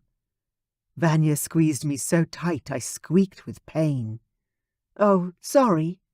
She stepped back. "Tell me what happened," I demanded, then stepped back to widen the circle. Jessa and Karlak stood beside me, then a hand on my shoulder had me turning around. It was Anthony. I couldn't help it. The look on his face, the sadness, the pity. My fingers curled into a fist and my arm launched out at his face. I hit Anthony hard. The sorcerer took it on the chin and reeled back. "You son of a bitch!" I screamed at him. "How could you not protect them? How?" Anselm grabbed me and hauled me back. "Veronica, stop. It's not Anthony's fault." "My dad's dying! Ian's missing!" I screamed at my cousin. "How are you not all furious?" "We are," Vanya said, crossing her arms over her chest, glaring at me. "But you don't need to take it out on Anthony." I covered my face with my hands, certain I was about to burst into tears. My eyes burned and my throat ached. My breath heaved inside my chest, but I didn't cry. I dropped my hands and stared at the sorcerer, now standing far away. "I'm sorry." Anthony rubbed his chin. "It's all good, dragon daughter." His eyes shifted into that look again, the one that said he had a vision to share, and I glanced away. "You can use me," I told him, "to find Ian." Silence descended on the group, and when I finally looked up again, my cheeks were aflame with a hot blush. My cousins were all looking at each other, confused. "Why would you? How would that?" Anthony walked toward me, straight through the middle of the circle. He didn't speak, and I quietly thanked him for not confirming my secret. Not yet, anyway. I was still struggling with it myself. "I don't know if it'll work." He spoke quietly, reaching for my hands anyway. "You weren't here when the accident happened." I still didn't know what the details were, but I lifted my chin anyway. "Try. Please." Anthony, the youngest son of Queen Marianne, nodded his head, and my eyes slid shut. There was only darkness and pain. I gasped out, and Anthony's hand squeezed my fingers tighter, as though he was going to stop me from pulling away, if that was my intention. I squeezed back. I wasn't letting go. Not until we found him. The visions came in flashes, like a lightning storm lighting up each picture for only a moment, before blackness fell again. Flash. A stony path. One I hadn't seen before, which was odd. Flash. A river. The one that led out of town and into the forest. Flash. A house. A cellar. Ian. "No!" I cried out as I gazed upon him. He looked up as though he could hear me, his bright blue eyes pinning me in place. His leg was trapped under several boulders, and his hair was matted with blood. "Ian," I whispered, then Anthony let go of my hands. The vision and sounds of the room came rushing back to me like a giant whirlwind, knocking me around. I staggered sideways, my knees giving out beneath me. Anselm grabbed me up and lifted me into his arms a moment before setting me down on the couch. "Thanks," I managed, still reeling from what I'd seen. I glanced over at Anthony, who was standing in the same place as though frozen. "Anthony!" I called out. "We need to go get him." But the sorcerer wasn't moving. "Anthony!" The doors to our sanctuary burst open, and King Eric and King Stavrock stormed in. Eric rushed over to his son. "Anthony, what happened?" Anselm explained what Anthony had done while I managed to get to my feet. I'd need a jacket if we were going out into the snow.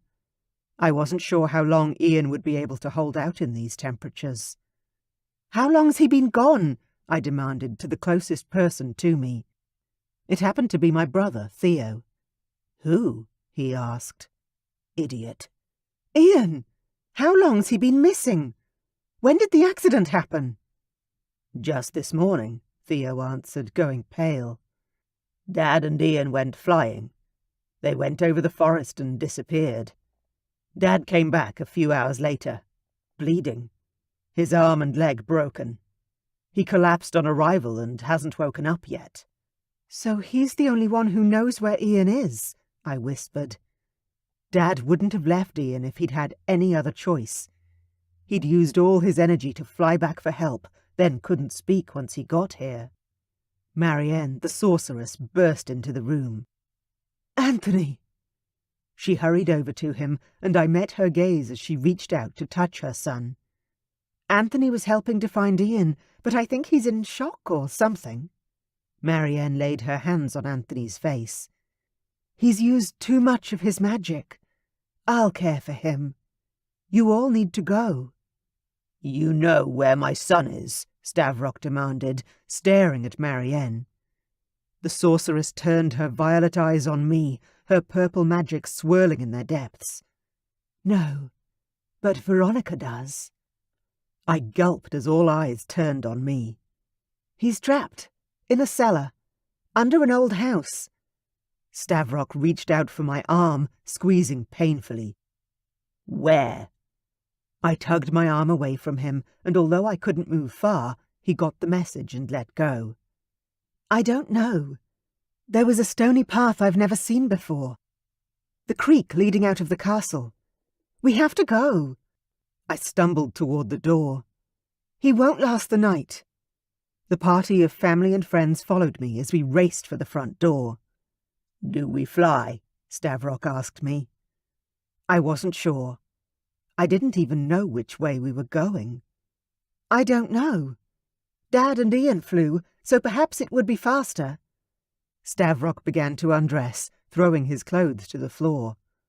All the men around me prepared themselves to shift. "I'm coming with you," I said, pulling off my boots. "You won't find him without me." None of the men around me argued, though I could tell they were hesitant to take me. "Come on," I said, pushing the last of my own warm clothes to the ground as the servants pulled open the front door and a blast of icy cold air hit me in the face. I stifled a sigh. This weather would take some getting used to again. Then I thought of Ian, unprotected and in danger of dying. No time to lose. "Let's go." Chapter 3. Ian. I must have fallen asleep again, because I had to be dreaming if I was hearing things now. I'd heard Veronica's voice, but there was no way she was here. "It's just your own mind, idiot," I chastised myself. I hadn't meant to fall asleep. In fact, I'd promised myself I wouldn't. But between the cold, the hunger, and the pain, I probably hadn't had much fight left in me. At least no one was here to see me failing. But why hadn't anyone found me yet? Where was Damon? I'd heard him yell out after the house had caved in on us, something about going for help. But that could have been a dream too. My whole body was shivering again, from my lips and chattering teeth to my shaking shoulders. Even my pale white, bloodless fingers seemed to be frozen. I didn't have clothes or blankets, but I'd managed to pull over some rough Hessian bags to cover my chest and leg a little. I wasn't sure it was doing much, but it was better than nothing. My leg wasn't throbbing anymore, which was kind of a relief, though part of me knew that was a bad thing. The nerves were dead, or there was no blood flow any longer. Either way, I doubted I was getting out of here alive. And even if I did, would I be looking at life without my leg? I closed my eyes and dreamed of the only thing that ever gave me any peace. Veronica. The dragon daughter herself. A princess. We'd grown up together as cousins. We'd always been told that my father Stavrock and Cass, Veronica's mom, were first cousins. She was 7 years younger than me, so when I turned 18 and she was only 11, the strange feelings I began to feel toward her made me feel sick. I pushed her away. Hard. I taunted her and played tricks on her. I was mean, even as she got older. By the time she was 16, she hated me. Unfortunately, it wasn't long after her 16th birthday that I discovered two things. One, that the feelings I'd been fighting against for 5 years were the result of our fated mate bond, and two, that she wasn't really my cousin. I'd used the blood relative excuse for years as to why finding Veronica attractive was wrong. Even though second cousins wasn't considered a close relationship, I convinced myself it was disgusting. But then, after an offhand comment from Cass, I realized that my father had adopted her as his cousin. My grandparents and Veronica's grandparents had been friends, so when they'd all died, Dad had taken Cass into the castle and cared for her as he would a younger sister. But there was no blood relationship there. Oh, fuck, it's cold. I shuddered against the frozen, hard ground, passing in and out as the bleak daylight slowly faded into night. The fact that Veronica would never know the real reason I'd teased and tortured her was my only regret right now. That, and the fact that my death was going to destroy my family. I may not be the heir to the throne or the favourite son, but my parents had loved me. Always. At least I had that. More than some people have. I began to laugh, the last words of a dying man. How ridiculous. And ironic. My own voice was the last thing I'd ever hear. I had hoped it would be my wife's, or at least one of my siblings. Or perhaps a child, if I'd ever had the chance to produce my very own heir. Being the son born 5 years after a set of triplets that were bonded like no other hadn't been the easiest thing. It had felt more like growing up as an only child. But damn, what I wouldn't give to hear Anselm's voice right now, telling me what I was doing wrong. Classic older brother, future king type of shit. I loved him, though. And I know he loved me. I dashed away a tear that dropped onto my cheek. Yeah, I was going to die down here. I stared at my leg once again, considering the option to tear my body away from the limb. Would that give me more chance of survival, or less? I closed my eyes. I was out of options. I was too weak to shift, and if I did somehow manage to get out from under this massive rock, I'd bleed out before I could crawl out of here. "Ian! Ian!" Veronica's voice echoed in my head again. I chuckled and lay my head back on a rock. "I'm here, sweetheart. I'm here." So, the last thing I was going to hear was my fated mate's voice inside my head. That was better than anything else. "Ian! We're coming! Just hold on!" I opened my eyes and struggled to sit up. "Veronica?" "Yes, it's me." My jaw dropped, and a strange surge of warmth filled my chest. "I'm dreaming again, right?" There was a huge creak and groan as some of the huge boulders around me were lifted and firelight sparked around me. The fire caused a silhouette highlight of dragon wings above me, moving the wood and boulders and stone. Dust clouds made me cough, and I covered my mouth, trying not to breathe in any more of the crap around this abandoned house. Footsteps sounded on the ground outside the house, and then a figure appeared. Veronica. It was truly her. How was this possible? She was naked and trembling, her body more beautiful than I could ever remember. Her time away had done her the world of good, it seemed. I glanced away, not wanting to look at her like that, when she had no choice about her nudity after shifting. "Ian! Oh my God!" She hurried down beside me, putting her hands on my face, on my arms, on my leg. "You're hurt! Your leg!" I groaned as my shifter began to rise inside of me, wanting to shift with my mate now in sight. "Are you in pain?" she asked, shaking a little, as though she was as freezing as I was. "Yes," I said, to cover the fact that I was really struggling now. My shifter had kept to his slumber when Veronica had been underage. When he'd seen her at Anthony's wedding, I'd barely been able to keep him together. But now, she was 19, she was beautiful, and she was here, rescuing me. Ugh! My spine arched as I fought off my dragon. Fuck! I'm going to shift! But why? How? My eyes had already shifted, and my night vision made her body even more beautiful. Fuck! I looked away, her pink nipples pebbled as if aching for my touch. You know why, Veronica. Please, help me. She stared at me for a moment, then she stood up and screamed. Anselm! Theo! Hurry! We need to get this boulder off his leg so he can shift and heal. More wings disappeared, and my big brother ran down the broken stairs and into the cellar. Ian. Oh, man, it's good to see you. My dragon settled a little, but it hovered just beneath the surface. Help. Brother, get this thing off me. Anselm studied the rock as Theo appeared. Man, he's going to bleed out if we lift this off him. He's going to die if we leave him here, Veronica snapped, all fire and brimstone. Just do it, guys.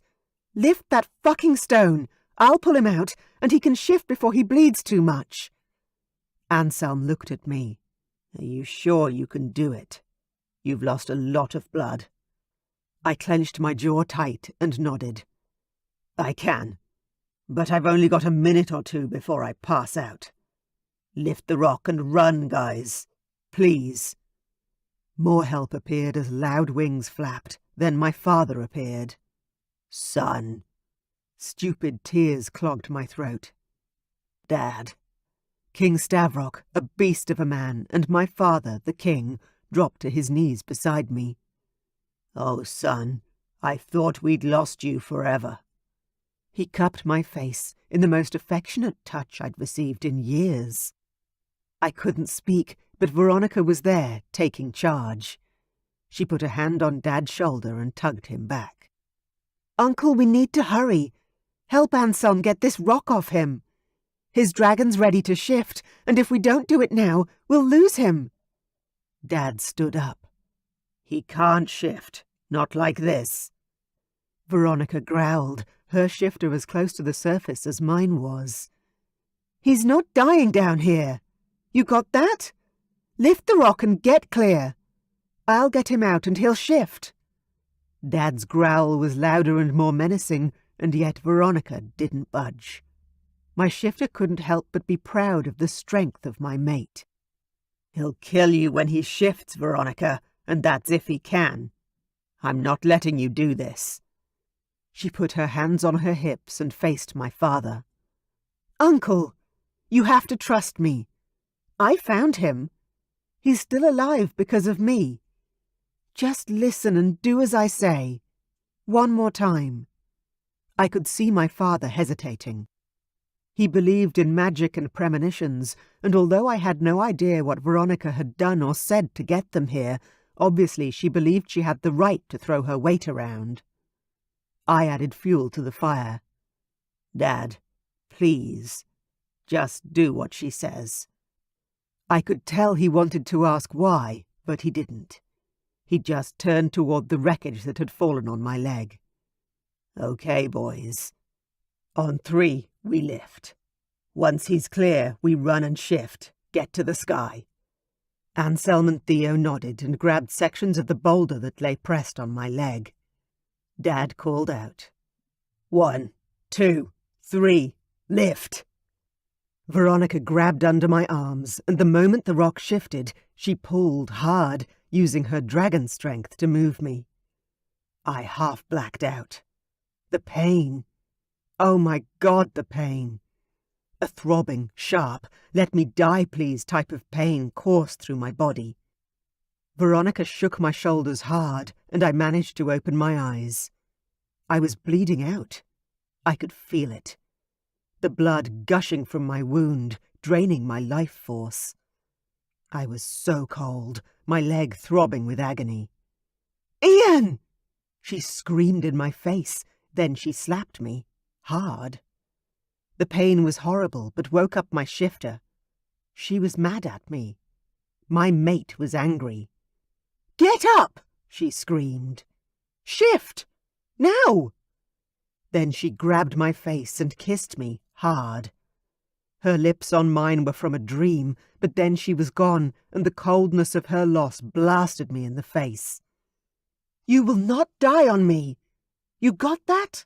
she whispered. "Now, fly with me." She ran up the stones and away from me. I saw her transform in the darkness and fly away. My dragon shifter rose up inside me faster than ever before. My wings sprouted and my body changed, the pain in my leg dulling down to a basic thud as my dragon took over my humanity. I could see everything now, my night vision kicking in.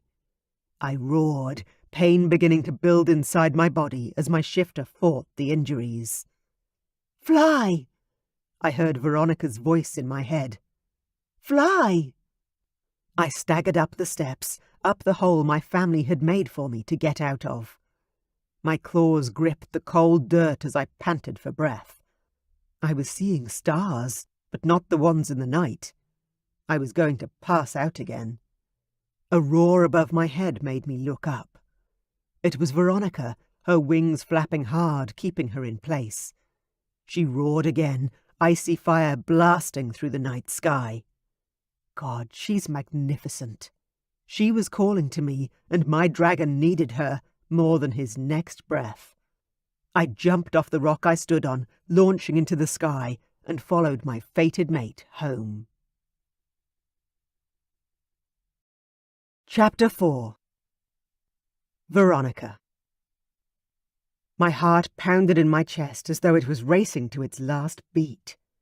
Ian was standing on the ground, unmoving. He'd managed to shift, but I wasn't sure he was going to make it. I need to fly back down and help him. But even as I thought the words, Ian looked up at me, his eyes blazing in the darkness of the night. Then he was flying up, toward me. Happiness filled my heart, and I started to fly home in the direction of the Winter Palace. Ian was slow, but he wasn't far behind me. I flew just fast enough that he could see me, but I wanted to give him something to aim for, so I stayed just out of his reach. When I landed on the doorstep of our castle, I shifted back quickly and pulled open the front door, yelling, "We need help! Bring supplies!" Waiting servants rushed forward with a cloak for me, and I wrapped it around my body. Fuck, I was freezing. Again. Uncle Stavrock and Anselm came running toward the front entrance, barely dressed, but at least they were wearing pants. A dragon roar met my ears, and I turned on the top step to see Ian flying in fast, but he was too low. I started waving my arms, signalling at him to land near us. He tried to comply, but he was clearly struggling. His dragon dropped out of the sky, landing badly about 100 feet down the path, rolling over and over in the snow and ice and coming to a halt in a flurry of white. I grabbed a black cloak from our butler's arms and started running down the road. Anselm, with his longer legs, ran past me, and Stavrock was hard on my heels. Ian shifted back to human form just as we reached him. "Here!" I called out to them, throwing the cape over Ian's shoulders. Anselm quickly fastened the buttons, then Stavrock ducked down and lifted his son, heaving him up over his shoulder before running back to the castle entrance. Anselm and I gaped at the speed with which he'd scooped Ian up, shared an incredulous look, then ran after them. Stavrock bounded up the steps with ease, as if Ian weighed nothing at all. When we reached the foyer, Stavrock was already marching toward the main living room.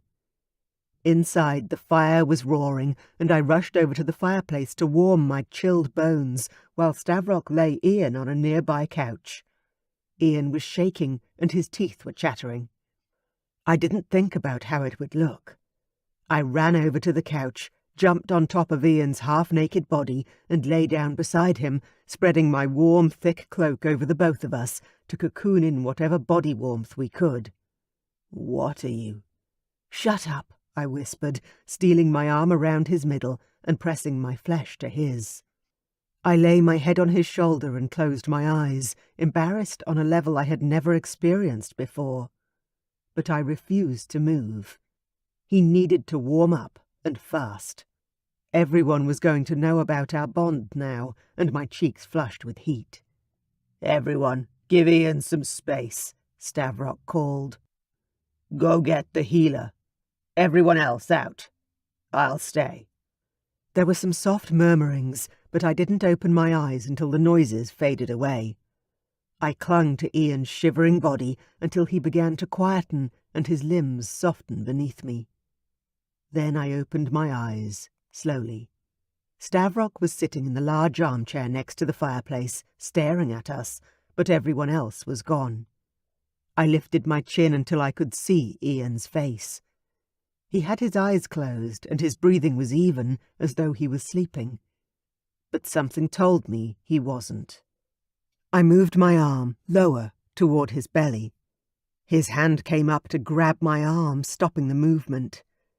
But it didn't stop me from feeling something warm and hard pressing up against the blankets. "Don't move," he whispered. "Please don't move." I relaxed again, laying my hand against his ribs. He was trembling again now, though I was pretty sure it was due to something other than cold this time. "I'll get up. You're warm now." "No," Ian snapped, a growl behind his words. I can't control it. Please, just stay where you are." My heart was pounding again, my dragon shifter recognizing the call of her mate. He wanted me. He was hurt, barely alive, but he wanted me. Stavrock stood and walked over, slowly. "Son, I can help." Ian growled a little deeper, his arm slipping around my shoulders and holding me to his chest now. "Dad, back off." Fear shot through me, but beneath the worry was a strong pulse of desire, of arousal.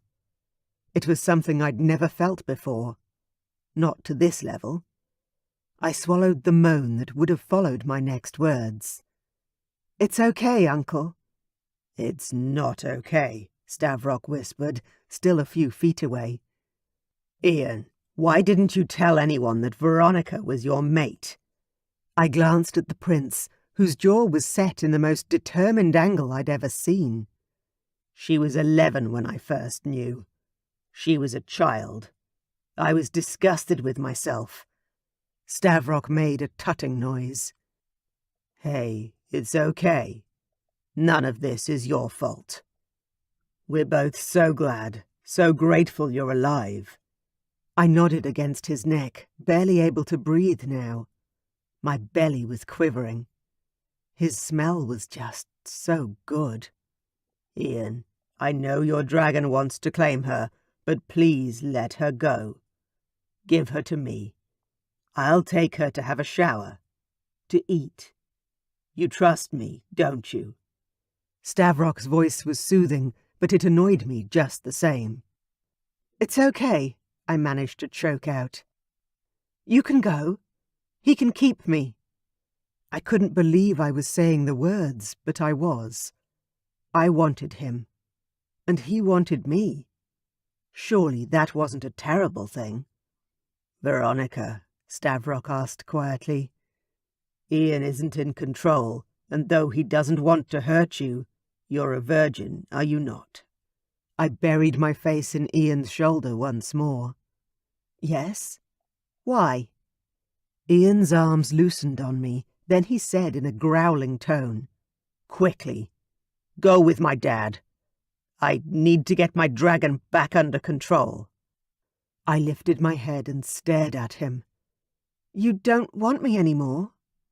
All of my fears came crashing down on me once more, but the heat in his eyes called his words a liar.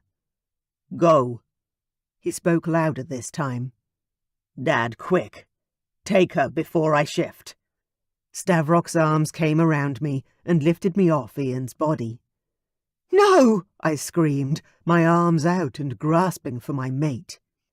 Ian turned his head away, his chest rising and falling as he took great big gasps of air. Stavrok set me on my feet, then pulled the same move he had with Ian. He put his shoulder in my gut and lifted me up off my feet. "Uncle Stavrok! Put me down!" He didn't comply. Instead, he marched me all the way upstairs and didn't put me down until we were in my bedroom. I fell back on my ass on the familiar carpet, still only wearing my cloak. "Why did you do that?" My mom came hurrying into the room, her face as white as a ghost. "Veronica! Oh my God, Veronica!" "Mom, is Dad?" Tears filled my eyes and squeezed my heart. I couldn't finish the question. "He's alive." She rushed over to me, holding out her hands and hauling me to my feet. I fell into her arms, and she dragged me in for the biggest hug of my life. My mother. A dragon princess of her era. She held me as I squeezed her tight, then finally she pulled back and cupped my face in her hands. "Are you all right?" she asked. I nodded. "Yes, I'm fine." Mom released me to turn and stare at Stavrok. "Ian?" He nodded. "Thanks to Veronica, he's alive. Healing." Mom turned toward me. "What? I'm sorry. I don't understand." Stavrok smiled at me and bowed his head. "I'm going to go and make sure my son hasn't burned down the castle. And you can talk to your mom." The king left me alone, and somehow, strangely, I wanted to call out to him and call him a coward. Or maybe that was just how I was feeling. I didn't want to talk to Mom, or anyone else, about Ian. "Tell me about Dad," I said to her, wandering over to the fireplace. "How about you tell me about Ian?" she said. "After you've had a hot shower and dressed. I'll wait.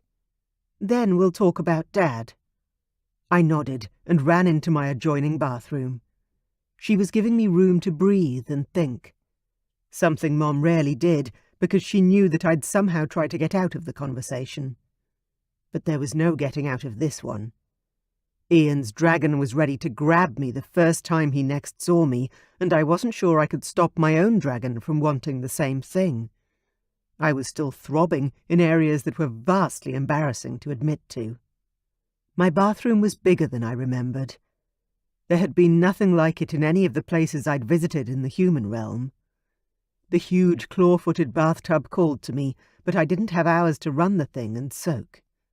I had to get back to Mom and everyone else. I wanted to see my father. I took off the cloak, put on the hot water, and stepped into the huge shower.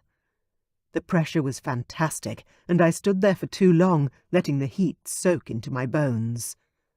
I washed my hair with the homemade soap, and when I was finally ready to step out, I dried myself with the thick, luxurious towels my mom loved. My wardrobe was inside my bedroom, so I wrapped towels around my hair and body and made my way back to my room. Mom was sitting on the small love seat near the fireplace, her eyes closed as if in sleep. She looked utterly exhausted. I crept over to my wardrobe and pulled out a long winter dress and some tights. By the time I was finally dressed, she was awake and smiling at me. "Hey, feeling better?" I nodded. "Definitely. I'd forgotten how cold it is here." Her smile was sad this time. "Yeah. You haven't been home in over a year." I glanced away. "Yeah, I know. I meant to come for Christmas, but the family I was nannying for needed me and, well, I should have come home when they'd asked me to over the holidays. But between Anthony's visions of Ian and my newfound freedom, I'd been partly afraid to come home, if I was being honest." "It's okay." "How's Dad?" I asked, sitting down beside her. Mom sighed, deep and heavy. "He's still unconscious, but Marianne will be here soon. His body is still strong, and he's healing, but we're all worried." I nodded, a lump in my throat. I didn't know what to say to make my mom feel better. But then her eyes lit up and she patted my hand. "Tell me about what's going on with you and Ian." I opened my mouth to tell her the long story, then snapped it shut again. I'd been taught to be polite, but my own nature was rough and straight to the point. So I wasn't going to lie or string my mother along. I opened my mouth and told the truth. "Ian is my fated mate." Chapter 5. Ian. By the time Dad got back to the lounge room, I'd managed to get to my feet and was limping around in my efforts to pace. My leg was killing me, but it was still attached to my body, so I was grateful. "When were you going to tell me?" Dad roared, striding into the room, ablaze with annoyance just as I expected. "Never," I yelled back. "I thought she was my cousin, and she was a fucking child. My plan was to make her hate me and marry someone else before she reached maturity." My dad growled at me, 2 feet away now. "Well, that didn't fucking happen, did it?" We were both huffing and puffing when the healer and Anselm entered the room. "My lord." Dad turned to the healer and gestured to him to come further into the room. "Please, come and see to my son." The healer was a man older than my father, carrying a black bag. But he was a steady man with intelligent eyes. "Lie down on the sofa, son. Let me look at you." I did what the healer said, mostly to avoid arguing any more with my dad. The healer put his hands on my head, checking for a fever, then moved down my body and to my leg. "Oh, this looks like it was very painful." I groaned as his fingers pressed into my tender flesh. When I glanced down, I could see the thigh was red raw and the flesh was indented and crisscrossed with scarring. I had begun healing, but it was still pretty bad. "It's not bleeding anymore," I managed to choke out in a semblance of humour. I thought I was going to lose it, to be honest. Anselm and Dad moved closer, sitting nearby. "How did you shift?" Anselm asked. "I thought you'd bleed out or die before your dragon could take over. I was shit scared, to be honest. But I wasn't going up against Veronica. She was ferocious." Dad turned away, but I could tell he was still listening. The healer smiled and I couldn't stop my own laugh. "Yeah, even though my life was literally hanging in the balance, no one was going up against the dragon daughter." "I did," Dad said, his voice hollow in the big room. I laid my head back on the sofa, a wave of tiredness washing over me. "Yeah, and even you backed down." Silence. "You still didn't answer the question," Anselm said. "How did you manage to shift with so much blood loss, and the pain must have been bad?" I groaned. "It was so bad I passed out." Silence again, then my big brother poked me in the arm. Yeah? And? I smiled at the memory. Veronica slapped me and screamed in my face. So I got up.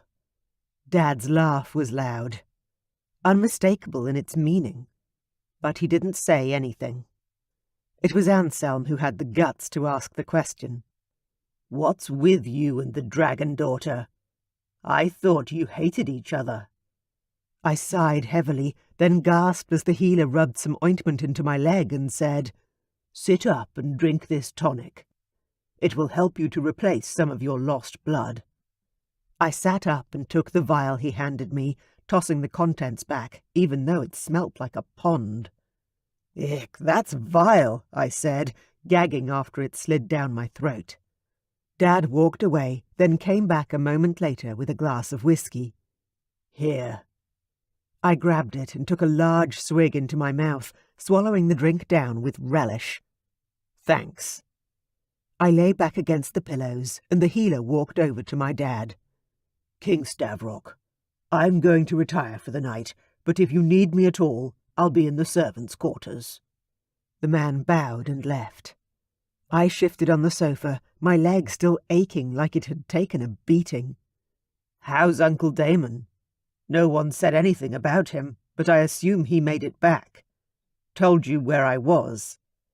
Anselm and Dad shared a look. Then my brother said, no. Well, Damon made it back. Just. Collapsed outside of the castle, and he's still unconscious. That's why Veronica came back. Theo messaged her in the human realm, and she flew straight home. I rolled onto my side so I could face my family, the whiskey doing its job to warm my belly and relax me. So how did you find me? There was a bell ringing in my head, some piece of information I wasn't piecing together. Anselm slid forward to the edge of his seat and clasped his hands together. We would never have found you, except for Veronica. Or if we had, you'd be dead. No one knew where you and Damon had gone, and with him unconscious, we didn't even know where to start looking. I blinked, then, slowly, using my arms, pushed myself up to a seated position once more. Is that why Veronica was yelling at Dad? She was saying something about trusting her or something. I didn't understand, and I could barely think anyway by that point. Between the blood loss, the cold, and the fact my mate had found me, I was delirious.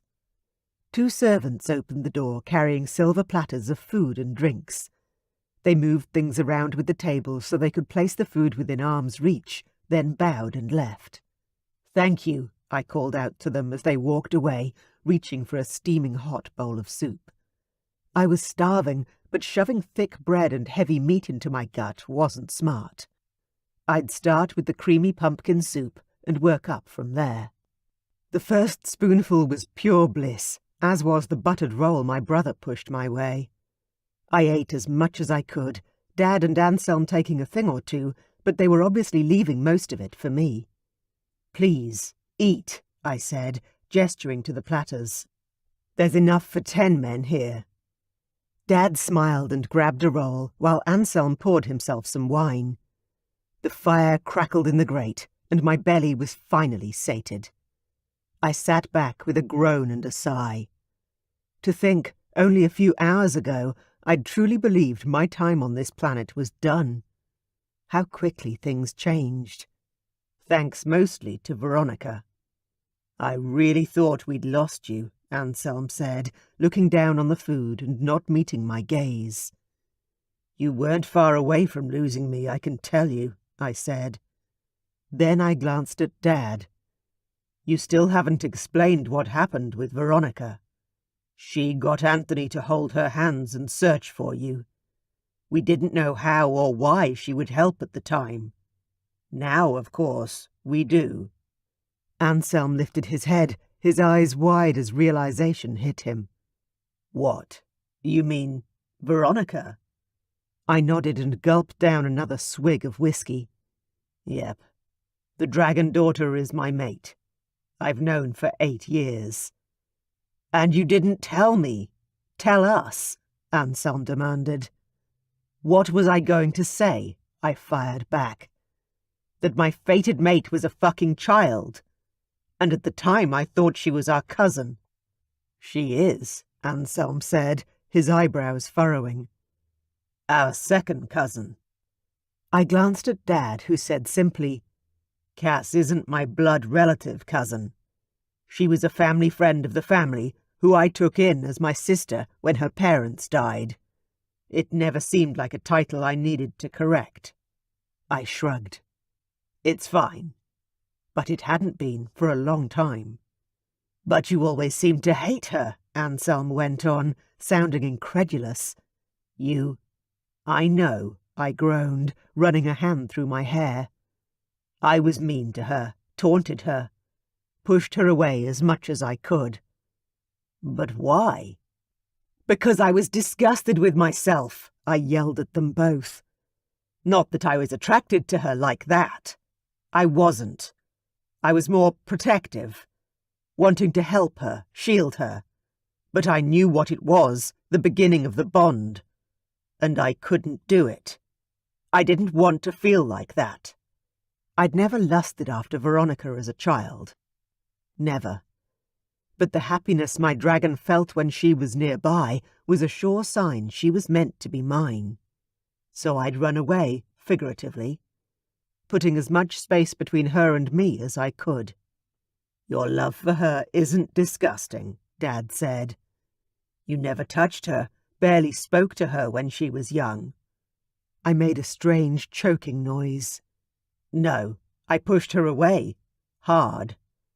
Well, she's 19 now, almost 20, Anselm said, sounding strangely excited. And she obviously knows about the bond, or she wouldn't have demanded Anthony read her like a bloody crystal ball. I couldn't help the smile that spread across my face at the image his words invoked. She was pretty adamant, her. Adamant, Dad repeated, snorting loudly. She punched Anthony in the face. I gaped at him. No. Anselm smirked. Hell yes, she did. You're going to have fun putting some reins on her, brother. Reins, came an amused voice from the doorway. I glanced up and saw Aunt Cass watching us. She looked as lovely as ever, but much paler than usual. I smirked and held my hands up. I didn't say it. Anselm did. Cass chuckled. Well, you better not let my daughter hear anyone say it. She's already frothing at the mouth over how you've treated her the past 10 years. I sobered immediately. It wasn't. I didn't. Cass put up her hand to silence me, always the queen. You don't owe me an explanation. Where's Veronica? I asked, already assessing my body and trying to figure out whether I had the strength to stand up or not. I did, but it wouldn't be pretty. She's with her father. An ominous cloud descended on the whole room. I pushed myself to my feet, my leg throbbing hard. Take me there, please. If Veronica's dad died, would she ever forgive me? He'd used up every last vestige of strength to get home, to get help for me. Would she blame me? Probably. Then where would we be? Two fated mates unable to be together? Or something even worse? Chapter 6. Veronica. My father's chest rose and fell like he was simply asleep, but there was a deathly pallor to his face I'd never seen before. It scared me, seeing him like this, weak and vulnerable. It wasn't something I was used to with my dad. The great King Damon, the king of the north, the saviour of the Winter Palace. The door opened behind me, and light footsteps on the carpet made their way to the other side of my parents' massive bed. I'm here, Damon. My old friend, Marianne whispered, reached out to touch my dad's hand. Whatever has happened to you? I looked up at Anthony's mom, the queen of the Black Mountains, and my eyes filled with tears. Can you help him? Please." She sat on the bed and reached out to pass her hand over my father's chest, closing her eyes as her magic rippled around her like a cloak. I waited, holding my breath. All I could hear was the thumping of my own heartbeat in my ears. The door opened again, and Mom hurried in. Ian was behind her, limping his way to a chair in the corner.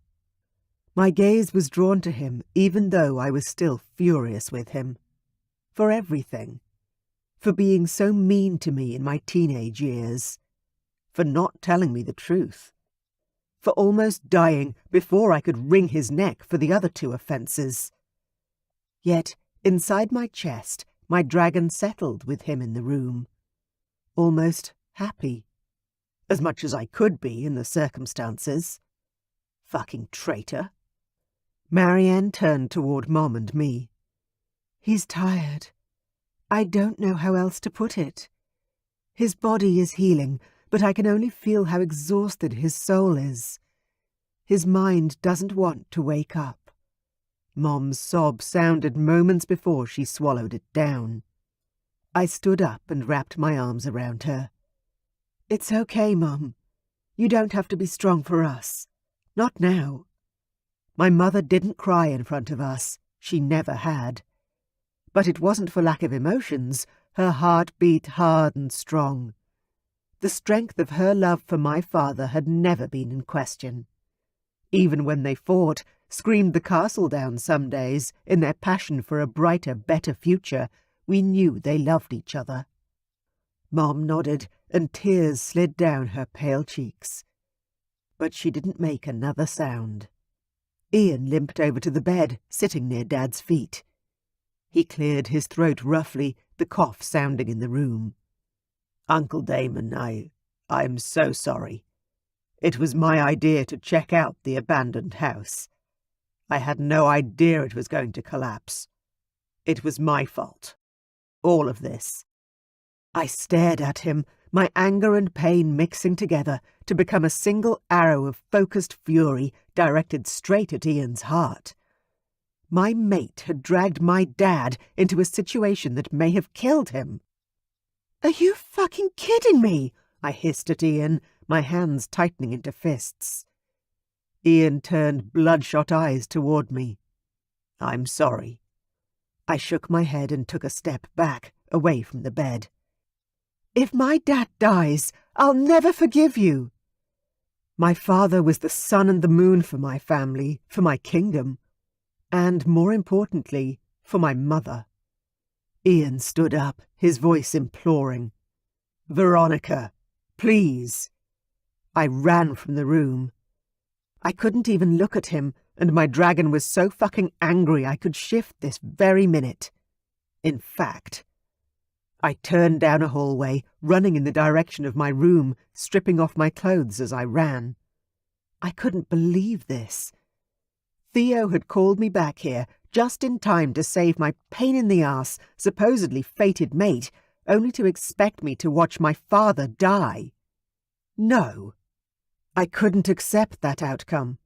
I refused to watch him die. I wouldn't let it happen.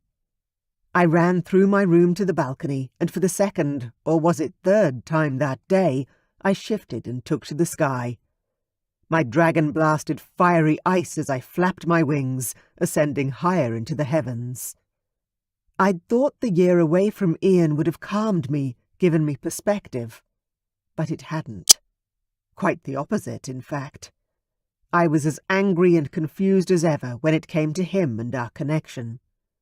I flew until I was exhausted, then spiraled down, down, down, until I reached the streets of the town below.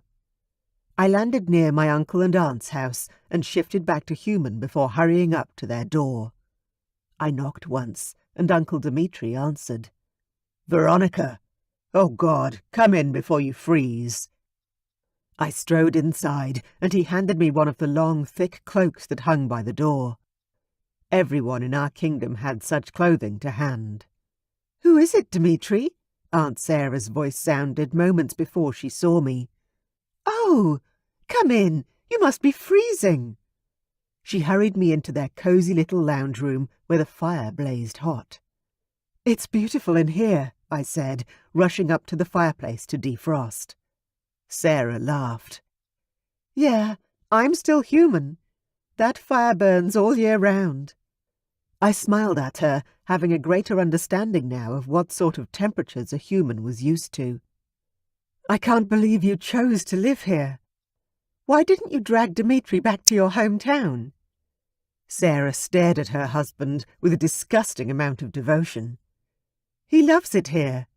Why would I have made him leave?" I rolled my eyes at the gooey look they shared, but grinned. "Indeed. Dmitri was my father's half-brother, and I'd grown up with his kids as my cousins." Thoughts of my dad immediately wiped the grin off my face. "Have you been up to the palace? Did you hear about Dad?" Dmitri sat in a large armchair, and Sarah poured tea from a pot already sitting on the nearby table, then handed me the cup. "Yes, we did." Sarah spoke up for my uncle, sitting down on the sofa opposite me. "We've been up there already, but came home a few hours ago. Is there any news?" "Well, we found Ian and brought him home," I said, my throat aching with the words.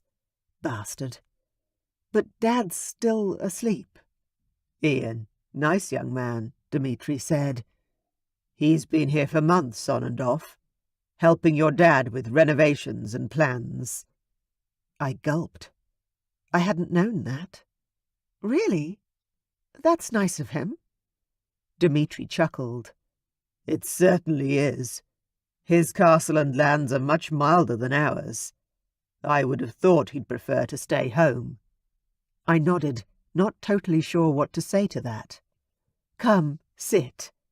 Sarah patted the spot next to her. "Are you warm enough now?"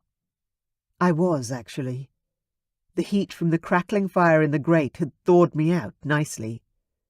I was also totally exhausted from the day's festivities, and then the shifting and flying. I plopped down on the couch next to my aunt, sipping the tea she'd given me. "So, what are you really doing here, girl?" Sarah asked, picking up her knitting needles. I avoided her question and asked, "What are you working on there?" "A baby blanket for Tilly. Her baby's due in a few months' time." Dmitri and Sarah had 3 children. Matilda was their daughter. "Oh, that's so good. God, I've missed a lot." Sarah and Dmitri smiled but didn't say anything. They didn't need to, though. The weight of their silence was impregnated with reproachful undertones. My guilt about being away for so long grew. "I should have come back for Christmas," I whispered, my cup clattering as I lowered it to the saucer. "Yes, you should have," Sarah said calmly. "But you're young. You're going to make mistakes." "Just try not to repeat too many of them," Dmitri said with a smile. I sighed and tugged the cloak tighter around myself. That was good advice. "Okay, I'll do my best." Sarah put down one of her needles and reached for my hand. "Do you want to stay here tonight? We're empty nesters now. We have beds to fill." I wiped away the stupid tear that had wended its way down my cheek. "No, I should get back. To Dad. I want to be there if—" I swallowed. "No, when he wakes up." I stood and hurried to the door. "Can I borrow the cloak? I'll bring it back tomorrow." "Of course," Sarah said, right on my heels. "What's going on, Veronica? Why did you drop in? Not that we don't love seeing you, but I'm sure it wasn't just for the tea." "Oh, nothing," I said, reaching for the door handle. "I just wanted to see family, I guess." Sarah and Dmitri had often been my safe haven when things blew up with Mom and Dad. I wasn't sure what they could do for me now, or how they'd help me with my Ian problem. I'd just come here automatically, out of habit. But it was still nice to see them. "We'll come up in the morning," Sarah said. "Unless we hear anything before then." Dmitri was standing by the door, pulling on his coat. I'll walk you up to the castle." "Oh, you don't need to do that," I told him, but he ignored me. He kissed his wife on the lips and ushered me out with a wave of his hands. "Let's go." I smiled my goodbyes at Sarah and headed out the door. It was really late now. Almost every house we walked past had their lights off. I hadn't realized how dark and late it had gotten. "Thanks for the company," I said to my uncle as we walked up the steps to the castle entrance. "What's going on, Veronica? Really?" I sighed, knowing I hadn't fooled either Dmitri or Sarah. They could tell I needed advice. Where to even begin? "You and Sarah are fated mates, right?" He nodded. "Yeah, we all are.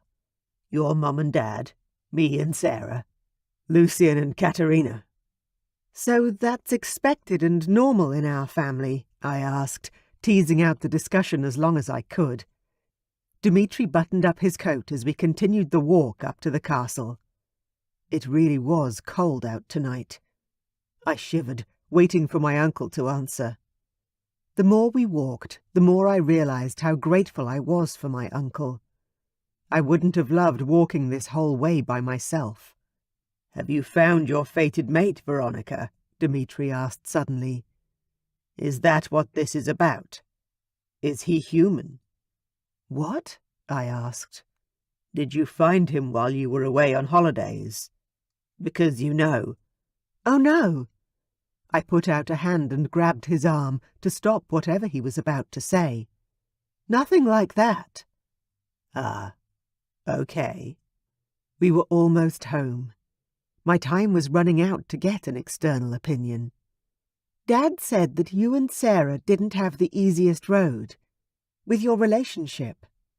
Dmitri broke into laughter. "That's an understatement. Sarah had been kidnapped and injured. We had to rescue her, then convince her that it was totally normal that dragons and other realms existed." "What happened?" I asked. "When she found out what you were?" "She freaked out, naturally," he said with a grin. "But when her sister dragged her out into the storm and they almost died, well, I was willing to do anything to be with her after that. Even move to the human realm if that's what she preferred." "Anything for your fated mate, her?" I asked. My heart sank. This is what I was partly afraid of. What would I sacrifice to be with Ian? What would he sacrifice for me? Would either or both of us be asked to sacrifice too much? "Yeah," Dmitri said with a smile. We'd reached the top of the stairs, and he stopped and turned to face me. "You happy for me to give you a little advice?" I nodded. "Please do." "Your dad will pull through. I know he will. Just be there for your mum, and don't give your dad too much shit when he finally wakes up, okay? The poor guy's been working at putting this castle back together since he was 16 years old. He's earned a rest, though I was hoping it wouldn't take a near-death experience to slow him down." My throat clogged with sudden tears as I gulped and nodded. "Yeah, my dad, I always thought of him as being, you know—" "Strong. Immortal." I nodded, wiping at the tears on my cheeks. "He's not, Veronica. He's just a man. A shifter, yes. A king, most definitely. But he'll die one day, like we all will. What's important is the time you spend together before that happens." I inhaled sharply. He was right. And as far as fated mate goes, it's often the last person you expect. Look at the kings. Stavrock found Lucy in a village on the other side of the Vale. Eric's fated mate was his older brother's widow. And your father's fated mate was a young virgin under Stavrock's care. I covered my face with my hands. Oh, my God! I mean, I knew my parents' story, of course. I just hadn't thought about it quite like that. Dmitri laughed at my discomfort. Your father was not ready for his mate. He was barely able to keep the lights on in the castle. But fate has a plan, and she's always right. You've just got to have faith. I dropped my hands down and away. Faith, huh? My uncle grinned. Yep, always. And speaking of fated mates, I better get back to mine. The castle's front door opened, and our night butler gestured for me to come inside. I watched my uncle walk away, then finally returned to the warmth of my family home. Chapter 7. Ian.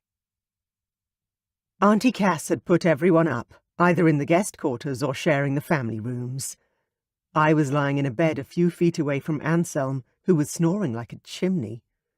Anselm's wife had given birth to their second child not long ago, and he'd said he hadn't had a full night's sleep in forever.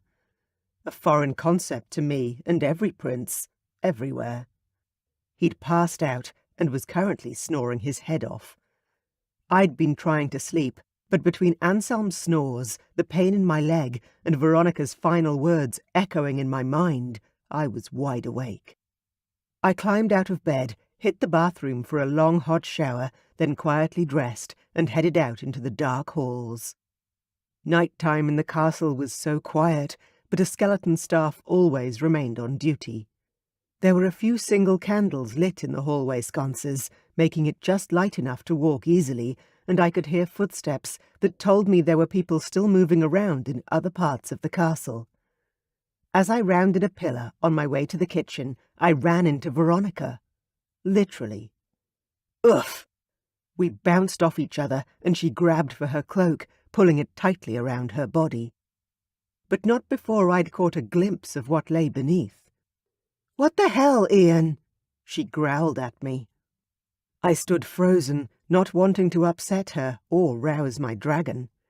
She was naked beneath that cloak, and my shifter would spring to life in the most embarrassing way if I dwelled on Veronica's luscious curves. "Sorry," I managed to mumble, and tried to move past her. "No. Ian?" She stepped into my path to block me. "We need to talk." My chest tightened, and breathing suddenly became more difficult. "Okay. Where? When?" She bit her lip. Everyone else is asleep. Do you want to chat in my room?" Oh, God. Yeah, okay. How the hell was I going to control my need for my mate with her bed mere steps away? And when she was wearing only that cloak? She nodded once, stepped around me and walked off, as if she wasn't aware of the need that thrummed inside me. I took a breath and a moment, then followed in the dragon daughter's wake. Her bedroom was up 2 flights of stairs and deep into the wing containing the family bedrooms. A healer was walking toward us as we neared the king's bedroom, and Veronica rushed over to him. I sped up my steps to catch the last of their words. "There's no change, but he's not getting any worse," the healer said. "I'm going to bed for a few hours, then I'll come up and check on him again."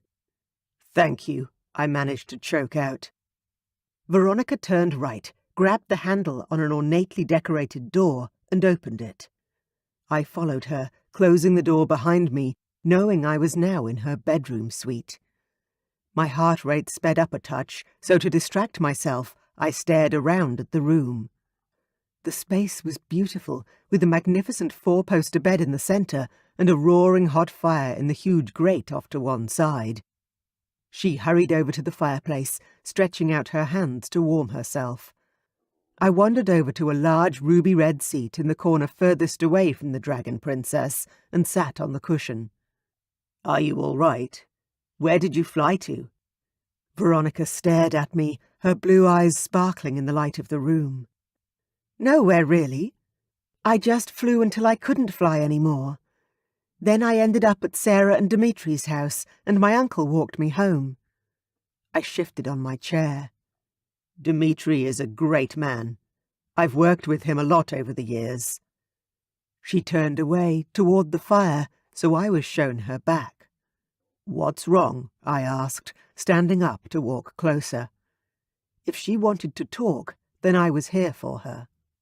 She chuckled softly. What's wrong? Other than the fact that my father may be dying and my fated mate has hated me my whole life. I blinked at the unexpected accusation. I've never hated you, I growled, my dragon thrashing inside my head at the prospect that she could believe such a thing. Never. She twirled back in a flash of both tears and anger, a Veronica duality that had always confused me. Then why, Ian? Why? Why would you make me think that you hate me? I couldn't stand it any longer, being apart from her. Fully aware that she might slap me in the face, I reached out for her, grabbing her body and hauling her close. She didn't hit me. In fact, her hands came up to cling to my shirt.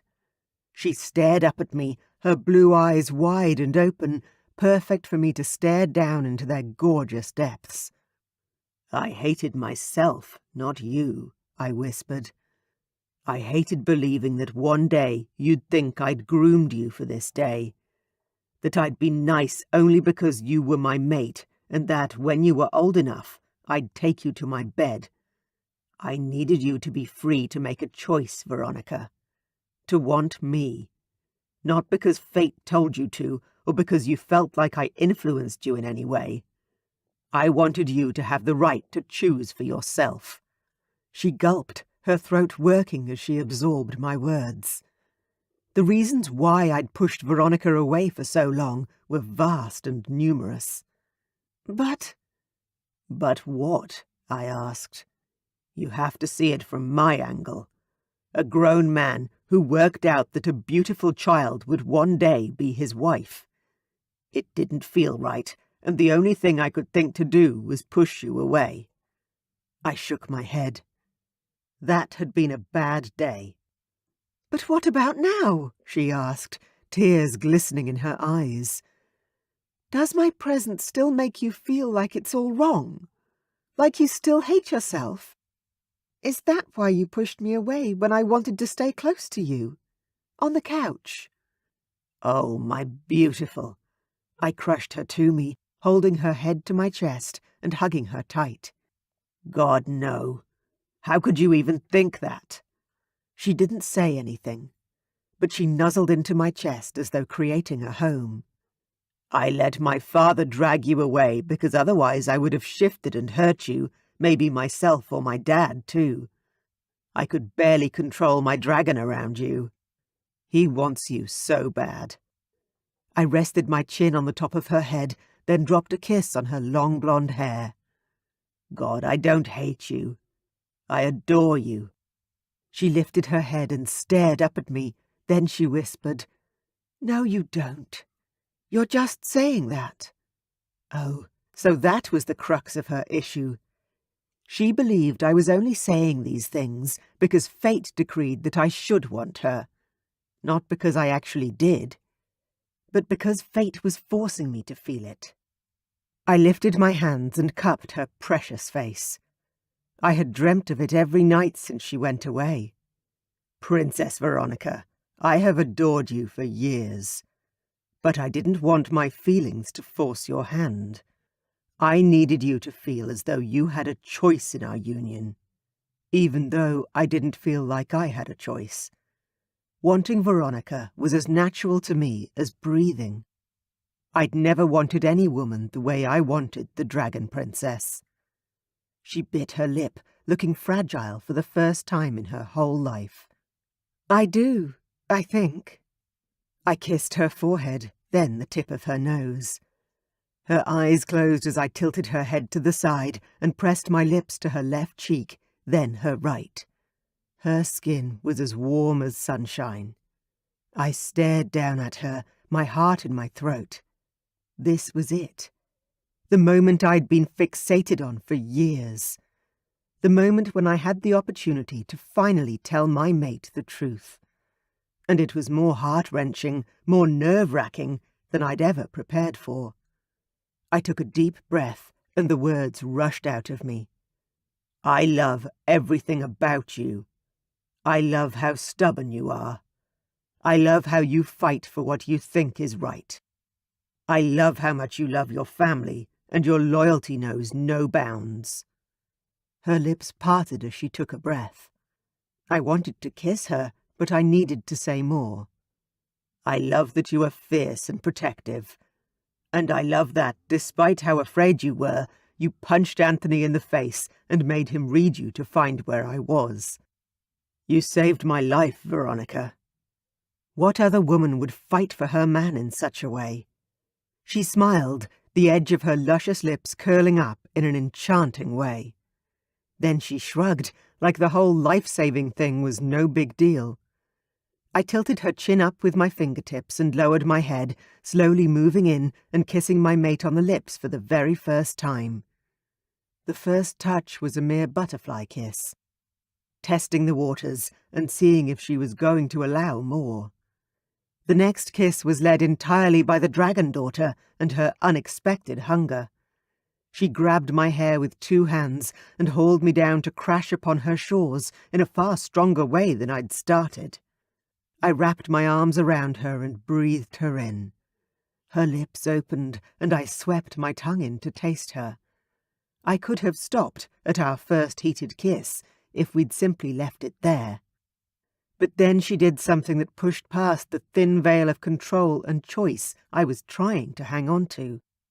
She moaned, in the most seductive way possible, and my need for her took over. Chapter 8.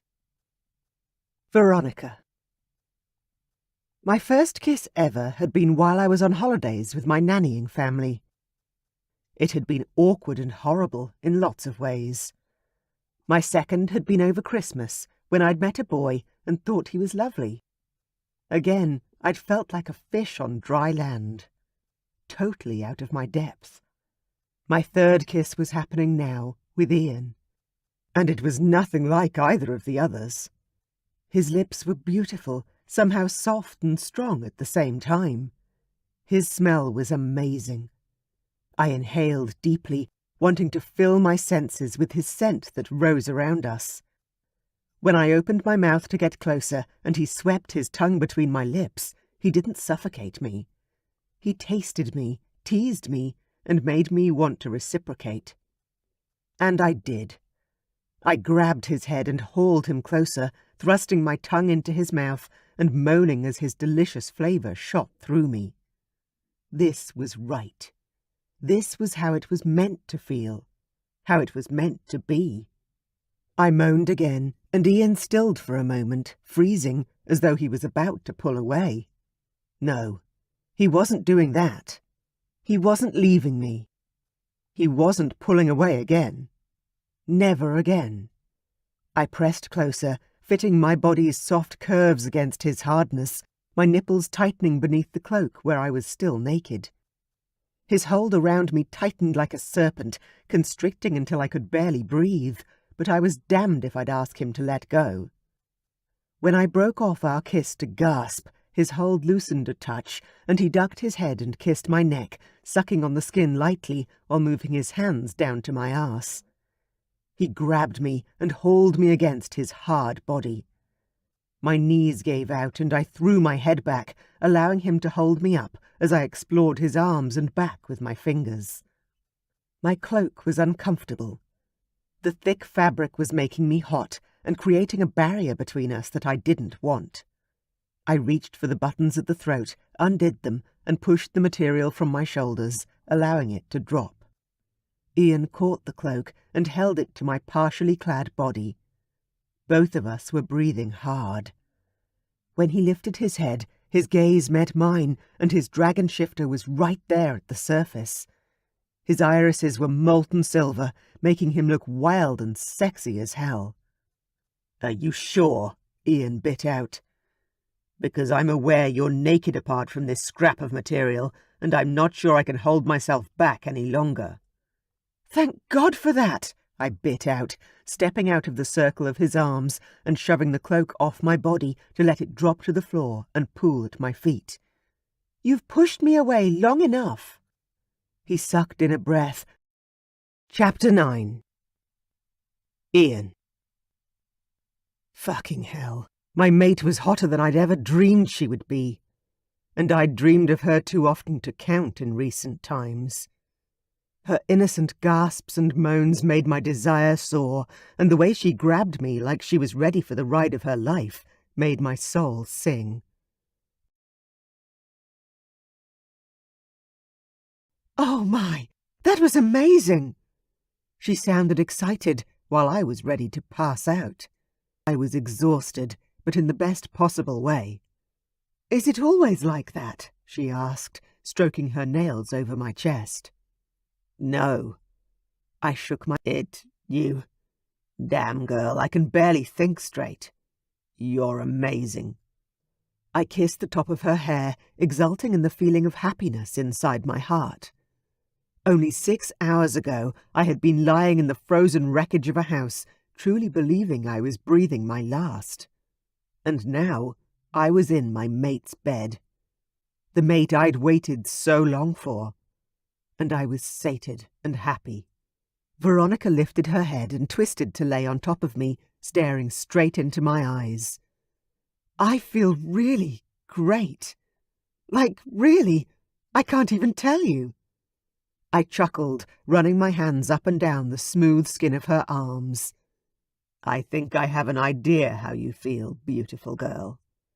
And the fact that I'd pleased her in such a way, especially for her first time, made me feel as proud as a king.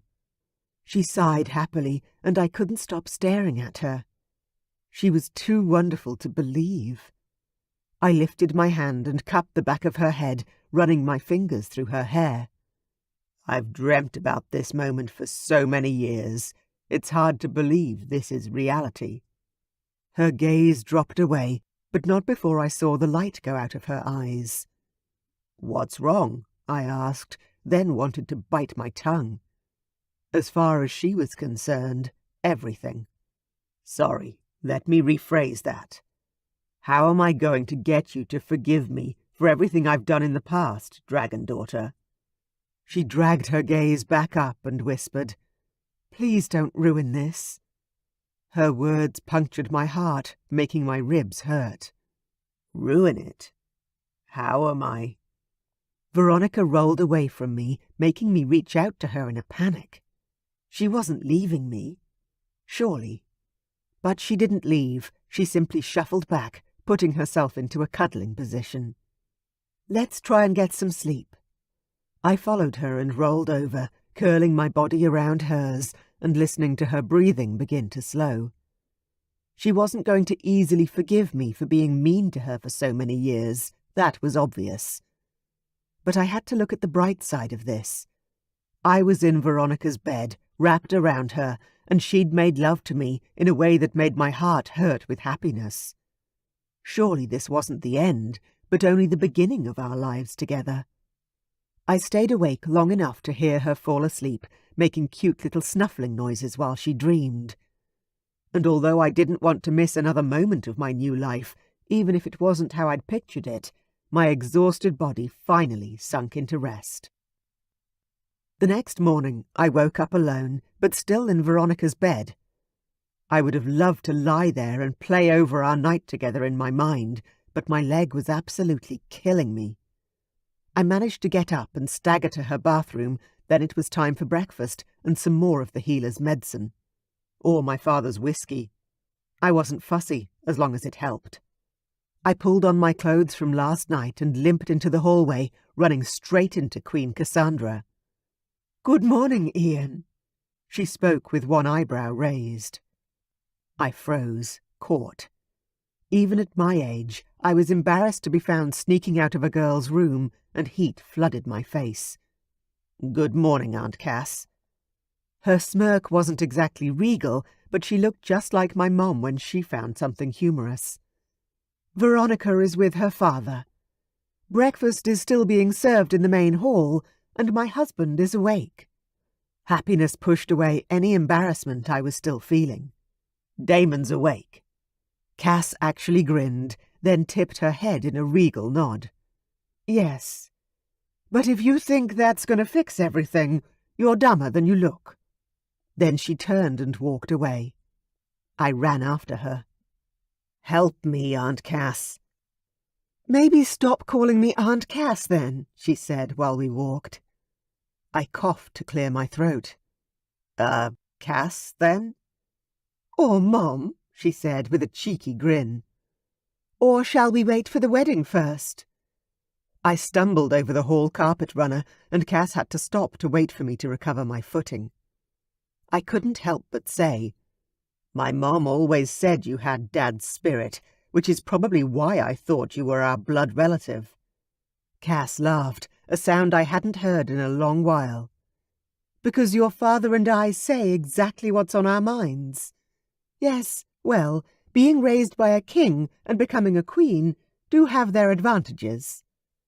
We kept walking along the hall toward the dining room, but slower now. "What can I do, Aunt Cass? I mean, Queen." "Just Cass." "Okay, Cass. What can I do?" This time she stopped walking and reached out for my arm, holding tight. "You can eat, then go see my husband. He was very worried about you when he woke." "Oh, God. I'll go right now." I turned, intending to rush back the way we came, but Cass held tight to my arm. "No, you need to eat. How's your leg?" "Feels like it's on fire." "I'm okay." She sighed. "Eat first, then go see them. And as far as Veronica is concerned, well, all I can say is, try to be honest with her, Ian. She's most likely feeling confused and betrayed, and that's going to take time to get over." I inhaled sharply, hating that she was right. I'd never been honest with her. Not about our connection, nor my feelings for her. Not until the past day.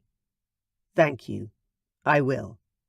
We walked together to the dining room, where my father and Eric were still eating. "Morning, son." Dad nodded at me with a cup of coffee in his hand. "How's the leg?" I grimaced as I pulled out a large chair and sat down. "It's still attached." And throbbing with the beat of my heart. I reached for the waffles and cream, my appetite huge this morning. I piled up my plate and picked up my knife and fork before I noticed the other three staring at me. "What? Worked up an appetite, son?" Dad asked, his lips quirked in amusement. I put my head down and started eating before reaching across and grabbing some crispy rashers of bacon as well. "I didn't eat at all yesterday. I'm starving." The older generation continued to eat and talk about the running of the fields and the kingdoms. I was lost in my own head, because very soon I was going to have to confront my mate and her father, who'd almost died trying to save my life. Chapter 10. Veronica. I gripped my father's hand, determined to make up the ground I'd lost. "Dad, I need to apologize for running away last year and for not coming home for Christmas. That was so wrong." He still lay in his huge bed, his face pale and his eyes looking haunted and dark as he stared at me. He looked nothing like my father, the strong King Damon I remembered. But when he smiled, it was like the sunshine peeking around dark clouds, and my heart lifted at the sight. "Sweetheart, you don't need to apologize for leaving. You did what you needed to do, as you always have. As for Christmas, yes, that wasn't the right choice as far as we were concerned, but I have to assume there was a good reason for staying away." His question hung in the air, and my guilt consumed me like a ravenous animal, snapping at my flesh. No. I mean, I had to work. But really, I was just being selfish. Dad squeezed my hand. "I don't believe you, sweetheart. You're not selfish. You may be the dragon daughter whose fierce temper everyone fears, but I have to tell you, it's always given me so much joy and pride to have sired the daughter that intimidates everyone else. And you, the baby, too." Hot tears blurred my vision at his kind words, and I blinked them away. The pain of guilt constricting my chest had gotten worse since speaking to my father, not better. It felt like my heart was about to break. Oh, Dad, I'm so sorry. Oh, baby, come here. Come here. He pulled me further onto the large bed, and I curled up and put my head on his lap like I used to when I was little. He stroked my hair and sighed. When did you grow up, huh? I feel like I blinked and I missed it. I giggled against his leg. Hardly, Dad. You've rebuilt your whole kingdom and taken us along for the ride. For a king who had more responsibilities than most, my dad had been in our lives more than any other father I knew. He'd read us stories at bedtime, taken us walking in the fields, and on trips to visit with the tenants. Anselm and his sisters had been treated like royalty since the day they were born, but often I'd felt like a regular child growing up in the Northern Kingdom. Special and loved, but not royal. Not until I turned 13, and my mother decided it was time for me to learn the responsibilities of my position as a dragon princess. That was when the world had changed for me. Sometimes I wish I could go back there, I whispered, not speaking specifically to my dad, but he heard me anyway. Back where? Back to the fields when I was 10 years old. Riding the sleigh, taming the horses, running through the snow. Enjoying our lands in the simplest and most pleasurable of ways. My dad's sigh was heavy. You really were made for this kingdom, weren't you, my daughter? Part of me knew it was the wrong choice to force you inside, to learn the more traditional female skills. But... He sighed again, then chuckled. Whatever husband you choose will have to like the outdoors. Be able to get his hands dirty, put up with your temper. Dad, I complained, whacking his leg beneath the bedcovers. And speaking of Ian... I sat up and twirled around, sitting cross-legged on the massive bed and staring at my dad with shock. What about Ian? How had he known? My dad's face reflected amusement, a slash of welcome colour highlighting his still too pale cheeks. You think I didn't know? I rolled my eyes. Mom. He'd only been conscious a few hours, and she'd already caught him up on all the news. Dad shifted a little, adjusting the pillows behind him and sitting up straighter in bed. No, it was Ian, actually. My jaw dropped. Sorry, what? When? He hasn't seen you yet since you woke up. Had my father seriously found out who my fated mate was before I had? He'd told me just before the accident. Anger flashed through me. Why am I the last person to know everything? Dad reached out and touched my hand, as if sensing my distress and wanting to reduce it. Hey, sick man over here. I took a deep breath to calm myself. Yes, you're right. Okay. Sorry. I would have something to say to that damn annoying mate of mine about this, and he wouldn't like it, I was sure. Plus, if I might correct you, I believe you already knew he was your mate. Didn't you? Before you went away. I looked down at my fingers, clutched around my father's weather-worn, strong, capable hand. I nodded. I couldn't deny it. Yes. Anthony accidentally gave me a vision about my future. And you didn't want to know the truth, Dad prompted. You didn't think to tell us, obviously. I didn't want it to be true, I cried. Ian! Ian had always been mean to you, I know. Dad let out a small groan as he moved his leg. He wasn't just mean to me, I said, snorting in exasperation. He made me feel like I had the plague or something. I was already the youngest of all the cousins, and he had me thinking he hated me. Dad leaned back against the bed's headboard. To be honest, I feel sorry for him. You what? I gasped out, blinking at my father. Did I hear that right? Well, put yourself in his shoes, Dad said, then rolled his eyes. Oh my God, strike that.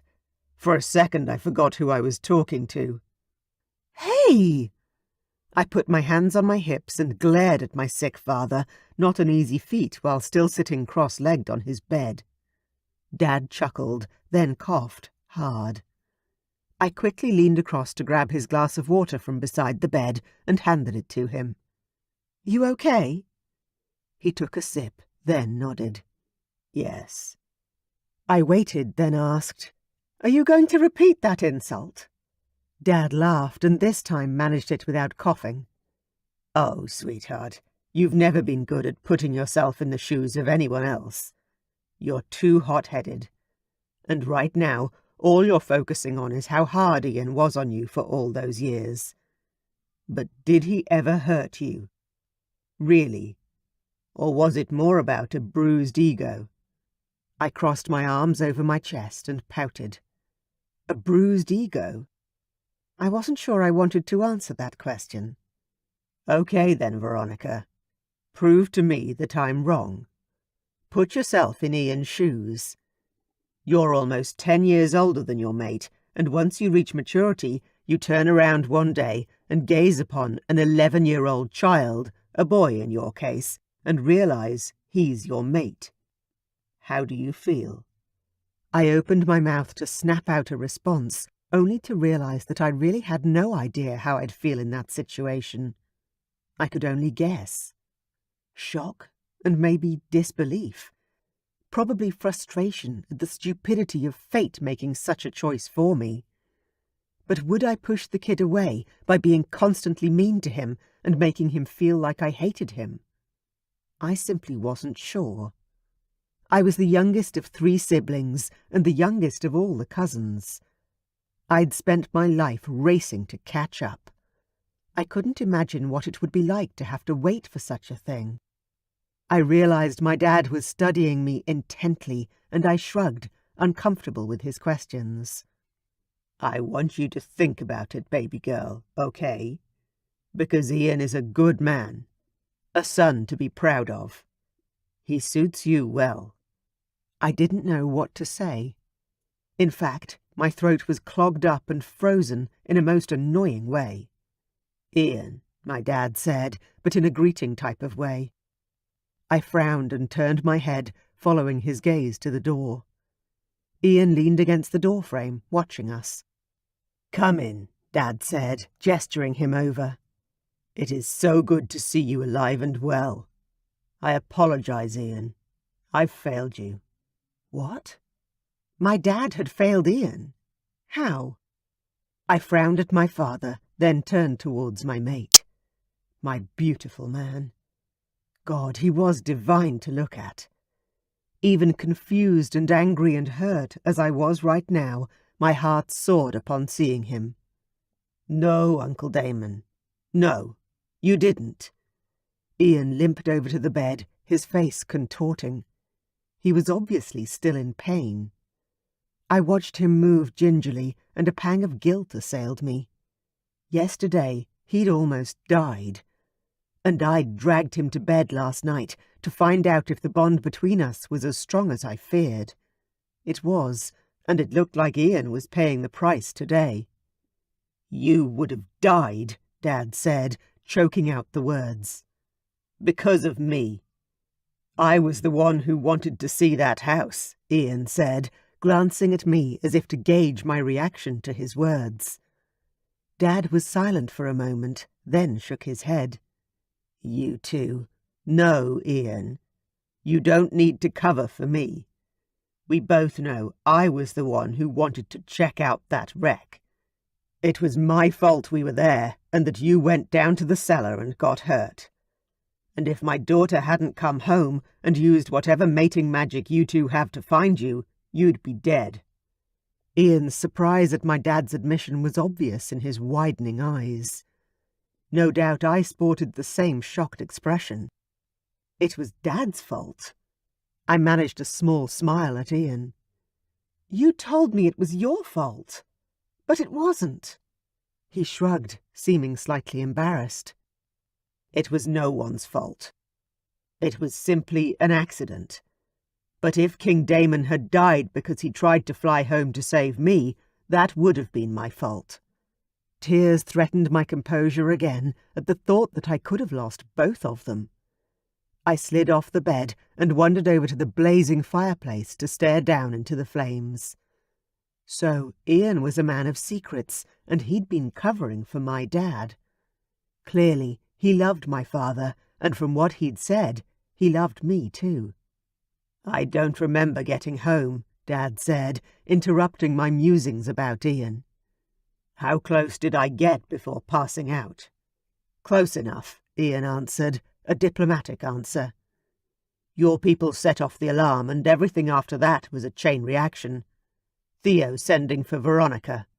Everyone trying to track me down."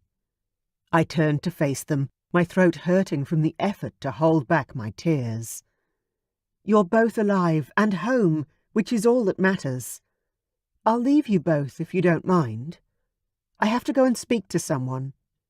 I had this intense urge to see Anthony, and I wasn't sure why. "I'll come with you," Ian said, but I waved my hand at him. "No, please stay with my dad and visit. I won't be long." He nodded at me, not trying to change my mind. I'd spent my life fighting for my place in this family and in the larger group. Now it seemed that all I'd managed to gain for myself was a reputation as a selfish child who couldn't put myself in anyone else's shoes and wouldn't even forgive her own mate. The truth hurts, though, doesn't it? I managed to smile to my father and Ian, and then I ran. Not simply down the castle hallways away from my father's suite. I was also running away from my past, away from my possible future, and away from the pain that all of my choices in life had brought me so far. Chapter 11.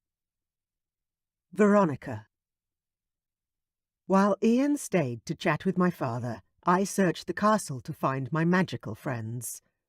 I found Marianne and Anthony chatting in the library, drinking tea and munching on chocolate chip cookies. They looked so relaxed I was loath to interrupt, but I really needed to speak with Anthony. I directed my gaze at him. "Can I talk to you for a minute?" Marianne raised an eyebrow at me. "Are my services no longer good enough?" Oh, crap. "Oh, no, I'm sorry, Auntie Marianne. It's just that Anthony, you know." I waved my hands around, not sure how to explain why I needed him and not her. This time she raised both eyebrows. "You mean you're here to apologize again for breaking my son's nose? That wasn't very ladylike, Veronica." I scoffed. "I've never been very ladylike, Marianne." Then I glanced at the prince I'd always considered a brother. "But I am sorry, Anthony. Truly. My temper. I'm sorry. I should never have done it. I was out of my head with worry." Anthony stood up and smiled at me. "I'm fine, Veronica. What do you need?" I bit my lip, chewing on the flesh while I structured my question in my mind. "I don't really know. I just had this insane need to come see you." He chuckled softly. "I'm already happily married, dragon daughter. Sorry." "Oh, not like that." I whacked him gently on the chest. Marianne wasn't leaving, and when I turned to her, she stayed in her seat. "I'm not leaving you alone with my son again, Missy. You punched him, then sucked all the magic out of him. It's taken me all day to get him right again." I gulped and apologized again. "I'm sorry about that." "No, I'm not," Anthony said, glaring at his mother before turning back to me. "You found Ian, saved his life. I would happily sacrifice my health for his." Marianne huffed, but I didn't think it was because she disagreed. She was probably annoyed I hadn't asked her for help. I looked up at Anthony, who had always been at least 6 inches taller than me, and said the first thing that came into my head. "Would you do the premonition for me? Again? Show me my future?" Anthony shoved his hands in his pockets, as though he was afraid to touch me. I didn't blame him. "Why, Veronica? I mean, I've shown you the future. What I've seen, anyway. and I can't always control what I show to others. It doesn't work like that. I inhaled sharply, a twang in my gut making me desire to see it once more. I feel like I've made some mistakes since then. Going to the human realm. Ian being hurt. If it's at all possible, I'd like to see it again, please. I glanced at Marianne, my fear growing. Or am I wrong? Couldn't my fate change? Or is what is seen set in stone? Marianne shook her head and gestured to me. Come, Veronica, sit. My son can't give you more of his magic today. He's still recovering. But I'll help you. I rushed into the seat Anthony had been occupying. Oh, thank you. Marianne turned to face me, that special purple magic swirling in her eyes. I can't guarantee I'll see the same thing as Anthony showed you. I don't have any control over my visions. I nodded, holding out both hands. No problem, of course. I don't mind. Whatever she could share with me would be fine. I'd already relived that first vision so many times. Marianne took my hands, and there was a flash of black, then a cracking, like a tree breaking apart and falling. Despite the shock of the sound, I didn't let go. Instead, I waited for the image to come. I was here, in my room in the castle, looking out the window. Very similar to the other vision. But I wasn't pregnant, I wasn't smiling, and there wasn't a ring on my finger anymore. There were footsteps like before, and I waited with my heart in my throat to see who would walk in the door. Last time it was Ian. Surely he'd come this time too. But when the door opened and a man walked in, it was Anselm, in full morning black, carrying a bouquet of white flowers and staring at me with pity in his expression. "No!" I shouted, yanking my hands out of Marianne's grip and jumping to my feet. "No, that's not right. It can't be." Marianne's face was a cloud of misery. "I'm sorry, love. But you were right that your fate isn't set in stone. Every decision we make affects it somehow." "When was that?" I demanded to know. "Anthony's vision was in the future. Years into the future." Marianne shook her head slowly. "My visions are, more often than not, images of the near future." My breath caught in my chest, making the pounding of my heart reverberate in my ears. "How soon? How near, Marianne?" "Days," she whispered. "Hours, even." I took off running down the hallway, screaming to one of the guards that stood in the halls. "Call the healer! Now! Get everyone! Go!" Two of the men took off running in the opposite direction to me. I lifted my skirts and ran faster. I may have fought against my future, afraid of what fate had in store for me. But they would not take Ian away from me. They would not. I wouldn't allow it. I'd gotten my nickname through sheer grit and determination, and I'd go up against the fates themselves if they tried to hurt my mate again. I burst through the doors to my parents' bedroom, just in time to see Ian collapse beside my father's bed. "Veronica, get help!" Dad called out as I hurled myself across the room and crawled on my knees to my mate's side. "Ian's sick." "He's not sick, Dad," I said, ice racing through my veins as I pressed my head to his chest and heard nothing. "He's dying." I tilted his head back, checked his airway, then hit him over the sternum, hard. "What are you doing?" Dad asked, throwing back the covers and sliding closer. I put my head to his chest. Nothing. "I'm starting CPR." I put my hands into the compression position and set them to his chest. "I learned how to do it when I went to the human realm." 1, 2, 3. I pinched his nose and breathed air into his mouth. Once, twice. Then I was up again, doing compressions. 30 compressions. 2 breaths. Sweat rolled down my face. "Who taught you?" "I did a course." I panted, getting tired already. But Ian was much bigger and stronger than me, and I needed to push hard.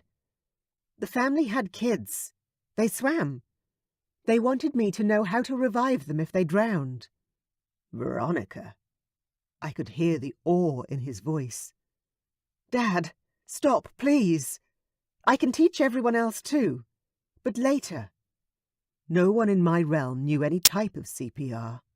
Shifters were strong and healthy, and we didn't swim, let alone drown. Our whole realm was too cold, and especially so up in the northern kingdom where I lived. Every lake was frozen over, practically 10 months a year. Guards came rushing in, joined by Anthony and my brother Theo. What can we do? I glanced up, not wanting to stop, but I knew I couldn't keep up this pace. I need some help. Come kneel beside me, Theo. I'll show you what to do. I leaned forward, breathing into Ian's mouth.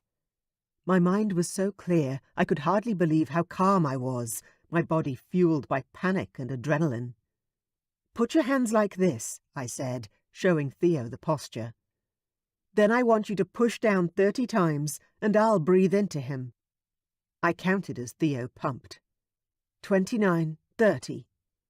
Then I leaned down and breathed into him again. What's this doing? Anthony asked, coming to kneel down with us. It's keeping his body alive until we can get help, I said. We're pumping his heart for him and pushing oxygen into his lungs. I glanced over at Anthony, who was shoulder to shoulder with me. You ready to take over from Theo? 1, 2, 3, take over. Theo jumped out of the way, and Anthony hopped straight into his spot. I got my breath back, then corrected his posture. Get up a bit more, right over him. Yeah, like that. 30. I pinched Ian's nose and breathed into his mouth. More people burst into the room, including the healer and Marianne. I stared at the healer. Please, you have to help him. The healer rushed over. What happened? Dad called out. We were talking. Ian went pale and said his leg was killing him. Then he went down. 30, Anthony called out. I breathed into him, once, twice. The healer lifted Ian's pants leg, and I stared down at the mangled red mess. It didn't look like that last night. It had been damaged, but healing, not red or swollen. Poison, the healer whispered, opening his bag and rummaging through. Anthony had stopped pumping when Ian's leg was revealed, and I yelled at him. Keep going! I gave my mate 2 breaths, and the sorcerer kept going again with compressions. I was starting to shake. Please hurry! The healer pulled out a knife and rifled through his bag until he found a vial of white fluid. I have to cut his leg open and dump this in. But if his heart isn't pumping, he won't come back. I staggered to my feet, all my hope leaching away. If only we had the defibrillator paddles from the human realm. An idea began to form. Marianne, I need you to shock Ian's heart. The sorceress hurried over to us. Ian's lips were pale. Stavrock came running in, barely dressed. Where's my... No! I ran in front of the huge king. I have a plan, but you need to get everyone back. Please, help me. The king didn't hesitate. He simply nodded and went into damage control. Okay, everyone out. Except Marianne and the healer, I said. Stavrock gathered everyone up, even Anthony, and forced them all out of the room. I continued CPR, even though my arms were shaking and I clinked teeth with Ian while trying to give him mouth to mouth. Healer, do the leg thing. Quickly. Don't worry about the scarring. The healer did what I asked, slicing open Ian's leg and pouring the white liquid on his leg. There was very little blood, and what was still there seeped out of the wound, hissing and bubbling when it mixed with the medicine. I'm glad he's passed out, the healer said. That would hurt like nothing else. He's not passed out, I snapped at him. He's legally dead. Now go. The healer grabbed his bag and left. I did one more round of CPR, breathed into his mouth twice, then shuffled back on my hands like a crab. Marianne was hovering, her long dark hair falling down her back. "What do you need me to do, Veronica?" "I need you to shock his heart with electricity, like a lightning bolt." Marianne stared at me like I was crazy. "I could kill him." "He's already dead," I cried, pointing at Ian's prone body. "Please." The sorceress rubbed her hands together, the crackle and spark of her powers caressing her fingertips. She was waiting too long. "Do it!" I screamed, and Marianne dropped to her knees and set her hands on Ian's chest. Chapter 12. Ian. There was nothing but blackness. Cold. Calm. Which was nice in a strange way. I was at peace. No more fated mate who despised me for the things that had happened in the past. No more responsibilities, stress, or pain. My body didn't hurt anymore, finally, and that was good. That was very good. It was hard to think back to the time before the pain. But I was going to miss everyone. My mom, my dad, my Veronica. She would be better off without me. They were all better off without me. I was only the spare son. Anselm was the heir. And my mate had never wanted me. White light exploded inside my mind and behind my eyelids. Oh God, it was agony. Stop. Please stop. Let me go back to the place of peace. The place without pain. Then I was dragged back into my pain-riddled body, my leg on fucking fire. I groaned and rolled onto my side, drawing my legs up toward my chest. Oh, God. You're alive! You're back!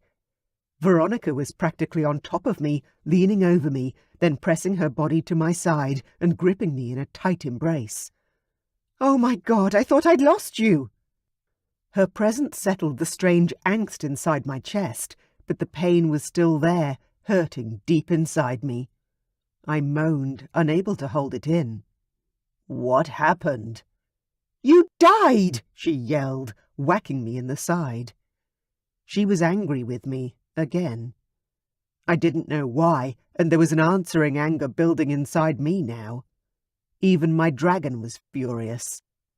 I groaned, and doors banged open around us. People came rushing in around me, touching me, prodding at my hurting body. Leave me alone. Get him up on the bed, Dad said, and I was scooped up and placed on King Damon's bed. The pain in my leg burned like my whole limb was on fire. What did you put on my leg? It feels so much worse than it did before. The healer pushed everyone out of the way to set his hands on me. They were cold against the heat of my skin. I had to treat the poison, but it's working. Wait, what? What poison? The infection, the healer said in a soft voice. Your wound turned septic. It was killing you from the inside out. It did kill you, but we brought you back. That was Veronica, shouting again. She seemed super upset about the almost dying thing, especially given she didn't seem to like me. Do you need something for the pain? The healer asked. I nodded. Hell yes. My head was throbbing too. I looked down at my leg to check it wasn't actually on fire. It wasn't, but it felt like it. The healer mixed up a drink and offered it to me. I managed to lift my head long enough to gulp down something that tasted like pond water, then lay down again. What the hell happened? I gasped out. King Damon was sitting on his bed, but everyone else was standing around the bedroom staring at me. How embarrassing. The medicine began to work, and my body started to relax, the raging fire dying down to a slow burn. I managed to roll onto my back and half sit up against the headboard. Everyone was there. Marianne, Damon, Anthony, my father and Veronica, even Cass. 2 kings, 2 queens, and their offspring. This is an impressive audience, I managed. For a prince who will never be king. It's a bit much, don't you think? Veronica glared at me, not liking my joke, obviously. Hey, dragon daughter, lighten up. I smiled at her. You should leave. I'm not worth the royal procession. If she'd been in her shifter form, I think I may have seen smoke blow from her nostrils. You ungrateful turd! I gaped at her, then laughed. Oh, God. This is what I came back to life for, to get more shit from my mate, just as I had for the past decade. Seriously, I growled at her. I'm ungrateful. I crawled back from death itself, and this is the shit I have to deal with. But what's changed, right? You still hate me. Obviously, you always will. Her mouth dropped open, and her eyes shifted, the irises transforming into the shape of her dragon. Then she turned and ran out of the room. I felt nothing watching her go. Actually, that wasn't quite right. I did feel something. I was glad. She should go. She didn't love me. She didn't want me. King Damon shifted further onto the bed, his bed, and shook his head at me. Oh, mate, you screwed that one up. I wanted to get up, to leave. I didn't want to be there. But even the slightest movement hurt, so I just lay there and grumbled. I don't care, I said truthfully, rolling into the fetal position and closing my eyes. Nothing's ever going to change with Veronica. I should have stayed dead. Then she could have married someone else, been happy, without me. Ian! My father's shocked disapproval was clear in his tone, but I couldn't shake the black cloud descending over me. I didn't bother to open my eyes or respond when he added, Don't say things like that. I should be dead. I wish I was dead. The voices around me changed, becoming muffled. I couldn't make them out. They were murmuring about me, about where to put me, how to deal with me. I didn't care. The depression swallowed me up and I burrowed under the covers. They should have just left me in that abandoned house and let me die. Veronica. I was fuming. He'd rather be dead than be with me. I ran straight back to my bedroom, picked up the nearest thing, which happened to be a vase by the door, and hurled it across the room. It hit the wall hard, shattering into a million pieces. Just like my heart. Gah! I clenched my hands into tight fists and screamed out loud. You fucking bastard! I knew it! I knew I couldn't trust you! I was too angry to cry, so I stomped around the room, throwing anything I could find. Until finally, there was nothing left to break, and I fell to the ground in a pile of sorrow. I finally cried, but I was strangely numb, cold. When there was a knock at my door, I ignored it. I didn't even know who it was. The whole house was crawling with family and friends, so it could have been anyone. I didn't care. I needed time out to try and calm down. The next knock was followed by the door opening, then a low whistle. I thought I heard the breaking of expensive things. I didn't look up, but I rested my face on my knees. Mom doesn't put expensive things in here. She knows they're not safe. King Stavrock walked into my room, then sat down on the floor beside me, resting his back against the bed. How are you doing, dragon daughter? I sniffed. Despite the broken bits, I'm fine. I was always fine. Stavrock nudged me with his shoulder. You can't take the things that Ian said when he woke up just now to heart. He didn't mean any of it. How do you know? You didn't even know I was his fated mate. He didn't tell you. He's ashamed of me. Embarrassed I'm so, well, me. I couldn't help the fire that burned inside of me. I'd tried to quiet my fiery nature. I'd done yoga and meditation and tried to channel my mother's calm, but it never worked. Hate to tell you this, kid, but you are awesome. You're so much like your mother. I turned my head to look at the big king, still resting my cheek on my knees. What are you talking about, Uncle Stavrock? My mother is the perfect queen. Calm. Ladylike. My uncle laughed so hard I sat up and straightened out my legs to mimic his posture. What are you laughing at? Oh, Stavrock chuckled. Just the way time changes things. Who we all were 30 years ago is very different to how we are now. I stared up at him, remembering a story my cousins had shared with me a few years ago. You mean like how you killed the King of the Black Mountains to save Aunt Lucy? Stavrock sobered, but nodded slowly. Yes, just like that. I may be old now, Veronica, but I wasn't always. I loved, I fought, I almost died. I made mistakes, a lot of them, but it all came out well in the end. I waited, but I wasn't patient on my best day, and this wasn't that day. And my mom, what was she like? He rested his head back against the bed. She was a true dragon princess. Strong, opinionated, beautiful. I smiled. She still is. But she wasn't the calm lady you know now, he said. She wouldn't settle for an ordinary life. She wanted to see the kingdom to the north when no one travelled here back then. This place was in ruins, but your mom, she wasn't afraid.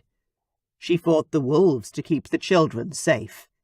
She pulled your father back from the brink of death. She was stronger than you know, Veronica. She was just like you, but you have the advantage of growing up here, in the toughest kingdom in our realm.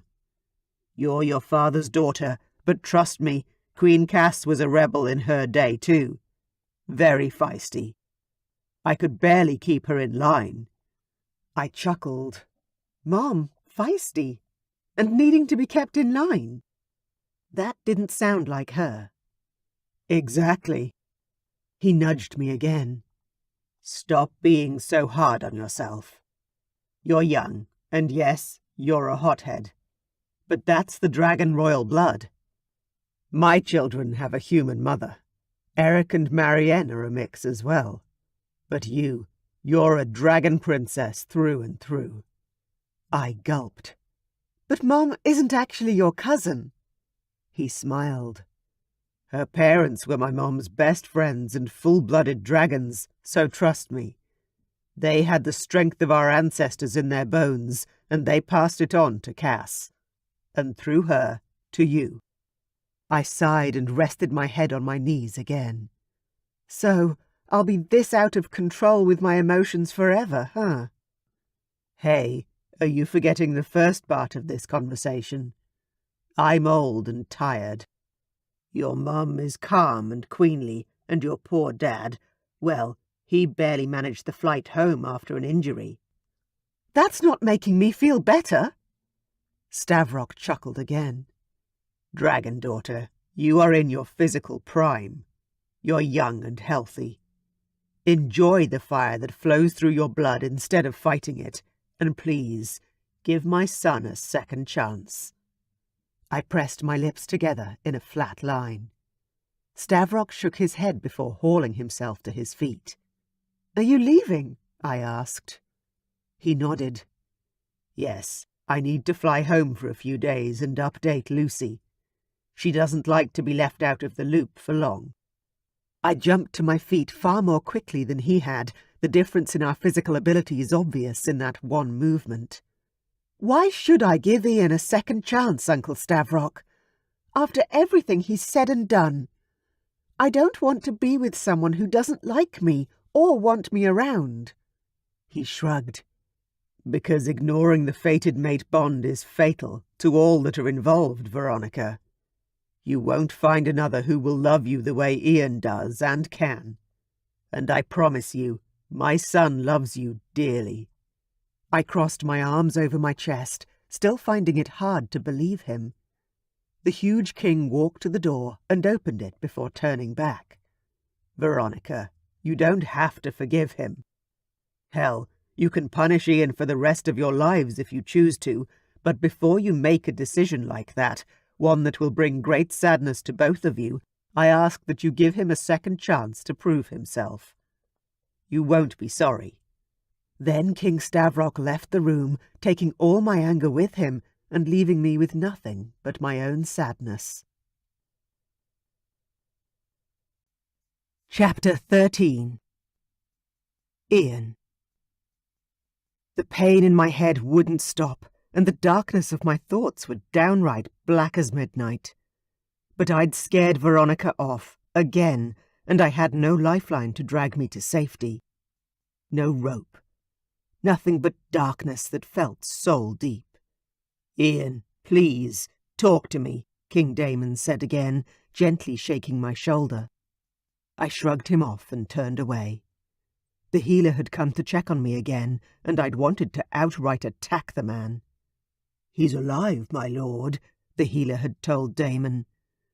But the poison in the wound, it had already spread through his blood. His skin's burning with it. All over.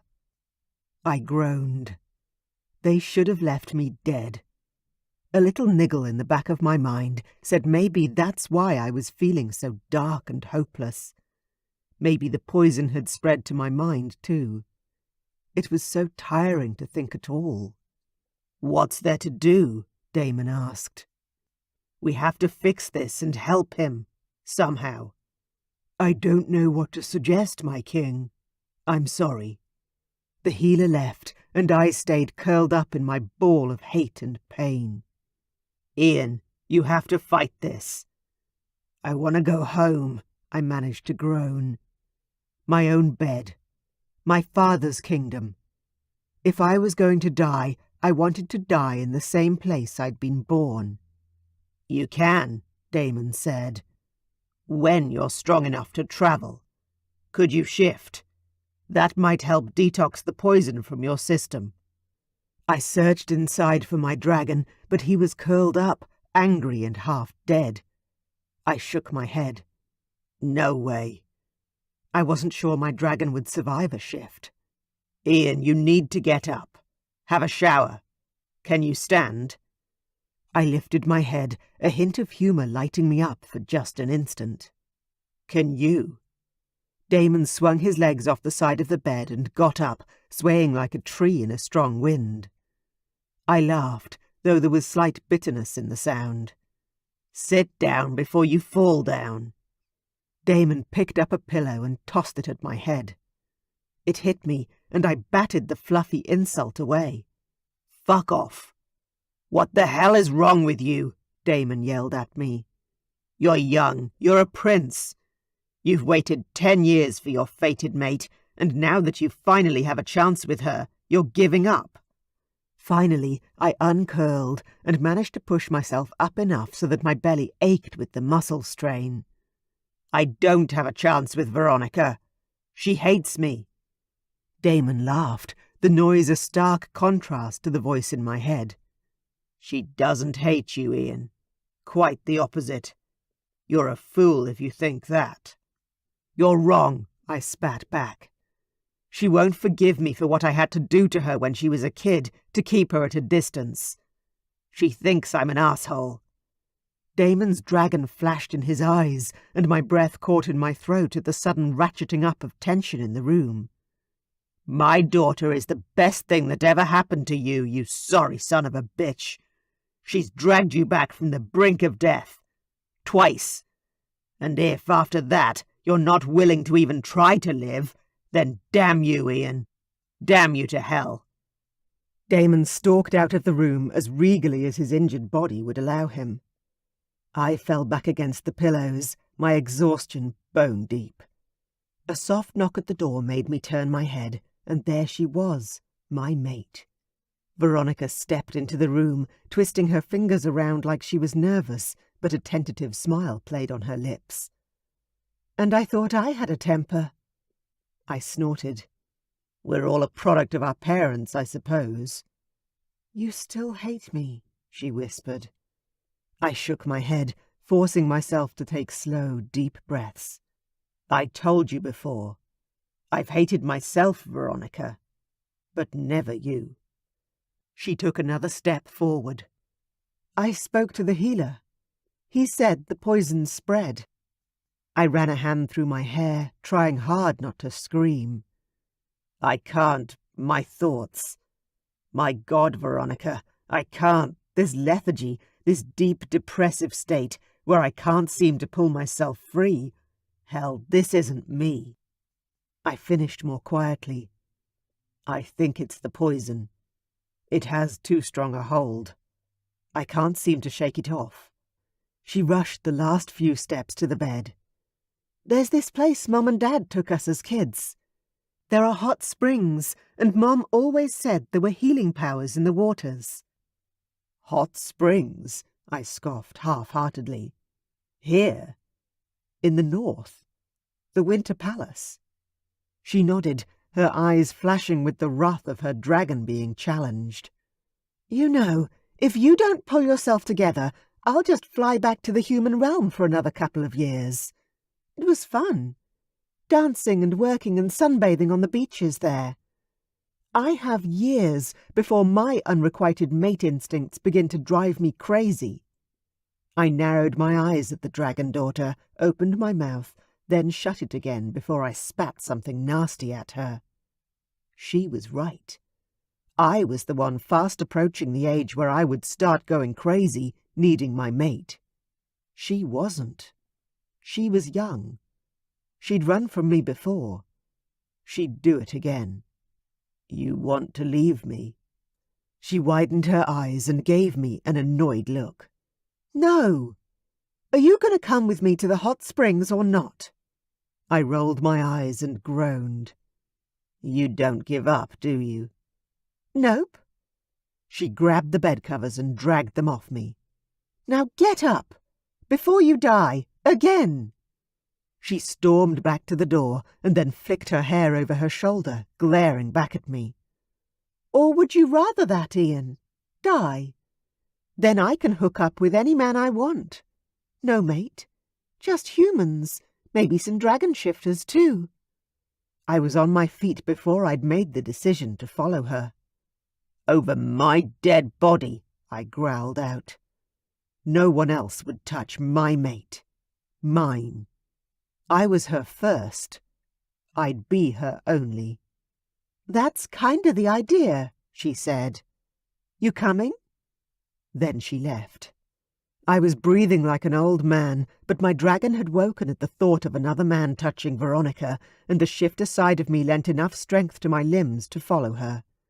The pain was manageable, and anger fueled my body as I limped to the door and out into the hallway. Veronica was about 10 steps in front of me, heading toward the stairwell. She dashed down the steps and ran over to the footman. Servants flew every which way. I staggered down the steps, one at a time, holding onto the balustrade in case my legs collapsed beneath me. When I finally made it to the landing, my chest was heaving and my lungs were burning as I dragged in air. "Where now?" She offered me a fur-lined cloak. "Put this on. We're going by coach." I dragged the cloak around me and let Veronica lead me outside and into the coach. The snow was thin on the ground, which meant the sleds weren't necessary today.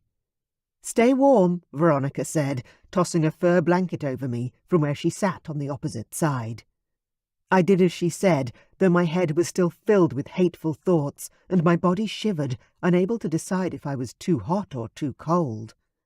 The only thing that was saving me from keeling over at this point was my dragon, growling inside my head, mad at my mate. She'd threatened to leave us again. Be with other men. He was pushing hard to grab her and show her how much we loved her. The poison wanted me to throw myself out of the carriage and lie down to die in the snow. The duality was maddening. I couldn't talk properly or think straight. We rode for a while through the town and past farming fields. I wanted to ask about where we were going, but my jaw was practically wired shut. I didn't trust myself to speak without saying something wrong or hurtful. So we travelled in silence until, finally, the rocking of the carriage stopped. "Where are we?" I bit out, the pain beginning to overwhelm me again. Everything hurt, throbbing hard. "Come on, let's go." Veronica pushed open the door and got out of the carriage. I took a deep breath, not sure I had the strength for this next part of the journey if we had to walk far. "Ian, get your ass out here!" A smile quivered on my lips. There's my dragon princess. I hauled myself up off the carriage seat and fell down the steps to the ground, moaning as pain shot through me. Fuck me. If you can get your head and your body sorted out, I might just do that again. Let's go. Veronica marched off toward the foothills, boulders and darkened cave mouths stretching ahead of us. Where are we? I'd never seen this part of the Winter Kingdom before. Veronica didn't answer, she just disappeared into the mouth of one of the caves. It was late in the day, and the setting sun cast spectacular colours across the landscape. Burnt oranges, yellows and purple. I inhaled the chilly air through my nose and shivered. I had no idea if this was going to do anything good, but at this point, could it get any worse? I limped to the cave entrance, annoyed that she'd left me to make this walk by myself. Stupid, I knew, because I wouldn't have wanted her pity or her help. But in the moment, I wasn't thinking straight. And I knew it, so I forced the words and thoughts down and just concentrated on putting one foot in front of the other. As soon as I stepped into the cave, a wave of relaxation washed over me, and my thoughts felt less like they were tumbling around in a washer. You weren't joking. Steam rose from pools of crystal-clear water inside the cave. Veronica was lighting candles and lanterns. My dad kept this as his private sanctuary for a while. The one place that was truly his while he rebuilt his kingdom. Then he brought Mom here, and they opened it up to the people. I glanced around. Looks like no one really uses it now. No. I think the people still thought of it only as the king's place. They never really came much, but Mom and Dad did bring us here, and I always felt, I don't know, healthier afterward. I hoped she was right. Veronica began to undress, stripping off her clothes to fold them and place them in a nearby basket. I watched, not moving. She was spectacular to look at. Skin as smooth and beautiful as silk. I ached for her, especially with those beautiful curves this close. Then I started, as I realized I hadn't thought about anything physical with her since I'd been brought back from the dead. Maybe there really was some truth to her story about this place having healing powers. For the first time in ages, I began to feel more like myself. Veronica's final pieces of underwear fell to the rocks at her feet, and she scooped them up to put them in the box alongside the other clothes. She stood on the side of a pool, facing me. The curve of her breast was lit up by a lantern positioned behind her. The still angry flame in my gut began to ebb in the presence of desire unexpectedly growing once more. "Come and swim, Ian," she said. "I'm not giving up on you. We'll get you better, no matter what. As long as you don't give up on yourself. That's what made me so angry earlier. I couldn't bear it if—" She shrugged and turned to the water. "Come on." She waded into the pool, not waiting for me, the clear waters rising as she descended, caressing her hips, her back, her breasts. Then she was submerged almost to her neck, smiling at me in anticipation, her long hair floating around her like a mermaid. "Well? Coming?" I began to undress. First my shirt, then my pants. And then a thought struck me and I paused. But my poison, my blood. What if I ruin the spring, Veronica? She shrugged, her breasts bobbing in the water, drawing attention to her strawberry-pink nipples. A price I'll happily pay for your health, Ian. We'll drain the pools and start again. A second chance, I whispered, limping toward the spring, fully naked. Everything still hurt, but whether it was the rocks or the steam or the fact my mate was forcing me into the light, I felt markedly better. Clearer in my head. She nodded. I stepped into the water, the heat surprising me. Whoa, that's hot. She smiled, reminding me of a siren calling me to throw myself into the sea. No, it's only warm, I promise. Your body is out of whack because of the fever you've had, so the contrast will burn for a moment. It will settle. Just keep walking. Come to me. My dragon rose up inside of me, not making me shift, but controlling my limbs, forcing me forward. I took one step, then the next, and then another, reaching for the woman who'd travelled worlds to keep me alive. Chapter 14. Veronica. I was playing it as calm and cool as I could, but I wanted to rip Ian's clothes off his gorgeous, damaged body. My body was on fire for him. But I had to give him time to recover. If he could recover from whatever darkness he had sunk into. I only hoped the waters here in the hot spring were as powerful as my parents had said they were.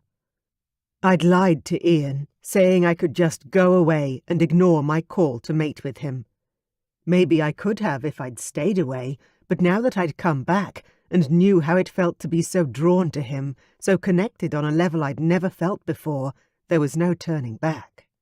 When he finally submerged himself in the waters, I watched his face intently. He'd had this strange dark shadow hovering over him since he woke up. Almost not there when I tried to stare directly at it, but it had cast a shadow over his face and left a sour taste in my mouth. But as I stared, the shadow seemed to dissipate and his features became clear. "How are you feeling?" I asked, worried that I was only imagining the improvement. He leaned back, dipping his hair in the water, then dropped down to submerge himself completely. When he finally came back up, a true Ian smile was on his lips, and my heart began to pitter-patter way too fast. Was he finally coming back to being himself? "So much better," he said. "How did you know this would work?" "I didn't. But we had to try something, didn't we?" The healer had said there was no hope, and my father's advice wasn't going to do more than make Ian think twice about dying. I had to do something drastic to help him. Say something provocative. Despite being the second son, the spare to the heir, Anselm, Ian was the king of my heart. He was a dragon, through and through. And he would protect me to his dying breath. I just knew it. I waded over to him, unafraid now. "Kiss me." His hands reached for my waist, dragging me closer. I slid my fingers up his arms, and, when I reached his shoulders, I jumped up in the water, opened my legs, and let them float around his waist. When we both stopped shaking and the world around us became quiet once more, Ian carried me back into the shallows. "Can we stay here for a while?" I asked, barely able to keep my eyes open. "It's so warm. So calming." Ian nodded and drew me over to a naturally occurring alcove where he could sit, and then he set me onto his lap and encouraged me to rest my head on his shoulder. "You sleep, beautiful. I'll watch over you." I smiled, my mind casting back to times when I was younger. I'd never seen it before, but Ian had always watched over me. Grabbed my parents when things got too heated with my brothers, even saved me from falling off my balcony once. I chuckled and he whispered, "What are you laughing at?" My eyes were closed, but I said, "You, saving me from falling that day. The balcony rescue, remember?" He groaned. "I certainly do. You almost gave me a heart attack." I nestled into him, hoping the water around us was healing Ian's body as it was mending the rift between us. "You yelled at me so bad, I didn't talk to you for a year after that." The memory made me smile now. He sighed, though, sadly. "I know." I lifted my head and forced my eyes open to look at him. "I'm sorry I didn't understand. I thought you hated me, but you were just looking out for me, weren't you?" He nodded, his blue eyes dark with intensity. "I was trying to." I smiled and ducked my head again, pressing against his chest. "I wish we'd been born at the same time, then we would have both known we were meant to be." His arms squeezed tightly around me. "Sleep, my beautiful princess. Because tomorrow I'm marrying you, and you won't get much sleep after that." I was already drifting, sleep claiming my blissed-out body.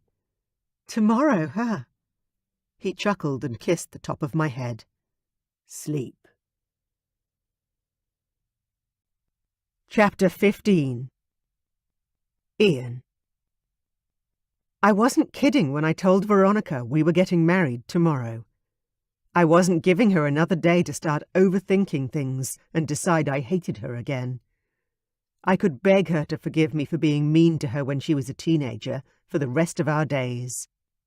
Every day of our married life I'd start the morning with, "I'm sorry I ignored you for a month when you were 15. She was right when she said that she'd already proven she wanted me, that she'd literally dragged me back from the brink of death and re-established me firmly in the land of the living. I didn't know all the details, though, so when we got back to the castle, I tucked a worn-out Veronica into bed, got dressed, and went looking for Marianne. The sorceress was sitting in the library with a book and a glass of wine. I knocked on the already open door, not wanting to disturb her. She didn't even lift her head to greet me. "Come in, Ian." I limped in, the pain in my legs so much better than it had been hours ago. When I sat down in the armchair next to her, she finally looked up at me. "You're looking much better than you were earlier today." I couldn't resist making a joke. "You know what they say, love of a good woman and all that." Marianne assessed me, her eyes glowing violet in the light. "You're different somehow." "Veronica took me to these hot springs and we bathed there. I'm not sure what it did, but the pain is less. My thoughts aren't as dark. Significantly less so." She brought her drink to her lips and took a sip. "She saved you. Again." I nodded. "Is that twice or 3 times now?" Marianne turned in her chair toward me. "I'd count it as 3 myself." I chuckled. "All in the space of a few days. Imagine what the count will be at the end of our lives together." Marianne's eyes widened, then a large smile spread across her lips. "Is there to be a wedding?" I nodded. "Yes, tomorrow. I have to speak to Damon and Cass. Would you get word to everyone else? Mom, my sisters, everyone." She closed her book and stood up. "Yes, there isn't a moment to lose. When do you want everyone here? Really tomorrow, or just soon?" I stood also, shaking out my ankle as pain tingled down to my toes. "Tomorrow." She shook her head, but her smile was kind as she said, "As impatient as your father you are." Not many people compared me to my dad, King Stavrock. Those words were usually saved for Anselm. "I'll take that as a compliment." "Oh, you should," she said. "In lots of ways, you're more like him than your siblings. You have his fire, his heart. And that's the thing that sets Stavrock above most men. His good heart." I leaned forward and kissed Queen Marianne on the cheek. "Thank you." We began walking toward the doors. "Let's go speak to everyone now," Marianne said. Cass isn't going to like the fact she won't have months to plan her only daughter's wedding. I shrugged. I don't care so much for the party. I just want Veronica to be my wife. Marianne's approval was obvious in the warmth of her smile. Well said. I reached out to stop her from floating away. Can I ask you one more thing before we go? Of course. What happened in Damon's bedroom? Everyone keeps saying Veronica saved my life, but all I remember is passing out, then coming to in so much pain. And the hatred in my heart had been terrible. I could still feel the shadow of it. Marianne blew out a long breath and pressed her hand over her heart. Oh, well, that will be a story we will be telling our grandchildren. It is officially up there with Stavrock killing Magnic to save Lucy. I gulped. You have to tell me now. She grinned, her white teeth flashing. You died. The poison in your leg took over your whole body and your heart stopped. I stared at her, barely able to believe it. But no one comes back from death.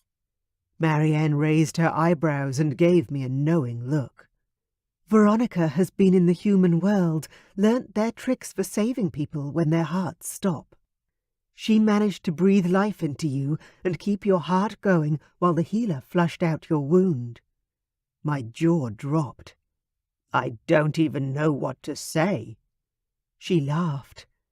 Then she had the audacity to ask me to create lightning with my hands and start your heart again. I've never been so scared in all of my life. Now I had 100 questions for the woman who would soon be my wife. Sounds like Veronica learnt a lot from her time away. Marianne nodded. She certainly did. It is only because of her that you're here, alive and well. Your parents didn't lose a beloved son. Veronica didn't lose her fated mate. And you, lucky man, didn't lose your life. I swallowed down the lump in my throat. I owed her far more than I'd realized. I can't. Marianne lay her hand on my sleeve. Let's go talk to Cass and Damon. You can thank Veronica for your life later. Yes. Actions spoke louder than words, always. You're right, Aunt Marianne. Let's go. And together we went in search of Veronica's parents. Cass and Damon were surprised by my request, but in the end they laughed and jumped to help. Though not before Cass let out a screech and fluttered her hands over her breasts. Tomorrow? Tomorrow? Oh, my God! She raced off to the kitchens to get the staff started on a royal banquet, and Theo offered to fly to the other kingdoms to pass on the invitations. Thank you, brother, I said to Theo, who punched me in the arm in return. You could have told me Veronica was yours. I laughed and ran a hand through my hair, frazzled as ever. I was going to get a lot of those remarks. Yeah, well, I was a coward, mate. What can I say? Theo grabbed me in a hug. Welcome to the family. Then he took off. It was late and dark, but Theo wouldn't be delayed. He stripped and took to the skies, taking my invitation with him. Tomorrow my whole family would appear, and I'd be belted by all of them for not telling them the truth about Veronica earlier. I smiled as I walked back to my mate's bedroom and joined her in her big, warm bed. Nothing mattered anymore. Not my pride. Not my fear. All that mattered was my love for the woman in my arms and the future that we would build together. The next morning, I told Veronica my plans, and, true to character, she reacted with equal measures of violence and excitement. "You're kidding me, right?" she said, sitting up and whacking me in the chest. Ow. I sat up too. I told you yesterday I wanted to marry you tomorrow. Yes, but I thought you were joking. She glared at me with all the fire she possessed. I glared back at her. I wasn't. I want you as my wife. Now. Today. I don't want to wait a moment longer." "And what about what I want?" she demanded, sliding out of bed so she could stand and put her hands on her hips. I was treated to the full Veronica glare this time, her eyes flashing with passion. She looked magnificent. I leaned back against the headboard, still confident in my decision. "And what do you want, Veronica?" "I want—" she huffed. "I want—" I grinned at her. "Do you want 3 months so you can plan the flowers and the dresses and the—" She groaned and threw her hands up in the air. "Hell no! I hate all that stuff." I threw back the bed covers, walked over to her, and dropped down onto one knee. Luckily, my leg was much better since bathing in the healing spring. "Then marry me. Today. If you want a fancy party in a few months, we can do that too. But today, please, become my wife. Let me commit the rest of my life to you, and I'll do anything you want. We can go live in the human world for a few years even, if that's what you want." She frowned down at me, then whispered, "You really love me?" A laugh burst from my lips. "Hell yes. You've already proven you'll fight death back to save me. Now you've got to give me the chance to prove that I love you just as much." She moved closer, a smile playing on her lips.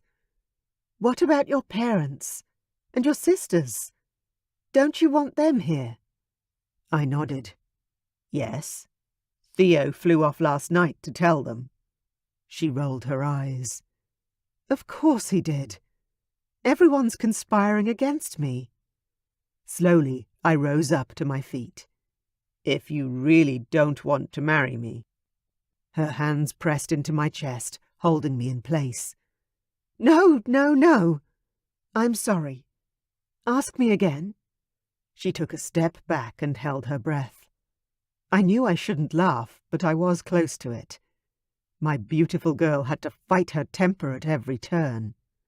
I reached out and gripped her hands, which were trembling. "Veronica, Princess of the Northern Kingdom. My beloved. My fated mate. The woman I love with all of my heart. Would you do me the great honor of marrying me today?" Her eyes glistened with sudden tears, and she nodded vigorously. "Yes. I'd love that, Ian."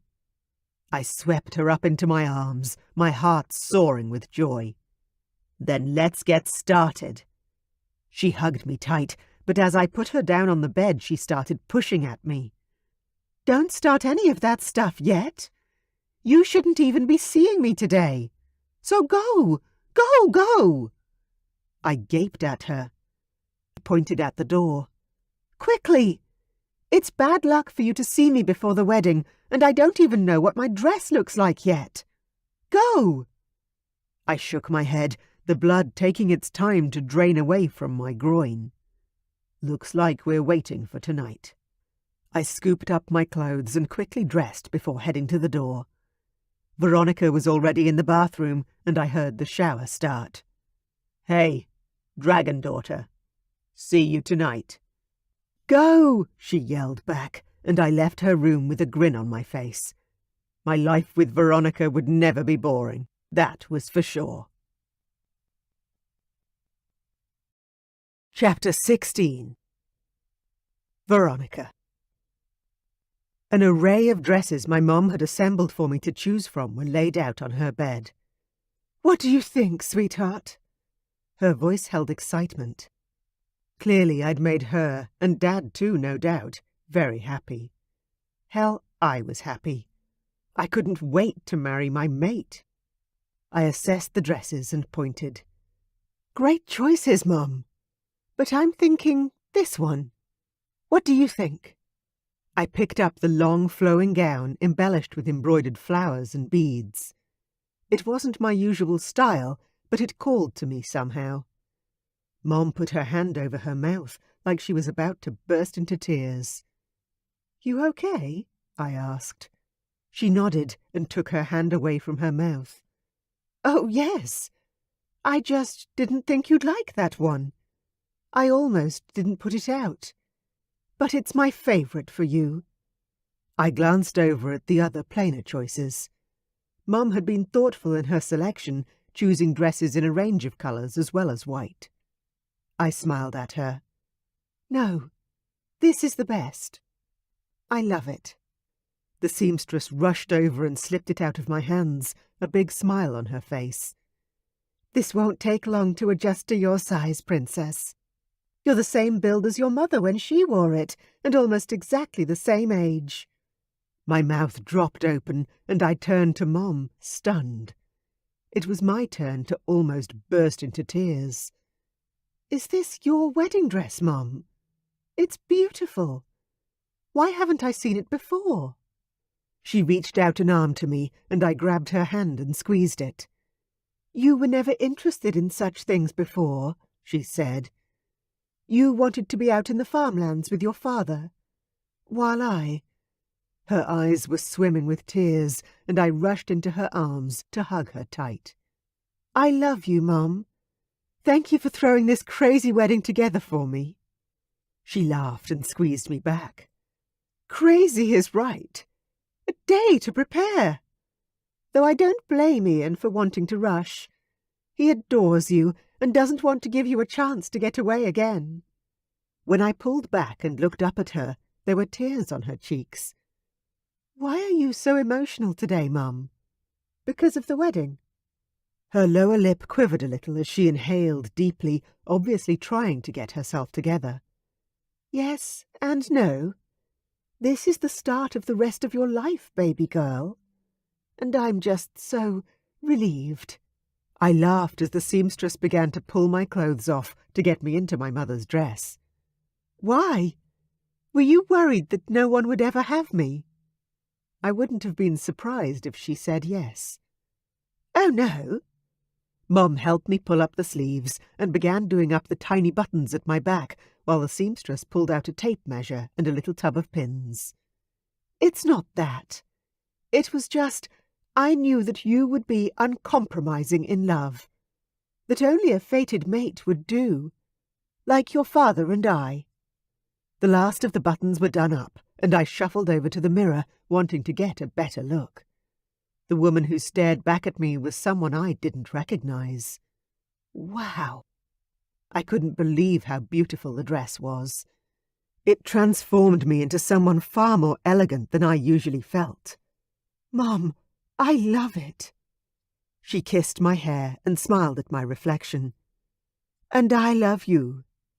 The seamstress fluttered her hands at my mother, and she fell back to allow pins to be stuck in various places so the dress would fit me like a glove when the little alterations were done.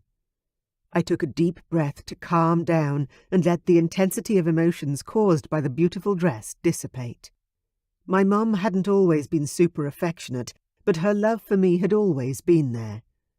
Behind the words I'd taken as lectures, she'd always tried to keep me safe. "Thank you for my life, Mum." I met her surprised gaze in the mirror. "If I'm half the mother you are, one day my children will be blessed." The Queen's eyes suddenly became very glossy once again, and she didn't say a word. Instead, her mouth wobbled, and then she nodded, squeezed my hand, and quickly left the room. I glanced down at the seamstress who was pinning the hem. I was a little shorter than my mum, obviously. Did I just make her cry again? The woman chuckled but didn't look up from her task. At least they were happy tears. True. After the fitting, I had breakfast in my room, my mum and other servants bringing me various wedding-related things to make decisions about. Flower arrangements, coloured fabrics, food choices. She had me tasting soups, desserts, meats. I laughed as my mother shoved yet another plate of food at me. This time it was a platter of roast vegetables. "This is like my birthday, but 10 times as lavish." "Well, I'm trying to shove 3 months' worth of organisation into one day, sweetheart." I picked up the fork and readied myself to taste. "You're not mad, though, are you, Mum?" She shook her head. "Oh, no. We probably would have killed each other if we'd had 3 months to fight over table settings. Imagine it. This way, we haven't fought at all. We don't have time. I tasted 2 of the potatoes and pointed. That one's better. She nodded and took the plate away to replace it with pumpkins. I looked up at her. You really think we would have killed each other? She laughed.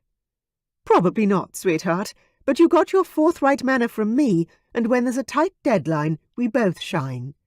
So today is going to be amazing. She was right. I gave her my sunniest smile before digging into the roast pumpkin. Then my doors burst open. Dragon daughter? Vanya came marching into the room with her sister.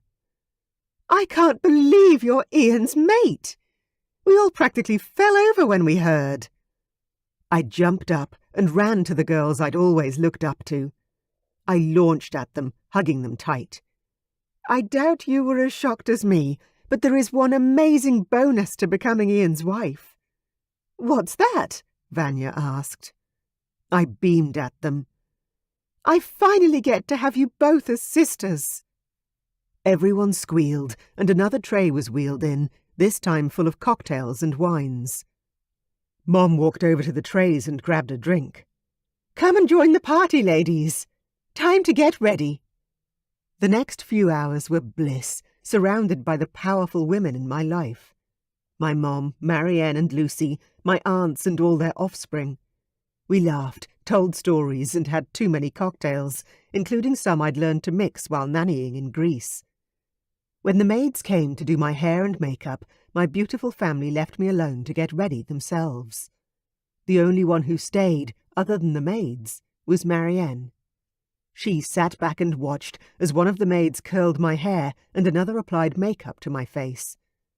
"Does everything look okay?" I asked the Queen of the Black Mountains. This sort of thing was so out of my comfort zone. "Oh yes," Marianne said, her purple eyes soft as she smiled at me. "As you know, I don't have a daughter, and on my son's wedding days I stayed with them rather than joining in with the women. Today has been lovely." "I'm so glad you could join us," I said, sounding far too much like my mother with the political and polite response. I frowned, then shook myself. Marianne laughed. "Yes, Veronica. You are a queen, in your heart and in your blood. Never doubt that." And with those words, she stood up, kissed me on the forehead, and left the room. I watched her go, then looked into the mirror, staring at the reflection of a woman who looked nothing like the girl I'd been yesterday. Thank you." I lifted my hand to touch my hair, amazed at how great a job they'd done. "Now, let's get you into your dress, princess." The maid stood me up, pulled my dress on, and did up the buttons. When I finally walked over to look at the mirror again, even I was impressed with what had been pulled together in a day. A knock at the door and a male clearing of the throat told me my father was here. "Come in, Dad." When he walked in, he sported a huge grin on his face. "You always know when it's me. Wow. Veronica. I didn't expect. I remember that dress." I turned to face him so I could meet his gaze in reality and not just via our reflections in the mirror. "Mom said I could wear it." He swallowed hard, his throat working a moment before he said, "You look beautiful." "Thanks, Daddy," I whispered, my heart almost full to bursting. Then I laughed to try and reduce the emotion. "I want to hug you, but that would wreck all the work they've just done on my hair and makeup." "Then later," he said, "after everyone else has seen you." He held out his elbow, and I walked toward him, grabbing hold of the strongest man I'd ever known, aside from Ian. "You like Ian, right, Dad?" King Damon smiled. "Oh, sweetheart, the only thing that's important is that you like him. But yes, he is a great man. I'm definitely stealing him from Stavrock's castle and keeping him here. He's good for our people. And I'm very happy that you and he are marrying today." I nodded. "Yes, he is a great man. It took me a while to realize that, but now—" I blinked back tears. I was becoming as emotional as Mom. Ian liked to help people. Dad had told me that. And I knew it to be true. He had a huge heart. "He suits us, doesn't he?" I said. Dad nodded, then frowned at me. "You're not second-guessing your choice, are you? Because if you are, we can call it off." I squeezed his arm hard. "Don't you dare!" I couldn't imagine living another day without Ian. Not to mention the fact that my mind kept circling back to that first vision Anthony had shown me. I could be pregnant right now. I wouldn't know. But the thought of it filled me with joy. Dad grinned and puffed up his chest. "That's what I want to hear. Let's do it, baby girl." The servants opened the doors for us, and we walked out of my room and down toward the ballroom where the wedding and reception were being held. "Does everything look good in there?" I asked. "Your mother has done a wonderful job." The pride in his voice was evident now. "I think you're going to love it." When we reached the entrance to the ballroom, the doors were decorated with ribbons and my favourite white lilies. "Oh, wow, that does look great." Dad laughed. "Oh, this is only the beginning." He nodded at the footman who opened the double doors. "You ready?" he asked again. "Or should we take another lap?" I pulled at his arm, forcing him forward. "I'm more than ready to be with Ian forever. Don't make me walk down this aisle by myself, Dad." He laughed loudly, and together we entered the ballroom and walked down the aisle of red carpet my mother had managed to set up. There were rows of chairs full of people and flowers everywhere. My favourite people in the whole world lined the aisles. Ahead of me was Ian, standing in a suit, waiting near the elder who would perform the ceremony. As soon as I saw him, my heart soared, and I had eyes for no one else. I began to walk a little faster. I wanted my father to hurry up now.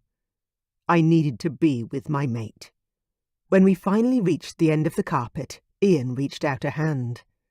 My dad took my hand and placed it in Ian's. It was a symbolic gesture that, despite my modern thinking, I loved. My father's approval of our union was important to me.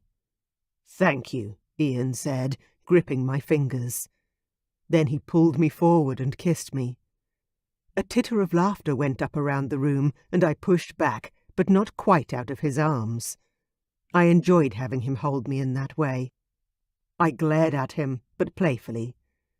"I think that part's at the end of the ceremony." He grinned, puffing out his chest. "You've never played by the rules, beautiful. Why start now?" "So true."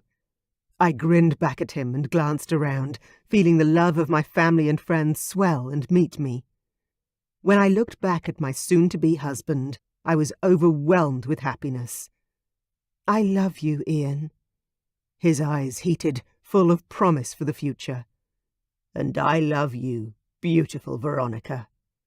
The elder began to speak, and together Ian and I took the first step into our new life. Epilogue. 3 years later. Veronica. In the end, we didn't get pregnant right away. Quite the opposite. We discussed it and decided we wanted time to enjoy being together, being married, being young. So we worked side by side in my father's fields, building homes and digging trenches for new crops. Then we went travelling in the human realm, and I showed him Greece and then Spain.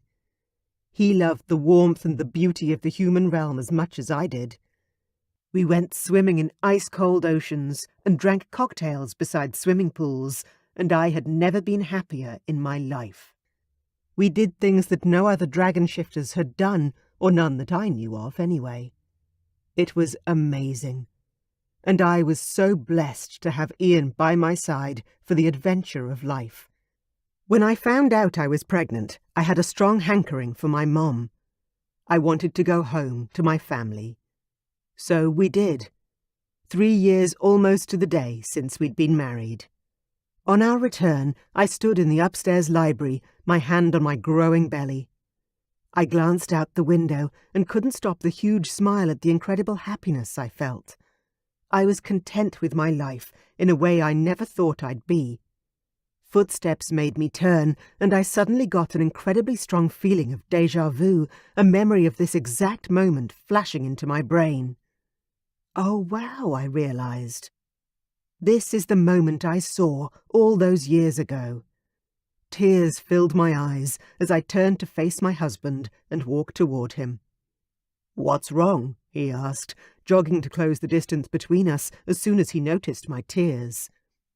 I held out my arms, and he swept me into his embrace before leading me to the couches. "Are you okay?" he asked, his hand hovering near my belly. "Is it the baby?"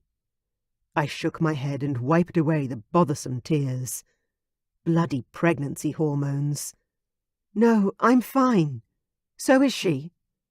We'd both decided our baby was a little girl. We wouldn't know for sure, of course, until the day she was born, but we only had a girl's name picked out. It was going to be very awkward in that delivery room if our baby came out more like his father than expected. "Then what is it?"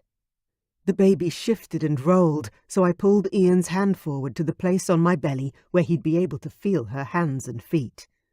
I just realized that this is the moment I saw all those years ago, when Anthony accidentally gave me a vision before I went to the human realm. This, exactly this. I glanced around and pointed. I saw the stained glass window. I saw myself like this. I cupped my belly. Then I heard footsteps and turned around, and it was you. He grinned at me. "So it all came true, huh?" "Yeah, and you know what was even more shocking to me in that vision than the fact that you were my mate?" He huffed out a laugh. "I'm almost afraid to ask, but sure. Tell me." I whacked him softly on the arm. "Don't be afraid to ask. It's not bad." He gripped my chin softly, then leaned forward and kissed me on the lips. "Okay, tell me." It was how happy I looked in that moment that shocked me more than anything else. Ian pushed my hair back off my face and tucked it behind my ear in a move as gentle as it was considerate. "How come, beautiful?" "Because back then I was so unsettled. Angry almost all of the time. I couldn't imagine being so happy. Pregnant. Married. It just seemed so unbelievable. I thought it must be a lie. Or my mind playing tricks. I just couldn't understand how I could ever reach a place of such joy." "I'm glad." Ian put an arm around my shoulders and slid close beside me so he could stare out the window too. "I feel exactly the same. So happy, as if life has fallen into place exactly as it was meant to, for both of us." He huffed out an amused breath. "Looks like we're meant to be after all." I kissed my husband's cheek, then lay my head on his shoulder, enjoying snuggling against him.